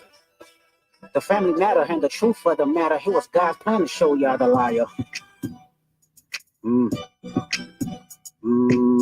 He a fan, he a fan, he a fan. He a fan, he a fan, he a freaky ass nigga, he a 69 God. Freaky ass nigga, he a 69 God. Hey, hey, hey, hey, run for your life. Hey, hey, hey, hey, run for your life. Freaky ass nigga, he a 69 God. Freaky ass nigga, he a 69 God. Hey, hey, hey, hey, run for your life. Hey, hey, hey, hey, run for your life. Let me hear you say OV ho. Say OV ho. Then step this way, step that way, then step this way, step that way. Are you my friend? Are we locked in? Then step this way, step that way, then step this way, step that way.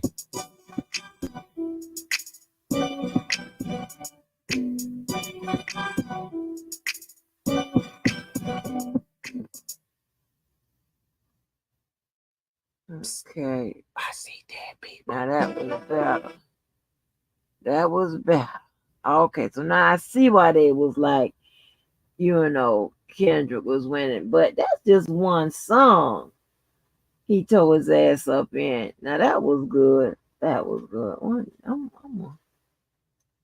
gonna put something together, y'all, one day. Baby, this track, shit. I goes in, but y'all have to forgive me after I'm done. You got your ass. I'm gonna rap it too.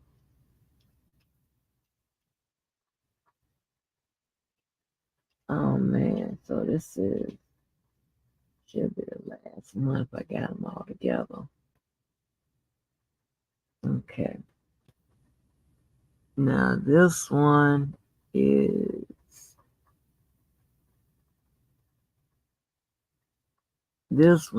from Drake called The Heart Part 6. Let's see what this gives.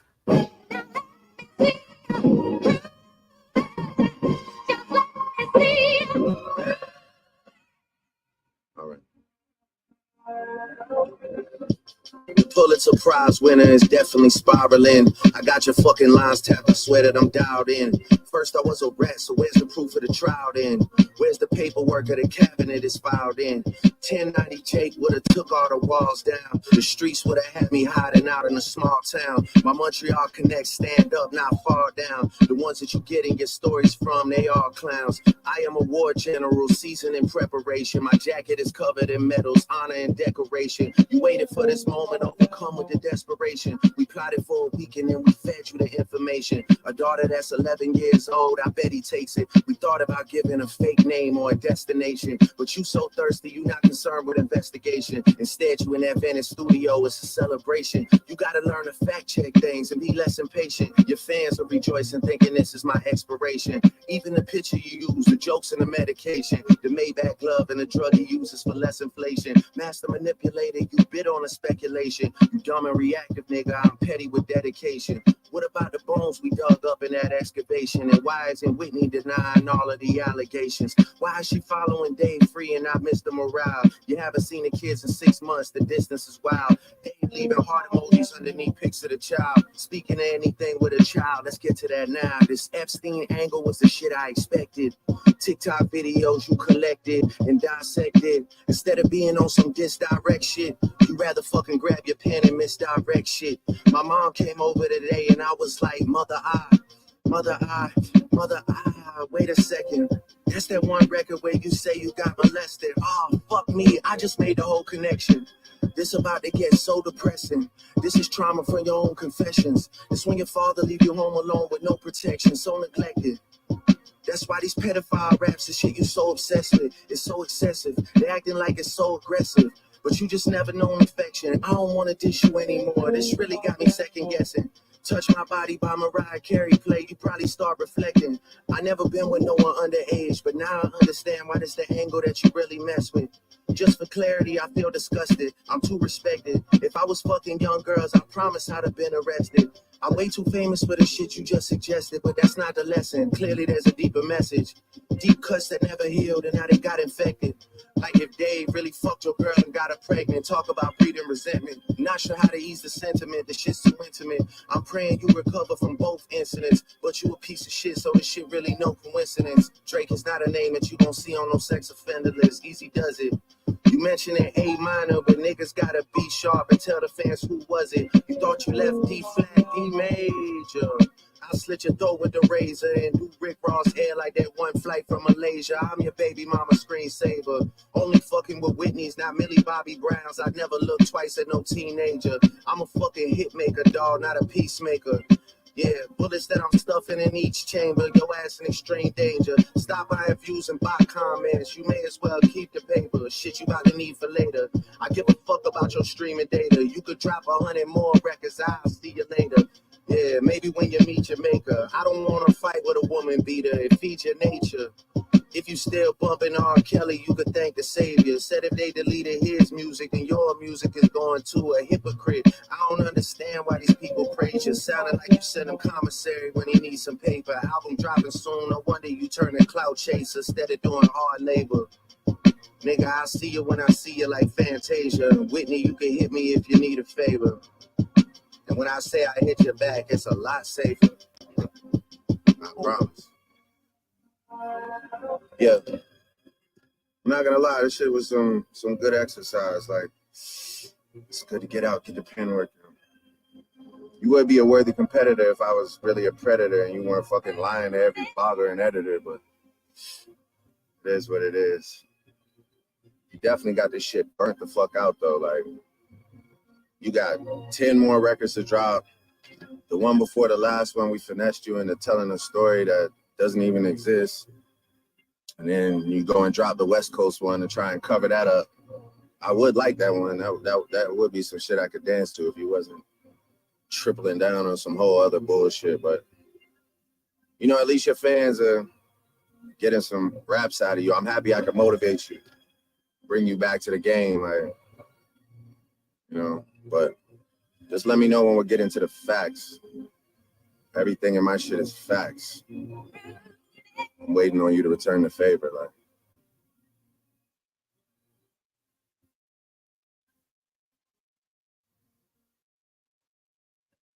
Levi tell R. Kelly he in the diss rap. He done been mentioning the diss raps now. Tell him they done mentioned R in the diss rap. Oh, that was fun. I'm sorry, Kendrick Lamar fans, but I got to give it to Drake. What up, Just B? Yeah, I just heard, what up, Kim? I just heard, Dennis Byron said that.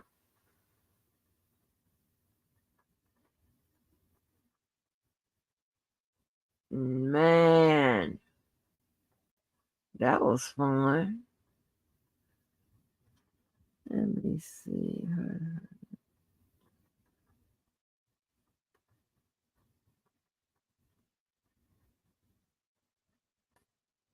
Did I play like that? Make sure I played it. Okay, there's one called Like That, but that's with Metro Boomin, Kendrick, and Future Metro Boomin and Kendrick.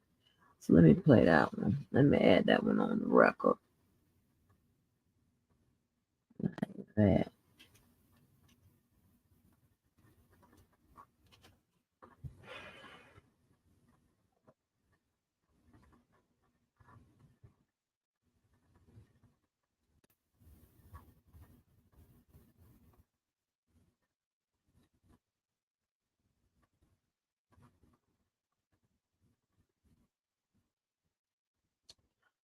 Upgrade it just came in my head. I don't know. Hey, must have on the beat, ho, Depot, any rap nigga, he a free throw, man damn, call her Amber Lambs, tell him breathe, bro, nail a nigga to the cross, he walk around like Tizo, what's up with these yes niggas trying to see Compton, the industry can hate me, fuck them all in they mama, how many options you really got, I mean it's too many options, I'm finna pass on this body, I'm John Stockton. Beat your ass and hide the Bible if God watching. Sometimes you gotta pop out and show niggas. Certified boogeyman, I'm the one that up to score with him. Walking down the whole time, I know he got some. I see.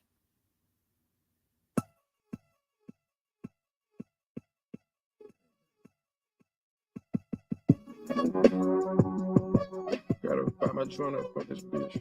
I met you. Yeah. Sticking to the code, all these hoes for the street. I put in her nose, this gon' make her pussy. Pussy niggas told ain't gon' wake up at these seat.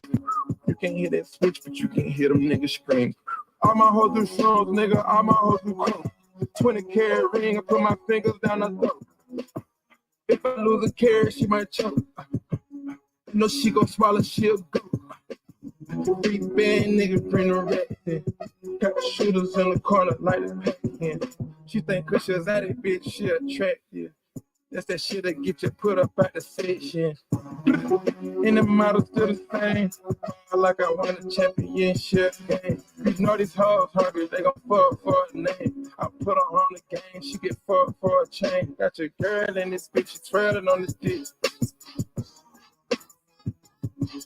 I got syrup in this bitch, turn up in this bitch. And we about to irks in this bitch, get murked in this bitch. All these pointers on me, baby, you know it's game time. Bring a friend, bitch, we fuck them at the same time. I'm a different nigga, no, we not the same kind. You can have that look, bitch, you ain't mine. Young dope, look selling dope, is you like that? Kicking doors, kicking in doors, is you like that? Young throw, nigga selling lows, is you like that? All 24, you won't go, is you like that? Niggas from the bottom really like that. Stepping in balances if you like that. Pop another bottle if you like that. These niggas talking out of their neck, put no coughing out of your mouth. I'm way too paranoid for a threat. Hey, let's get it, bro. BOT, the money, power, respect. The last one is better. Say yes, a lot of goofies with a check. I mean, I hope them sentiments symbolic. My temperament bipolar, I choose violence. Okay, let's get it up. It's time for him to prove that he's a problem. Niggas clicking up, but cannot be legit. No 40 water, tell him. Yeah, get up with me. Fuck sneak this, the first person shooter. I hope they came with 3 switches. I crash out like fuck rap. This Melly Mel if I had to. Got 2 keys with me. I'm snatching chains and burning tattoos. It's up. Lost too many soldiers not to play it safe. If he walk around with that stick, it ain't Andre 3K. Think I won't drop the location. I still got PTSD. Motherfuck the big 3. Nigga, it's just big me. Nigga, bum. What? I'm really like that. And your best work is a light pack. Nigga, Prince outlived Mike Jack. Nigga, bum. All your dogs getting buried. That's a K with all these 9s. You gon' see Pet Cemetery, nigga. I'm dope, dealer selling dope, is you like that? Kicking those, kicking in those, is you like that? Young throw, nigga selling lows, is you like that? All 24, you won't go, is you like that? Niggas from the bottom really like that. Stepping in balances if you like that. Pop another bottle if you like that.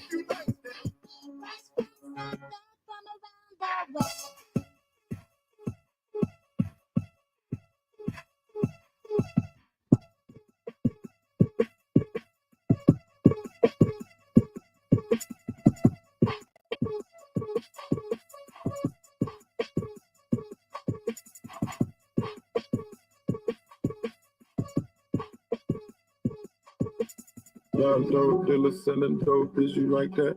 Kicking those, kicking in those, is you like that? Young throw nigga selling lows, is you like that? All 24, you won't go, is you like that? Niggas from the bottom really like that. Stepping in balances if you like that. Pop another bottle if you like that. Came bringing dope niggas, John slanging powder. Walking a strip club, make it rain for 3 hours. Locked in and now I got my film in my driver. Perked out, took chances in my hood like no daughter. Surfed out outside, white interior lasagna. 100,000, I just cashed out on the sound. Had a devour, nigga, I learned that server. Okay. Mr. Metro Boomin. Okay. I see that. Okay.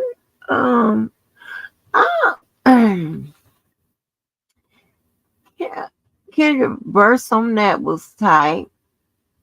That last song he got down on, that was tight. But Aubrey was consistent. I think they were saying how he fell off on that last disc, but I think he still did decent on that last disc. So I had to give it all Drake.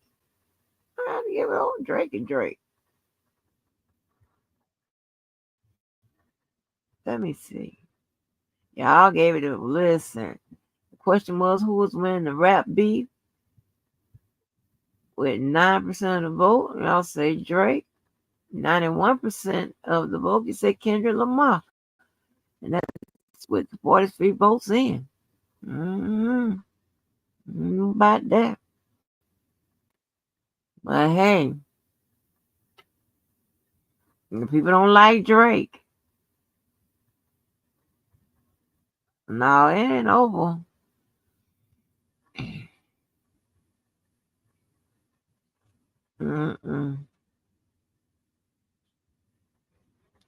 Hell, I still think Chris Lil rap was better than Kendrick's. I mean,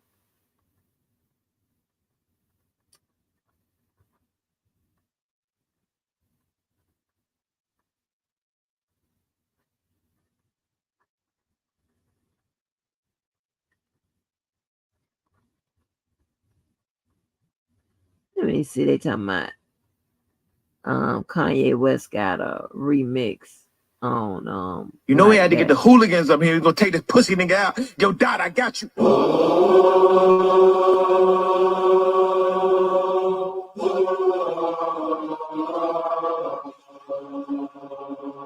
Yeah. Can't stop, won't stop. I just fucked your bitch in the Sean John tank top. Treat a bad bitch like she average.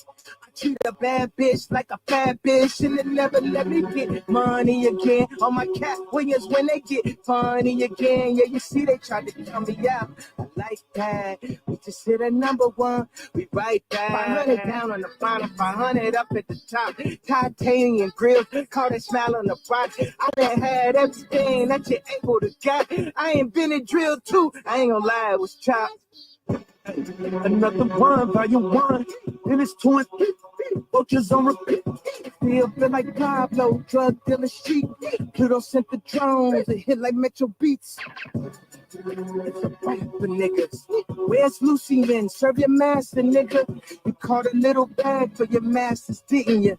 Lifetime deal, I feel bad for niggas. Y'all so out of sight, out of mind. I can't even think of a Drake line. Play J. Cole, get the pussy dry. Play this shit back 130 times. Young dope dealer selling dope, is you like that? Kicking those, kicking in those, is you like that? Young throw and lows, is you like that? All 24, you won't go, is you like that? I'm about them really like that. If you like that. Stepping in balances if you like that. Pop another bottle if you like that. If you like that. He was once DJ Barrett. No AP, she got pedicure for leaks. Taking out to the moon, got shutting that name on my feet. Framed it out like a goon, and she got me playing for keeps. G6 and strong, we take through the week. I spend it tough when I got it in my body. You don't have to say that thing, get money in your habits. Made it out the struggle, my hustle, I got it. Came out the mud, ain't no dirt on my product. Young, you was selling, is you like that? Kicking those, kicking in those, is you like that? Young thumb, selling lows, is you like that? All 24, you won't go, is you like that? I'm about them really like that. If you like that. Stepping in balances if you like that. If you like that. Pop another bottle if you like that. If you like that.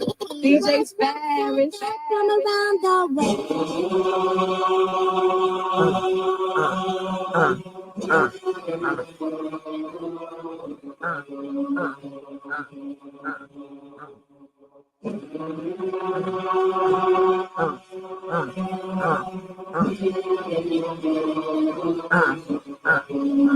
My enemies, I'm a wannabes. It might as well be. Hey, my mini-me say, huh? Oh shit, the music don't stop. But I was gonna get in it. Let me see if I can. Let me see. Turn the music up in my headset. Let me diss these bitches. I don't know. They don't know about A-Dub. Born smoke with me. Born smoke with me. Born smoke with me. I don't. Born smoke with me. I don't. You beat bitches. Okay, let's get down to the facts. Pussy, I'm dripping red. Don't let this R&B shit fool you niggas get ripped to shreds. Quavo talking like he a thug, nigga, you a bitch with dread. Can't wait to see the day that you back up all of that shit you said. What's all that bullshit you talking? You ain't no huncho, nigga. You the weakest link out of your clique. Let's keep it a hundo, nigga. You fuck my ex-hoe, that's cool. I don't give no fuck, little nigga. Cause I fucked your ex when you was still with a bitch. I'm up, little nigga. They say revenge is sweet. Now think about that shit. Don't let that line go over your head. I might just sing about that shit. I had a feeling about that dick. There's something sweet about that shit. I got some tea about that bitch, but I ain't gonna speak about that shit. I ain't playing chess with a checker player. I'm a ticking bomb on a detonator. I shit on niggas, I'm a defecator. I put amigo on a ventilator. Stop talking about beating girls. You was beating bitches on the elevator. We seen the taste, that's devastating. You doing bad. You a bitch in your music trash. Fashion week, they set me next to your lame ass. I was truly mad. All I kept thinking about was breaking your face, but I gave you a pass. You lucky I ain't wanna fuck the money up, boy, I would've broke you in half. Quit trying to be tough, you ain't like that. Why you keep showing off? Quit talking about drugs, you the only pack that I've been smoking on. I just hit my plug, told him come back, I'ma need more than one. Your last album was a weed trade, just some bullshit that we roll up on. You know what's on, put you to bed. Night, night, that's Sudafed. Show me that I'm tender, bitch. Time to prove what you done said. R.I.P. take off, he the only real one that got true respect. Crazy how when he died, everybody really wished it was you instead. You tripping, Chris, don't say that, don't lose your head. You done turned a big bad wolf on these fuck niggas, never knew revenge. This what happens when a fuck nigga push a real nigga out to the edge. This what happens when a dumb nigga get fame and it get to his head. You gon' kiss this ring, nigga. Big fuck you from my middle finger. I tattoo my trigger finger. Bring real beat to your dinner table. My mental state ain't never stable. I know this shit gon' sting, nigga. I ran your ass through the ringer, nigga. You just got body by a singing, nigga. Bitch. Who want smoke with me? Who want smoke with me? Who want smoke with me? Who want smoke with C? Who want? Who want smoke with me? Who want? I told thing. I'm going to tell you this about Jay-Z. One day, yes. Oh, how you thought it was about the Nesto case? What she gonna get charges about the Nesto case? How she gonna get charges about the Nesto case? How would that happen? She don't have anything to do with the Nesto. She messed with the Nesto people, but she don't have anything to do with the Nesto. That was fun. I bet y'all said, Miss Angie, you into everything. I sure am. Shit. I like some rap, honey. They put it down, though. They put it down.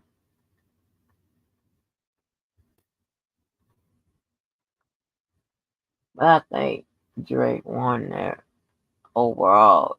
Kendrick, that one song was a good diss, but mm-mm.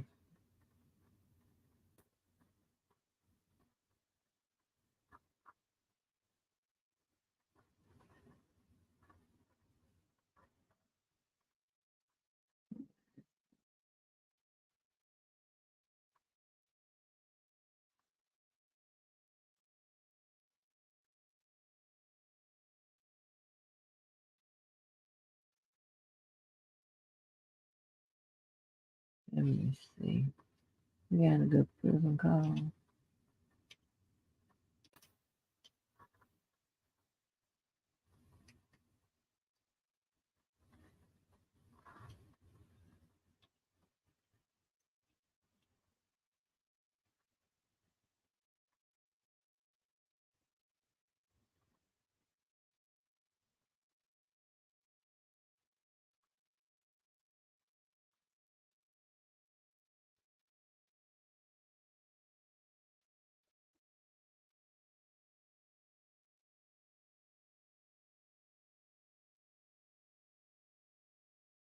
Not till Nesto shoot.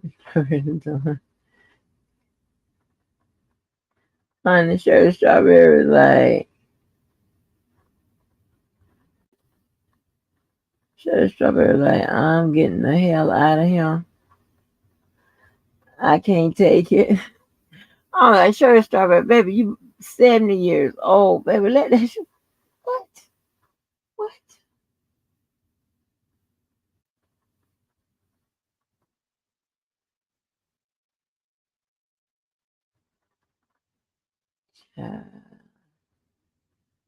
Let me, y'all want. I'm gonna play some Nesto call.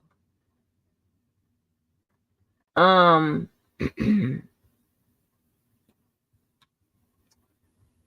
Yeah, but she didn't say she was. You know, they were saying like they think that her Sylvia's involvement with Nesto or whatever is going to get her in trouble. Not that she's in trouble, but she's going to get in trouble.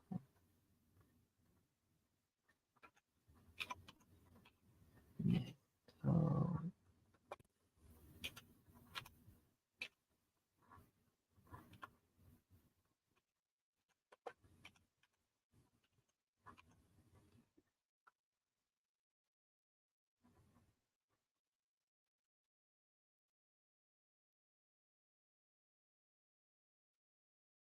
this lab is all over the damn place.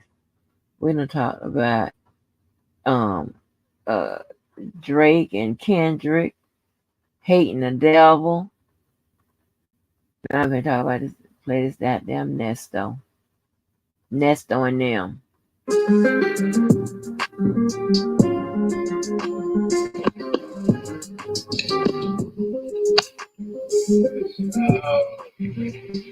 How you doing? Happy? What you get? Hold up.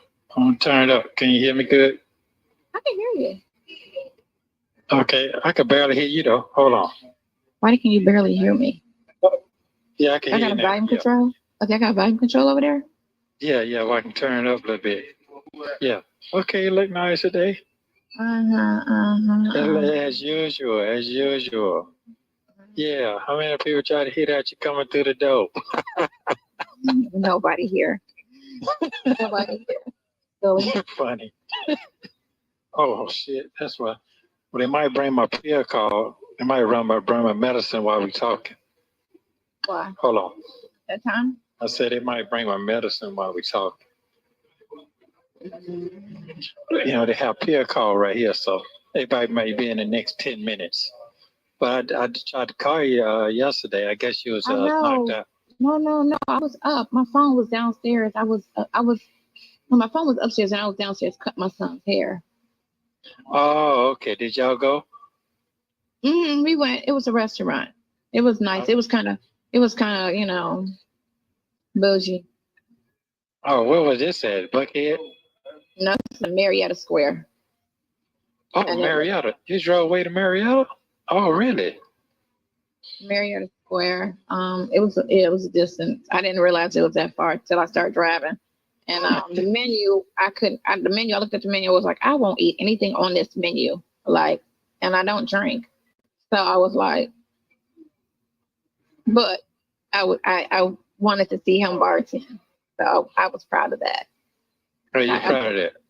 I was proud of that. Yeah, I was proud of that. Okay, that's good. What's wrong? You sleep good? You like you hurting? I don't know if I slept on my neck. Oh, that's what it was. Oh, you're sleeping on that couch. Good night, couch. Apparently last night I slept wrong on that bitch. Oh, okay. I got up at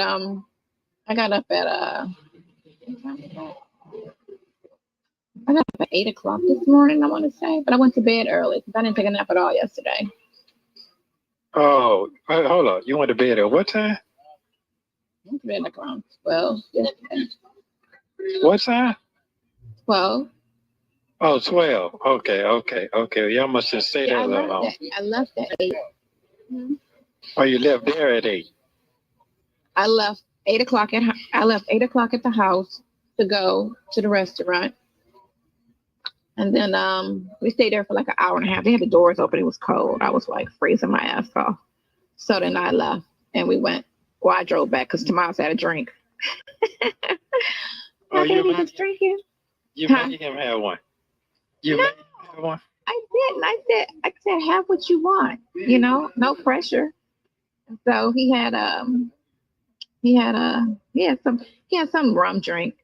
He may make something up for him. It was cool. I don't know. Oh, okay. Oh, okay. Put your glasses. You can't see with your glasses on or something? Put your glasses on so you can see what's going on here for me. I just feel old with both of us wearing glasses. No, it's okay. Yeah. But you're good with yours, though. Yeah, you're good with yours. I feel old when we both got our glasses on. I feel like I feel like I'm talking to the elderly, and I'm the elderly with you. No, it's all right. You're good. No, not really. You're straight on that part. You're good. Yeah. Boy. No, it's 2 at one time. That's all. It's two of these at one time. That's all. Tell your friend that number he had me call. She never responded. Okay. She never texted back or anything. Anything. Wow. Damn, you that bad? Damn, I need to take my ass and get my neck cracked. Oh, yeah, I know. All you could do is lift that hair up and run some hot water on it. That's all you got to do. Yeah. That's all you need to do. Yeah. I guess I'll get my books tomorrow. I didn't get them yesterday, so I'll probably get them tomorrow. Just to let you know that. But I'm hoping this is my last weekend here. I'm praying to God because I think I had an anxiety attack last night. I believe I did because, man, I'm just gotta get up out of here. That's all. Yeah. That's it. It'll freak you out, man. Yeah, because it's like they want to play some games in my head. I can't let that happen because the conversation is just so crazy in here. And on top of that, it's the game they've been playing with me since I've been in here. So I definitely, like I said, and it be cold in here. My feet be cold, so I can't handle that cold all the time. You don't wear socks? Yeah, I got 3 pounds, but that don't do nothing. The air so cold in here. Yeah, I got 3 pounds. Yeah. So it's like, something that be pinging at you, irritating you. That's how it is. All day long. So that's how it is. Yeah. But other than that, hopefully this week I'll be out. Hope to God I'll be out of here in 3 more days. You'll be out by Friday. When is court? Wednesday? Yeah, Wednesday and Thursday, right? Yeah, Wednesday and Thursday. Yeah. So other than that, I'm hoping everything will be okay and I can move on with my life and keep moving. Yeah. But anyway, so yeah, you look nice today. Your big girl choker on. Yeah, your big girl choker on. Wear it while I can, because once my neck gets hideous, I'm not gonna wear stuff that's gonna bring attention to my neck.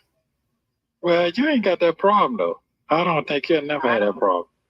I gotta look at my mother's pictures and see how her neck looked. I seen your mother's picture. She's still holding the road. She's still holding on. Yeah, she holding on real good for her age. I don't even know how old she is, but I know she up there because you in your 50s. She was born in 47, so would that make her 70 something? Yeah, so she'll be 80 in a minute. She'll be 80. She'll be 80 in 27. Yeah, in 27 she'll be 80. And she be out there still singing at 80 years old? I don't know if she's singing anymore because she moved to South America over the summer. She moved to Ecuador. She's in Ecuador. So you don't never talk to her? Talked to her 5 years ago. 5 years. I wonder how that feels. You got kids and you just don't talk to them. Well, I saw her last year at her mother's funeral. We all saw her, but we sat separate and none of us spoke to her. For real? Nobody spoke. Wow. What? That's a sad situation, ain't it? Yeah. No, that's what we understand, and I feel it, and I tell people because I have two clients that's going through it now with relatives, and I tell them to quit riding on that title, because a person quit riding on titles. That's my brother, that's my mother, that's my sister, that's my uncle. Quit riding on the title and thinking that a person respects, that they're related to you. And a lot of people don't respect it. Girl, and then the other person, like the one guy whose father died, and then this chick came out of nowhere and put her name on his bank account, put her name on this, put her name on that, and then said, "Oh, we're cousins." And he was like, "Cousins?" She was like, "Yeah, we're second cousins." And then the dad died, and then she took $70,000 cash out of his father's bank account. Well, how you can do that? You're not signed up to it. But before he died, because she was the caregiver, she took his ass to the bank and put herself on everything because she knew he was dying and she knew this man had money. So the client was like to her, "How could you do this to me? I thought we were family." And I said, "That's what you said to her?" He was like, I was like, "Oh my God, are you serious?" I was like, "You better match your energy. How you gonna say that to her? She don't give a fuck about what you are to her. She want that money." Damn, so but we're supposed to be cousins. I'm like, you sound stupid. I said, that don't mean nothing to people. That don't mean shit. I said, you got people, you got mothers that steal their children. You got fathers that rape their daughters. I said, so get off the title shit. Get off it. Wow. Wow, it's a cold world out there. You can't see? I can see. What's the matter? Wait a minute, hold on. You can't see that close with your glasses on? I can see when I'm far. Oh, you see far. Oh, okay. The All closer right it is, then. the blurry it is. It's what? It's The a glare closer, in the here. more blurry. The Oh. further you are from me, the better I can see you. Oh, okay. Remember, So I only need screen. glasses to read and see. Oh, so what you can see over here, I'm on a screen, big screen over there, right? Yeah, with a big Oh, beard and a big afro. oh yeah. Well, yeah. But thank you Yeah. very much for coming and keeping me company and keeping my mind focused. I appreciate it. I really do. Well, every time I tell you I appreciate you, always close your eyes. Are you getting sleepy? Or are you trying to memorize what I'm saying to you? Which one is it? Are you rolling them? You can go ahead and smile. It's okay. Yeah, Well, just smile. what are friends for? Well, I sure appreciate it, but I got a bestie right here. Yeah, a great bestie. Thank you so very much. Yeah. Yes, I'm happy to be there for you in your time of need. Well, I sure appreciate it because guess what? I need it the most right now. If I ain't need it no other time, I need it right now. And I definitely, you're right. I'm getting old as a motherfucker. My patience is very, very short with the kids in here. Yeah, very, I would have been very freaked short. out. Like I'd have been freaked out in there.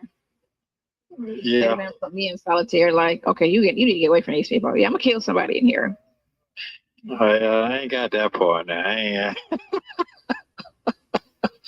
Yeah, it just to me, it's just amazing how the maturity level. That's all, maturity level. Raised wrong. They were half-ass raised, and then you got the music and the society, and it's just a lot that plays a part in why people are so fucked up. Yeah, I see And your they got face this- fat. You got See what? about what? Your I said they face got a- fattening up. Your face is fattening up. Man, I gained some weight. I got to step on the scale. I feel like I'm 105. Well, I I tell felt you really what, sick then yesterday. you did you. I felt really sick yesterday. Oh, okay. Okay, well that's good. If you feel like you, okay then. What kind of dance is that? Your Mojo Feel Good dance? Girlfriend, showing your Okay, age. can you dance or you just still? Which one is it? I can dance. I can dance. Yeah, Okay. I used to roller skate with rhythm. That you can what? I said I used to roller skate with rhythm. I can dance. I can dance real good. Can't you tell? Yeah, I can. But I could tell your face done fatten it up real good. I mean, not fat like, but it's normal. Yeah. Yeah, you don't look sick. You don't look tired. You don't look like you ain't got none of that going on. Yeah, you look way better. You can tell the 8 months I haven't seen with 9 months, damn near a year. So, Yeah, can you believe I've been on? Yeah, can you believe I've been here almost a year? Shit crazy, ain't it? Yeah, it is. That is crazy. Yeah. But you feel bad, don't you? No, I you just need just still. somebody. I gotta call somebody with some big hands to choke my neck around. Like I feel like I need to be yoked. Well, you'll be all right. You going home tomorrow. What time you go home tomorrow? I leave at 10. I'll be at work by 12. 1 o'clock. Let's say 1 o'clock. Wait till you get home. Let your sister put her hands on you and get you back right. Yeah. I got Trisha. Trisha know how to do that. Yeah, it ain't costing you a dime, so you Like good. Trisha, can you rap? No, but she fucked up from all them falls. She gotta get surgery on her shoulder. Are you serious? Yeah, she don't even work anymore. I can't use her. I gotta find somebody else with some arms, some hands. But she still work her job though, don't she? Still look black, huh? Not as bad. No. She do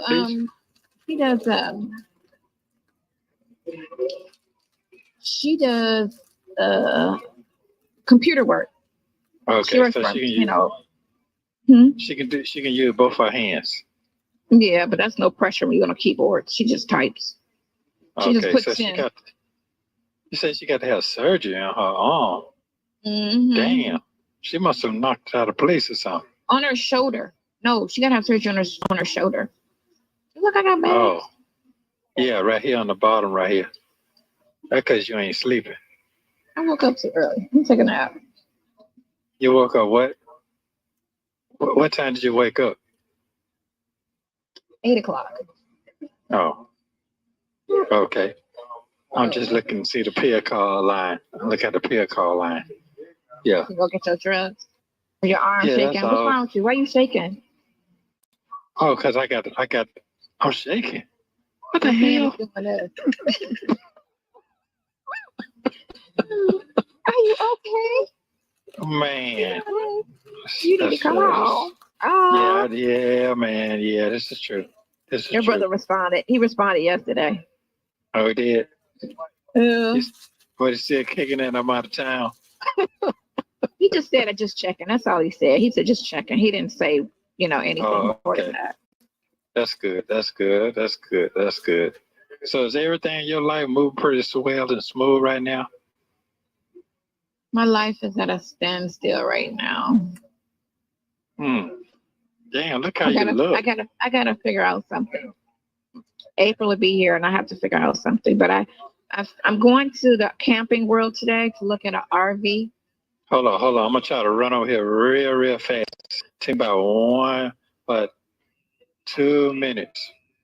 Cause I gotta get the pills. He finna. I'm waiting till he go. Keep talking though. Keep talking. Go get your pills. Damn, I'm finna get it now. Just keep talking, cause I don't run my time. My time is precious on this thing. There's one more guy in front of me. Yeah. Oh God. Yeah, one more guy. Like, can you bring me my drugs? You gotta swallow them.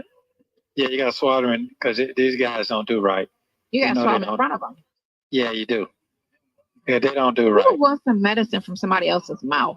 Man, these niggas is nasty as hell. You have no clue. Look at man. These guys be following each other around and shit, making coffee for each other. What kind of shit is that? I ain't making no coffee for no motherfucking man. Practically dating. They make coffee. Man, it's what it is. It's in a sack. They sell it to you on the store in the sack, and then they get the hot water from the sink. So I try to drink the ice that they come from. That water not ice in good. here. Yeah, so I try to just put the ice in the cup and then let it melt like this. So I let it melt down, and then I drink it like that. Yeah, because when the toilet flush, hold on.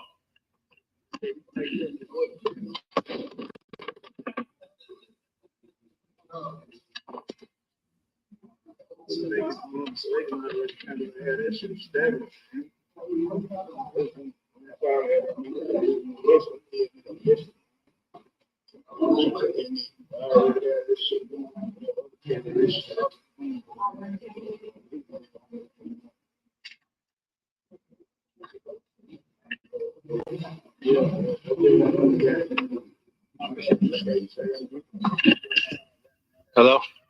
You there? Okay. You take your pills? Yeah. Drink your medicine.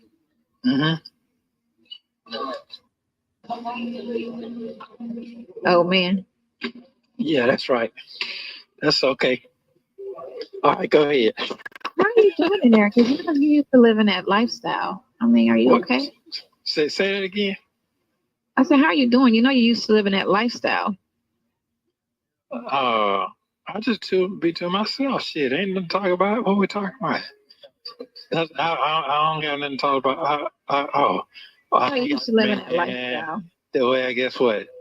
That lifestyle I got on hold right now. Yeah, I got to start all over. Yeah, but again, well, I feel like that. First of all, start all over. You're gonna get all your stuff back. First of all. Yeah, I know I'm gonna get all that back, but I watched IndyCar was on TV this morning, so they showed the race on. Yeah, so that was good for me. You know what I'm saying? I do like that, and it's the difference between NASCAR and Indy. NASCAR and Indy, it's a way big difference. So what I'm finna say is that, huh? I like that. What you say, pretty lips? What you say, pretty lips? Bougie. No, that ain't got nothing to do with that. That ain't got to do with that. That ain't got nothing to do with that. Hey, Hey, I'm so glad you're my friend. You're so pretty. It's a pretty woman to look at. Thank you so very much. That's a delightful taste. Yes, it is. Yeah. So I guess you know what you got going on. You'll be fine. Yeah. I'll be fine. Yeah, you're gonna be wonderful. Shit. Damn. You're like somebody knock a sledgehammer to your neck. I slept Yeah, wrong. but you run that hot water and that thing, you'll feel so much better. Yeah, because that's what My I have hair to will do. throw up in the back. Well, who cares? You going home anyway. I'm not going home. I'm going out today. I'm a run the streets today. Okay, so what you say you're going to see your RV today? I'm gonna look at an RV today. I have a 3:00 appointment. Katie was supposed to come, but she didn't want to get off the bed. Oh, you going by yourself? Yeah, I'm going by myself. I went last time by myself. Oh, you did? I gotta go by. Tomas left his credit card at the restaurant last night, so I gotta go by and pick his credit card up. Okay. And then I'm going to the camping world, and then I'm gonna go to the store and buy him some t-shirts. Okay. I made him throw away all his shirts. I know where you're going. It's off 575, right off the expressway. You'll see it. So I know exactly where you're. You've been there But before? I was looking at other things. Yeah, I went there like a year ago. Okay. Okay. So you're going there and you're going to look and see what you were looking at. So what kind you looking at? B class. Looking at a B class. Oh, B class. Talking about with the truck in the front. You want No, the B truck in the class is front? a van. No, B class is a van. Oh, you're gonna look at a van. Yeah, they got B Oh. class vans there. I just want to be inside of it and see if it's something I need to keep looking at, or do I need to move on to something else? I think you need to move on to something else. I really do, because them vans is them vans. It is, to me, the tires wear out real fast on them. You know what I'm But saying? it's cheaper to replace them than a bigger vehicle. I'm gonna look at that, and I'm gonna look at an A class. Okay. Okay. Okay. Can you drive an A? Oh, that's right. You can drive U-Hauls. Big U-Hauls. I forgot who I'm talking to a little bit. I'm sorry. I'm driving dump trucks. What are you talking about? Yeah. Dump truck? Yeah, I used to drive dump trucks. My For dad was in who? construction. My dad. You used to drive a dump truck? Yeah, You know I how know to, how to you know drive how dump to, trucks. hold. You know how to drive a stick shift dump truck. With the raised clip on it. You know how they had that little red button with the clip that you you raise know. up? Oh, what you talking about? So you could drive 18-wheeler? I've never driven an 18-wheeler. That's what I wanted to do when I was a kid. I wanted to be a semi-truck driver. But then they said they Really? get hemorrhoids. And then I was like, never mind, I'll do something else. Then I wanted to be a cop. Hold on. Who Then I told was you that? like, Who man, told you? that was back when I was young. That was just rumors and stuff. And so I was like, I don't want to do that. I want something different. Oh, because you're driving a whole lot. That's what it is. That's what they said. So I was only 17 at the time when I heard this. So I changed my mind. I was like, okay, I'll do this. Then I got pregnant and had to change that. Like, you know. Okay, you went through them phases. You went through your phase. I still never wanted to know. I'm still like never pinpointed this is what I want to do. I kind of just fell into how I do stuff. I never had like you have a passion for something, and this is what I like, and this is what I want to do. Okay, so Tomas told me he wanted to be a what do you call those things? Comic book writer. That's what he wanted to do. Really? Because he had some art stuff and he was drawing, and I'm like, why are you drawing? So now so he told me yesterday, he was like, I want to be a comic book writer. And I was like, there ain't money in that. Yeah, there's a lot of money in that. That's what these grown boys are always talking about in here, playing games and shit. I said, how y'all wrestling nigga when I'm saying to myself, why y'all want to sit here and play games when y'all get home, sit on the couch and play games?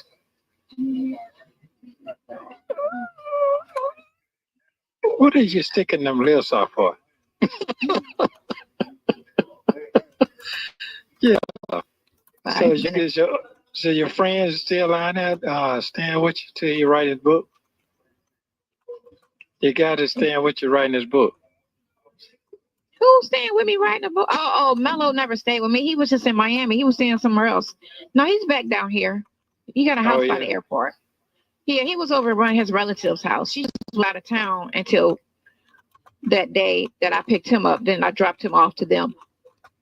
Oh, I got you. I got you. I got you. I got you. I got you. Okay, so he ain't finished with his book either.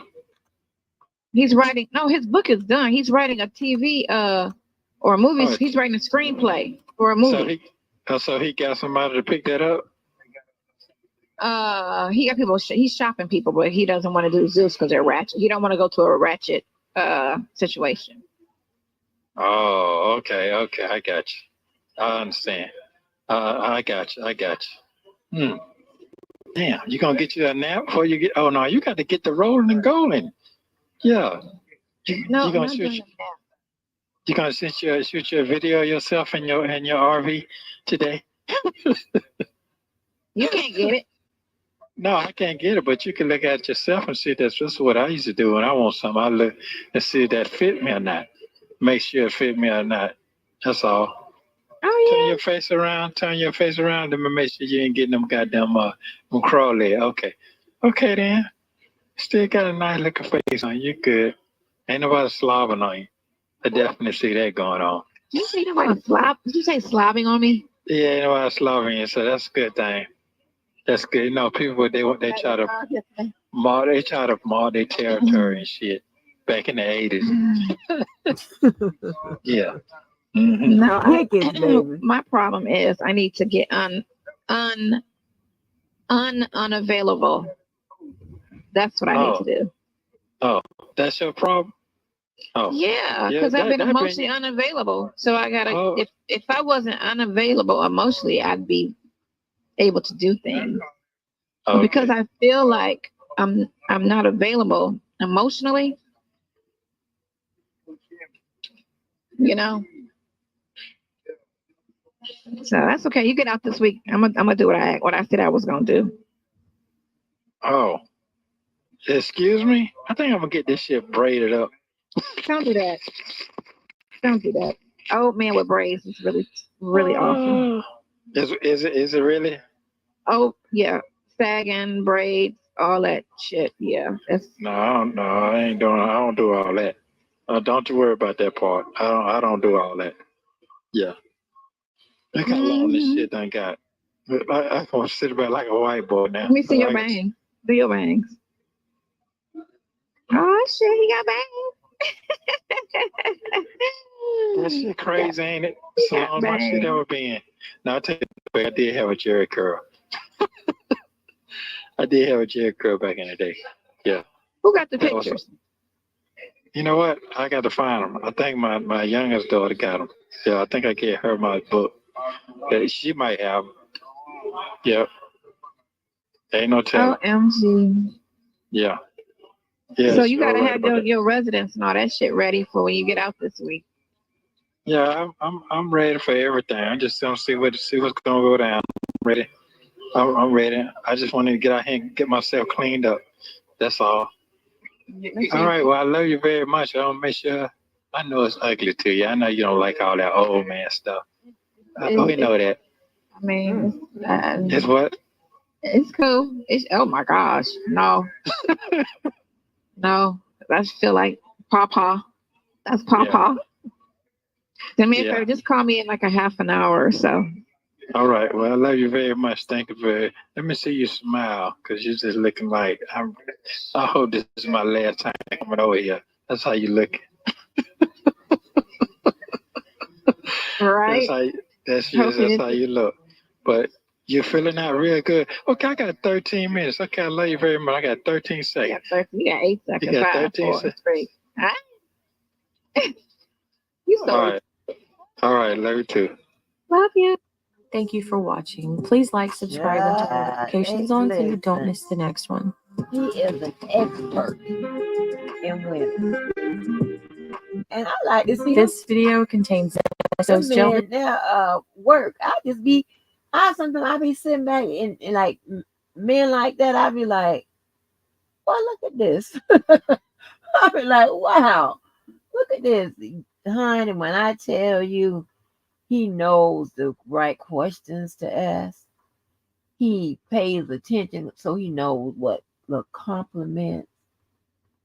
He knows how to, and if they keep going on, he's gonna know how to gaslight her. He's gonna listen. I'm trying to tell you, baby. He finna put it on her. She gonna see it coming. Cause she already she's infatuated with his lifestyle and who he is and all this stuff. Like, baby, he ain't nobody. He was married to somebody. Girl.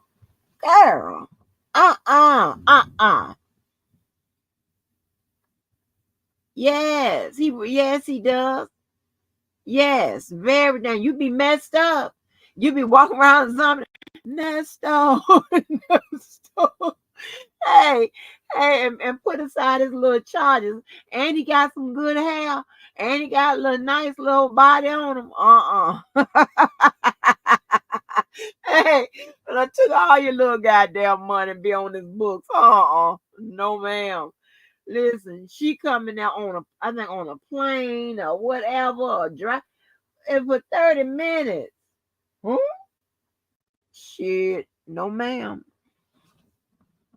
If I want to see you every week, that means I'm going to stay, for at least 2 weeks. I can afford that. I'm going to stay at a hotel or something for 2 weeks.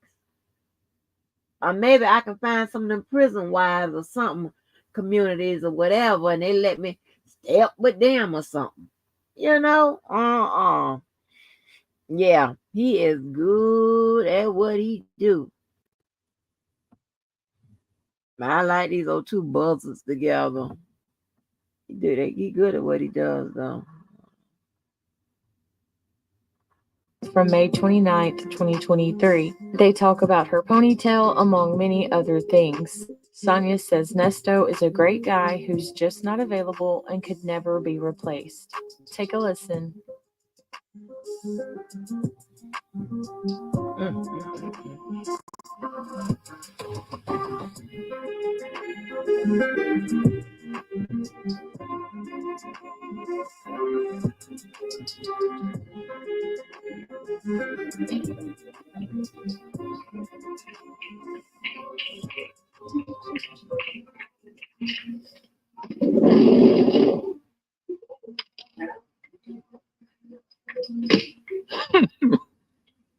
You're still sitting low.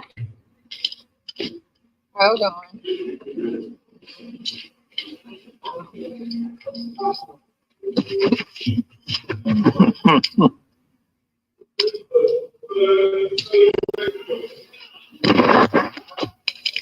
I was trying not to get 3B again, and they gave it to me. I was telling her it echoes.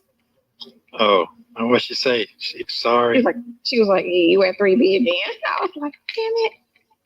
She said, because it's full. They couldn't move me. She's like, your visitor there waiting on you. Oh. Okay, how are you today? Man, I'm fine. You had a good night last night? I thought I was about to wake up with a headache because I kept getting up and going back to sleep and then waking up. I was going to pull my hair to see what it's doing. I got to fix it real quick.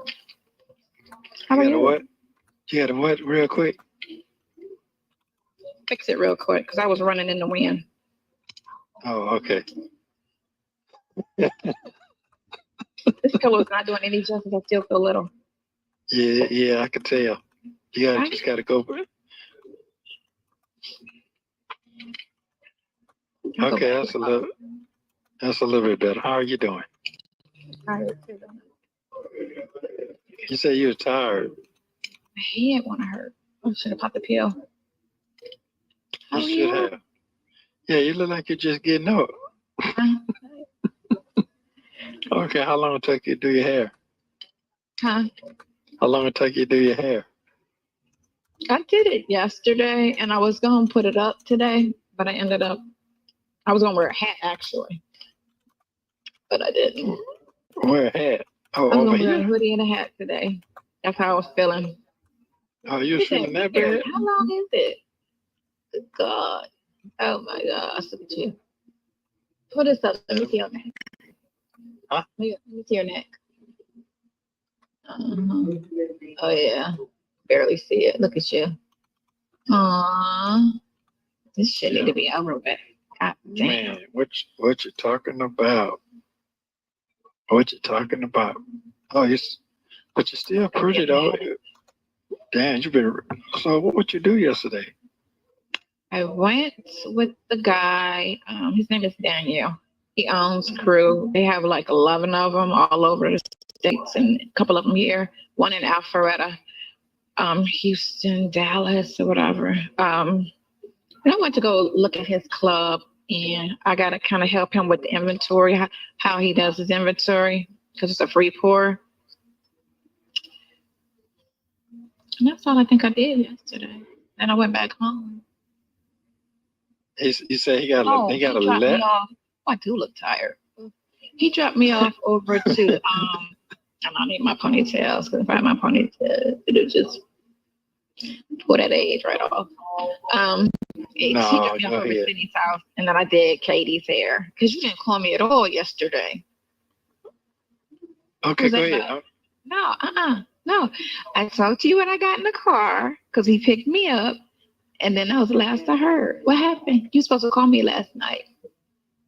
Okay, we'll talk about it later. No. Let's talk about it today, because right after you hung up, your brother called me. Oh, well, what are you talking about? Nothing? Come get this $50 so you can put it on the phone. 50? What? Brother. It's your brother. I'm gonna be cuss on this phone. No, you serious? Are you serious? You're dead serious, are you? I'm serious. He called me right after I hung up with you. I want to say maybe 10 minutes, because I was still in the car. Okay, you didn't go meet him, did you? For that? No, because I didn't get back. I didn't get back till 6 or 7. It was an all-day jazz concert. He told me I should go to. So I didn't go. Yes, I saw it on the news. I saw it on that. Did they have a shooting? No, they did have another shooting. The girl got shot 8 times in Decatur. I think she's like 16. Yeah, out in DeKalb County. At a party? Yes. They didn't say. Or was it a fight? They didn't say that part. They don't know yet. That's crazy. Yeah, man. That's why you gotta be careful out here. You gotta be careful out here. Why you didn't call me last night? We're gonna. Yeah. Because you got 22 minutes. Yeah. Go ahead. No, I think you should. I think it was good for you to do what you need to do with your daughter yesterday and have it. You did good. And That's not a good save at all. Oh, hold on. I ain't finished though talking. Because you didn't even know I was doing all that. You told me. I was listening. You told me everything. Well, no, because Katie didn't call me till after I left. You told me everything you had to do yesterday. And once you got in yes, you did. You told me everything. You just don't remember, but I remember everything. I just ain't gonna. Huh? I remember when she called me. She didn't call me till after you. I remember when I talked to you and you told me everything you had to do, and then you slid in that you're getting ready to go at your meeting. And I said, okay, that was it. That was all. And all I did just sit up here and look crazy and just got in the bed and just all I can do. Well, it ain't no bed. It's a bunk. I just got in the bunk and just sat there. So I just want to drive myself crazy. Because, guys calling each other, one get out for the other. And, oh, man, I'm having a good time. So myself, but you're a bum. You ain't doing shit with yourself. But I'm still in here. So guess what? I got to calm myself down. Don't let the devil get to my brain, which I cannot allow that to happen. So that's it. Because when you go to overthinking and shit, you start thinking negative shit. And I don't want to think negative on anything, including you. So I don't want to do that. Full of shit. Huh? You be having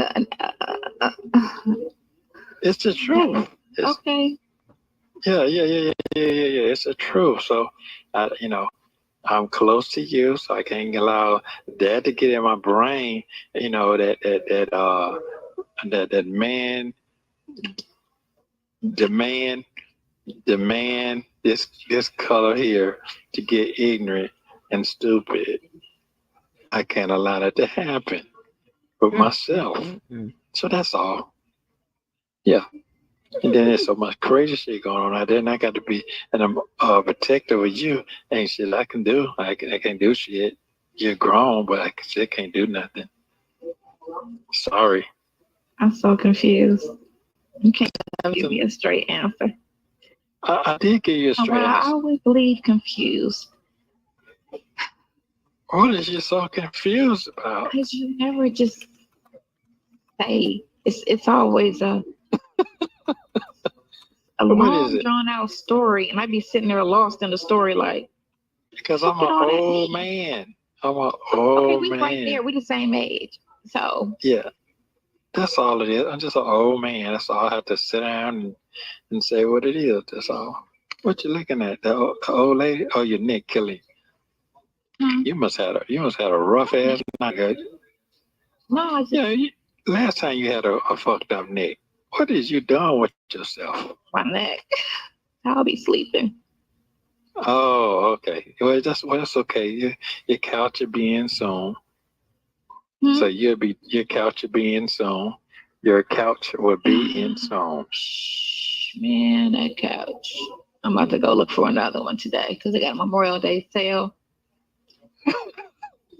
Why are you gonna go? Like, if I'm irritated that it didn't come today, why would you push my delivery out even further? It doesn't make any sense to me. So your head hurt right there? Your head hurt right there? Because I can see some veins coming up right here. Right there. On that side, on the other side. Other by your head right there. I see some veins. Yeah, right there. So your head is hurting right there? I don't know. I don't think so. You see the veins? My nails look blue. It looks blue. I said, did you see them? Oh, you can't see that. You can't see the vein. I can see the vein right there, like a long cut across your head right there. Yeah, right there. I need my ponytail. Pull everything back. No, you don't need that. You need your glasses so you can see. You need your glasses. So I just can't see me. I can see you. I just can't see me. Oh, you can't see yourself? I can see not specifically, but I can see, but not like, my face. Oh, okay. I'm small in the screen. You're large. Yeah, I'm small on the screen too. How's your nose? Thing getting better since you? I don't know. Check it out. Face? Maybe you can tell. Can you tell?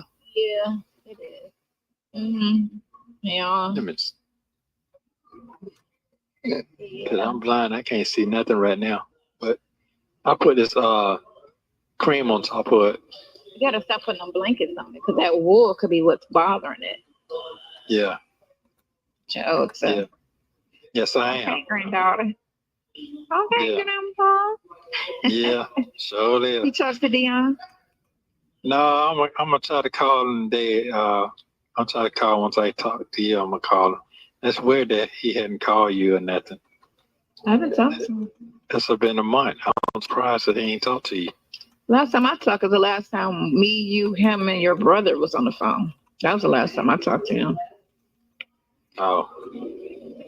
So I don't know. I'll try to call him today. Okay, sexy. That's a shame. That's a shame. All the big girls be at the jail. All the big girls be at the jail. You know what? You sure know what's going on, don't you? You sure know what's going on, don't you? All the big girls be at jail. Why is that? They ain't got nothing else going on? The selection, guys ain't choosy when they locked up and ain't got nobody. And the girls be like, I heard you was locked up. Can I come see you? They be like, come on. You know what? That is very, very true. That is very, very true. Dorothy. Come on, girl. Come on, that is very true. Kelly. So how did you like the place? You like the place you went to yesterday? It was very nice. He didn't have an office. It's kind of small. I told him to put a shed in the back and turn it into an office.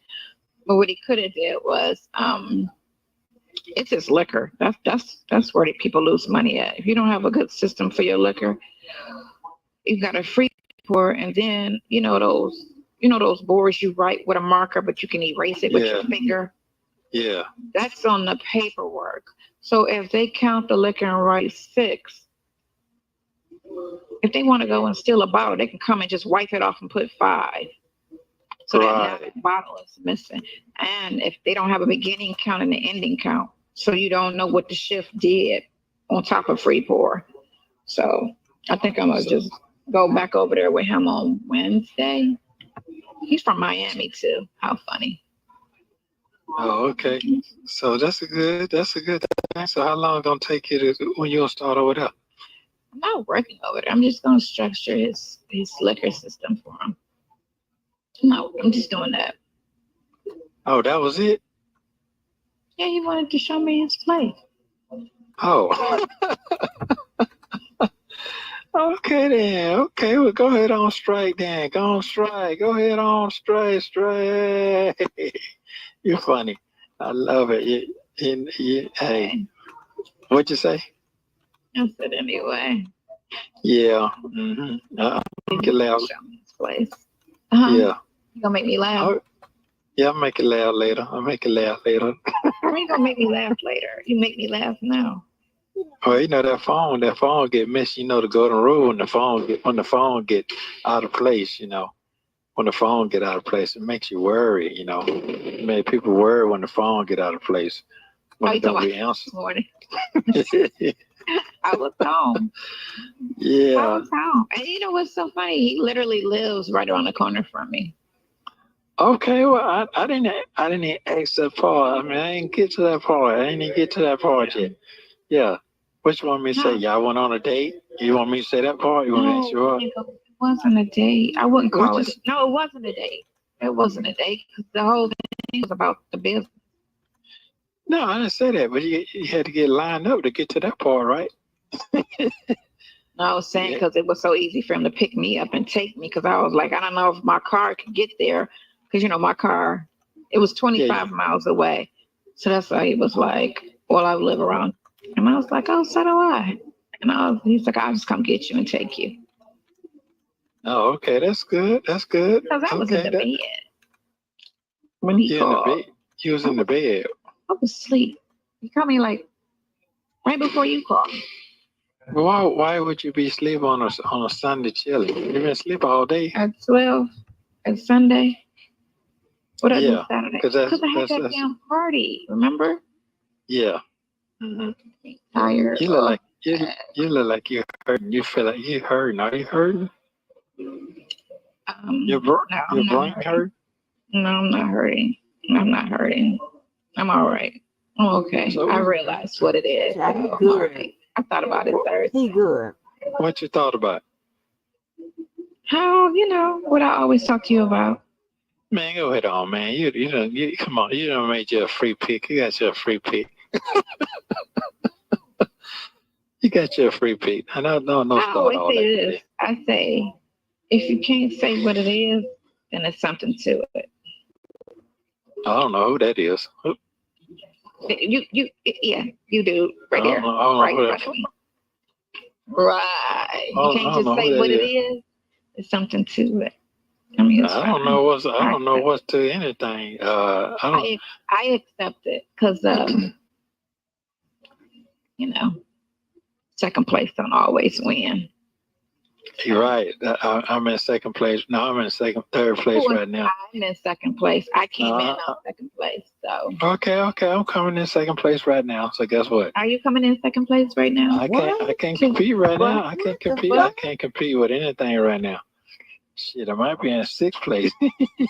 What the fuck? I can't compete on nothing right now at all. I'm a dead piece. Hold on, I hate to stop this right now. Let me stop this real quick. I gotta talk to the ladies in the chat. What is going on? What is going on with this goddamn self-esteem shit that's going on in America? She said, I'm coming in second place. Huh? He said it okay. Huh? What? Lord have mercy. Girl, you embarrassing the 50s. Don't do that. Oh my gosh. I cannot. Let hear that. I'm coming in second place.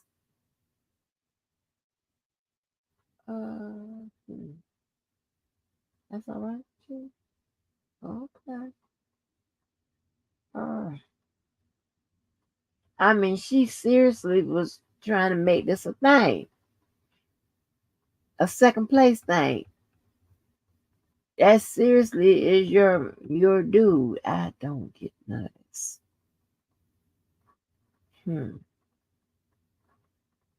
Okay. He threw second place out there just to see if she'll reveal she really ranked him. He talking about when I tell you Nesto is good, Nesto is good. I want to get my hands on that indictment because baby, it reads like I heard several channels read it, but I want it in my hands so I can read it. Now that one I'm reading cover to cover because it took people's shit off. I don't know what is going on with him finessing people out of their cars and shit. How you do that? Like what the fuck? Oh, let me cut it back on. Alone, and I That can't is even so recook not me. true. That is You not can't true. even. You're not dead. What are you talking about? Oh, that's how I feel. Yeah, but you're in a temporary situation. That's all it is. An inconvenience. What you got going on when you leave? I gotta go to Sydney's house and do her hair. I gotta she got it braided, but she didn't like the way the girl did it, so she wanted me to rebraid it. Oh. Oh, okay. So you got your son outside waiting on you? No, I live 20 minutes away from here. Oh, I thought I heard you talking to him early. Thought I heard you talking to him I earlier. wasn't talking to nobody. I was home alone. Ain't nobody been in my house. Shit. Man, come on. Them folks gonna be beating it down the door. They gonna beat the door to get down that. Yeah. They're gonna beat them doors down. What you got going on? Let's talk tonight, Yeah, let's see how long we can get this conversation going. You know how it go. You got a man. Yeah, all that shit done have Yeah, I already. told you. Yeah, Oh, he good. it's working. You in the ATL. I don't know what I have. That's what I say. I don't know what I have. You know what? Oh, I was supposed to meet with somebody today. That's right. This guy called me. Yeah. What you belong for? I don't know. I want to put my hair in a ponytail, so. Okay, yeah. You do that for them. Do that for them. They can have that. They can have that. Yeah, they can have that. You let them have that. Let them do all this and swing around like Luke. When I tell you, he don't like them damn ponytails she put in her head. Because it be like something at them edges. Something ain't right about them edges. I don't know what's going on. I think they're okay. But something be going on with them edges. But let me tell you. Now listen, we have to remove his charges out of our head. Okay? Let me tell you. But it is something he's terrible. And we know that. But y'all know I connect on style. Okay. I connect with people on style. Okay. And he's very precise how he likes it, somewhat like I'm not trying to mess with this nigga. That's not what I'm doing. He's not getting to me, so don't think that's what's going on. I'm well aware of nasty Nesto. But just how I am like with the men and their mustache and they whatever they got going on, whatever, I be on it, baby. I be on it like a goddamn cop. All right. He does, you know what I'm saying? He was like, he be mad about them ponytails. Right, he did. Yeah. He kills me when he be bothering them down. But I thought she lived in Miami because that's what the son be calling down. Be calling her down south, mate. Because this video calls was in May of 2023. So Jerry, you do that for them. That's fine. That's what you I want don't to do nothing for nobody but your ass. Okay, well, I appreciate it. That's what I'm talking about. I mean, you know how to talk. No, it's You just know the how to truth. talk. Because this would be Okay. up if it wasn't for your request to say I like it better now. I like love it it better now. Oh, Right. I love it better now. Yes. Yeah. So, oh, but you said the other picture with my hair up was your favorite picture. Hair's No. up. Hold on. Right. That's one. It's not all wrapping all around your neck and all that stuff. No. I was talking about you did the bun you had like I had you know four what? ponytails, and then it was one. It was 4 braids, 1 in the back, 3 in the front. No, 4 in the front. It was 4 in the front, 1 in the back, and then I had it pull up into a curly little thing. Mm-hmm. He don't like that. Girl, he don't like them ponytails. He don't like that. He don't like them ponytails. and yeah, so he don't like that ghetto shit. So just say it like that. He don't like that. All right. He like the like you got a little bun up there, the little bun thing. Okay. But he don't like that man just demonstrated. I'm looking at the actual video. That man just demonstrated to me wrapping all around your neck like this. I don't like that. oh shit. Okay. I would love to see what was in his closet, child. I would love. I'm gonna see if I can get some pictures of him online.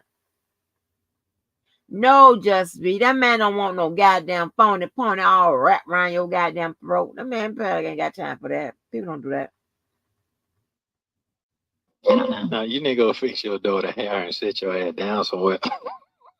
I know, right? I love you. Yeah, I love you too. That's what you need to be doing. Yeah. I need to sit my ass out and do this brief, this legal brief. I keep telling the client it's done. Why you keep on that though? You know you better than that. Fascinating like a mother. God. Why though? Because you don't want to do it? I'm in the funk. I think. What is the funk? What is the funk? Tell me what the funk is. I'm frustrated. With what? Your fault. Now what you frustrated with? It's your fault. Oh, you can get you some. You can get some powwow. Powwow is free. This little powwow is free. You know that ain't got nothing to do with it. Yeah, one thing I know a woman. A woman know how to do things that a man can't do. They know how to cover up. They know how to cover their shit up so good. They know how to cover it up. You mean cheat better? Of course, women cheat better than men. Yeah, all the way around. So guess what? They're smarter than men. You know what men do? What they do? Instead of hitting and quitting it, they develop relationships, which soon end up getting them caught up. Well, you know what? Here's the thing. 2 things that I know about a man and a woman. Relationship. That I respect about a woman, not a man. A woman will lie in your face so sweet, but when they fall, they fall. I saw some videos. This guy this guy showed him. He did a video where he caught the woman. The baby wasn't his. The baby was like 6, and he took it and got a DNA test. And so he confronted her, and she got an attitude, which that was like the wrong thing to do. And then then he was putting them out, like, y'all gotta go. He was like, how you gonna put us out? He's like, that's not my kid. And you, my wife, you had me just waste 6 years of my life with a kid. You knew what mine, just the whole thing. They put a video. Hold on. They put a video. He video. A lot of people get on live and do they shit. Like, let me bust her on live.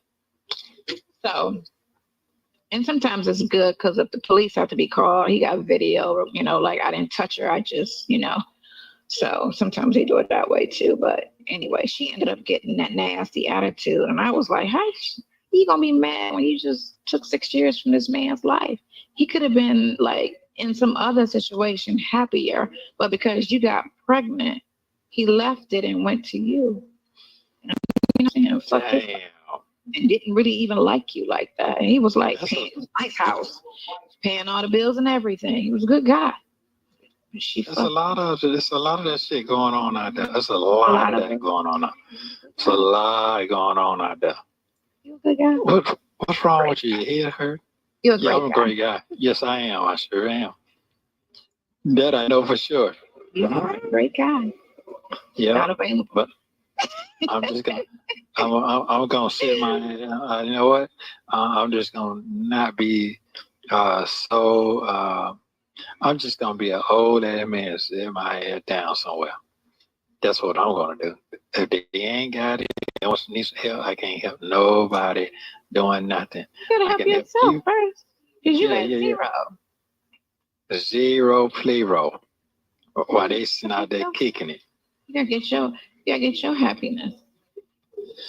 Yeah. I got a couple more years left before you start being senile. And my aunt died 2 nights ago. Or was it last month? She died. My cousin, the one that played me with the business, the Flake, the ghost, his mama died. Yeah. His mother died. For real? Oh, yep. And my brother called and told me, and I mean, he texted me and told me, I know Fia died. And then I was like, wow, okay. And then here come Kiki calling me. Mind you, it's 12 o'clock at night. I was like, I should not answer that phone. Fuck him. You know? Oh, He's my cousin, the one who get that $500,000. And so I went on ahead and answered. And he was like, yeah, my mom just died. I was like, oh, that's so. And her with her lies and stuff. Now I think he done figured out that she is a liar. And what really cemented that for me is when she was actually on Sylvia's, and she said something Sylvia said, and Sylvia like, I didn't say that, and then how she was going on, because I played it over here. I was like, because this girl, she involved with the strippers management, the strippers or whatever, the clubs or whatever the hell. She's a damn paralegal. She's a she do hair. She got more goddamn skills than I do. Like, damn. Girl, bye. We got to support our habits. We got expensive habits.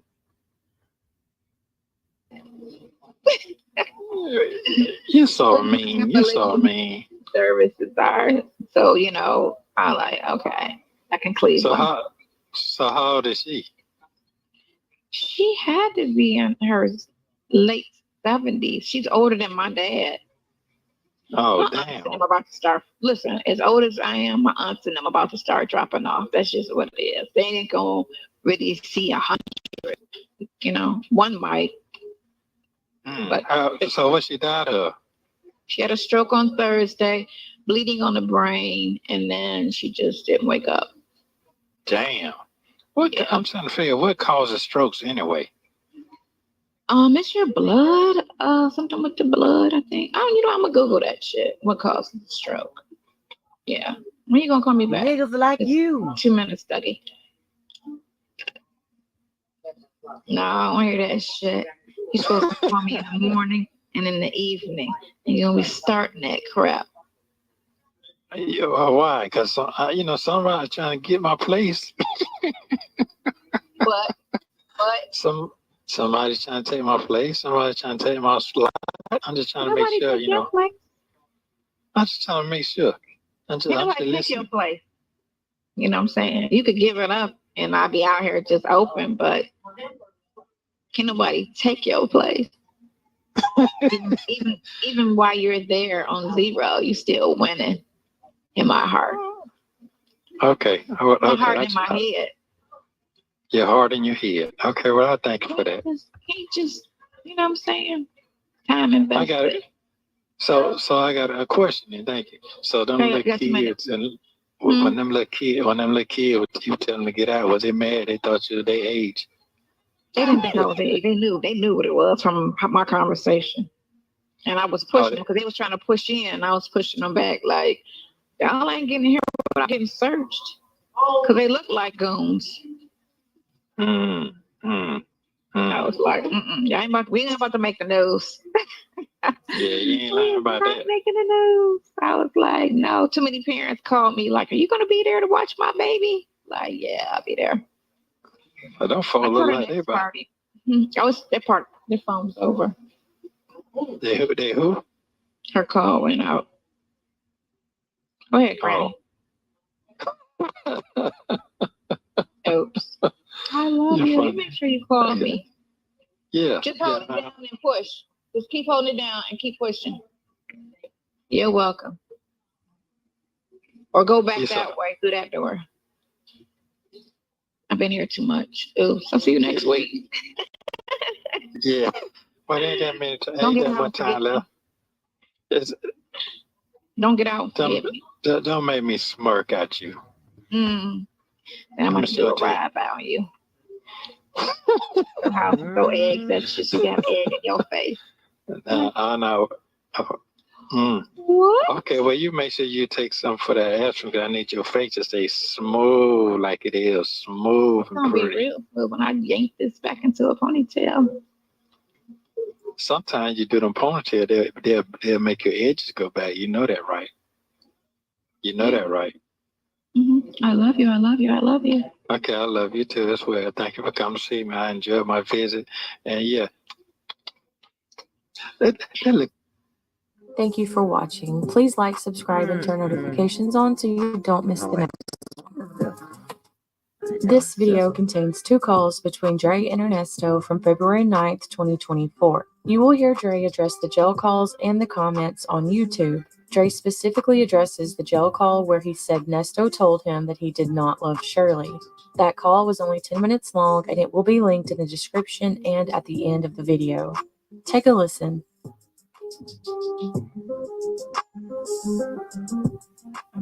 Hello? Hello? What you got going on, Khalil? Hold on for me 1 second. Hold on. On the other line. Hold on. Let me hang these people up. Can I switch over without being hung up? Sometime. Go ahead. So if I hang up, just call me right back. Hold on. Hello? Yes, sir. How you feeling? Yes, sir. I'm feeling good. And you? Is this the man that all the ladies like? They don't like me no more. What you mean? What you mean? That last conversation, it's funny that you called me. That last phone call that they dropped to me and you, when I was saying that they weren't your type and you wouldn't mess with them and they hide behind the avatars and they fat, they might be fat and chubby. Oh, they don't like that. They can't. Oh, they ride me, boy. They got your butt bent, Ernest. Oh, he's a frog just like his buddy. Birds of the feather flock together. I dare him. So they when I was they don't yeah. You remember that conversation, right? Yeah, they don't like that. When I was oh my God. Dre, we were liking you and I dare you. So, hey man, I'm gonna have to apologize to the ladies for calling them. But I wasn't calling them. I just said that. Yeah, I was just saying that you want to bend their tight, but they took offense. They took a. What I tell you, this internet is so powerful, brother. They took it. I think they took it, and I guess the ones that's a little thick or whatever. I mean, and they felt like I attacked them, man. And I wasn't trying to say that. I just said that my buddy. That's not what you were trying to say. I know They got you, but they roasting your brother, man. They got me. Oh, they all of them. They tearing me a new one, boy. They tearing me. Yes, sir. Yes, sir. They calling me a fraud. Yeah.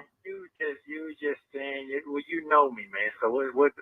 Hey, man. You know he watches Nyla channel. Anyway, how you doing, man? Your boy fine. I just like when I look at the internet now, I'm just like, damn.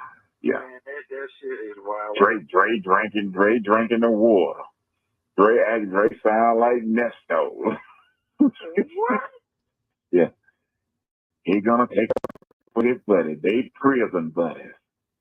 I ain't like it. I ain't like him no way. Y'all gave him too much. Y'all gave him too much credit. I knew something was up. Oh yeah. That thing don't switch, man. Yeah, buddy. All because of you. So I'm gonna use your word. I'm just listening. Okay, I don't got myself in some trouble. I'm gonna clear my name. I'm gonna get out these dogs on YouTube street. I'm just listening. Congratulations on your victory last week. Congratulations. Yep, I'm happy for you. And them folks say some more of them gonna come off. I heard that, so I don't know what she know. She said some more of them gonna come off. If they ain't got they stuff together by the 23rd, and they got some more of them gonna come off. I'm just wishing the best for you, man. Well, I love you, my friend. Wait, yes, sir. I love you so very much. And yes, sir.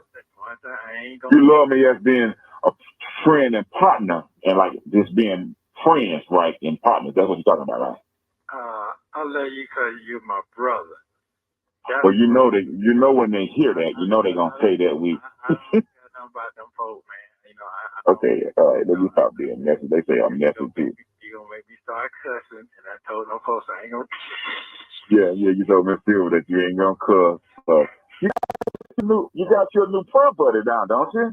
Well, I'm gonna tell you what my buddy said. My buddy said, my buddy said, you got to.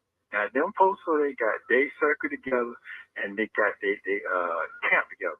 You got to get your camp together. That's what you said. Okay, now I didn't know how that was gonna happen. I didn't know nothing. Bro. But one thing I do believe in God, and if He send a message to you, I'm gonna call at the right time, and He gonna develop it. He gonna make it come straight to you, cause I'm listening to you. So you ain't stirred me wrong, not yet. Not yet. I might get a little. And I'm not. I'm not. Yeah. That's what I cherish my this 33 years April, just to let you know, our anniversary is 33 years. Oh. Yes. Okay. Yes, that's when we get off the bus together. Yes, sir. Okay. So just let it be known. Yeah.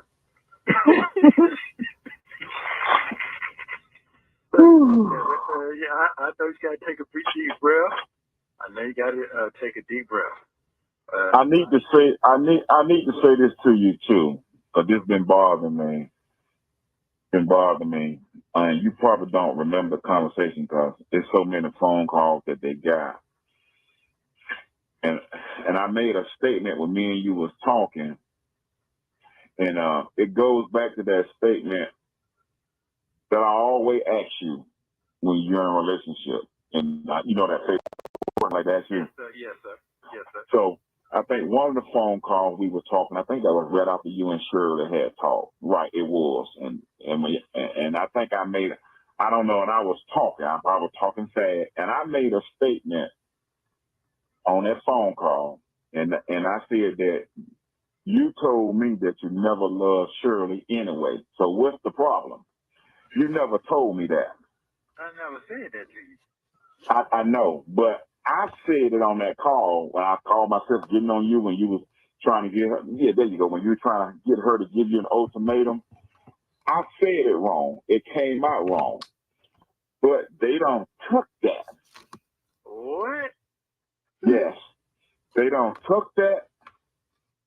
Well, Dre said he never loved, Dre admitted that he ain't never loved Shirley nowhere. So that confirmed that he was just using her for money. I hate I said that because you never told me that. But I never heard you say that. I never But heard it's on the call. It's out here. And every time that situation come up between you and your wife, well, Dre admitted that he didn't love her. And if Shirley, I'm saying if she heard or haven't heard it, I don't know if somebody done played to her, and it's bothering me. And I'm gonna have to call her and let her know. I'm gonna let her know that you never. I got to clear that up. I want to clear it up with you first too, because you don't even know what's going on. Because you bring it up now, but it's all over everybody's blog. It's on everybody's page. Well, his best friend admitted that he didn't love her. I hate that. But it don't make sense to you. But when they're trying to complete their sentence, or when they're trying to complete their story on their page, or when they're trying to confirm what it is about you, they're using that. Not all of them. Let me make sure I say not all of them, because when you got to watch what you say, but when I talk to you, if I say something out of line, if I put like black women, black bloggers, but they coming from me. All of them gonna get me, Ernie. Hey man, listen. This is what I'm gonna say. This is what I'm gonna say to you. I want you to listen to me real clear. Okay. One thing I learned from that woman that I've been with for not 8 years, 9, I've been on her 10 years. Okay, I've learned a lot from her. Okay. It ain't about no sitting around chastising each other. It's just the respect. You know what I'm saying? And for me to listen to the things she say, she done already prepared me. Do you remember that when I first went to that hoodie award? When I the motherfucker jump out in the crowd, start hooping and hollering. Dog told me I was a lucky dog. Well, that day I ain't never experienced nothing like that before. Right. She had to grab me and tell me, listen, you got to get used to that. Don't get out of character for these people. So I understand what she was saying. Cause me, I'm like you. We get defended because we are men. We real men. Right. We don't take up for hours, but she would prepare me because that's what they do in that type of world, in that Hollywood, that California shit. So I ain't know nothing about none of that. But she broke that shit down. So she been going through that all her life. So what is said and what's twisted and turned, that shit is normal to them. You know what I'm saying? Oh, really? So you don't think I need to call her and verify that and clean that up? If it's bought with, I didn't know all that. I didn't know nothing about none of that. Oh yeah. Okay. Oh yeah. So what I'm saying to you is this right here. If it's bought in, you straighten your business like you always been doing. So that's nothing. I mean, I don't know nothing about that. I really don't care nothing about that. And I know you're not a vindictive person. You're not evil like that. So I don't really care about all that. And she know that too. Because I'm gonna give you one thing for sure. Okay. When we were fucked up, when the shit was I'm going cussing now because I get heated when motherfuckers mess with my post.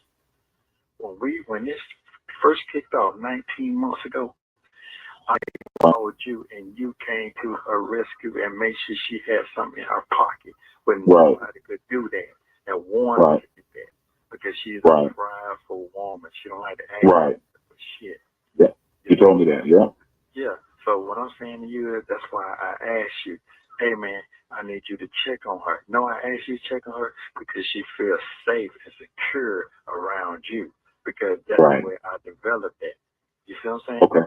And I know what kind of how she thinks. If motherfucker ain't checking up on her, you see what I'm saying? Because she did a lot for a lot of people that ain't did shit for her. You know what I'm saying? So they don't want me to go to talking.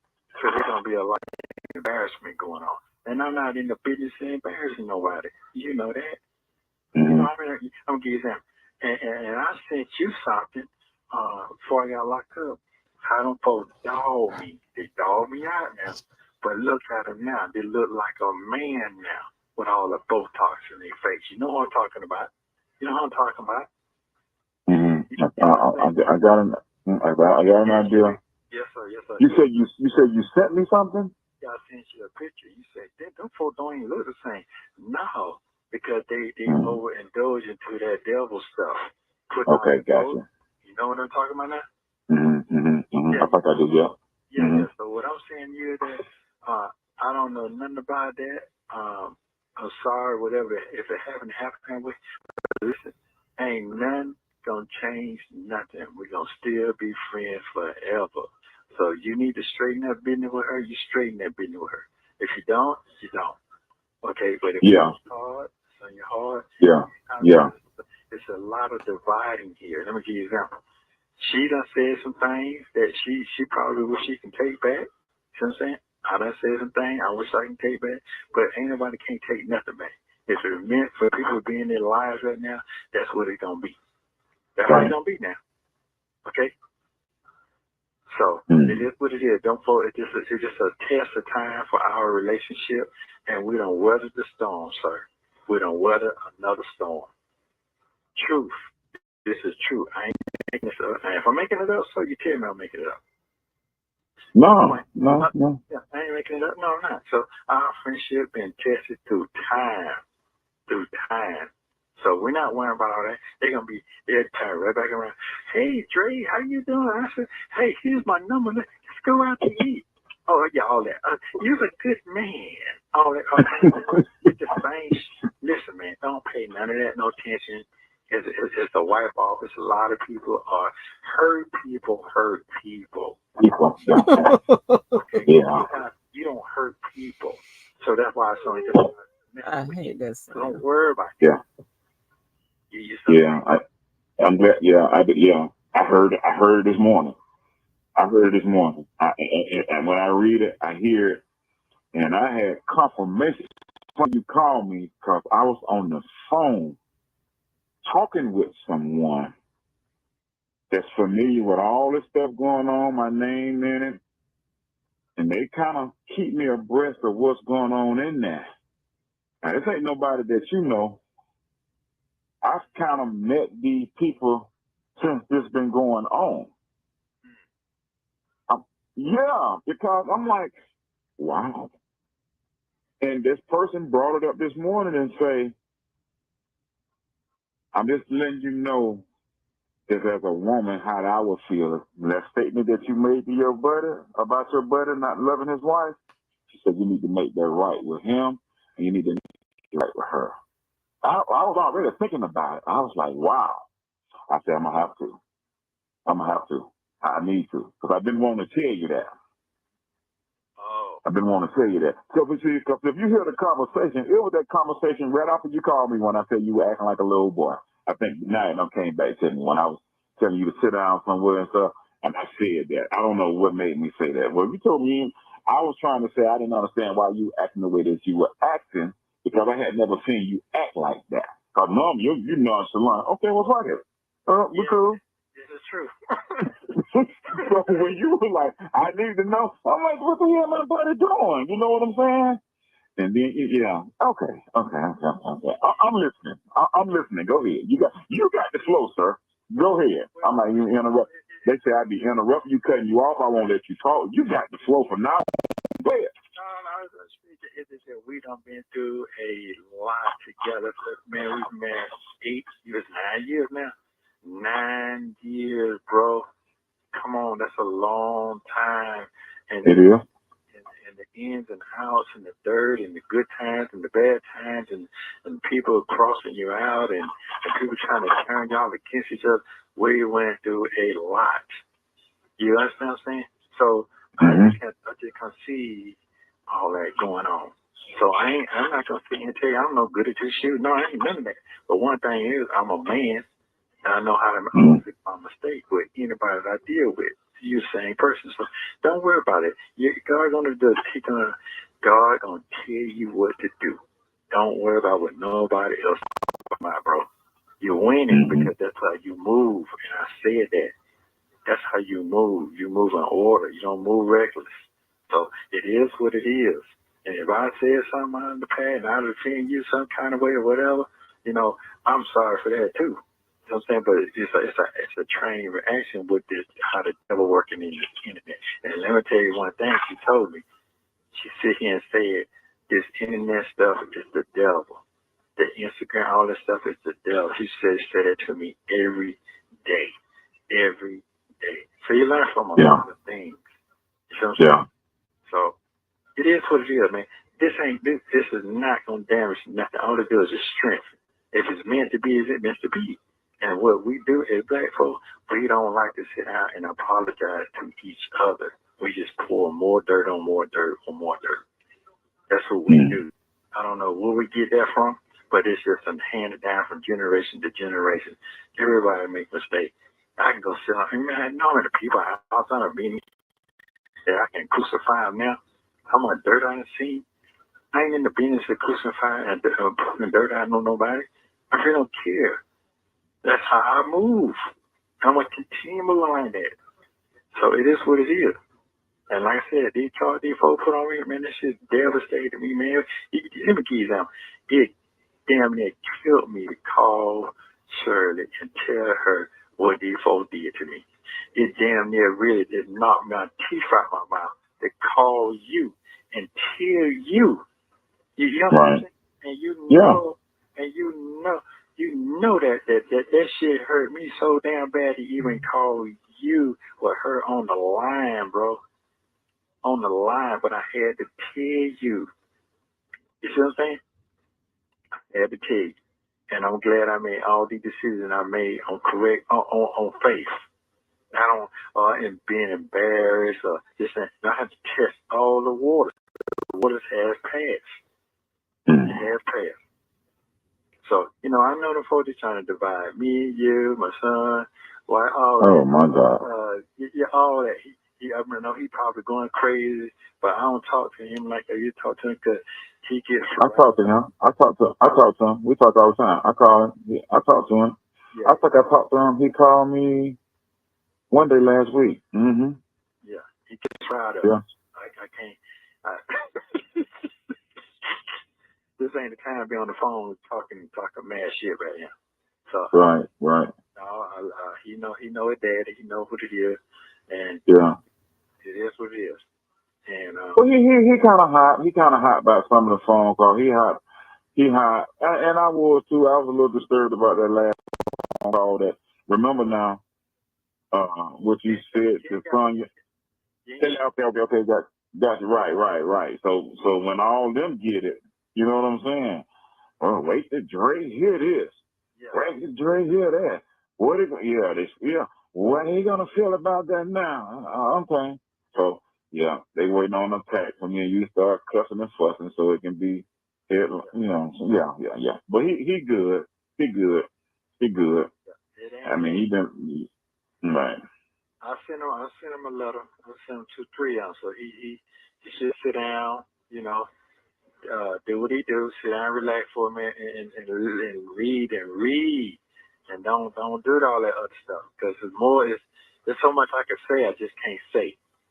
And you touched on some one or two things that you was right about, but I ain't gonna say it. I'm wait till I get out. Oh really? Yeah, man. We're in a new age now, bro. We're in a new age. You don't know who you're talking to no more. You don't. That's what I'm trying to say to you. You don't know who you're talking to. That's all. I'm just gonna let you know that now, okay? So you know what I'm talking about. So be careful. Okay. Yeah, be careful. But yeah, how do I feel? I'm just here right now. I'm just here. Now, how did you feel about? I'm gonna tell you something else too. Now, she catching a lot of slack. A lot of heat for coming to see you. They are dogging that woman. Well, they tearing her apart. They are tearing her apart. My heart goes out to her, man. They tearing her apart. Why are they tearing her apart? Because she believes in because she said she with you. She ain't mad with you. She ain't as messy as a lot of the other ones. You know what I'm saying? Right. I'm not gonna sit here and say that she catching a lot of. I seen she'd already done dropped the video when y'all talking, so I seen that, and I'm just reading the comments. So when you read the comments, you really get a chance to see what people really think how they feel. Yeah, they are. And she said she don't care. She said God told her to make that move, and she said as long as she know that she did the right thing with him, she said she don't care. She said I can lose all kind of followers. She said if I'm losing money behind this right here, she said she okay. I said wow. So I'm not gonna say if it ain't about the likes for her or the clicks, because other people keep saying that it is, and I don't know that side of her. I'm just speaking of the side that she came to do to you when I mentioned to you that she had prayed for you, and when she came out there and did it, oh my God, they are. I guess she really. What about the other folk? Yeah, they not feeling that. at all. And she don't care. Well, She said, y'all can get off my channel, my page for that. Don't ever come back. Take your subscription and do whatever. That's what she said. wow. And she seemed like she good people too. So she got she got a good spirit about herself. So when I said that, I didn't think that, you know, that it was, when I mentioned it to you, I didn't even think a couple months later, a week later, that y'all would be down there talking and yeah, my buddy said this and that. It just amazing how it came together. It really is. It just amazed me. And it's authentic. It seems to be authentic to me. It is, bro. It's amazing. She didn't make no money by coming out there to see you. Hey, she ain't make nothing. I didn't even know who she Right. was. So what I'm trying to tell you, man, listen, right. people, hey, when I be telling you, see, wow, served by God, Sylvie got the block hot. you be believing. You know, when I be talking about these wild adventures I'm finna do, you used to me now. You know what I'm saying? So everybody else think I'm crazy, just on some other shit, Pluto. That ain't what it is. That's what God be showing me. I just be moving like that. So what I'm saying to you is, hey man, you call Shirley and y'all have y'all wonderful conversation. Okay. And she is a forgiving person. So you think she's gonna answer the phone? Yeah. For you. Well, yeah, because Dion said he had been trying to call her too. And Dion told me he done reached out to her twice and she didn't return his call back yet. And I was like, whoa, so maybe she chilling or something now. And that's what he said. He said he called to check on him the last time that we talked. And he said she didn't respond back. And he said he reached out one more time. And he said, that's not like her. He said she never done that. But it didn't make me think too. Is she just trying to separate herself from all that? I ain't said she said that. No, that ain't. You know what I'm saying? No, that ain't how she move. How she move is she's not gonna let nobody tell her what to do. She got to figure it out on her own. When she figured out on her own, and she get in that Bible and she get to talk to God, she gonna move how she gonna move. That's just how she is. So that ain't it. And it might not be. Gotta understand now. Sometimes, just like if you call somebody and they ain't respond like they need to respond, you feel like they should be handling their business. She like that.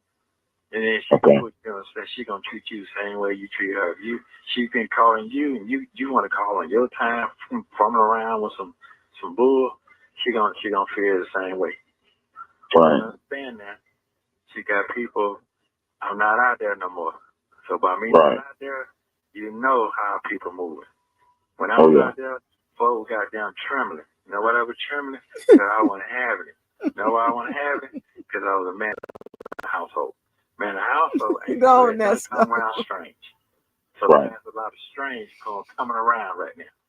And right now, they're going to talk mad about me now, which I don't care, because they don't want me to come back out. You know why they don't want me to come back out? They don't want me to come out and blessing people the way I was blessing them and taking chances on people who couldn't even take chances on themselves. So it is what it is. Don't you feel no kind of way? You handle your business how you been handling your business. God's gonna show you what you need to see, sir. Trust me. So you're gonna be just fine. And she's gonna be fine. And she's gonna be glad to hear from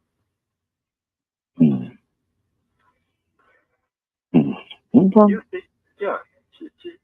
It's a small thing with her. It ain't the big stuff is nothing. It's that small detail with her. Straight up. Yeah. So I'm not worried myself. If I'm not worried, you don't need to be worried. You need to handle your business. Okay. So you good with that. I just want you to know if it ever come back to you, somebody said or it ever be mentioned to you. Drake never tell me he said that. You know how many people that we done been through this here 1,000 times, man. Come on now. Yeah, but not for the world to see in here. Listen, let me explain. We went through it just in Decatur and Clark County and Gwinnett where we was nobody. I can't be 50 places at one time. I could be at one space at one time. That's what I'm telling you. Okay, I'm not dealing with all them different people and this. I'm not dealing with all that. I'm dealing with one person at a time. Okay, so one person came and told me that we should not. Okay, because I don't deal with people going to tell me something about what you said. because they're not in our circle. Think Okay. about it. Okay. And if you came and told me as a man like you did, then okay, then I'll just deal with it right then. Same way I called you and told you what I had going on. I had to call you and I had to deal with it, and we had to deal with it as men. We done done that. So it's over with for all them folks. Them folks done got them little change, the little change they got on me, it's over with. It's not straight, it's over with. It's over with. It's over with. So it is what it is. I'm an innocent man, and like I said, God gonna show the people the real deal. The real deal. And it's Yeah, showing. all right. So one thing you said, somebody who did all this to me, they got to be a cold ass person. You have 1 minute remaining. Yeah. You said that, right? Yeah, I said it. Whoever it is got it out. Whoever, Yeah, they called you. whatever they trying to destroy, they just, So, whoever the person is. so guess what? They ain't in the spotlight no more. They out the way. They out the way. Really? Yeah, absolutely. So there's a lot I can talk about, but I ain't gonna say nothing on the phone. I got you. Yeah. So if the people they say they believe in God, let's still be in jail. Come through. Yeah, I'm just being honest. Well, I'll get you back later. I know you've been riding. So I'm fine. I ain't doing that. I'm sitting here now. Just finished up. I was doing my paperwork. I'm finna head to the house. And you call. I'm fine. You call me back if you want to. I ain't doing that. Yeah. I'm chilling. I'm done for the week. Yeah, he talking about Sylvia. Okay. Well, how is them folks out there way like that? They done got. Thank you for using Global Tellink. Nesto called Dre right back to continue their conversation. You will hear them talk about Fonnie Willis, Coach, aka Son. So, is she a coach too? God damn. She's a coach, aka Sonya. So, yeah, they're talking about Sylvia. I don't know if most still around. I hate those guys that use marriage as a manipulating tool. You understand what I'm saying? Oh, the Bible said we got to stay together. Oh, and or not even if you ain't married, to use God as a manipulative tool. Oh, God spoke to me and said all that con artist ass stuff. It's a con.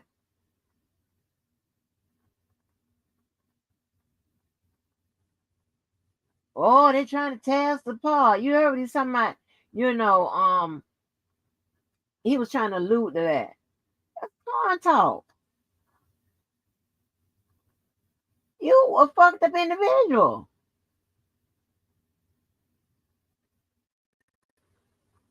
Just fucking con talk, child. Con talk. I be like, oh Lord. Child, anybody that could put a little couple dollars on the books. And let me tell you something. And Post Shirley, see, he dispatching all them people to try to keep in contact with her to keep Shirley in the loop. See what I'm talking about? He is playing the game for now and the future. He kept calling them people telling the people he getting out this day, getting out that day. How you getting out? Even when the people he done went to court and he knew he didn't have no bond on one of the charges. He was telling the man, trying to galvanize people, that man to get the money up to bond him out. How you gonna bond your sway and you can't get out? You're gonna make sure you at least have somebody to put something on them charges that would have a bond. And I mean, and that's what I'm thinking in my head, that he's thinking. Just a con. That's why I want to read that indictment. Seems like I might have to go to Georgia myself to get the motherfucker. I hate I'm going in a different direction in a couple of weeks. Hell, I'll drive there myself. Oh, Fulton County. Years and more. Take a listen. Yeah. What you laughing about? When the song first come on, that's all. Oh, okay. Yeah, so yeah, like I said, when I get out, we're gonna have that conversation. We're gonna all of us gonna sit down and talk, and we all Okay. have all these good questions and answers. We need to get all the answers. You know what I'm saying? Who is all of? The one they dogging out in the Okay. yeah, they dogging out. We can sit down and have all the questions and all the answers that we need. You know, to one another. We can break it down and then it comes. You see, so. Trust me, it's gonna be lovely, bro. It's gonna be a lovely turnout. It really is, and something's gonna happen. Uh, Something's gonna happen. It's gonna move some people that don't want to be moved out the way. Yes, sir. Something's gonna happen, and they're gonna be moved, and they're gonna be exposed as well. They're gonna be exposed on a different type of level. Different type of level. Yeah. In the circle? No, not in the circle. On the circle end, that means that the ones in their ear. Right. No, you're right. No, what I'm saying, the circle, when all of us sit down and talk, I don't know who you're talking about. It ain't but a few that's in the circle that you're gonna talk about. But right. You follow me? Yeah. But what I'm saying is the negativity that's Gotcha. in their ears. Is something gonna remove them out of the way. It's gonna remove them so solid they ain't understand what's going on themselves. Right. Yeah. So we're good. And this is what people don't understand. How people get successful in life and the same people if they have a strong network like the Kardashians. Them folks been getting money for so long. And they've been taking heat from their own people, all type of people, but they study progress. You know why? Because they sit down in their circle and they talk. A lot of people don't do that. They just go for Thanksgiving or somebody's death and talk and get to argue and fight and trying to get the material stuff. But nobody is super networking how to develop the system stronger. So you're good, player. We all we got. Yes, sir. So we're gonna laugh, we're gonna have some fun, and we're gonna talk a little shit. All that's gonna come out. But trust me, you keep your head up, brother. Right? What that was you were asking? You said right before the phone hung up. You say, "How them people doing way out there?" Who you talking about? I was talking about out there in Kansas. Oh, yes. They're fine. Okay, good. I don't even think they're aware. I've never once mentioned this, and I have never been questioned about it. So I don't think she knows. Oh, okay. Well, Yeah, I mean, which is it ain't got nothing to hide, but I'm quite sure she would be. But no, they fine. They're fine. We talk every day. Okay, that's good. You know, Every day. And sometimes people allow themselves to jump on bandwagons and get ran out and get ran across run over a cliff. You know, you can't. Yeah. That's not you and that's not me. So we should be straight on that. Yeah. Somebody mentioned something last week. Well, what happened to the old days, bros before hoes? Damn. Hey, this is a woman. This is a woman talking now. Really? Yeah. A woman asked you that? Yeah. So I'm like, damn, I ain't heard that since the 80s and the 90s. That was some old school right there, bro. Because what I'm saying is, we ain't together no more. We ain't together no more, yeah. Yeah, we ain't together no more. So, and I see that every day when I get ready to go to that courthouse. I see numbers of sharp black women handling their business, and guess what? It was black men locked up. Yes, sir. Wow. It is what it is. It's a crazy world we live in. So I done kind of man, this shit crazy. It's just so much I want to talk about, but I can't. Right. Yeah, man, it's just so much I want to talk about, but I can't wait till we get back sitting back in that goddamn old sand and sip on some good old scotch.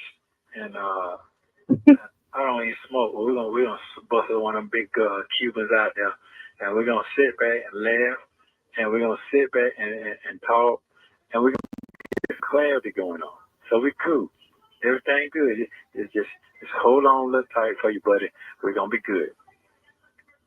And I don't be looking at that stuff they were talking about on the internet anyway. They can dog me out here. I ain't gonna pay that no attention. When you see that, you like, right. Seeing it? I'm like, man, I'm not looking out because that shit will drive you crazy. It will drive you crazy, and that's one thing I learned from the wife. She broke me in with that. Don't get caught up. If you get caught up, you're done. And I can see her circle used to get dogged out every day. But the first thing I'm saying to myself, it ain't affecting the money. The money is growing. Right. Hey, remember I said that 6 months ago. Man, these folks ain't thinking about that. They know how to make money. That's all that matters. They don't think about none of that. Them folks study getting it. Right. So it is what it is. Don't worry about it. All right? So you called in today. If that's what you want to do, call in. It doesn't even matter. Do you think they don't want to reach out to figure out what's going on? Over here, it ain't time for all that. The smoke got to clear, but it got to clear abundantly right now. And it's doing that. Yes, sir. And what I seen last week when they had me on that screen, I seen. Let me show you how. Remember I said divine order, how things happen that people ain't gonna believe. Let me show you what I saw. Let me show you what I saw now. This might trip you out, but I went to my preliminary here. All right. The police said they had no evidence on me. That same lady who was on the screen that you saw, if you saw it, did you see the screen? I've seen the screen. Did you see the black lady, the district attorney? Okay, that's the head honcho lady. I didn't know that. So I read the headline on. Okay, that was the headline. That lady was at my preliminary here, and she came out with a book and said, "We're gonna bound him over for hearsay." That means anybody can say anything. Okay, even if they got proof or no proof, they can go down and put a warrant. Say you spit on them. They ain't got proof they spit is on their shirt. But guess what? It's hearsay. They can bound you over to be indicted.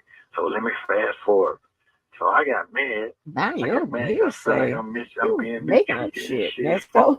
go. But they still bound me over. All right, now, 7 months later, in between 7 months later, I saw the lady on TV.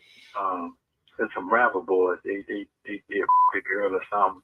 I think 2017. Some famous rapper. They the girl and they showed the video and the girl running across the street and the police was coming and all that. So there was a dude the night before that came on TV on the news with Fannie Lewis was on there. Fannie Mae, whatever her name is, the other district attorney. She was on the news with the lady. All right, so I said, damn, I've seen her before. I remember she was in the courtroom with me.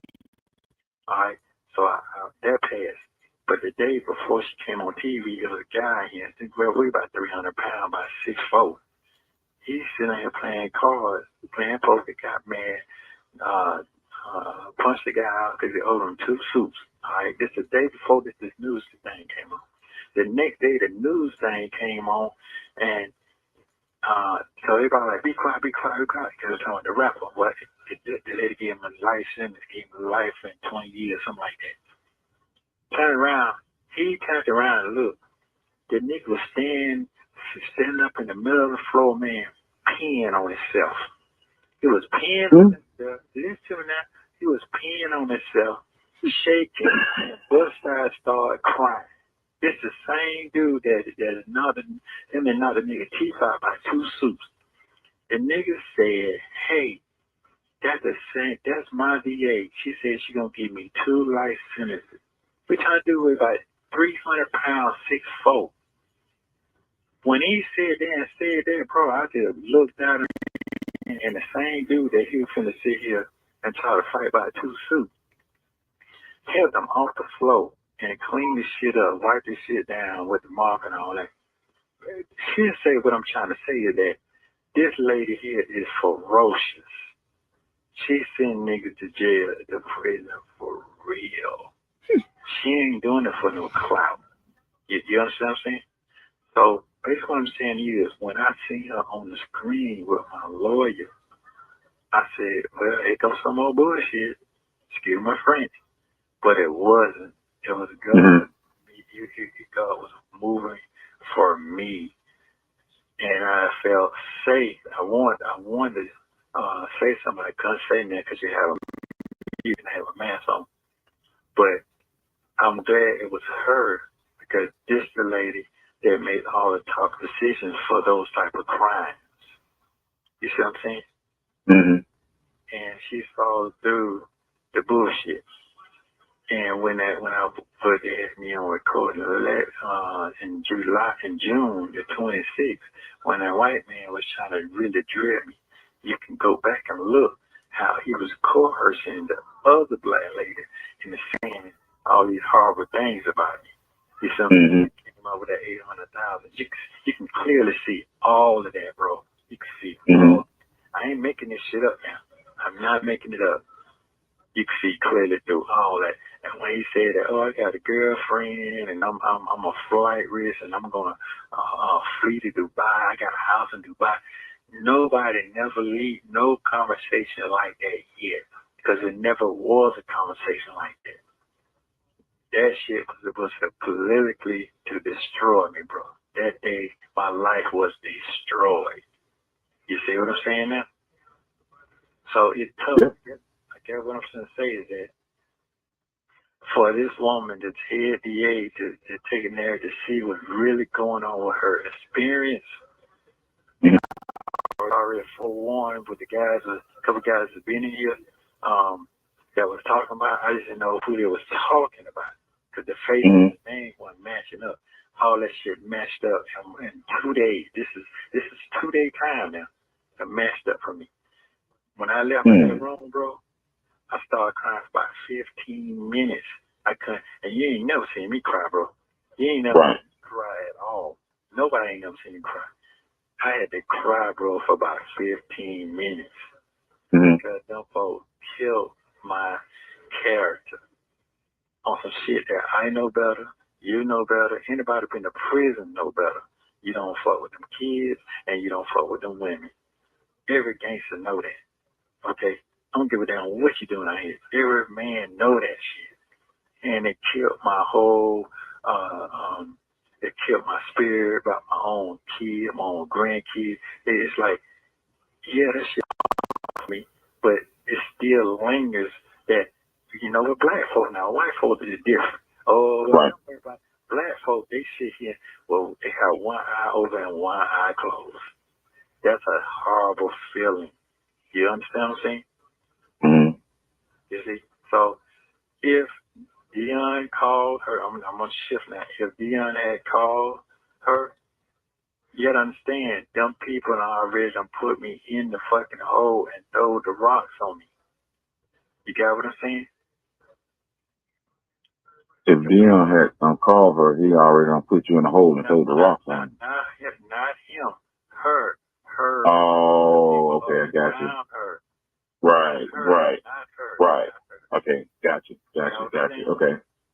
Yeah. Because when you're out there living your life and you going and doing your things and doing what you want to do, tragedy don't hit like that. You're not thinking about that. You think about what somebody else. So, you know, that's what they say. They say. Right. People go on what they say till it happened to them. So it is what it is. It is what it is. So there's a lot of apologies And that's what I'm trying to tell you. Don't feel no kind of way. Just handle your business. It's a lot of apologies has to be said. Me starting first. You got it? Yeah. Yeah. And I'm apologize to myself first because they let me know either my business was handled or I was handling my business when I was out there or I was losing, I'm going to say, I was losing ground. And losing ground to me is trying to be too many places at one time, trying to help too many people that can't really understand how to help their damn self. Right. And you done been through that 1,000 times. Mm-hmm. So it is what it is.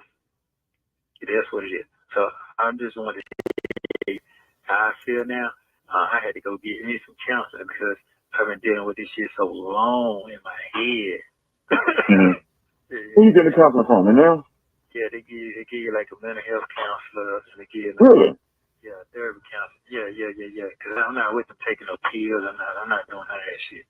You know, I heard you mention that on another call. What kind? They got some. What do you mean? Give you some pills for counseling? What the pills supposed to do? What the pills they do is people they get so they can't control that shit. They can't control their thoughts. Really? Yeah, that shit just take over and shit. That shit just you depressed, you can't sleep, or you just amped up all day. And they got some pills in there to help you sleep better and get them thoughts out of your head. Man, there's some dudes in here be sleeping for a whole week, man. They don't even know they was asleep. Really? Man, they go to stores, they eat up when they get up, they eating up all their food. Yeah, that's why you see a lot of them. You said they be asleep for a whole week, Iron. Yeah, they be asleep for a whole week, man. I ain't lying to you. They give them these little cups and they pee in the cup, and that's it. They really give you that so you can calm down so you ain't burn them.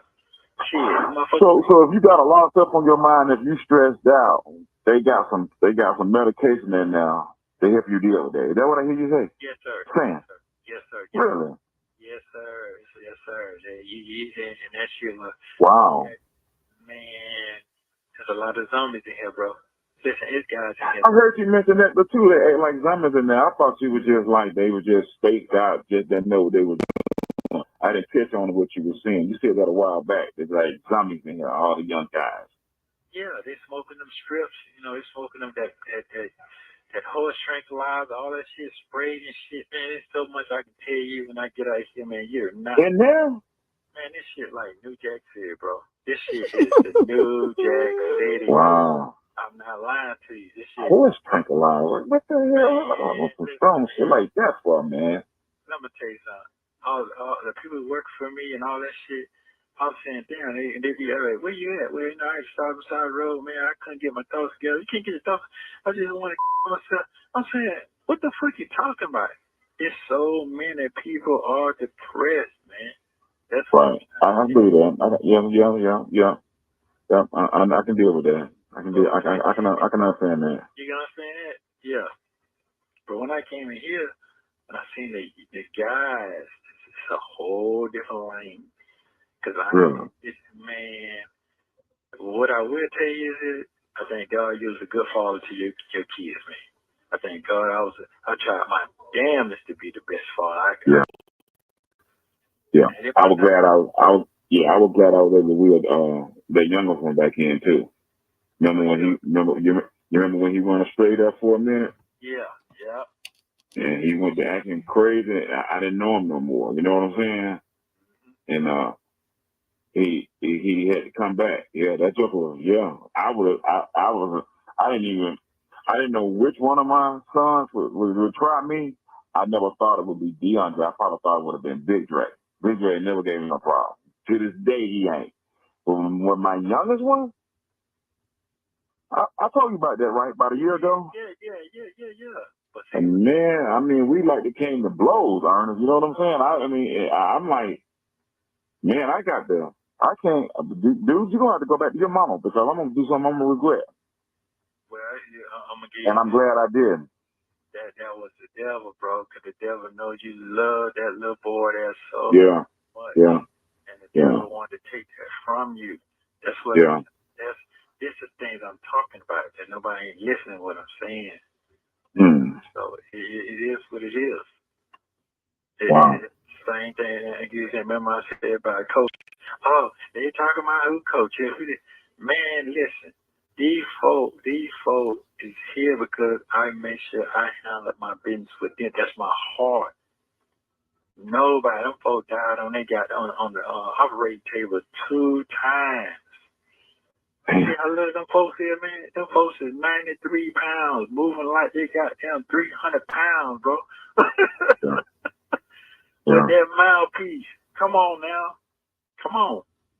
And I did tell you, them folks act like them folks on Raising Canaan. Didn't I say that? Yeah, you did. You did. I ain't lying. So it is what it is, man. It's what it is. You just stay healthy and keep your mind together. Stay right. You're good. You're good, man. You're good. Okay, People so know your heart. so you have to That's all. decipher what he's talking about. So Sonya, because the girl from phone calls from prison said that Sonya's AKA Coach. He said she got that mouthpiece on her, and see, I was gonna say that in between. He when see, I always say it. I like them two together because they two slimy motherfuckers together, right? They're gonna do dirt. They're gonna get on in these streets and do all the fucked up shit or whatever it is to get that paper. That is what he sees in her. Okay. And he says she's like the folks on Raising Canaan. She talking about the Canaan's mom. See, I watch every goddamn show. So I know what the hell he talking about. Talking in code. So that fits along the line of my assessment, my theory with this goddamn nigga, with Nesto. Okay. He said that girl like people that focus on Raising Canaan. That damn mama. Okay. She, that mama.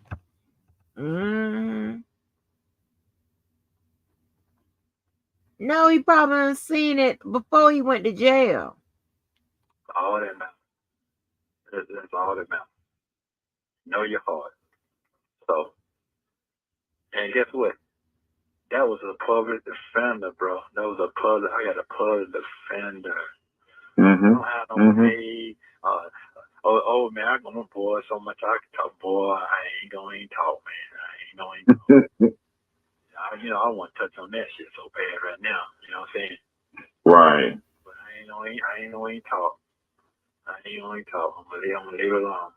But yeah, the blessing coming, man. Like I said, I'm gonna get down and do the same. So the thing might be working for you, Nesto. Well, I'm gonna say this right here, man. God, that's all I'm gonna say. I'm gonna keep it like that. Okay. Keep God in the word, because we all need help. Certain times we can't see what other people see, and other people got to see something to help you see.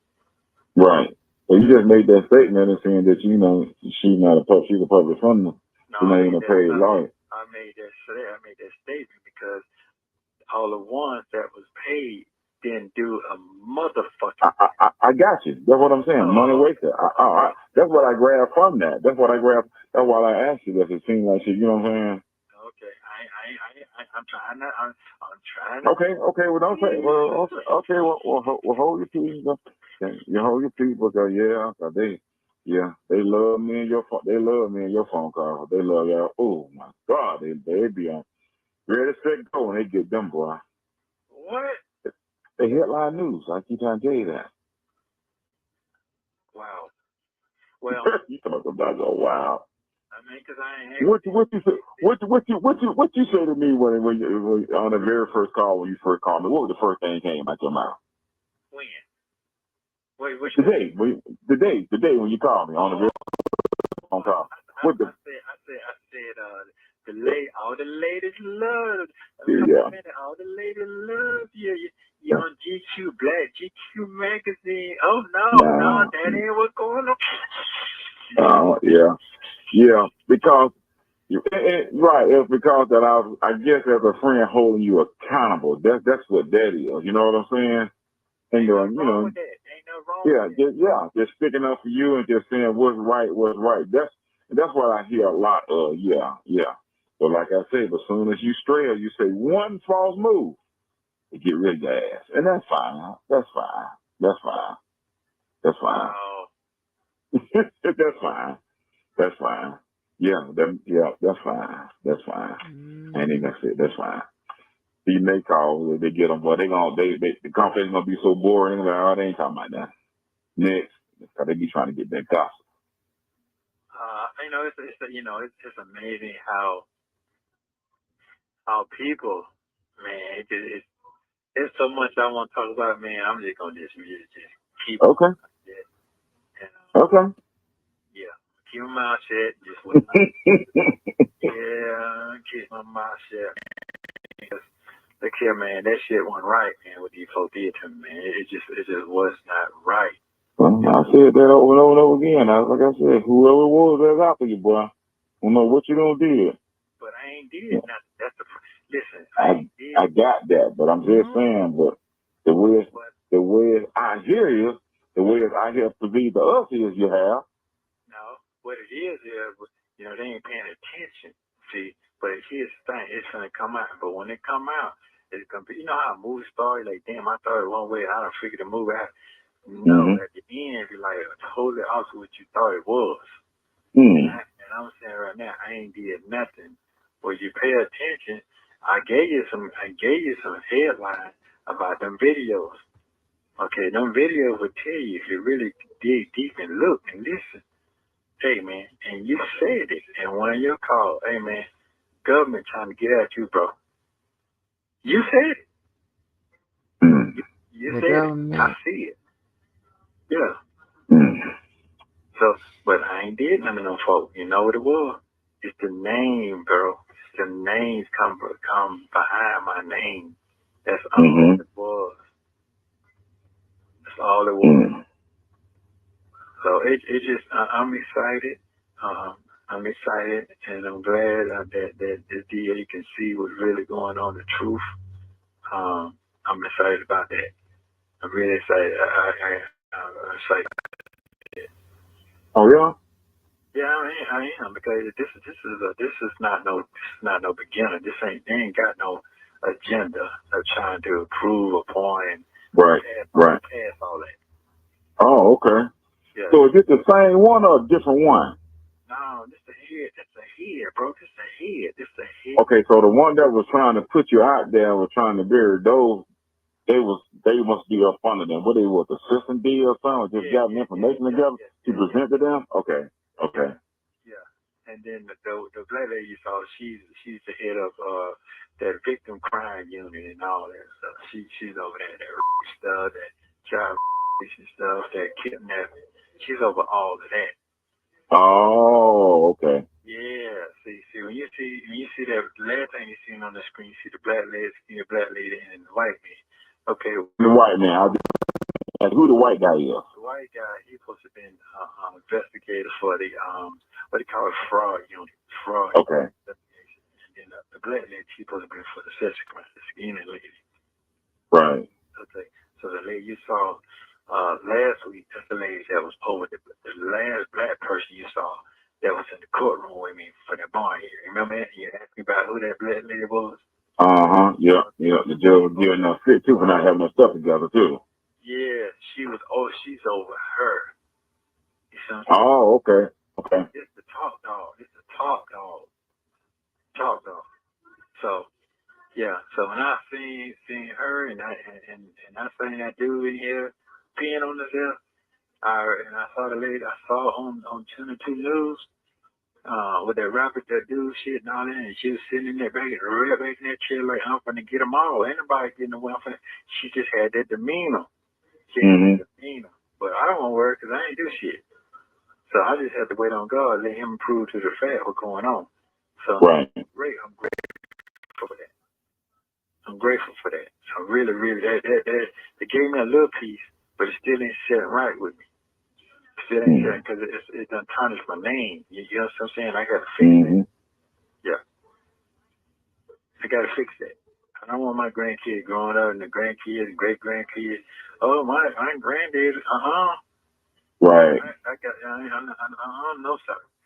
I don't put too much work in. I I lost everything, but guess Right. what? I can get that shit back. I can get it back. Hmm. So that's nothing. But I gotta make sure my name right. I'm good. Everybody gonna be good, man. So it's a lot going on out here, man. A lot. Hmm. Let me put something on your head though for the phone call. You see, Go ahead. you see how they got old Trump with that 83 million.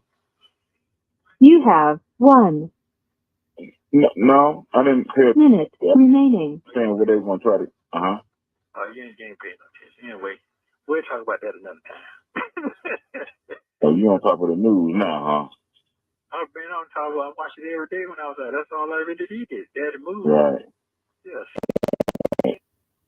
So it is what it is. Gotcha. I love you, man. You know, you handle your business, and I'll check back with you. Okay. All right, man. All right, stay safe, brother. Thank you for using Global Tellink. Thank you for watching. Please like, subscribe, and turn notifications on so you don't miss the next one. It is. This video contains Nesto's jail visit with Sonya from May 29th, 2023. They talk about her ponytail, among many. I'm trying to get the one after he done been charged.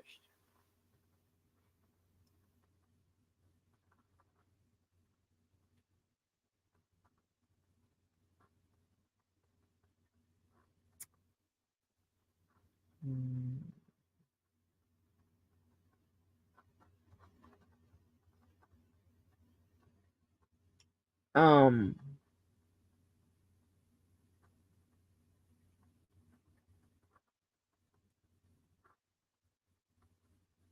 Contains one Raw. call between Nesto and Lamar Oh on yeah, June that's what you're talking 29th, about, Raw. 2023. This was right after Nesto's story broke on social media. He talked with Shirley and Dre on this same day. That video will be linked in the description and at the end of this video. In this call, you will hear Nesto ask Lamont repeatedly if Shirley is done. Take a listen. Man, I thank God you answered the phone right now, brother. Wow, what's going on? I just thought I gotta get my head back clear. I don't need a pep talk. I don't need that. I'm good on that part now. But the video fucked me up. I talked to after I talked to old girl, she told me what she said. So I called on 3, and it was like what she said. She said she's done, and I can't cover. Yeah, but it's all good. So look, check this out. This is how we're gonna handle this shit. All right, I'm gonna go over there and talk to her. First of all, this is what you gotta do. They recording everything that you're talking about. Don't nobody give a fuck about that. So let them record that. You already know that. I know that. Everybody else know that too. So just be mindful of what you, her, and anybody else say, because clearly there's somebody is after you and trying to do some shit to you that we both know ain't right, but ain't nothing you can do about it. So you smart enough and you're intelligent enough. Everybody's intelligent. You deal with intelligent people. This shit here is gonna pass over like everything else. Don't even worry about it. All you concern yourself with is going up for bond and getting ready to get out. Anything else, don't worry about it. I'll handle it. And you'll be good. You straight. So speak with the lawyer, see what it is that he say, and all other petty shit. If she ain't there, then fuck it. She ain't there. But that don't mean you're gonna be by yourself. You ain't came in the shit by yourself. You ain't gonna be left by yourself. And you got a support system. So don't worry about it. She don't put up no money. I'll make sure you get the money you need. Don't even worry about that. Let that be your last concern. Just concern yourself with speaking to your lawyer. Make sure that you got all your shit together. Make sure your mind clear. I know it's difficult for you because you've been locked up for quite some time. Continue to pray. Stay focused. You got people that love you, and you got people on the outside that's willing to help you. So that's all you need. Fuck the rest of it. For whatever reason, the shit is trying to show you a lesson. I don't know. I ain't God. I don't know. And a lot of this shit I don't understand. But I can tell you this right here. They ain't God either. So with that being said, you just stay focused and keep doing what it is that you got to do. Keep a clear mind. You know, keep your mind clear. Whatever your regimen is, you do it. and just keep moving and stay focused. I ain't trying to do no pep talk because right now you ain't got time for no motherfucking pep talk. This ain't no pep talk time. This shit is real. And I told Dion that yesterday. Nobody want to hear that shit because you doing better than what I do. Because I would be hollering, screaming, cussing, and acting like a fucking idiot. I would be acting a fool. So you doing? I wouldn't even be able to fucking maintain a basic phone call over the telephone because I would be acting crazy, cussing and screaming and acting like, and it probably wouldn't even help anything. But that's just mentally where I would be at. You know, I'm tired of motherfuckers calling me as well, but it's all good. It is what it is. Yeah. This is a devastating blow, but you know what? It's devastating, but you still living. You still doing good. You got your health. You got your mind. And some people ain't even got mind. And you got people on the outside of the world that you can talk to that's listening to what you got to say. Because if ain't nobody give a fuck, nobody wouldn't take no call. That's why I was wondering when you said, man, I'm so happy you answered the phone. Thank God. I'm thinking to myself, what the hell you so damn happy for? Nigga, I was going to answer it anyway. You ain't got to even move mentally on that. I just needed to get in the space and the place where I could do it. Just so hell, I was sick because I ain't got no card. My cards got, so my account got compromised, and I wind up not having no debit card. It's a lot of shit going on, but it's okay. I'm still living. I'm happy, and that's all that matters. Fuck the rest of the shit, and you gonna be all right. All you gotta do is just keep maintaining. You don't have the money to help them. Stay mentally in a good space. That's all you got to do. Stay and don't worry about people on the outside world what they doing. You worry about what you doing. Fuck the people on the outside. Now, when you get outside, then you worry about the people outside. Right now, and don't even make that your concern. If she says she ain't there, then fuck it. Let her not be there. Just remember that. That's what she told you, that, bro. Yeah, she said she was done. Okay. She done. Did she tell you she was done? That was told me. She said, you got to find you somewhere to stay because the partner people is not going to let you stay here. No, that's fat girl talking like that. There's people in your ear talking like that. So they... You crazy. You ain't got to find... Listen, don't even worry about that shit, though. That's legally your house and you legally married. You can go there anytime you get ready and kick that motherfucking door in. Man, nobody hear that shit, man. Fuck that fat bitch. That fat bitch over there putting that shit in her ear, telling her all that. That's what she's saying now. But when you get out and you get home, because that's where your home is. When they ask you where do you live, that's where you live. You give them that motherfucking address. That's where you live at. Where you gonna be bonded out at? To that address right there. That's where your wife live at. That's where you live at. That's where she pay bills at, and that's where you going. So fuck what she say and anybody else. But that's where you going. So ain't nobody got trying to be doing all that. If you go and find another place somewhere else and try to establish another house, that's abandonment. That's abandonment. Right. And abandonment is anything, first of all, that y'all have or anything that you had when it come down to being separated, you ain't going to get a damn dime and you ain't going to get shit because that's abandonment.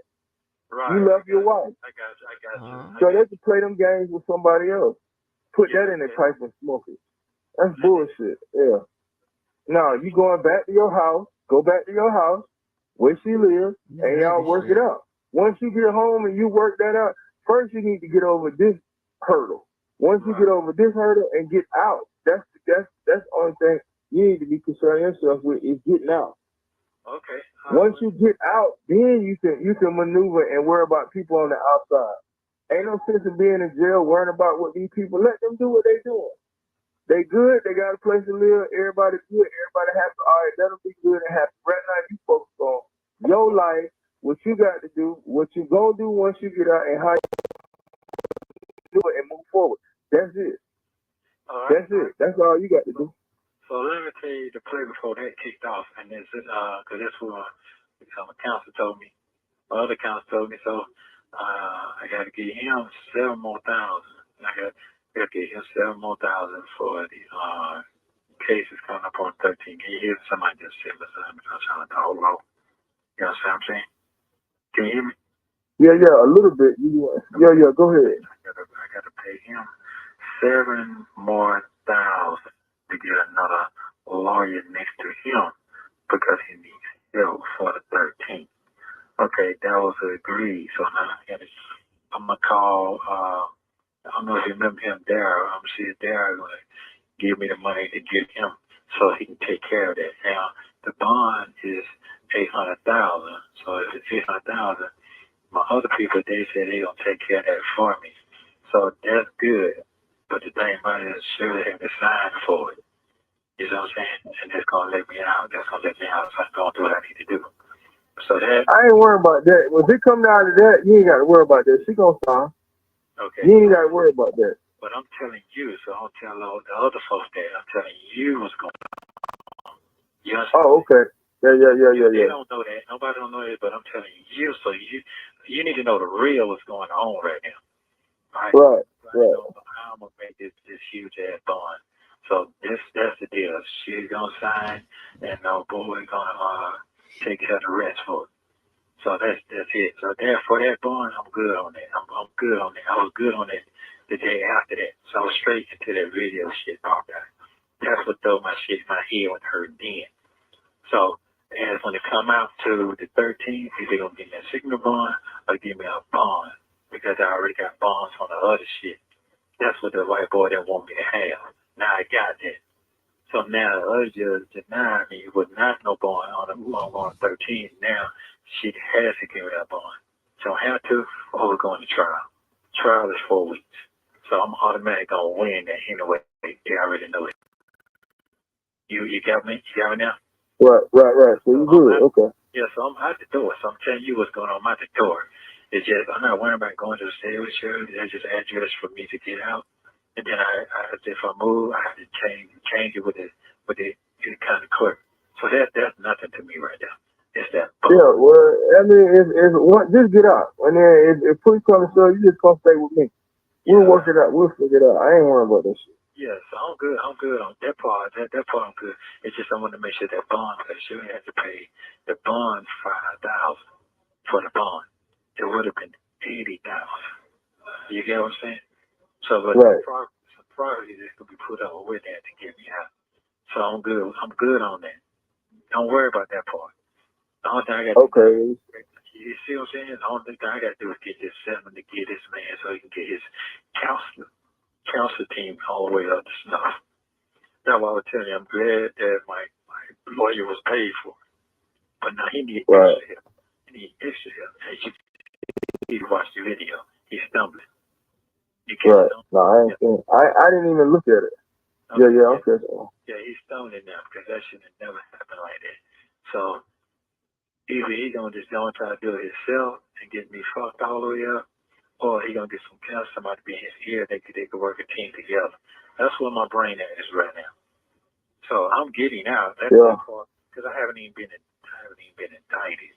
That's what they're mad about. Right. You get what I'm saying? And a lot of people don't get that part. I'm just accused. I'm not. Right. You just get accused of something. Right. I got that because I'm like, he just accused.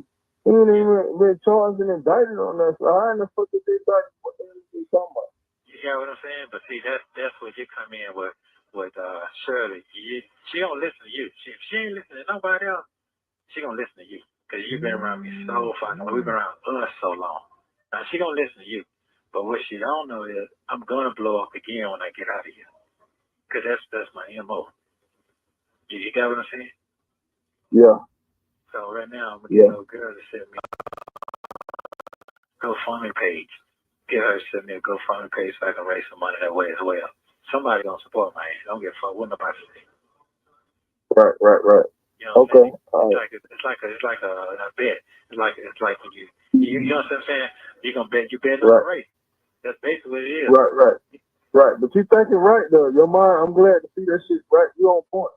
Yeah. So right now I need to help Shorty get creative with that so she can put together a team that is going to support what I got going on and get there and go for me. If people laugh or whatever, somebody going to win with my ass. It's just so whoever talking got to know what they talking about. It's never been done. Right. This has never been done before. And I know it. Right. Yeah. All right, well, shit, let's run it then. Let's run it. Yeah, so I'm going to tell her that that's what we need to talk about. And this ain't illegal. It ain't. But I'll make sure it is. If it ain't, I'll make sure we run it, make sure everything is clear, and because I need help. So that's definitely help. yeah. So that's it. I'm falsely accused. You know, a lot of folks been falsely accused. The football player, remember him when they accused him, not the one that didn't kneel and they fired him. He went and paid for that folks that got a funeral that died in the Fulton County jail. He got ate up with the nets and shit. You remember that? Mm-hmm. Yeah. So it's some people out here willing to do some shit now. Really, really is. Just Shirley stay focused, and keep it that look here. I'm sticking by my folks, no matter what. And if the people on our side is smart enough as a tech team, as a support team, as a job, they know this is more fuel, good fuel for Steve. You feel what I'm saying? Right. Yeah. It's a good fuel for him as well, for everybody, if they really trying to support what they're doing. Because what they talking about is the same thing I'm going through right now. Yeah. You agree or disagree? Yeah, well, I don't disagree. I'm just taking it all in. I'm just taking it all in and adjusting and moving accordingly. I'm just taking it all in. Okay. Well, Yeah, but you're on the right page though. You're on the right page. Okay. But like I say, just stay focused on you and not what these people outside doing. Right. Stay focused on you. Right. Because that's gonna be a distraction. You're gonna be okay. Yeah, I'm gonna be okay. Yeah, this is true. I'm going to be okay. It's just right now how to make something bad out of good. So that's what I'm working on right now. I gotta get on that. So you're saying that sounds like a winner right now. Somebody gonna bet on my ass, and I know they will. Yeah, I mean, her putting the GoFundMe up ain't bad. I mean, that ain't nothing bad. And see what you can get. Yeah. That ain't bad. But I got a structure. I want a structure that they got that's it. They just betting on me that I'm gonna win. Right. Somebody gonna say yes. I know they will. Ain't nobody did that before. Yeah. So that makes sense too. Well, when she was talking, and you talked to her, how did she sound? She sounded like she was. Yeah, she's like, well, I gotta go. I'm by. She's like, fuck it. You know what I'm saying? I'm out here. She gotta take care of her grandkids. She gotta look out for them. I got my daughter. I got this and that. I got my job. I got people calling me every day. They care about me. What I'm doing. But they ain't giving you no money though. They ain't helping you do nothing. They never did anything. And now you know what I'm saying? Yeah. So, but one thing is, it's cool though, because guess what? One situation don't make the other situation work. So right now, when I went through all that other shit for and got this for it with her, shit, they're gonna make it very better. So I can't concentrate on none of that right now. If it's dead, it's dead. No, you can't concentrate on that. You gotta concentrate on the problem for it. Yeah, I gotta concentrate on that. So right now is I'm pretty sure she'll stick with the bond thing. I'm pretty sure she'll do that because she wants to see me get out so she can get a lot of answers for herself. But as staying married and all that shit, I'm not really concerned about all that because she didn't say nothing. Don't worry about all that. Don't worry about that right now. You just focus on getting out. All the other shit, don't worry about it. No, just focus on getting out. No, I'm not. So, but you see my options now that I had. My options is better now than they had since I've been in here. Yeah. It's better. It's gonna work itself out. Yeah, stay prayed up, bro. It's gonna work itself out. Don't let that shit bother. Yeah. Just stay prayed up. It'll work itself out. Yeah. They because all them lies and all that shit they making up, that shit don't make no sense, bro. No, it don't. And it definitely just. Well, I'm gonna be all right. Like I said, it's gonna be all right. It's gonna turn around, bro, and I'm gonna show you it's gonna turn around. And you're living proof to see it. So you're living proof to see it. Absolutely. Stress I had anyway, that shit would kill my ass anyway. What's that? All the extra stress I had when I was out, it would try to kill me in a damn way. Nah, yeah, you got a long life. For whatever reason, this is going on, but we ain't gonna worry about it. They got his reason and you got yours, so you just keep living, keep moving. Stay focused and don't worry about it. That's what you got to do. Okay. That's what you got to do. That's it. That's it. That's all I got to do. I just got to get him that 7, and then I can go forward from there and keep motherfucking going. That's Okay. it. Yeah, I get their GoFundMe page, and somebody gonna say yes. Somebody gonna fuck with me. Somebody. Stranger gonna fuck with me. I know that somebody in their life done been through what I'm going through. Somebody. But the only thing about it is, this is a political thing. That's if I wasn't married to who I'm married to, this shit wouldn't be a big ass deal at all. As you notice that. Yeah. It might not even be you. It might not be you. It might not be. You might be being punished for something somebody else done done. You're right. Boy, I ain't think of it like that now. Yeah. You never think of it like that. Yeah, I ain't think of it like that. Read about Joseph in the Bible. Joseph. Joseph, right? He was locked up underneath the jail. Damn. Really? And the king's wife accused him and they put him in jail. Yeah, Read about Joseph in the Bible. Well, he got out. Joseph. Yeah, when he got out, he elevated him to second in charge. He elevated to what? Second in charge when he got out. He was second in command next to the king. Yeah. Joseph. Okay. Yeah. Okay. So just keep that in mind. I'm gonna keep that in mind. So live. This might not be for you. It might be for somebody else. But they're doing it through you. They're going it through me. There you go. I agree to that. This shit crazy, man. This world shit, this life is a motherfucker, boy. It's all good. That's why we in it. Yeah. Just life is a motherfucker, boy. Yes, it is. Yeah.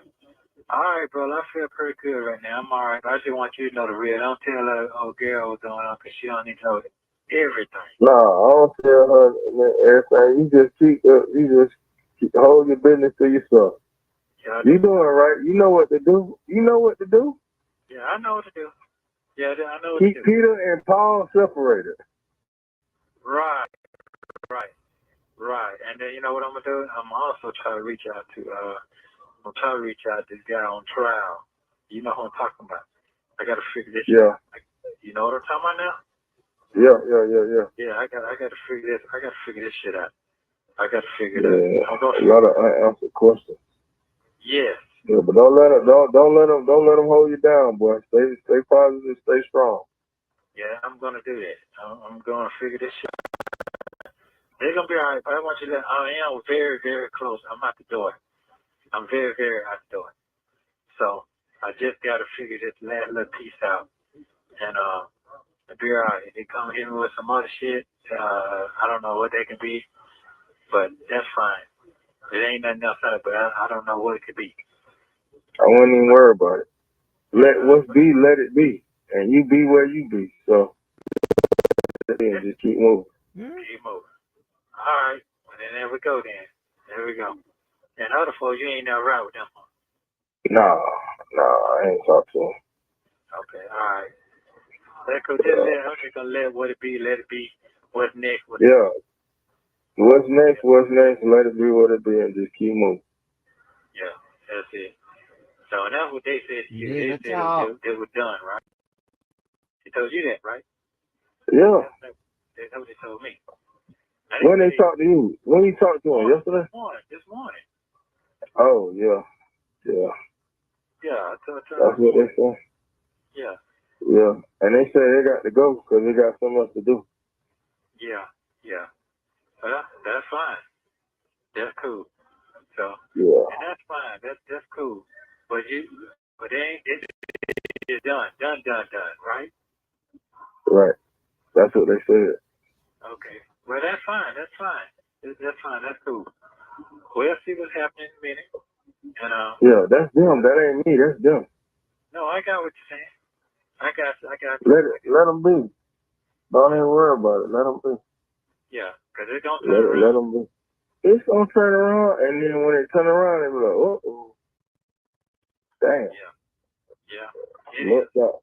Yeah. That ain't my fault. That ain't my fault. But anyway, I'm in a good position. I just got to just hold my cards right now.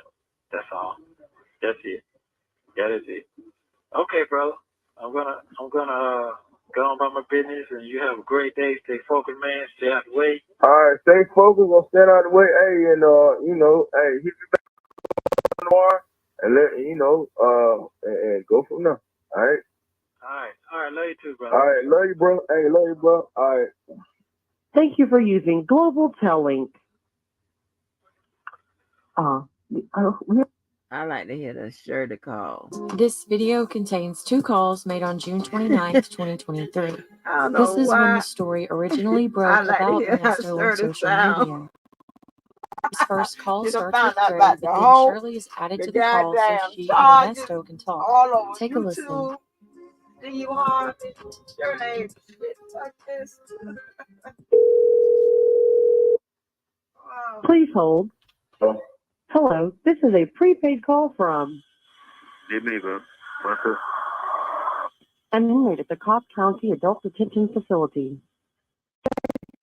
Accept this call, press. Your current balance is $4.64. This call is from a correction facility and is subject to monitoring and recording. Thank you for using Global Tellink. You busy? Hello? You busy? What's going on, Erna? Good. I'm gonna call now. I can call Shirley and talk to her. Hold on a second. Cause I had texted and told her I was gonna call her today with you. Hold on. What'd you say now, Ernest? I was saying now I can call Shirley and check on because I texted her last night and told her I was gonna call her with you on the line. She said okay. Hold on.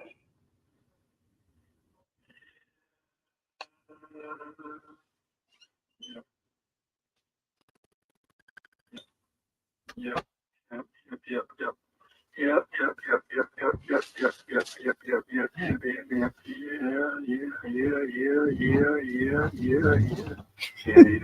I don't know what he's doing.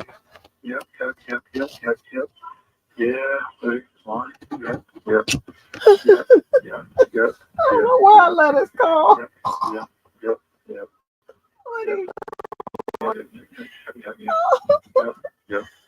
Oh, Lord. Nigga shit. Yeah. And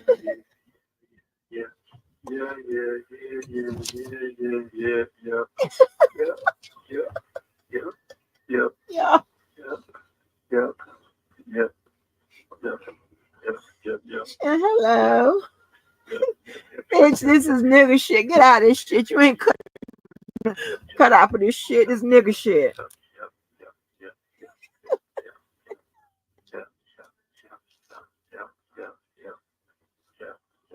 That's why I love this call right here. Hey, Nesto? All right. I'm gonna put the phone down, guys. How do you think I'm doing? You ain't doing too good as usual. So I was calling to check on you, see how you doing, and I'm just so sorry that I just got your life all fucked all up. So I just want to apologize to you. Didn't see none of this coming in my life at all. So last time I talked to you, I see God was just already speaking to me what was coming to my way. I didn't understand it, but I was trying to explain to you then what I was feeling. But I didn't know how to explain to you right. But then a lot of things was going on that I didn't know on your side that the lawyer was telling me as well. So You didn't know what? What did you say? I didn't know what was going on in your end over there until the lawyer was explaining to me what, doing things. Yeah. So when he, I don't know what you just said. You said you didn't know what? I didn't know what was going on in your life at the time. I didn't know what was going on in your life. I didn't know about the restaurant situation out there in Egworth. Yeah, you feel what I'm saying now? Yeah. What? Yeah, I mean, what is that? That was nothing. Well, not to you, it's not. But to them, it's a big deal. But to me, I didn't know all that. What I'm saying, I didn't know emotion was going on. at all. I just got when I was talking to Dion, he just told me cut off. I didn't get no really no true understanding. So when I called you, I didn't understand what you was talking about. So I just blowed up. I reported it, so I apologize for that. Now this shit right here, I got what I need to move forward. He came and saw me and told me what I got to do, all that. He told me what you said, what you can't do, that. And then this other shit just popped up yesterday that I just heard about. That was a setup again, that you clearly can see that. I don't know if you've seen what I heard. Correct or not? Oh, I don't know what you're talking about. All I know is it's all over the internet. You know. With the black dude, yeah, with the black dude. Is that right? Yeah, it's on everything. TikTok, Twitter. You know, it's on a whole bunch of stuff. It's everywhere. It's all everywhere.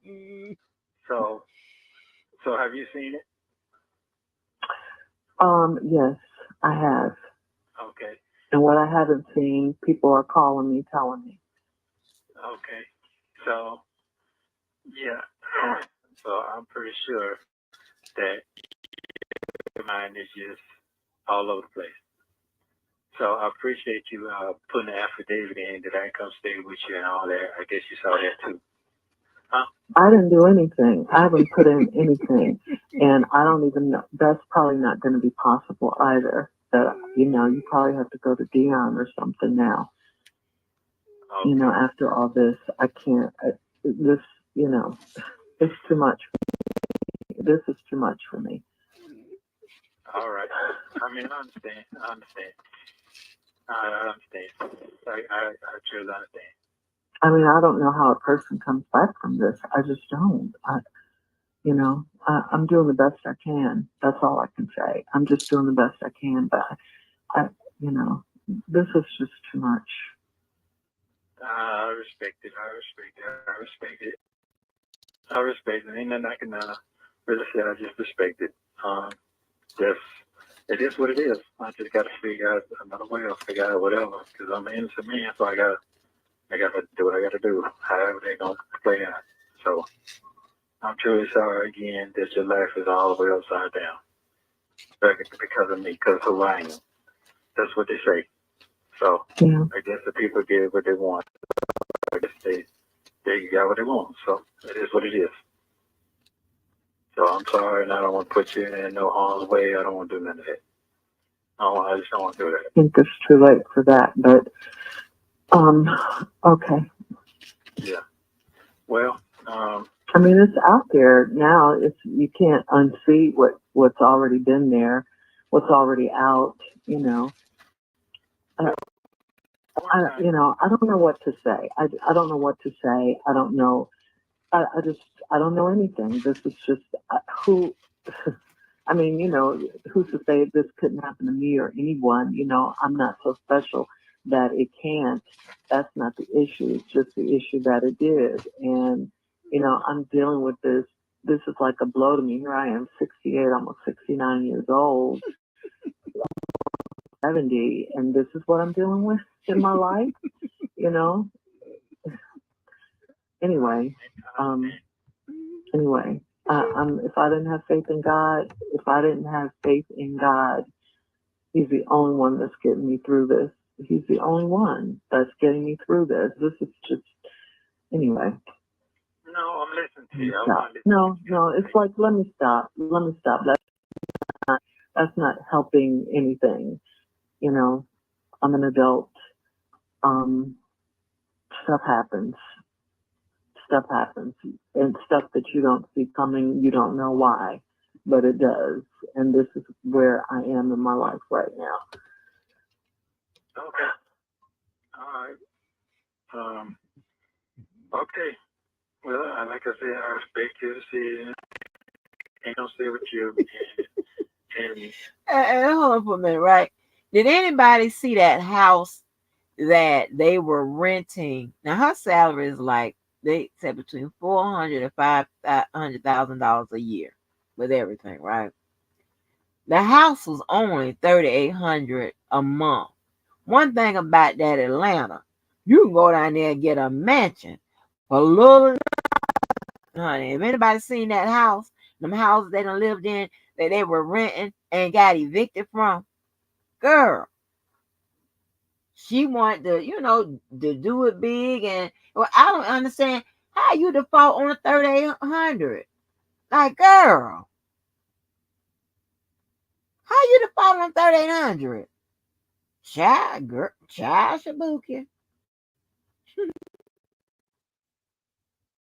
Well, yeah, it's not just my decision. It's it's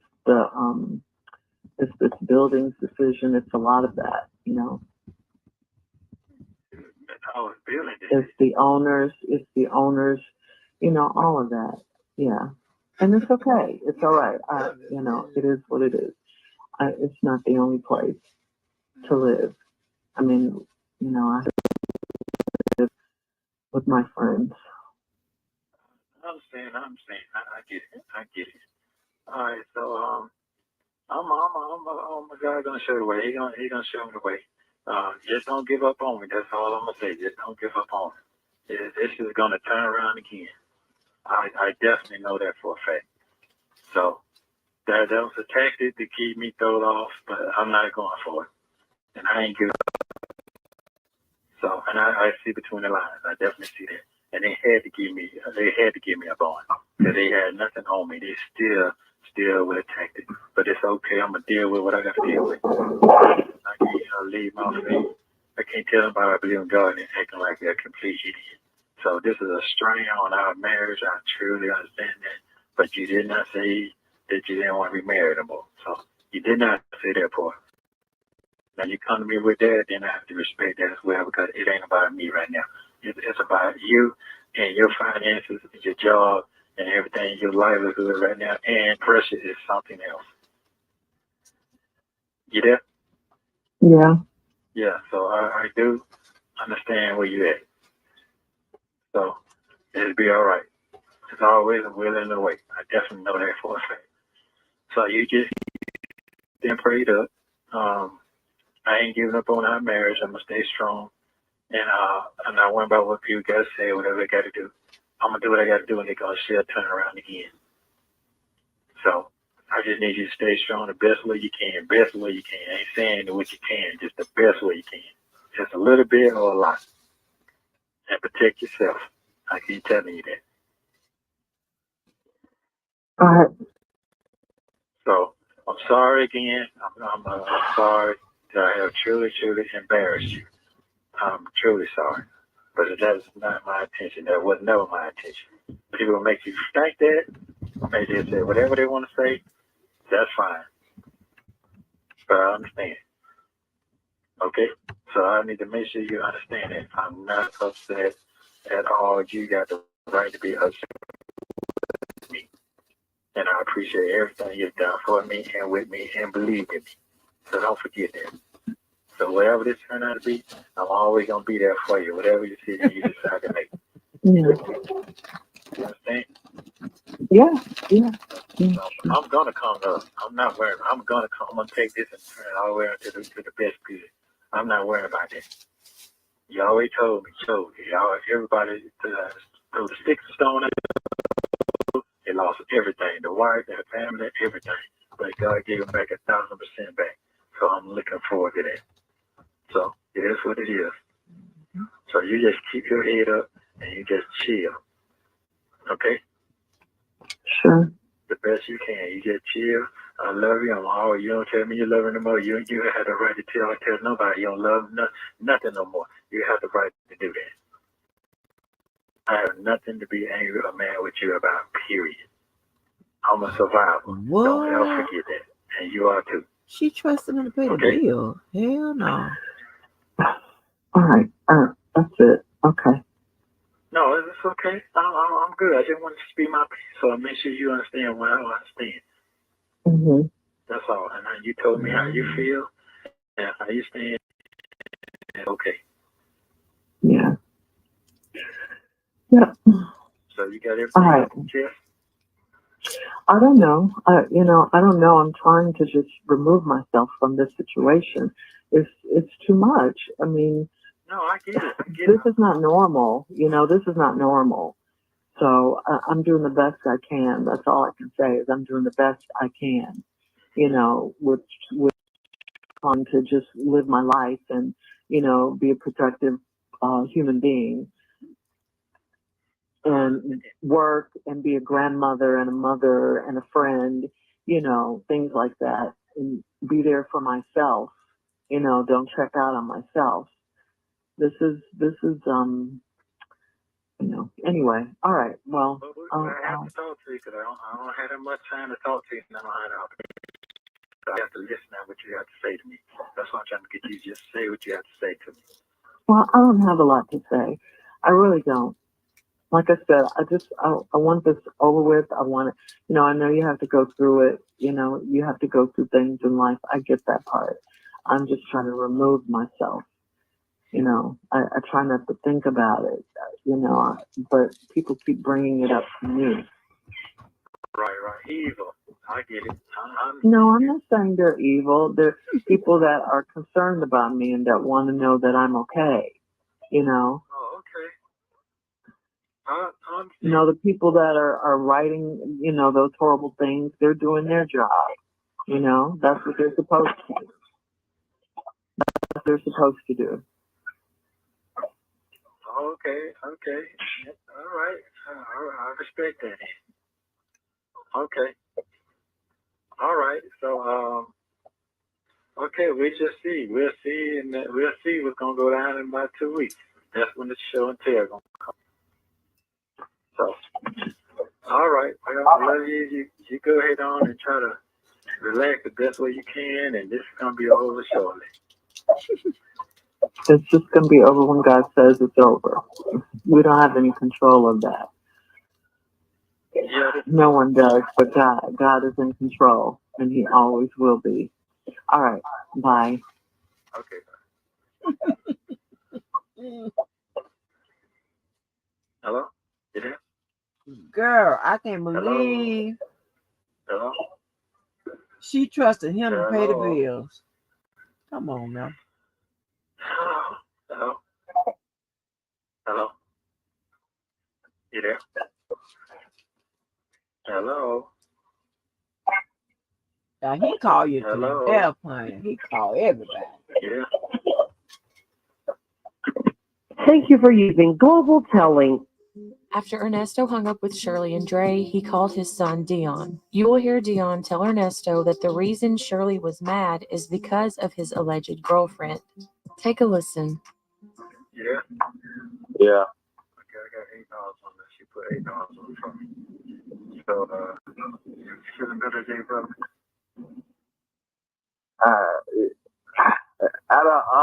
I keep getting out of these TikTok about it. That's all.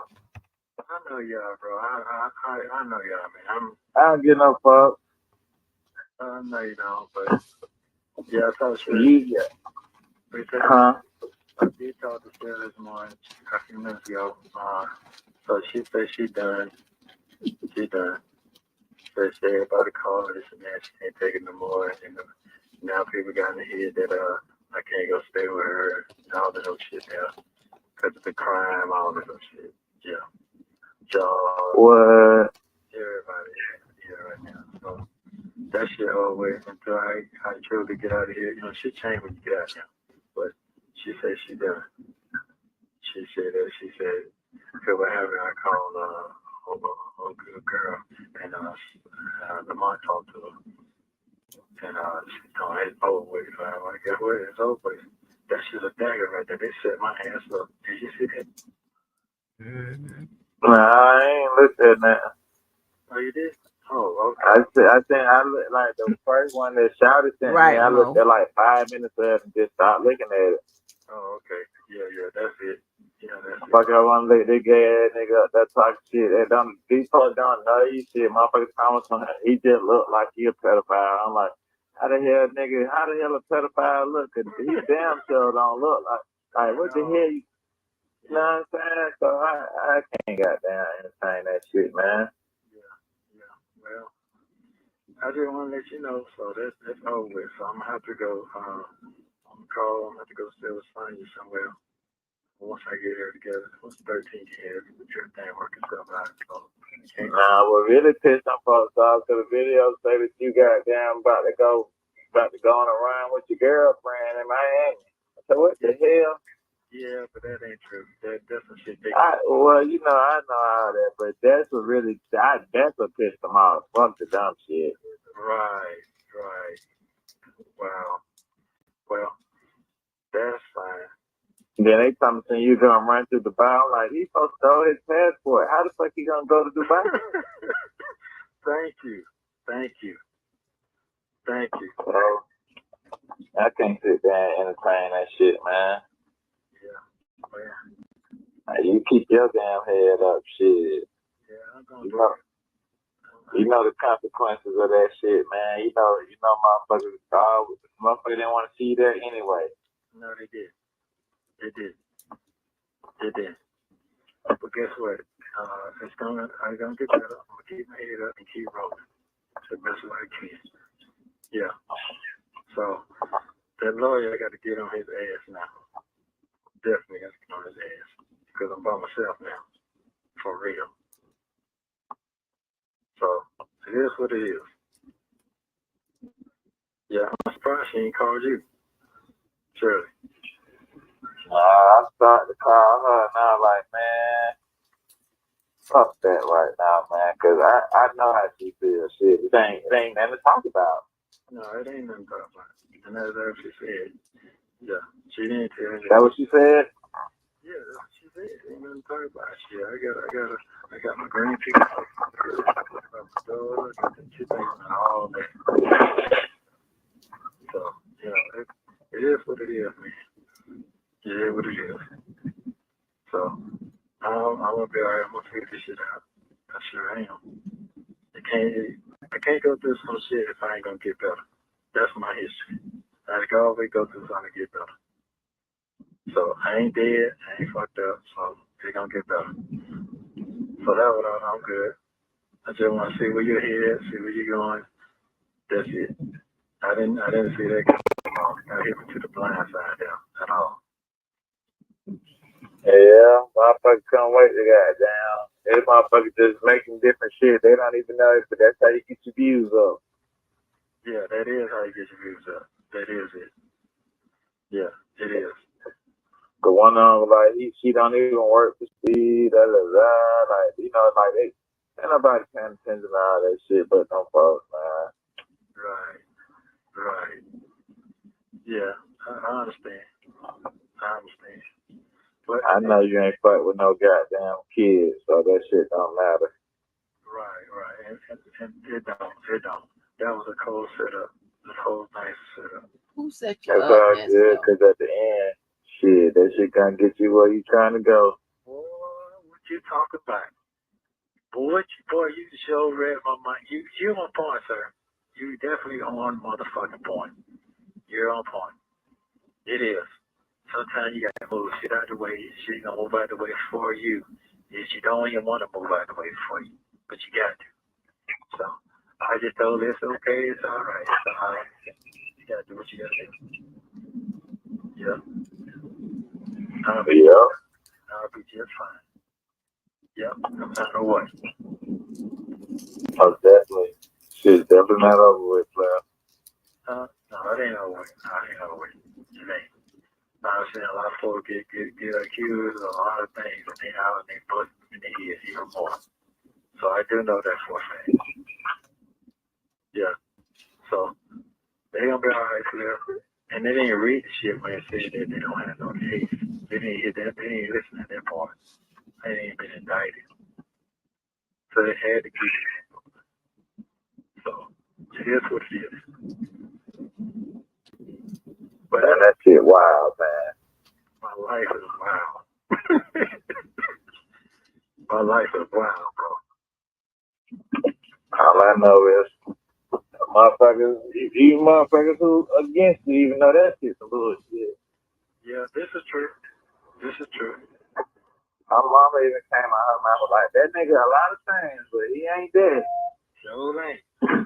I don't have time for that. I never had time for that type of shit. Period. foolishness, not that kind of shit. But I just want you to keep your head above water with the shit. Don't let that shit drown you in your thoughts. no, it almost did. I'm lying to you. It almost did. I mean, it's heard have, but now I see what's going on. I really see what's going on. And another thing, what I was barely trying to, I know I was coming off a little hostile yesterday because I felt that bullshit coming. But this is what I was barely trying to say. The more you try to talk around so they don't fuck you up, they trying to fuck you up. You know what I'm saying? Right. They trying to decode the shit. Right, I got you. So at that point, you might as well just flat out say what the hell you trying to say. The motherfuckers gonna goddamn twist and turn the shit anyway. Cause Dubai, I didn't even know Betty had a son. Y'all, your girl got to Man, go. Betty's son stay out there. He don't stay out there. It is nearing on 12 hours. I ain't know none of that shit. Motherfucker, I gotta go to bed and go to bed. Honey. So I will see y'all when I see y'all. So you freaking shit up there. I will see. Okay. I get it. It's different shit. It's shit tired. That shit everywhere. Is there? Because that's on the 13th. Pushing on the wrong button. I don't have to deal with the mother charge because they're in the complaint room. But the last charge, the one I got to go to court for on the 13th, is a death by taking. Okay, and credit repair. I already did the time for that already because I've been in here a year. That's a misdemeanor. You see what I'm saying? So, boy didn't want to give me no deal. He didn't want. I supposed to have a deal and gone and probation, whatever I needed to do 6 months ago, man. That man been holding this shit and trying to do that RICO shit on my ass, and it's never popped up because nobody came forward on no shit like that. Well, you know what I'm saying? on a RICO So they had to do what they had to do because their time was running out on that. Now the time for running out on the 13th. That's why he said, "Oh, we got 16 more charges to come." Well, they gonna come, because guess what? You can't keep putting it on, and keeping me in prison like this. You know what I'm saying? And they said it on the last bond here. You heard it. You heard it for yourself. So basically what I'm saying is I gotta give the man $7,000. And for that highest bond, I got the properties to do that, to get out on that. So I'm not worried about that part. I got a back on that. They should give you a signature bond at this point. I know it, but they did. They did. Yeah, they said so right now he's going property. for 13 to give me You ain't have enough. bond. So we're gonna take it to trial. So if I take it to trial and I win, what's the name? my lawsuit still stands. Like, but if I lose my lawsuit, I'll 4,000 or some shit like that. You get what I'm saying? It's some old dope. Yeah, so that's with the my property. plan right now. So I gotta come over with this $7,000. So I'm gonna see can I figure that shit out. Anyway, y'all, I made my updates. We got to go. Peace out. Be safe. Make sure you do something good for yourself. Love you. Peace out.